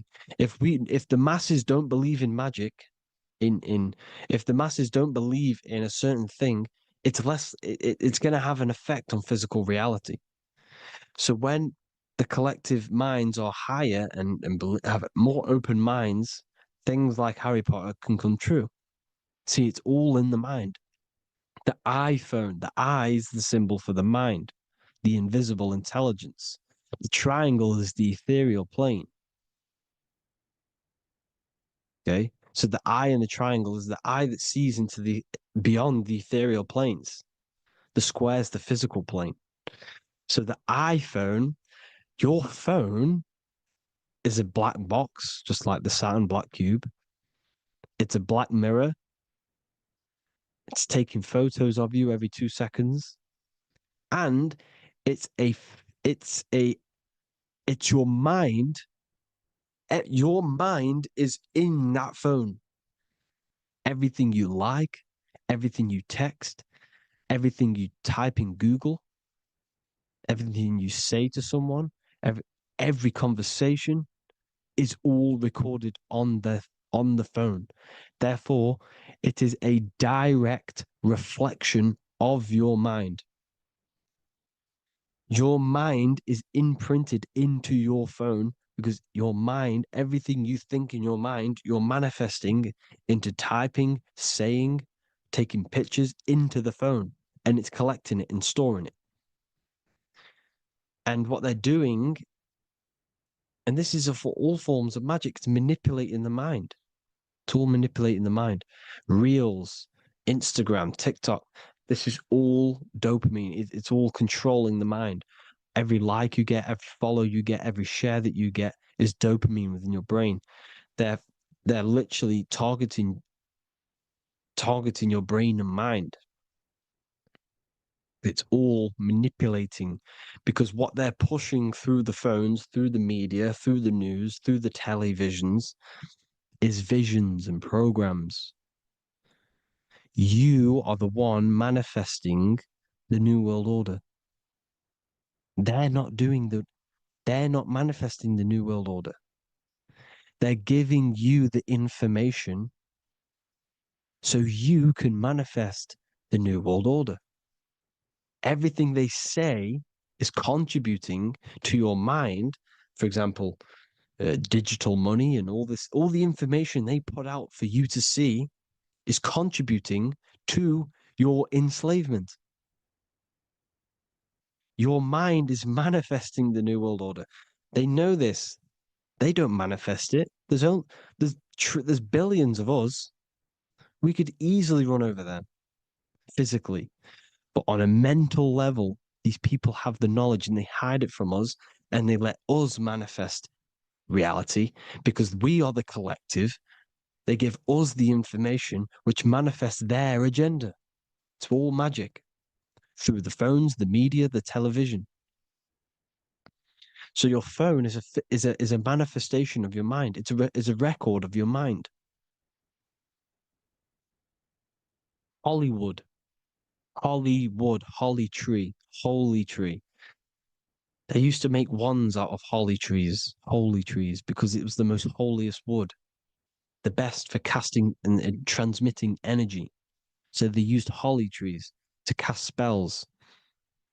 That's what Hollywood is. And in Hollywood, they have the red tear, the blood drop next to the Hollywood sign, because it's all satanic. They're all black magicians. They use Hollywood to cast the spells through the music, through the films. You see, music is a form of magic. All of this is magic. Everything they do is a form of magic. because they want an agenda behind it. But it's not black magic. They're letting us create our prison. This is what you have to see. Yes, they're evil, but they're not doing anything evil, or else they would face the karma. They let us manifest this agenda through giving in the information by telling you what's going to happen in the movies. Everything that happens in a movie, it's all there on purpose to program your subconscious, to plant a seed within your garden, your subconscious, your mind. Because when the mind is already seen something, when it comes up and turns up in physical reality, you will be less shocked and you won't rebel. So they lure you slowly. They make you aware of these things over time. They make you gradually think it's okay. Like the technology, we never used to use these phones. How did we become so addicted and reliant on them? Well, because first they gave you a little flick phone. Well, no, sorry, they gave you a phone in your house, and then once you got used to that, they say, "Oh, here's the newest version of a little flick phone." You started texting your friends. Everyone was loving it in high school. They could now meet up without saying, "Let's meet on the weekend at this point at this time," like your parents probably did, or maybe some of you watching this, you probably had to tell your friend to meet on the weekend at a certain time because you had no way of communicating. So everyone got these phones and got addicted to them. Then they slowly got addicted to the new iPod with the touch screen. Now they invented touchscreen. Then everyone got addicted to touch screens. Then because all of this is producing dopamine in the brain, which creates you to become mentally addicted to things and physically addicted, chemically addicted. Because dopamine's a chemical. Your subconscious becomes a program within your subconscious, and your body becomes chemically addicted to these phones. And these phones are the enslavement of humanity, technology. Without this, we wouldn't be in this mess without technology. Because they're creating a hive mind. We're creating a hive mind. So back on track anyways, uh they they program you. Look at the films, 9/11, 9/11, all in produced by Hollywood. Here's the 11, like I said at the beginning, the two pillars which reflect reality. What happens in the mind happens in the physical. What happens in the astral happens in the physical. Okay, what happens in the physical happens in the mind. It's the two pillars, the mirrors. 9/11. 9 plus 1 is 11. Flight 11 was hijacked. New York is the 11th state. New York adds up to 111. This is not a coincidence. It's all a form of magic.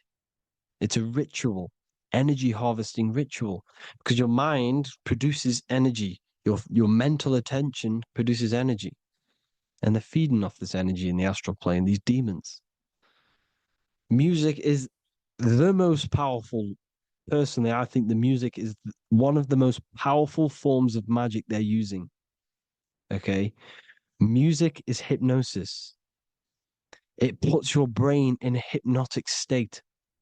It influences your electromagnetic field through vibrational energy.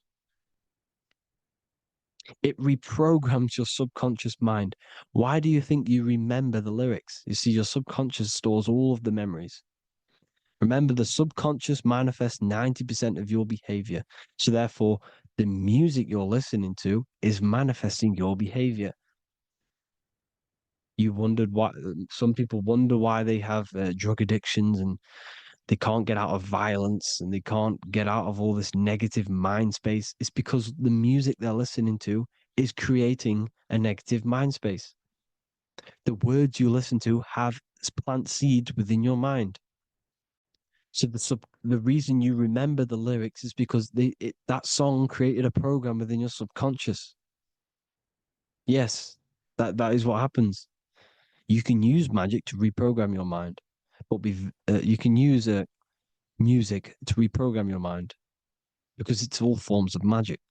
It's using natural mental energy forces to manipulate the physical reality. You manipulate your mind, you manipulate reality, physical reality. Okay. So the music, another very, very big one. When you turn on the radio, it's just all talks about alcohol, drugs, and sex because they want you down in the lower three chakras. They want your mind attached to matter when it's mind over matter. Your mind's not physical. You see, the word spirituality is the new trend. It's not about your spirit. It's not about your spirit. It's about your mind. It's not about, you know, uh, spirituality and looking after your spirit. And they've got you focused on your spirit. Why? Because they hide your mind from you.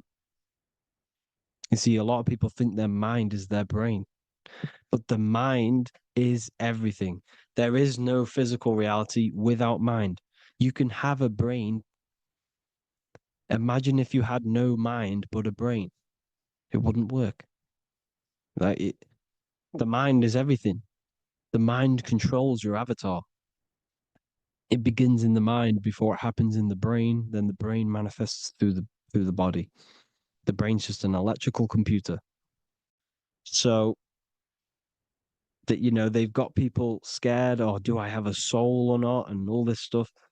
Listen, if you have a mind, you have a soul, because you are not the mind. This is why everything is sort of an illusion, because beyond the mind is your soul. But what is the soul without a mind? You can't have a soul without the mind. But if the mind didn't exist, the soul doesn't exist. You are the person listening to your mind. I shouldn't say person because you're not the body. You're the entity behind the mind. But if you didn't have that mind, you couldn't understand what you even were. You would just be an observer who couldn't think. So yes, we all have a soul. If you have a mind, you have a soul. Everything is mind. Everything has mind. Mind creates everything. God is mind. And then manipulating your mind through TV, your phone, uh, every little thing. The school, it's all about the mind, people. Control your mind, you control your reality. Just the last thing, here you go. Aleister Crowley, the dark magician, Kanye West doing the exact same thing because they're implementing magic in the music. Here's the Beatles with Aleister Crowley in the background. Bet you never noticed that. Aleister Crowley was influencing music and placing magic within the music to influence the subconscious. This is what Baal worship was. This is why they kill children. They sacrifice these children. Why? Well, because in order to ascend, in order to raise your consciousness internally, godly, by being good, God, or being in order to be good and raise your consciousness and to get something in the physical world, you have to sacrifice yourself. And what do I mean by that?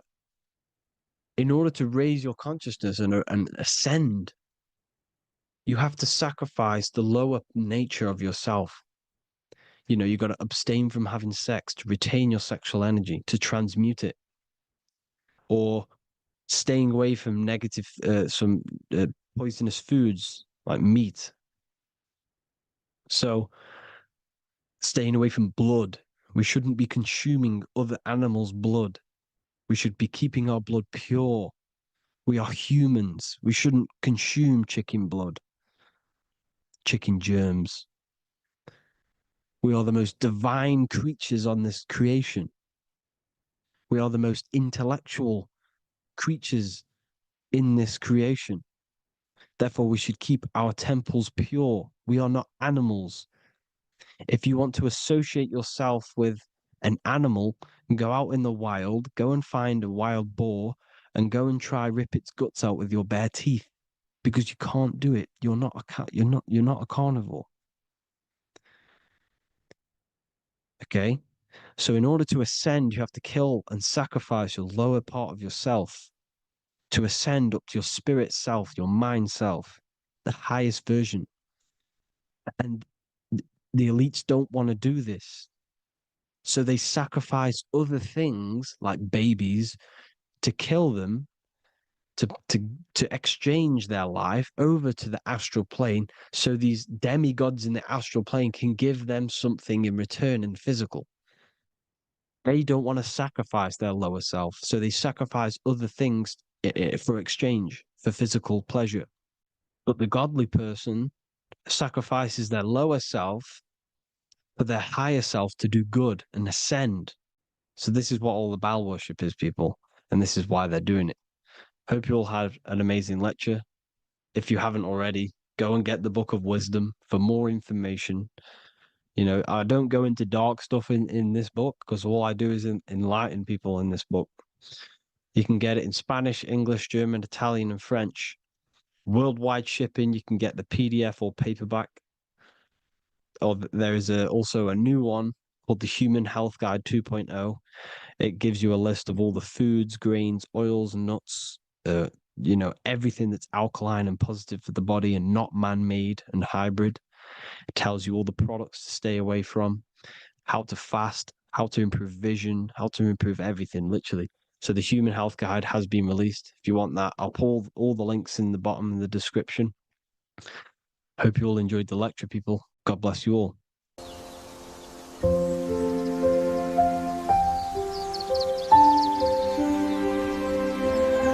bookofwisdom.com. Visit today.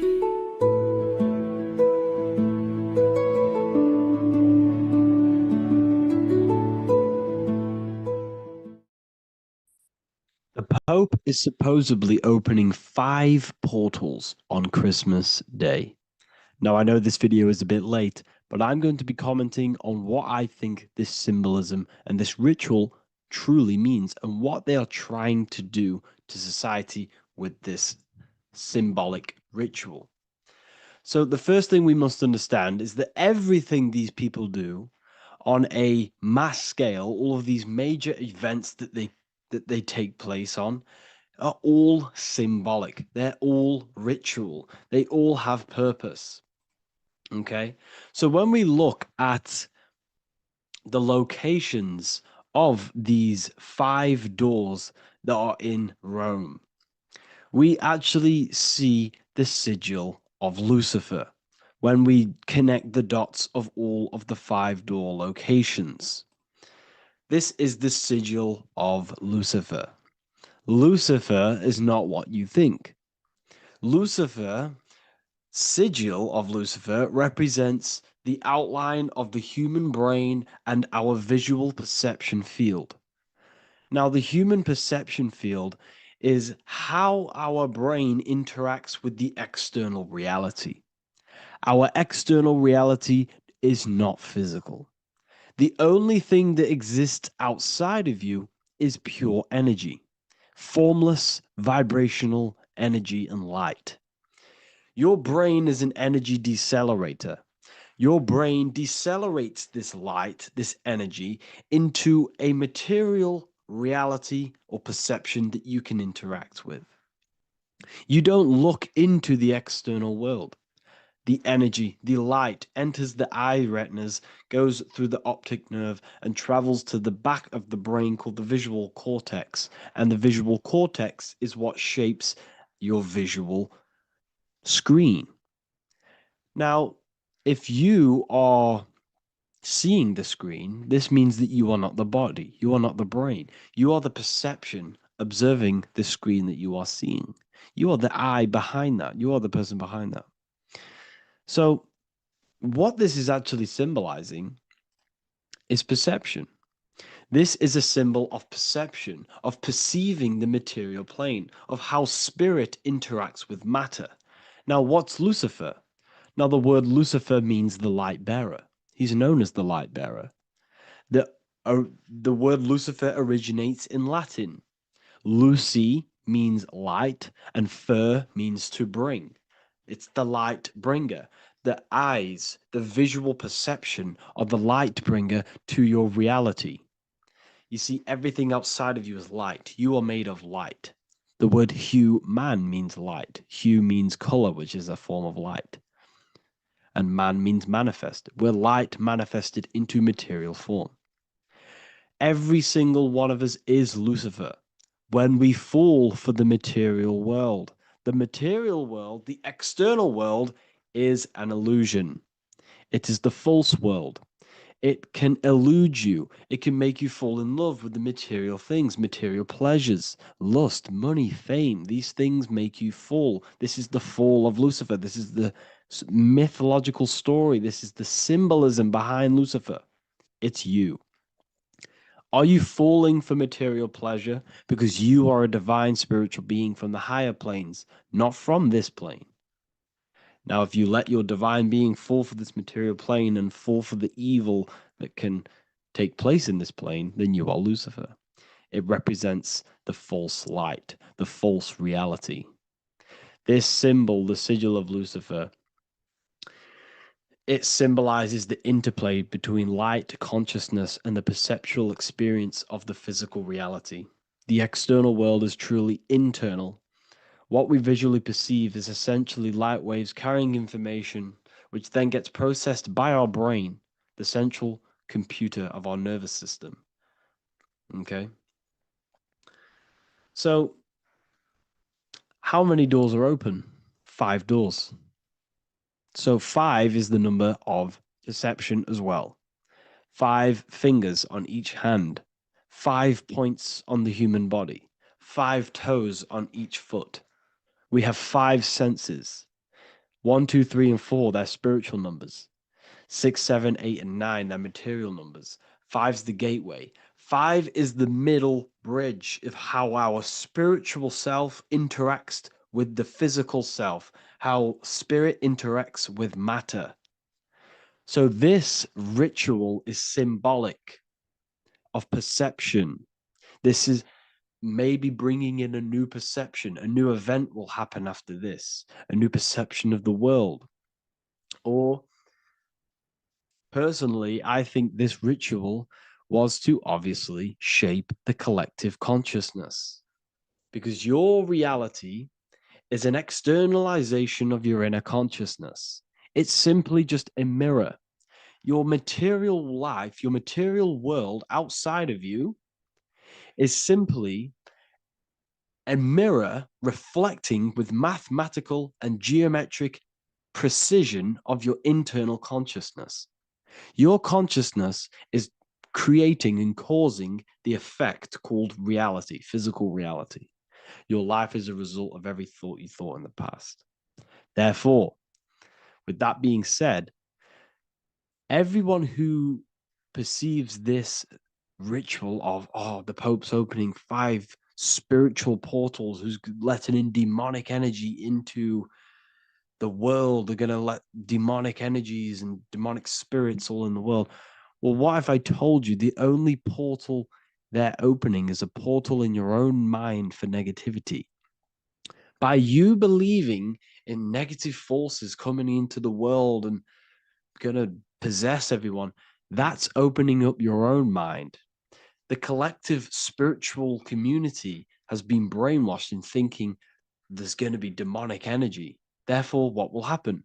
There will be demonic energy. Not because the Pope opened up a portal to the demonic energy, it's because everyone opened up their own minds to the demonic energy. Therefore, we as a collective consciousness shape the external world on a macrocosm scale. For example, the microcosm is your personal life.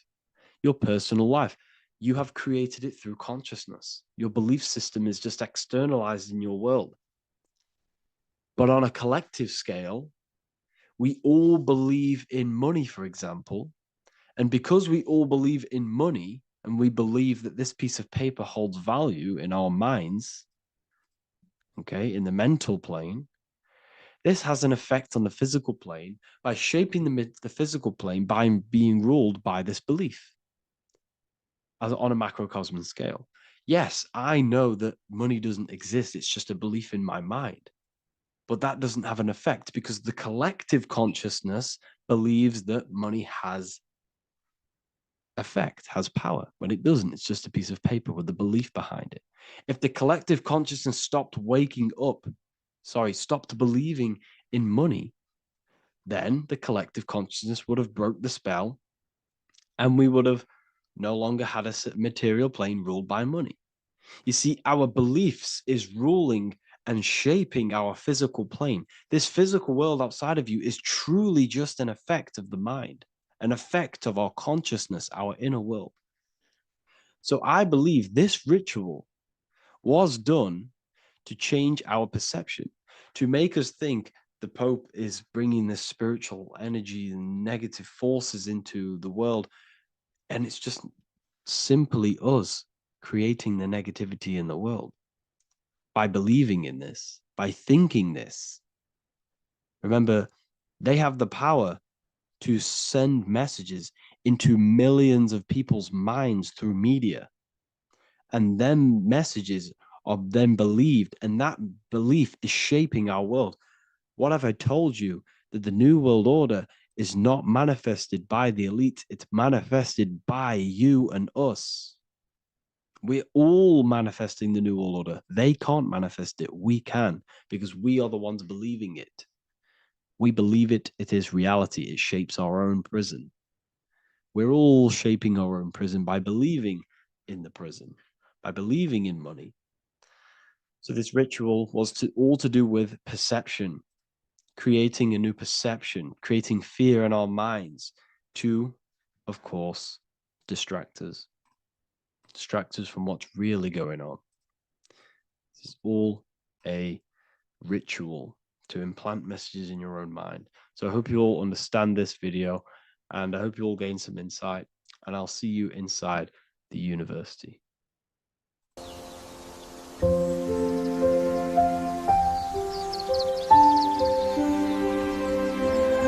bookofwisdom.com.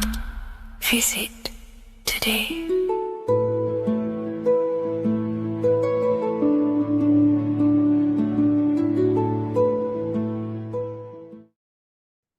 Left and right hemisphere, and what are they doing? How does it contribute towards your perception in this world? And this is what we're going to be talking about in today's video. We're going to be breaking down the two hemispheres of the brain and how they function in your life. So first, we have the left hemisphere.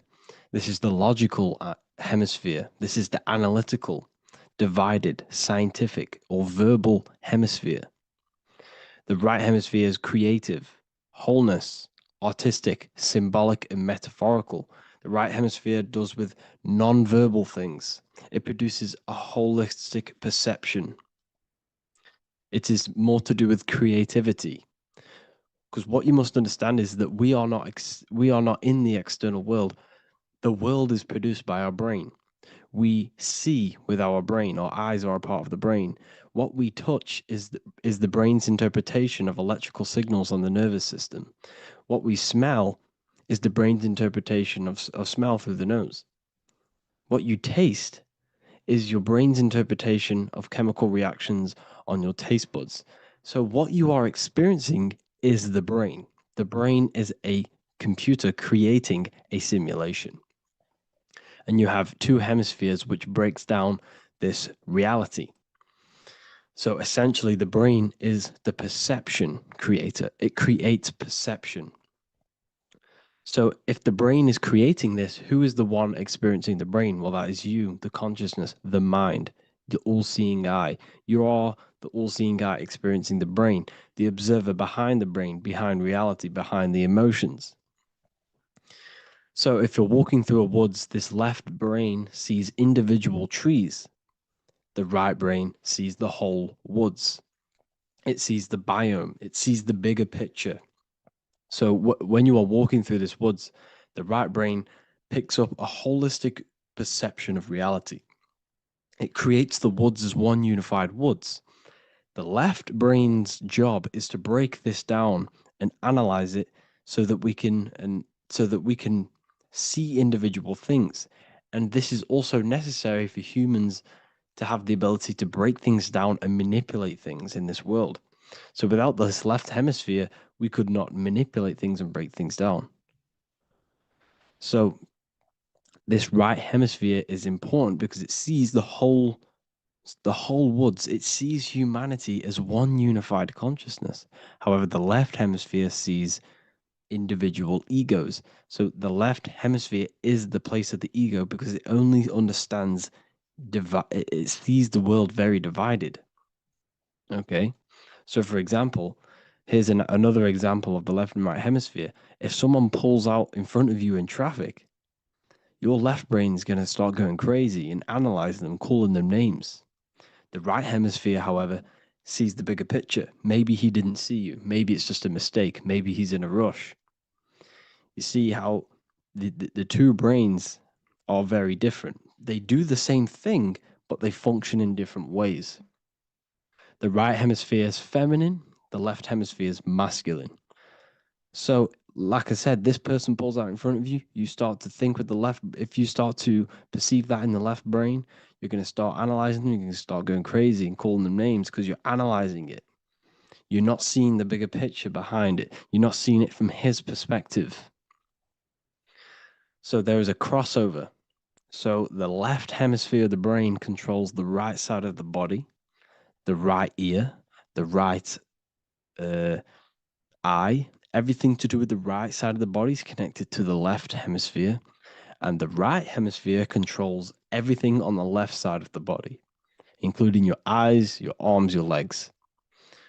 So everything is crossed over, and even your visual field is crossed over. So this is your visual field, as you can see here, and even the left side of your visual field goes to the right brain. There's a crossover. No one really knows. There's not really a reason for this. However, this is how the human body is designed. As we all know, the human body is the most advanced piece of technology on the face of the earth. They cannot replicate the human body. And they tell you it has no creator. This is crazy. People are that brainwashed, they can't even understand that their body is the most advanced piece of technology. Your body is so advanced, the computers that you use are mimicked of the body. Everything they create is mimicking nature, but they don't show you how intelligent nature is because they don't want you to understand you're in an intelligent design. So, anyways, let's get back on track. There is a crossover in the brain, and this is why they teach you to write with your right hand.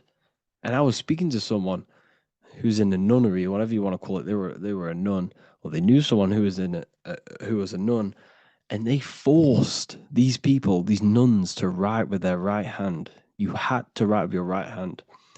This is why, I'd say at least 70% of the world or 80% is right-handed and right-legged, because they taught us this to activate the left hemisphere more because of this crossover that happens in the body.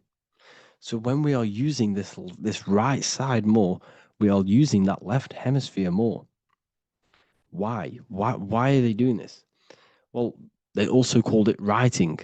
Writing is a spell to cast a spell on you to use that right side of the body so that you use this left hemisphere because they want you to see the world as a divided perception. They don't want you using the right hemisphere, using that left side of the body to activate the right hemisphere to see the bigger picture and see how everything is all one and everything is created.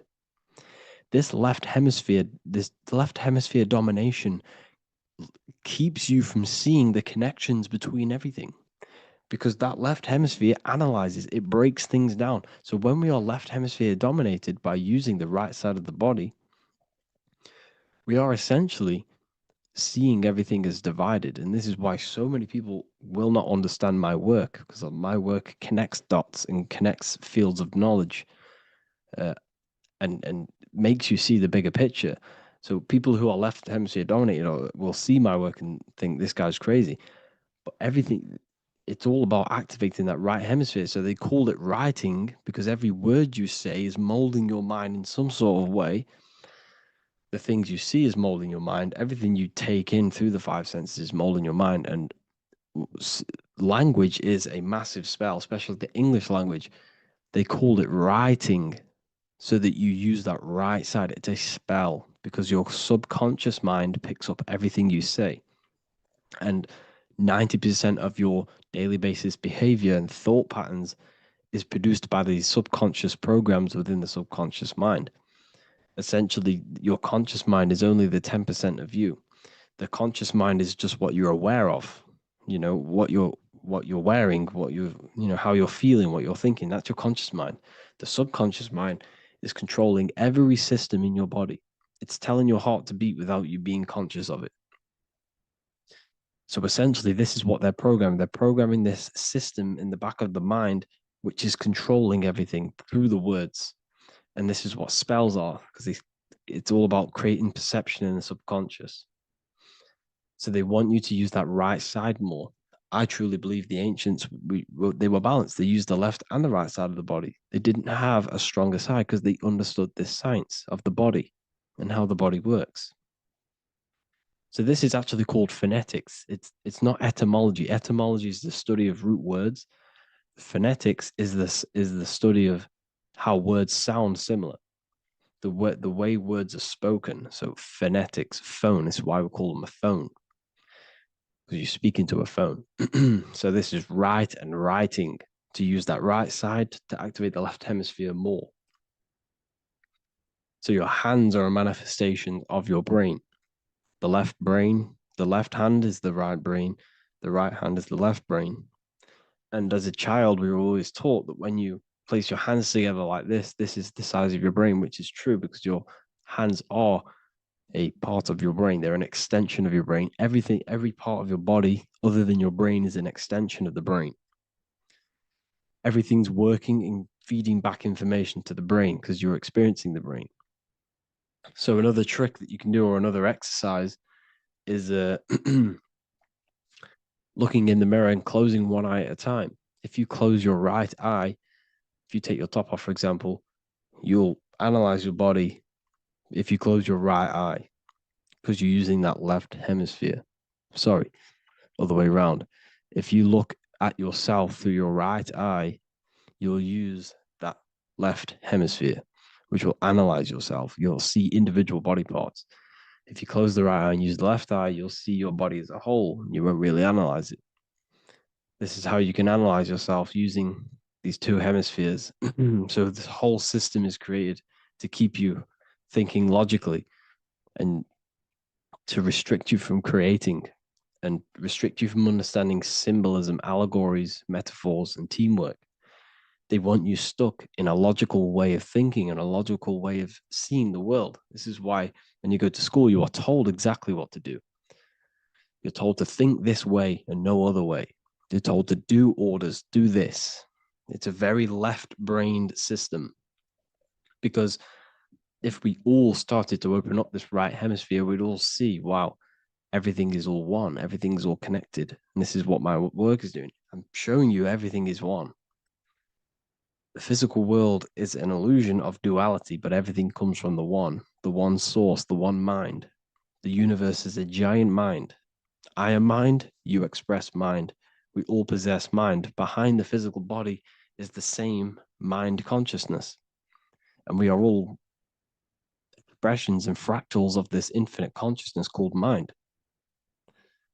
And this is what they don't want us to figure out, is that we are all just one consciousness expressed. It's an infinite consciousness. It's even in the squirrel, it's in the dog. All of these different animals, they're just different bodies, but behind the bodies is the same consciousness, which is mind. That's what the pineal gland is. The pineal gland is not the mind and it's not the third eye. The third eye is your mind. If you have a closed third eye, it just means you have a closed mind. If you have an open third eye, it just means your mind has expanded from beyond physical things through astral projection and mystical experiences. This is how you gain an open third eye. It's just an open mind. A mind that has astral travel, that's explored the realities within the mind. Hmm. So everything they do is to keep us in a divided state. Divide and conquer, right? That's their motto.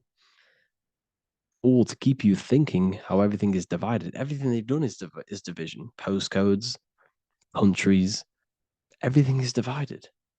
Like football teams and all this stuff. It's also a natural process when you grow up, because as you grow up, your brain is constantly analyzing the world. So this is sort of a natural process of how you become more left hemisphere dominated, because your brain is always analyzing. And unless something awakens you, you can awaken that right hemisphere where you can start to see the bigger picture.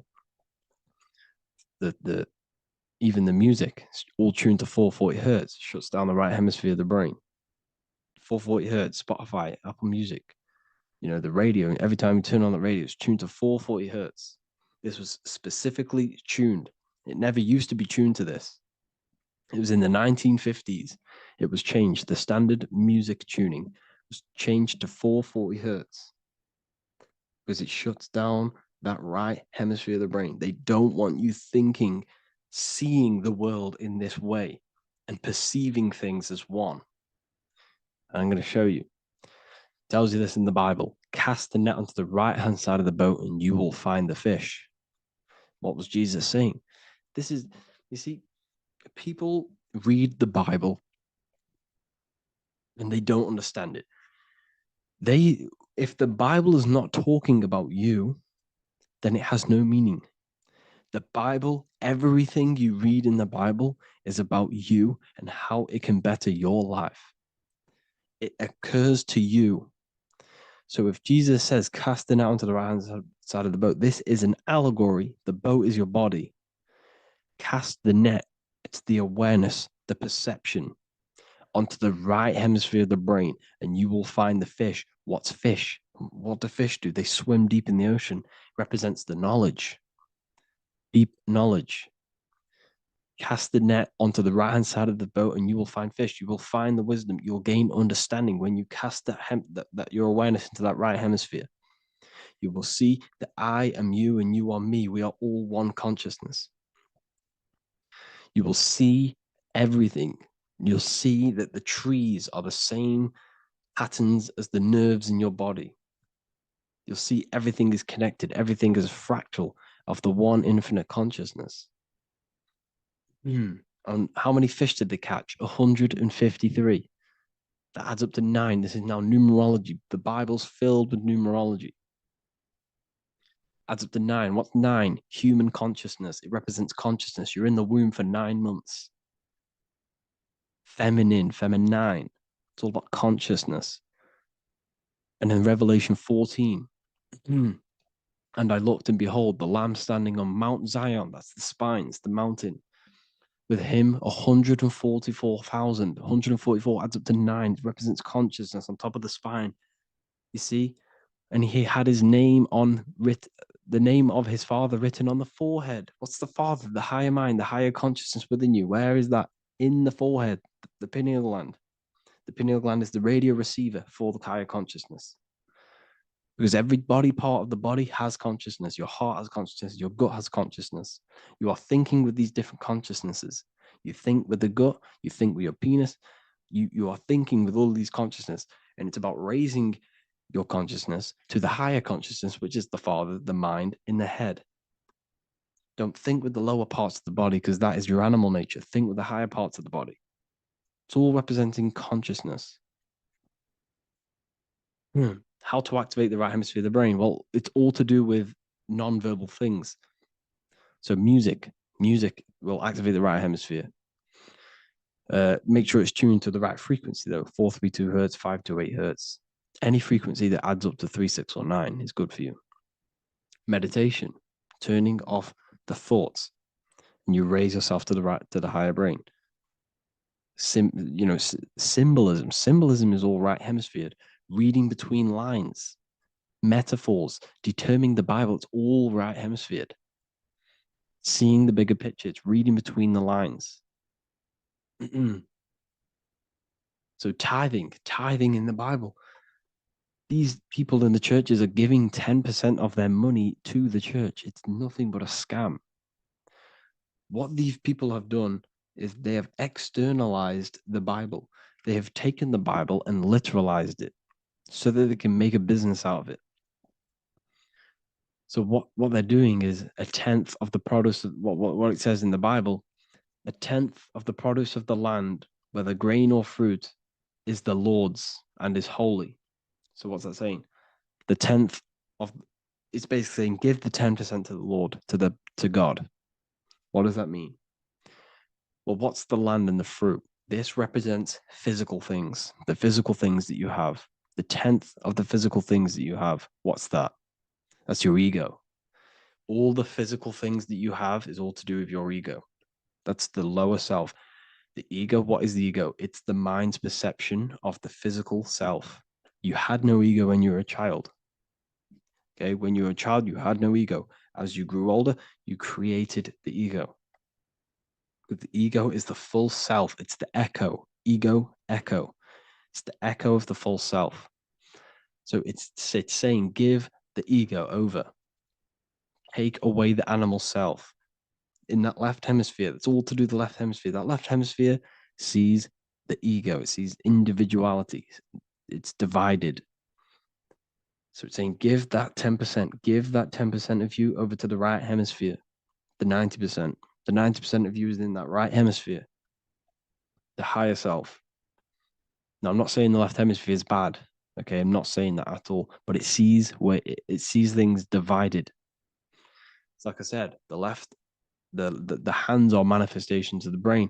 So when these Christians are praying, they're putting their hands together. What are they doing? That they're syncing the brain hemispheres. What you're doing, because everything's an extension of your brain.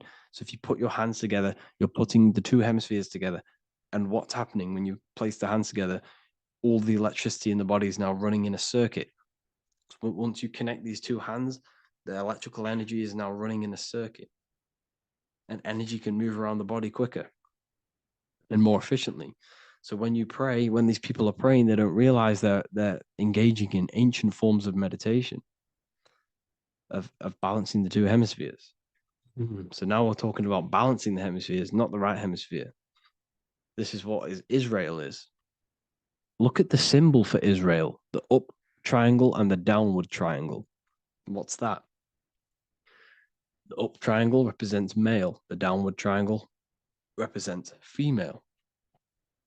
Okay? This is talking about the brains. Israel is Ra. Isis, which is female, the Egyptian god. Ra, El. El means God. Electricity. That's the force of the physical world. It's the force that runs this world, electricity. It's the force of God. El, consciousness. It means God. Is Ra, El. Isis, Ra, and El. It's the two hemispheres of the brain, the holy land of Israel. It's the holy land, it's the brain. Once these two hemispheres are synced, this is how you unlock your consciousness. This is the easiest way of astral projecting. Hemisphering, I forgot the word for it. Hemisphere syncretization, something like that. It's about syncing the hemispheres. This is how you unlock your consciousness. Once the brain is running as one electrical system, this is how you balance the two masculine and male opposing energies. Once these opposing energies are no longer in war with each other, the brain, they come together to work as one. You unlock your consciousness. You are born again. What happens when a male and female have sex? It creates a new child. It becomes one. You are born again. Once the two hemispheres of the brain, you are born again. You can then have an out-of-body experiences. So this is why the symbol of the Holy Land, Israel, is the up and down triangle back combined together, because it represents unification of the male and female, unification of the hemispheres. You're born again. You unlock consciousness. And you can get this for free. It's called the Gateway Tapes on my website. Basically, it's a audio track from the government, and they did this in the Gateway Experience. It's a CIA document, And what they do is they're different forms of meditations. You go through, I think there's about 5 waves of meditations you do, half an hour each one. And it will teach you, it will sync your hemisphere. Because what does it do? They understood that playing one frequency into one ear and another frequency into the other, they understood that the right ear is connected to the left hemisphere, the left ear is connected to the right hemisphere. So when you play 2 different frequencies into both ears, what happens? The brain picks this up, the 2 hemispheres of the brain picks this up, and it syncs it. It syncs these 2 hemispheres, these 2 frequencies together. So now the brain is working as one to sync this frequency. So this is how you can sync your hemispheres through listening to these frequencies. Okay, you can get them for free and do the meditations yourself. This will definitely help you. This is an easy way to astral project. So it's all about syncing the hemisphere and seeing reality from a unified perception. We should all aim to get out of that left hemisphere. I'm not saying don't use it, but we should now start to read between the lines of the Bible, read between the lines of the symbolism they're showing. Study symbolism, study allegories and myths. What are they trying to tell us through these allegories? And, this is how we start seeing things in a better way. Once we understand that we are all microcosms of an infinite consciousness, we can all come to one, because love is the unifying force of this infinite consciousness. We are all divided. We are all disconnected from our hearts. Once we all connect with our hearts and see that everything is one, we can all start to love and come together as one, because love is the unifying force of consciousness. So if you haven't already seen, I now have launched the Ethereal University. I will be doing lectures like this one, but even better, deeper, and even releasing knowledge that I can't talk about online as they are censored. I'll be doing lectures every single week. I'll be doing live calls every single week. You also gain access to my library, which is filled with over 45 occult books, filled with knowledge. Okay, I'll show you now. Plus, you get my book, The Book of Wisdom, PDF form, and the Human Health Guide, PDF form. You also get all of this stuff, the health section, Q&As, ethereal meditations. We've got some celestial studies, cosmology, and numerology coming soon. You also get the brand new Manifestation Mastery course, plus the library. And there'll be new books, new lectures, new live calls every single week. Or you can get the Book of Wisdom, use the code WISDOM in all capital letters to gain 40% off. This sale will be ending very, very soon. So if you're watching this, be very quick to get yourself a physical version or a PDF of my book. You can get it in all these languages. Hope you enjoyed this video, people. I'll see you inside the Ethereal University, the real university. Have an amazing day.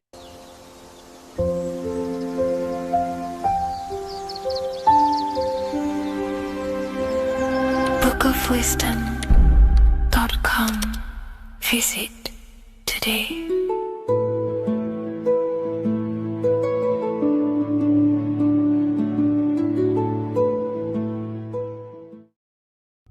There's an ancient symbol hidden in plain sight, one that holds the key to transformation, power, and unlocking your true potential. It's been used for centuries by mystics, rulers, and even modern science, but almost no one understands its true meaning. Once you do, it will change the way you see yourself and the world forever. Stay with me, because this could be the key to your own awakening. The symbol of the snake, or the serpent, is a very powerful symbol that refers to something within you, that we all are on this journey. So first of all, we see this symbol in ancient Egypt on the top of the pharaoh's head. We also see this with Buddha, with the snake on top of the Buddha's head and below. We also see this in Rome, with the Roman god Mercury holding the staff with the snake. We see this in Adam and Eve's story with the snake tempting Eve. We even see this today on the medical facility. What does this mean? Why is this symbol being used for thousands and thousands and thousands of years? It has a very deep esoteric meaning. We see this in the caduceus staff, and we even see the snake representing the kundalini. What does the snake actually mean? A lot of people think it represents the kundalini, which it does. However, there's a deeper interpretation of this symbol, and it goes very far beneath the surface of what the snake actually represents. Okay? So first of all, when looking at symbols, we need to observe what the snake does in nature. The serpent sheds its skin. The serpent shedding its skin is a sacred symbol of an inner transformation. It transforms from its old self to a new self. It sheds layers of itself. As the snake discards its old exterior, it mirrors our own journey of realizing outdated beliefs and patterns, paving the way for a renewed, authentic self on the esoteric path of awakening. Essentially, it represents transformation, but not transformation of our physical bodies, transformation of our inner world. Now, this is where things get a little bit tricky and you may become a little bit confused, but I'm going to make this very clear for you. The snake symbol or any symbol can be used for different context. For example, the kundalini. We see the snake representing the kundalini. We all know that energy can't be destroyed, only transferred. Like I said, this is a transferring of energy. It's a changing, a transforming, shedding its skin. It represents transformation. Sexual energy is energy, and we can transform the sexual energy into a kundalini awakening to activate dormant brain cells in our brain and to activate the human light body, which is the spirit. We can cultivate, save, and retain our sexual energy, transmute it up the spine to activate the brain. This is a symbol of transformation, of energy in this context. However, when we go to the emergency services, this does not mean the same thing as the kundalini. The snake in this context represents transformation of health. When we are picked up by the emergency services, we are looking for a transformation. We are unwell and now we need to transform to well-being.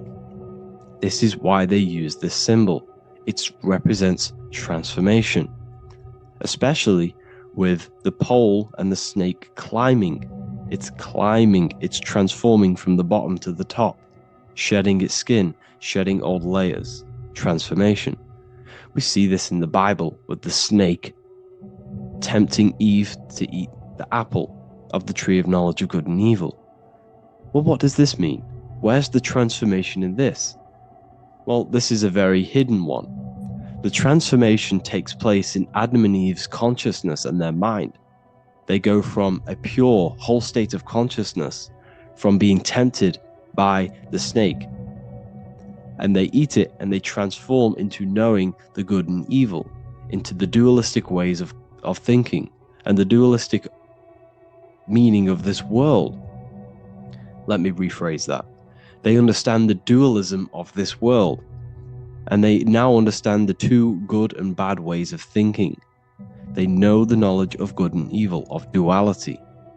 They shifted from a whole state of consciousness into their consciousness being split into good and evil. This represents the journey of every single soul that incarnates into this world, including yourself. When you were a child, you were whole. You had no understanding of good and evil. But as you grew older, you eaten the fruit. You grew to understand the knowledge of good and evil. Your consciousness split from a whole into a separate and divided way of thinking and divided understanding of the world. We suppressed aspects of ourselves to fit in with society norms. And we just limited ourselves with limiting belief systems. We knew the knowledge of good and evil. Our consciousness split from a whole state. This is what Adam and Eve is symbolic of. We see this with the Roman god Mercury, with the snake.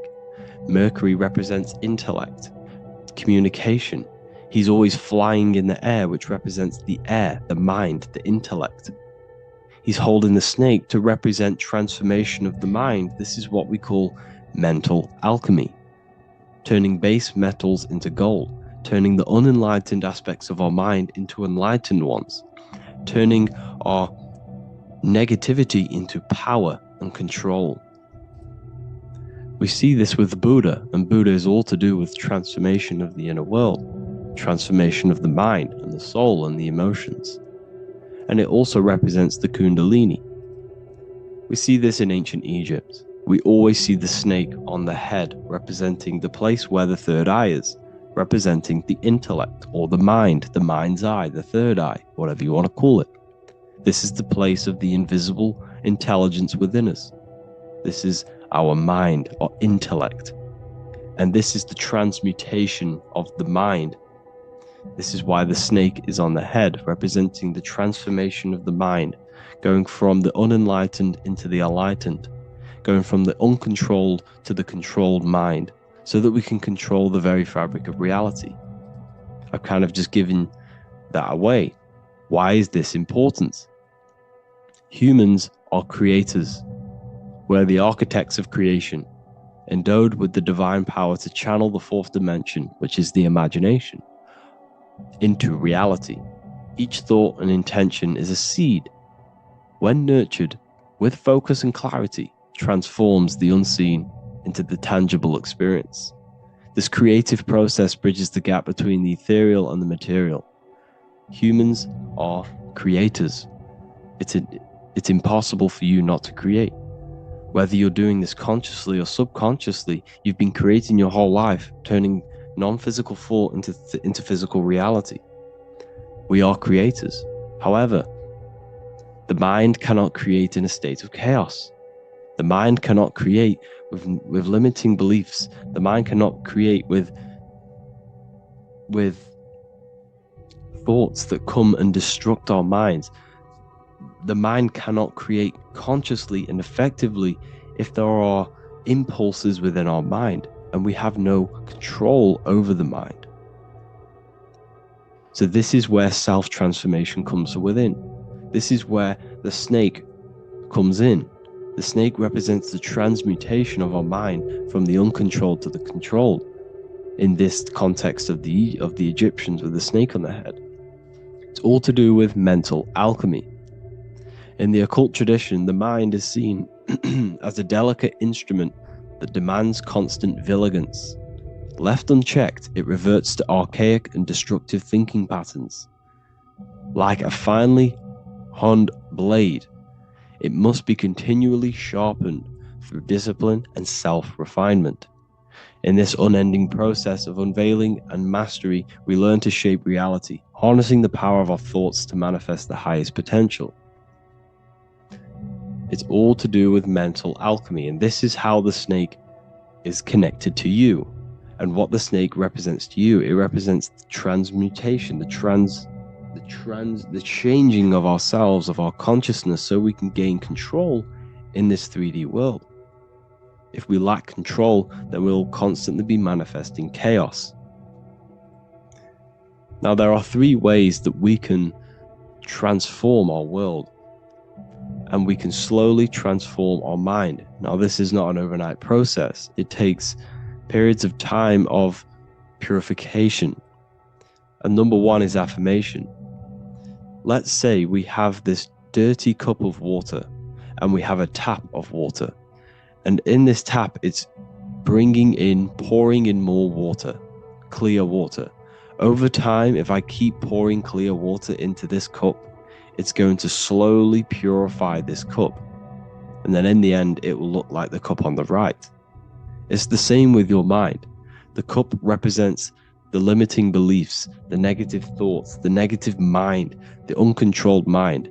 But if we keep repeating affirmations over and over and over again, such as I am disciplined, I am powerful, I am limitless, over time this can purify our subconscious and we can gain control over the mind, and we will become conscious of the thoughts that we are giving attention to. The second way is meditation.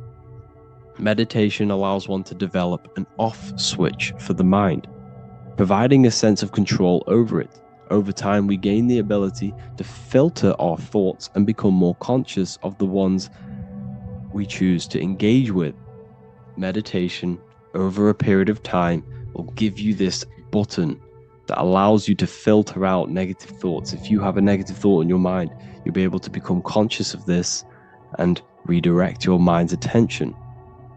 This is all about self-control, because remember, we become what we think about. The snake represents the transmutation of the self. And another way is visualization. Visualization allows your subconscious mind to experience the reality you desire, accepting it as truth.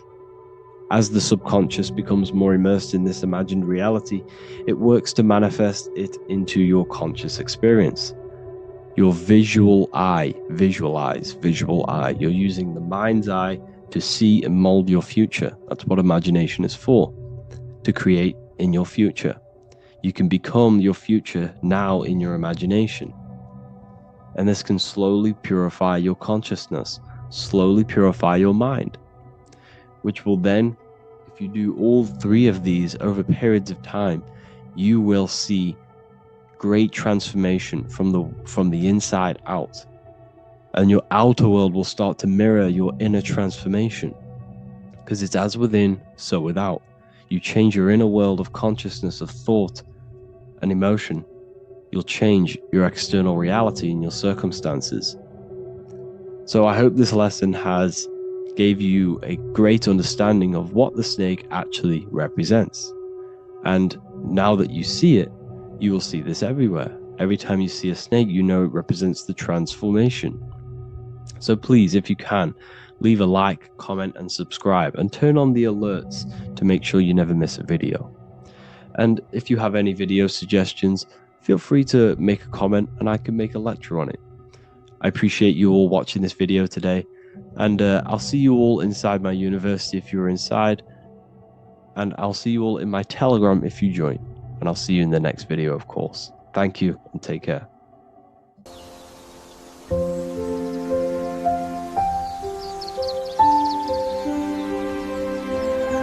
bookofwisdom.com. Visit today.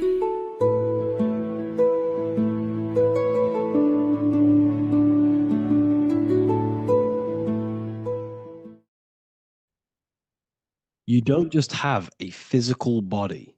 You have a physical, mental, spiritual, and emotional body. Each one of these aspects are a body of its own. Body does not just refer to a physical substance.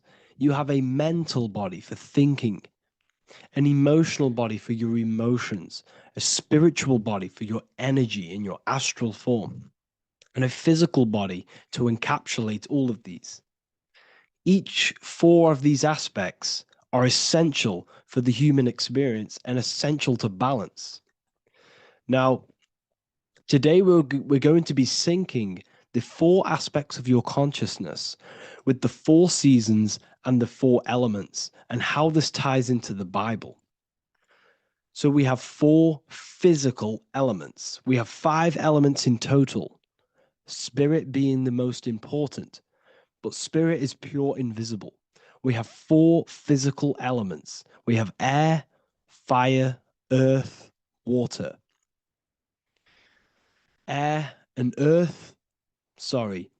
Earth and water are feminine. Air and fire are masculine. Air and fire are active. Water and earth are passive. The air corresponds with the mental body of consciousness. This is where your intellect, this is where your communication, this is where your thoughts, intuition all comes from.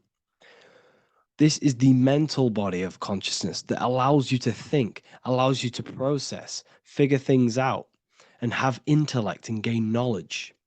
This is your intellectual aspect of your consciousness, located in the head region. We have a fire nature, a spiritual nature. This is our astral body.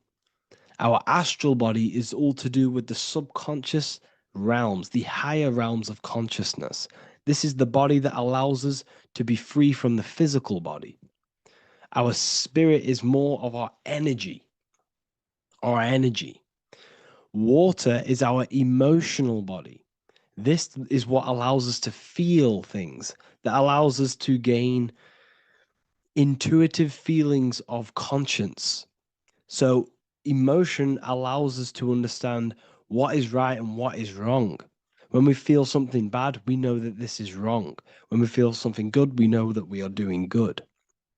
Emotions are a creational force that allows us to feel certain things to bring them into existence. Our emotional body is a creational force and should not be reactive, and they should be controlled. Most actions are stemmed from emotions. Actions bring thought into physical existence.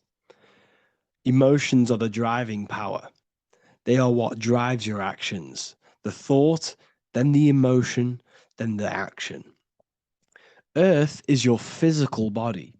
This is your physical state that allows you to take mind and emotion into action, into fruition, into physical matter. This is what your physical body allows your consciousness, your soul, to interact with the physical world and bring things into physical existence. The physical body, the physical world, is an outcome and an effect of the thinking mind. All physical substance comes from the thinking mind. The pen, the phone you're holding, the microphone I'm speaking into, all began as a thought in the thinking mind, then it was brought into physical reality. Earth is the most dense. So it goes in this order: body, emotions, spirit, mind. The higher you go up, the more lucid and fluidic it becomes. The lower you go down, the more dense and dull it becomes. Air is the mind, fire is the spirit, water is the emotion, earth is the physical body. So this is why you are a microcosm. You have these four things within you. You contain of these four elements, which correspond to the four bodies of your consciousness, the four bodies of the soul. You are the soul. You are the spirit. So this is why in Theologians 4:17 it says, "Caught up together with them in the clouds to meet the Lord in the air." You don't meet God or the Lord in the physical air in the clouds. This is clearly a parable. A human being cannot go up to the clouds and meet a mystical man in the clouds. This is obviously a parable, a metaphor. The air is your mind. You must raise your consciousness beyond the body, beyond the emotions, beyond the spirit, and enter in the mind during meditation, turning the mind inward to connect with the Lord. The Lord is the highest aspect of your consciousness, the one that exists beyond the physical body, beyond your emotions, beyond the thought. So you meet the Lord in the air, in the mind. The mind represents the air. This is why in America there's a saying called an airhead. You're an airhead. This means that you are stupid, or you don't think, or you have nothing in your mind. You have nothing in your head. When someone's very stupid, you call them an airhead, because air represents the mind. The air is elevated. The air is invisible. The mind is totally invisible to the human eyes. It is a metaphysical substance. In fact, it's not a substance at all. It's so fluidic, it's everywhere. The mind can be everywhere at all times. It can be anything. Nothing is impossible within the mind. Now, this is synced with the four seasons. The four seasons represent the four aspects of human consciousness, the four bodies of your consciousness, the four bodies of your soul. The sun is your soul, okay? And the sun travels around four seasons. Summer, when the sun is the most hottest point. Autumn, when the sun starts to move away from the hottest point. Things start to die. Then it goes to winter. This is when everything dies. This is when things enter in within itself. This is when darkness occurs. Then spring. This is the reignition of the sun. This is when the sun starts to bring back the warmth back to the summer. You have 4 seasons, which correspond to the 4 bodies of consciousness. Fire is the spirit. This is when you are passionate. This is when you are taking action. This is when you are fiery. The sun is blazing. You're taking action. You're very passionate. You're very spirit. You're in the spirit. Autumn is water, emotion. This is when you start to become very reflecting. This is when you start to feel emotional. Because in autumn, there's lots of water. This represents the emotional body of consciousness. Winter is the mind. This is air. Winter, what happens in winter? Everything enters within itself. The leaves die. The trees die. Everything dies and goes within. This is the mind. The mind is the darkness, remember. You close your eyes to enter within the mind.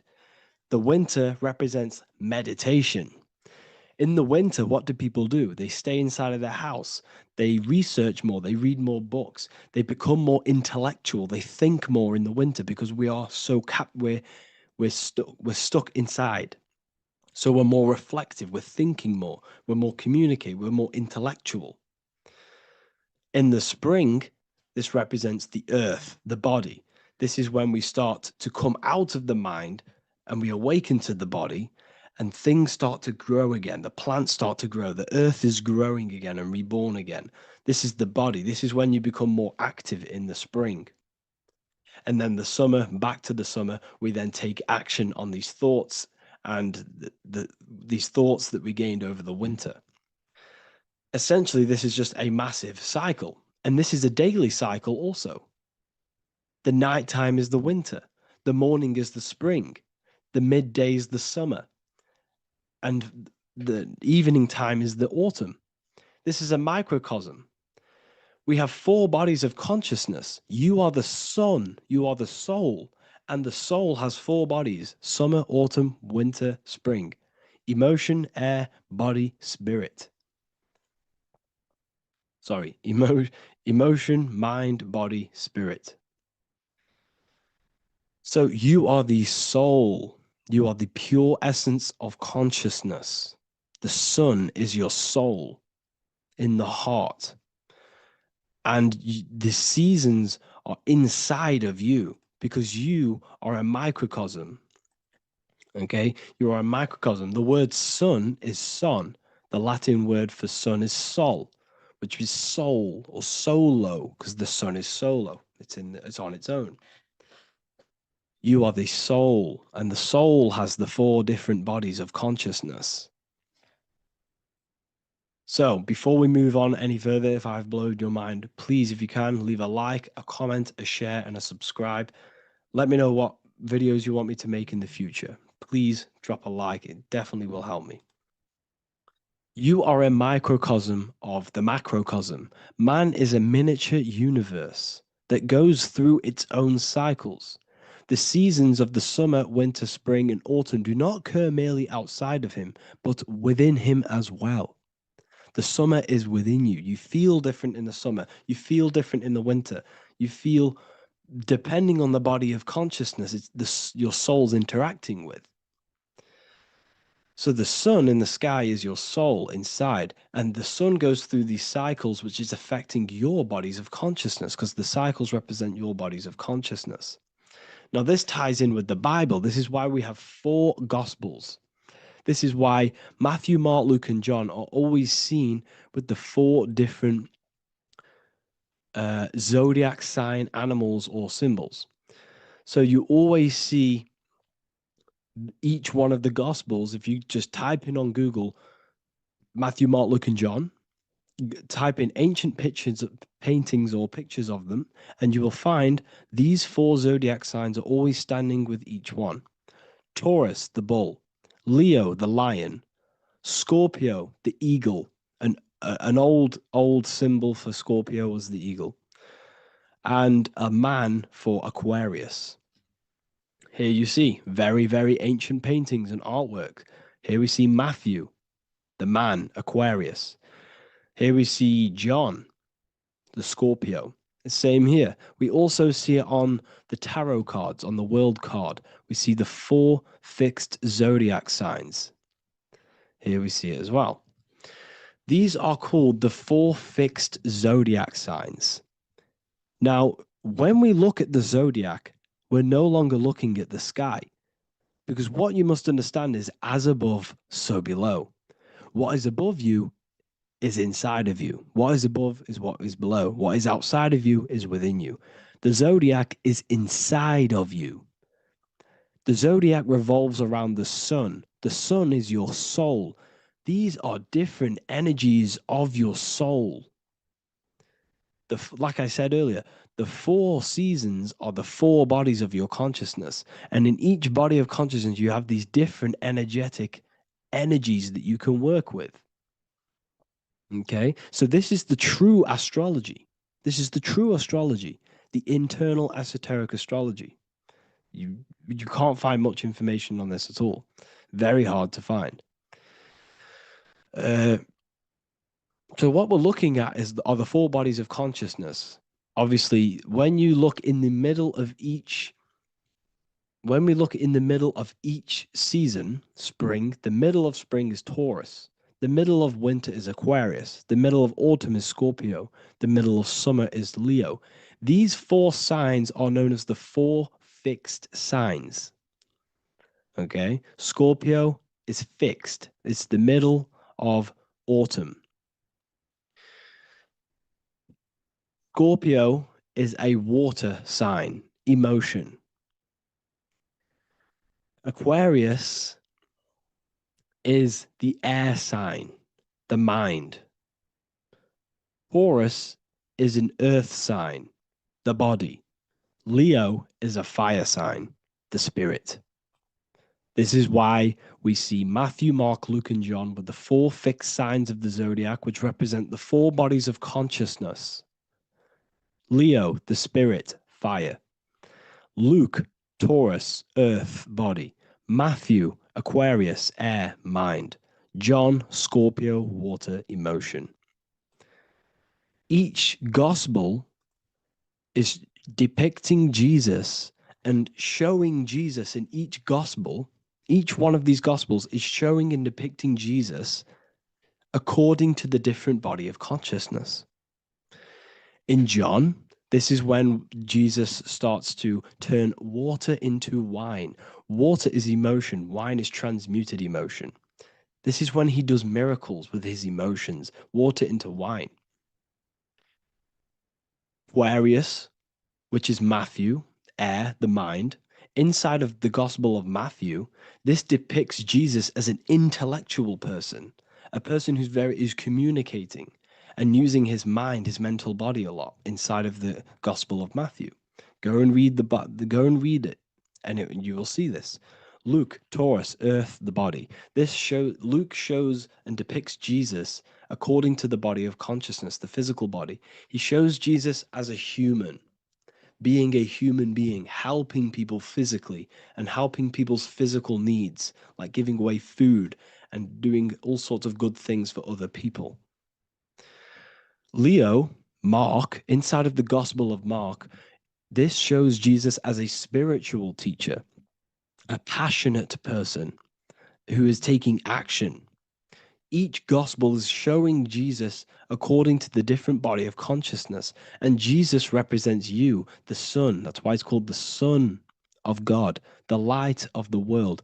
Jesus represents your soul, and your soul has these 4 gospels, the 4 bodies of consciousness, the 4 fixed signs, the four elements, and the 4 seasons. These things all correspond to your consciousness. So this is Leonardo da Vinci showing you the exact same thing. Jesus is the I am, the sun, the soul, in the middle, on his own. Luke, spring, earth, body. There are 3 people in each group. There are 4 groups, and there are 3 people in each group. 1, 2, 3. 1, 2, 3, 1, 2, 3, 1, 2, 3.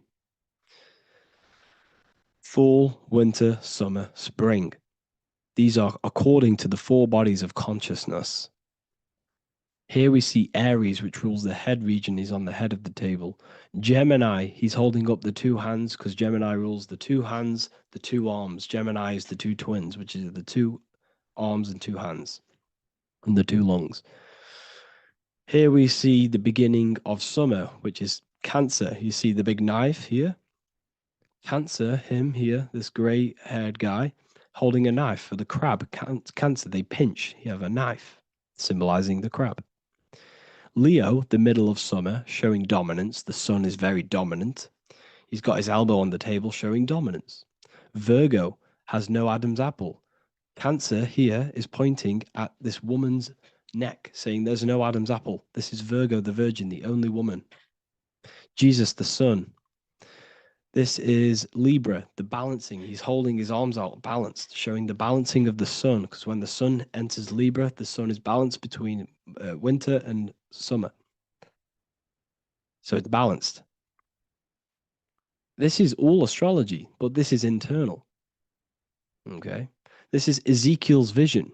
Ezekiel had a vision in the Bible, and he saw the face of a man, the face of a lion, the face of an ox, and the face of an eagle.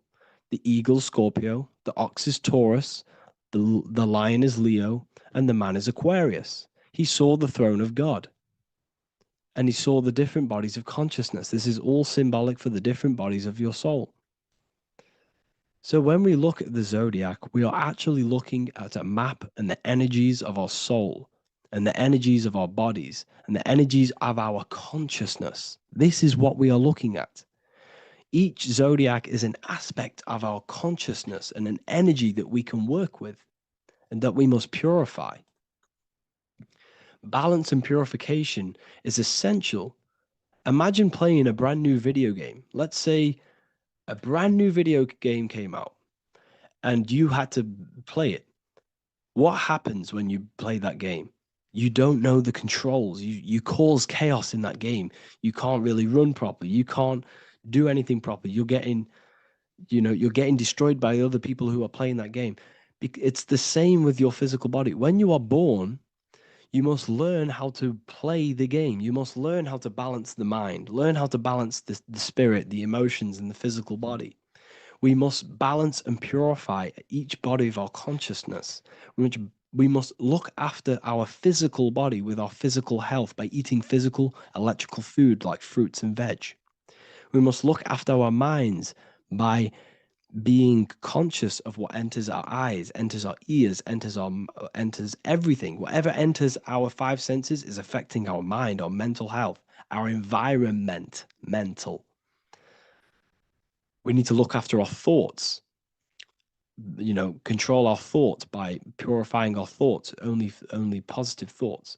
Then we must purify our emotions, feeling only gratitude and love and not feeling these negative, dull emotions. Then we must look after our spiritual body through meditation and looking after our spirit. But remember, when we look after our mind, it all begins in the mind. Each body of consciousness is interlocked with the other. If you have if you have an unhealthy body, you have an unhealthy mind, spirit, and emotions. If you have an unhealthy mind, you have an unhealthy body, spirit, and emotions.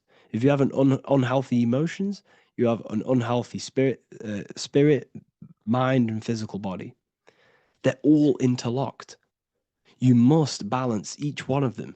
Look after your physical body, look after your thoughts, look after your emotions, look after your spirit. But remember, the mind is the most powerful one. It's mind over matter.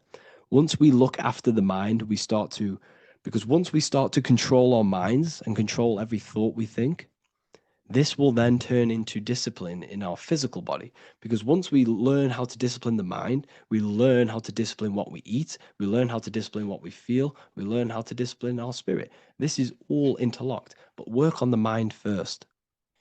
Work on the mind first. All of this knowledge is inside of the brand new Book of Wisdom, Volume 2. This is a revolution of human consciousness.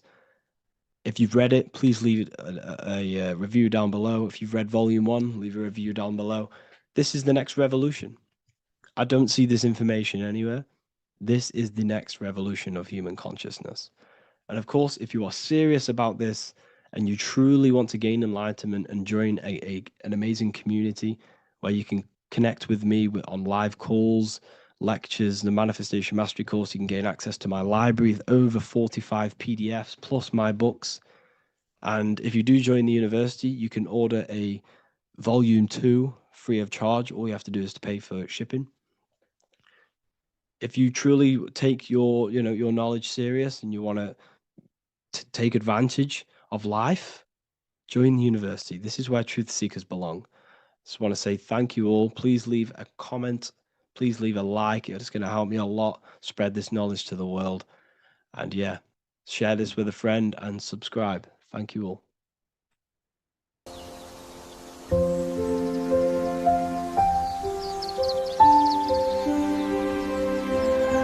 bookofwisdom.com. Visit today.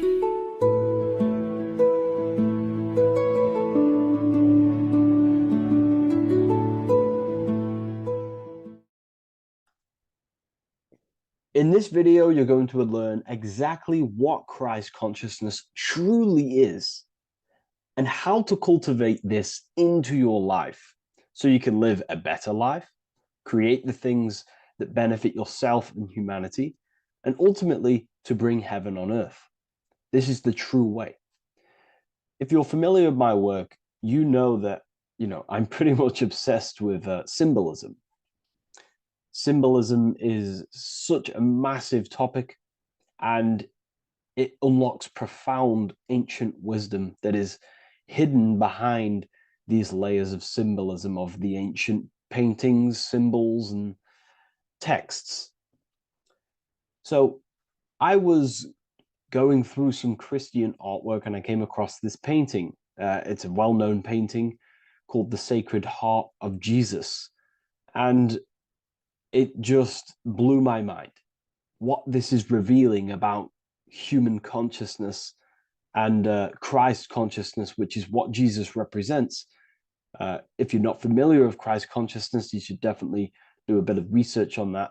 But I'm going to explain it today in detail.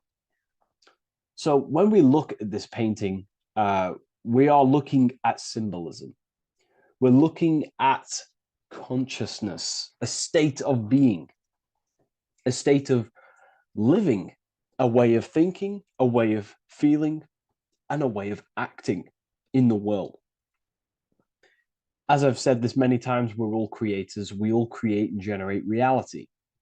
And you don't just have your personal reality, you have a collective reality. Your reality is affected by the collective consciousness. Depending on the collective consciousness's understanding of reality will also affect your life. We have a collective life and a collective experience. So Jesus in this depiction here is in a way showing us instructions to reach Christ consciousness, whether you see it yet or not. But I'm going to decode this for you. And your mind might be blown after watching this. Okay, so so what is the meaning of Christ consciousness? What's the whole purpose of this? Very simple. Like I mentioned before, we have a collective experience on this world.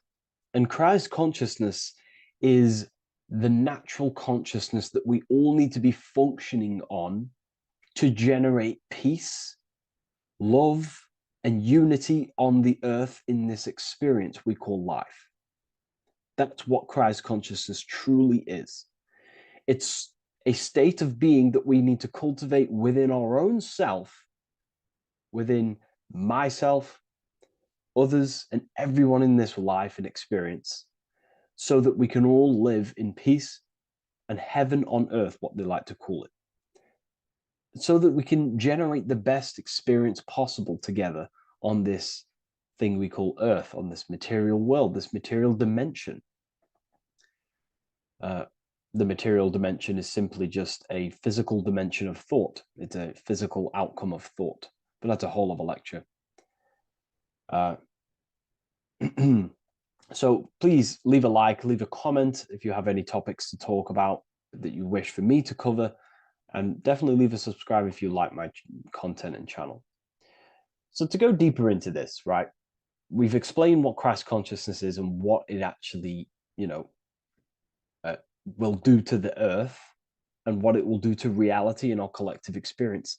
And it's also representing a profound understanding of self, a deep understanding of the true nature of self, the true source of self, what the self is, pure consciousness, pure God. We are all Jesus. Jesus is you, a physical manifestation of the divine made manifested physically, a physical manifestation of consciousness, okay, of spirit descended into matter. However, Jesus is a symbol that should not be worshipped, but something that we need to cultivate, maybe look up to, and cultivate within our own mind and hearts and actions. So he is someone that we should embody into our own very own being. We need to reach a level of intellect, the mind, a level of emotional understanding, and ultimately this creates Christ consciousness. Okay, and now I know that was very, very vague what I just said, but I'm going to explain a bit more. I don't want to give it fully away yet because you need some more information, more keys. So let's observe the top end of this painting. Jesus with this circular light emanating around his head is symbolic of the mind, of our thinking aspects of consciousness, the way we generate thoughts, ideas. The mind is also good at also ruling communication. It also rules what we give attention to. Okay, so this is symbolizing the mind of every human being.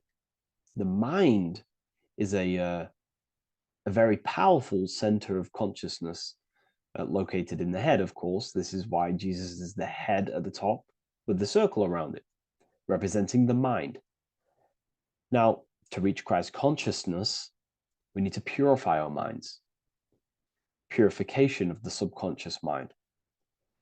The subconscious mind is the hidden aspect of our mind with all of our memories, belief systems, and everything we've ever experienced is stored within there.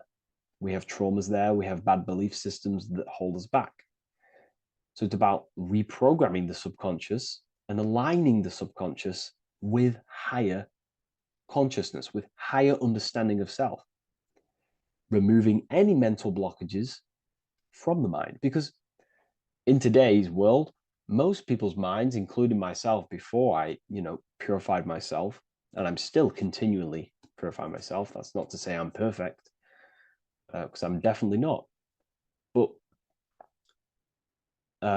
what I was saying was purifying the mind so we can have a powerful mind. Because, like I was saying, most people's minds are not their own friend. They let their mind control them. They let their thoughts create negative influence on them, negative emotions. They let their mind destroy their confidence, destroy themselves. We do not want a mind like this. We need a mind that is our best friend, that receives powerful thoughts, that gives someone power. We do not want our mind taking away our power. Okay, so in this specific image here of Jesus, this represents a light mind, a powerful mind, enlightenment. The word enlightenment means light and ment coming from mental or mind, light in the ment. This means a powerful mind. Light is also symbolic of knowledge, information. When someone's very intelligent, you call them a bright person. It's a bright mind. It's knowledge of self. So the mind is conscious of self. That's another thing. We need to be conscious. A lot of people are not conscious, including myself before I did this, before I woke up. Most people are not conscious of their actions. They're not conscious when they're actually awake in the day. They do things unknowingly. Are we conscious of our thoughts, emotions, and actions? What we're giving attention to in our mind? Because ultimately, this shapes our experience. There's a great quote. I think it's Julius Caesar or one of the Roman emperors who says the quality of your life is dependent on the quality of your thoughts. Something along them lines. I don't know if I'm 100% correct there, but it's very true. Our thoughts dictate our happiness. So to cultivate Christ consciousness, we need to be conscious of our actions, conscious of our thoughts that we're giving attention to. There is a level of mastery that we can achieve within ourselves where we become conscious of every single thought that enters our mind. That sounds easy, but it's definitely not. But that's a high level of mastery that we can achieve and cultivate within ourselves. So we're looking at a powerful mind here from Jesus, a powerful mind, a purified mind. And we purify the mind through, affirmations, meditations, ritual work. Rituals are things we do every single day with an intent in our mind and an emotion in our heart to impress that state of consciousness into our subconscious so it can slowly rewrite our consciousness and align our consciousness and sync it with higher thoughts and higher emotions with love. We can sync our consciousness with love, which is ultimately what Christ consciousness truly is. Well, now we're going to go on to that now. So we've gone over the mind. Now we go over the heart. Now notice before we go into the heart, Jesus is revealing. He's pulling back the robe, symbolizing opening the heart, revealing the heart, revealing the soul, the light of the heart. Our authentic self lies in the heart. Our pure intentions, our love, our soul needs to be shining through our heart. And our soul is unconditional love. Now, that's not to say that we can get corrupted hearts. We surely can have corrupted hearts, for sure. We can love sick and twisted things, and that's evident in today's world. People love killing people. People love hurting people, manipulating people. People love power. Now, that's obviously an inversion of the natural state of consciousness for humans. When we're born with a natural state of love, of unconditional love for the self, for everyone else, for animals, insects, the earth. We love everything as a child. And not only do we love everything, we actually act upon this. As a child, we do not act on anything we know is not good. And I'm talking early stages of being a child, before we're indoctrinated, before the mind and heart become corrupted. We are pure. This is symbolizing this. Light represents also purification and truth, because when you shine light on something, it's the truth. You see it. You shine it through the darkness. It reveals. So light, this is symbolizing revealing the light of the soul, of love consciousness, holding love in the heart, true love, not love for sick and twisted things, but true love for the self, the body, and for everyone else and all things. Holding love in the heart. There's a famous saying of keeping the sun in your heart. Keep the sun in your heart. It's a very famous saying. What the sun is a symbol of love. What does the sun do? It gives abundantly. All it does is give light, give energy, power, light to the earth, and everything is feeding off this source. The sun expects nothing back. It just abundantly gives. It's a symbol of love. This is the love principle of creation. Now, the heart is also governing our actions. What we think about, in our mental field of consciousness, is directly corresponded and observed in our hearts. What we think about directly corresponds with what's going on and what we feel in our hearts. Thoughts produce emotions. So if we give attention to negative thoughts, There's no wonder we're having negative emotions in our hearts. So purification of the mind is also having an effect and purification on the heart. Because when we purify our thoughts and only give attention to powerful thoughts and positive thoughts that uplift yourself and humanity, then we're going to also see this change in the heart, see this emotional change in our consciousness. Okay, so this represents the purification of, a purified heart, the light emanating around the heart. Love for the self, love for one another. And you're revealing this, you're shining the heart on others. This represents, revealing your true self to everyone without suppressing aspects of self, revealing the light, not holding back the light. Because people in darkness will look at people who are spiritual and say, oh, he's into the woo-woo stuff. It's about revealing that and not caring about others. Because when you shine a light, you're also planting seeds in other people. Now, I'm going to tie this together with the hand gesture. Now, what we're looking at here, we're looking at a hand gesture with 2 fingers up. We have the middle finger and the index finger upwards. And notice how they're crossed over. They're crossed. They're not separate. They're crossed, representing unification.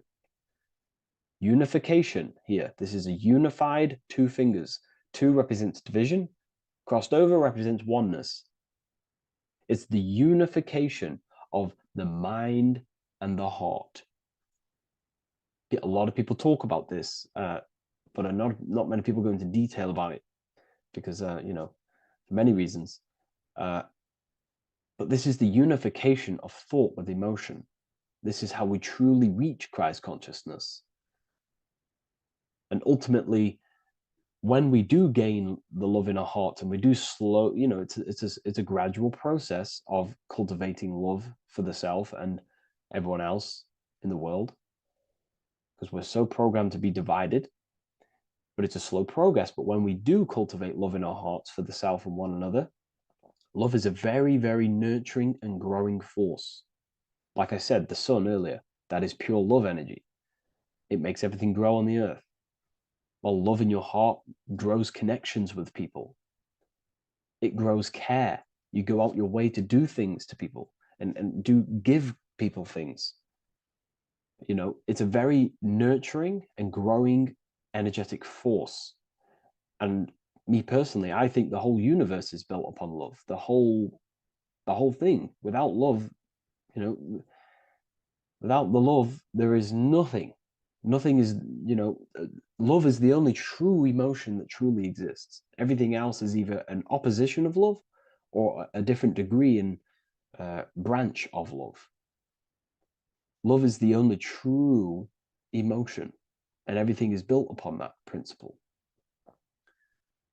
Okay, love is what guides us to a higher consciousness. When we cultivate love in our hearts, we become a vessel for light, more energy, more vibration.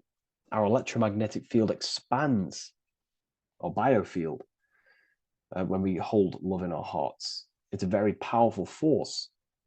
And when we do cultivate a strong spiritual compass within our heart, because that's what our heart truly is, it's a spiritual compass. It tells us, well, it doesn't tell us, it knows what is right at all times.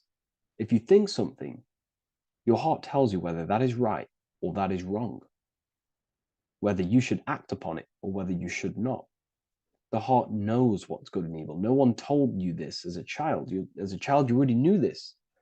You came into the world, you knew what was right and wrong. You knew it was wrong to hurt people.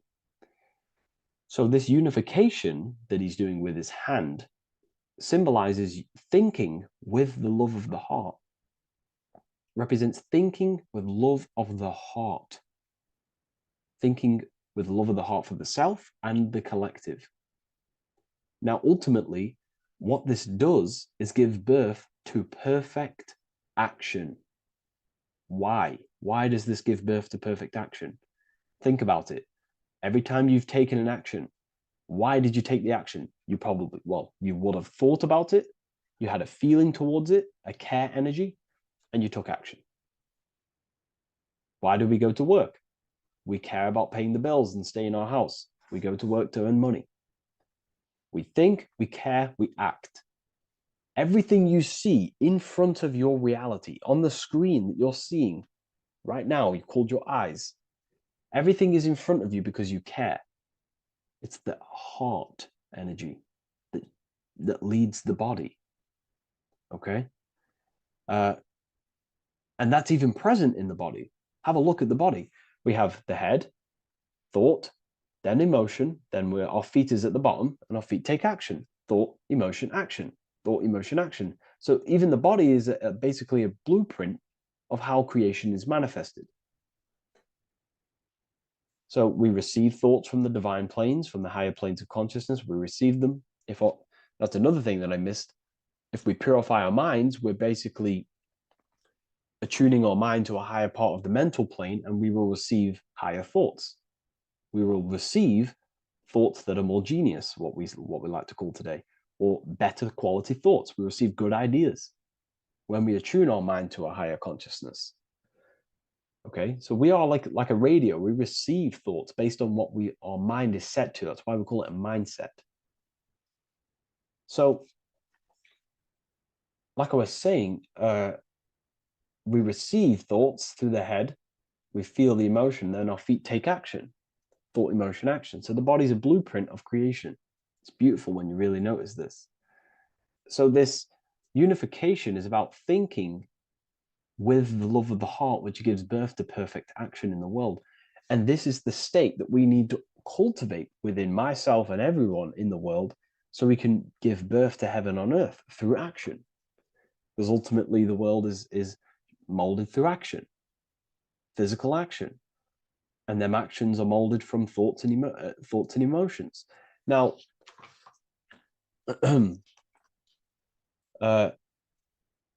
just to have a little announcement, I am now opening 10 more spaces inside my symbolism masterclass.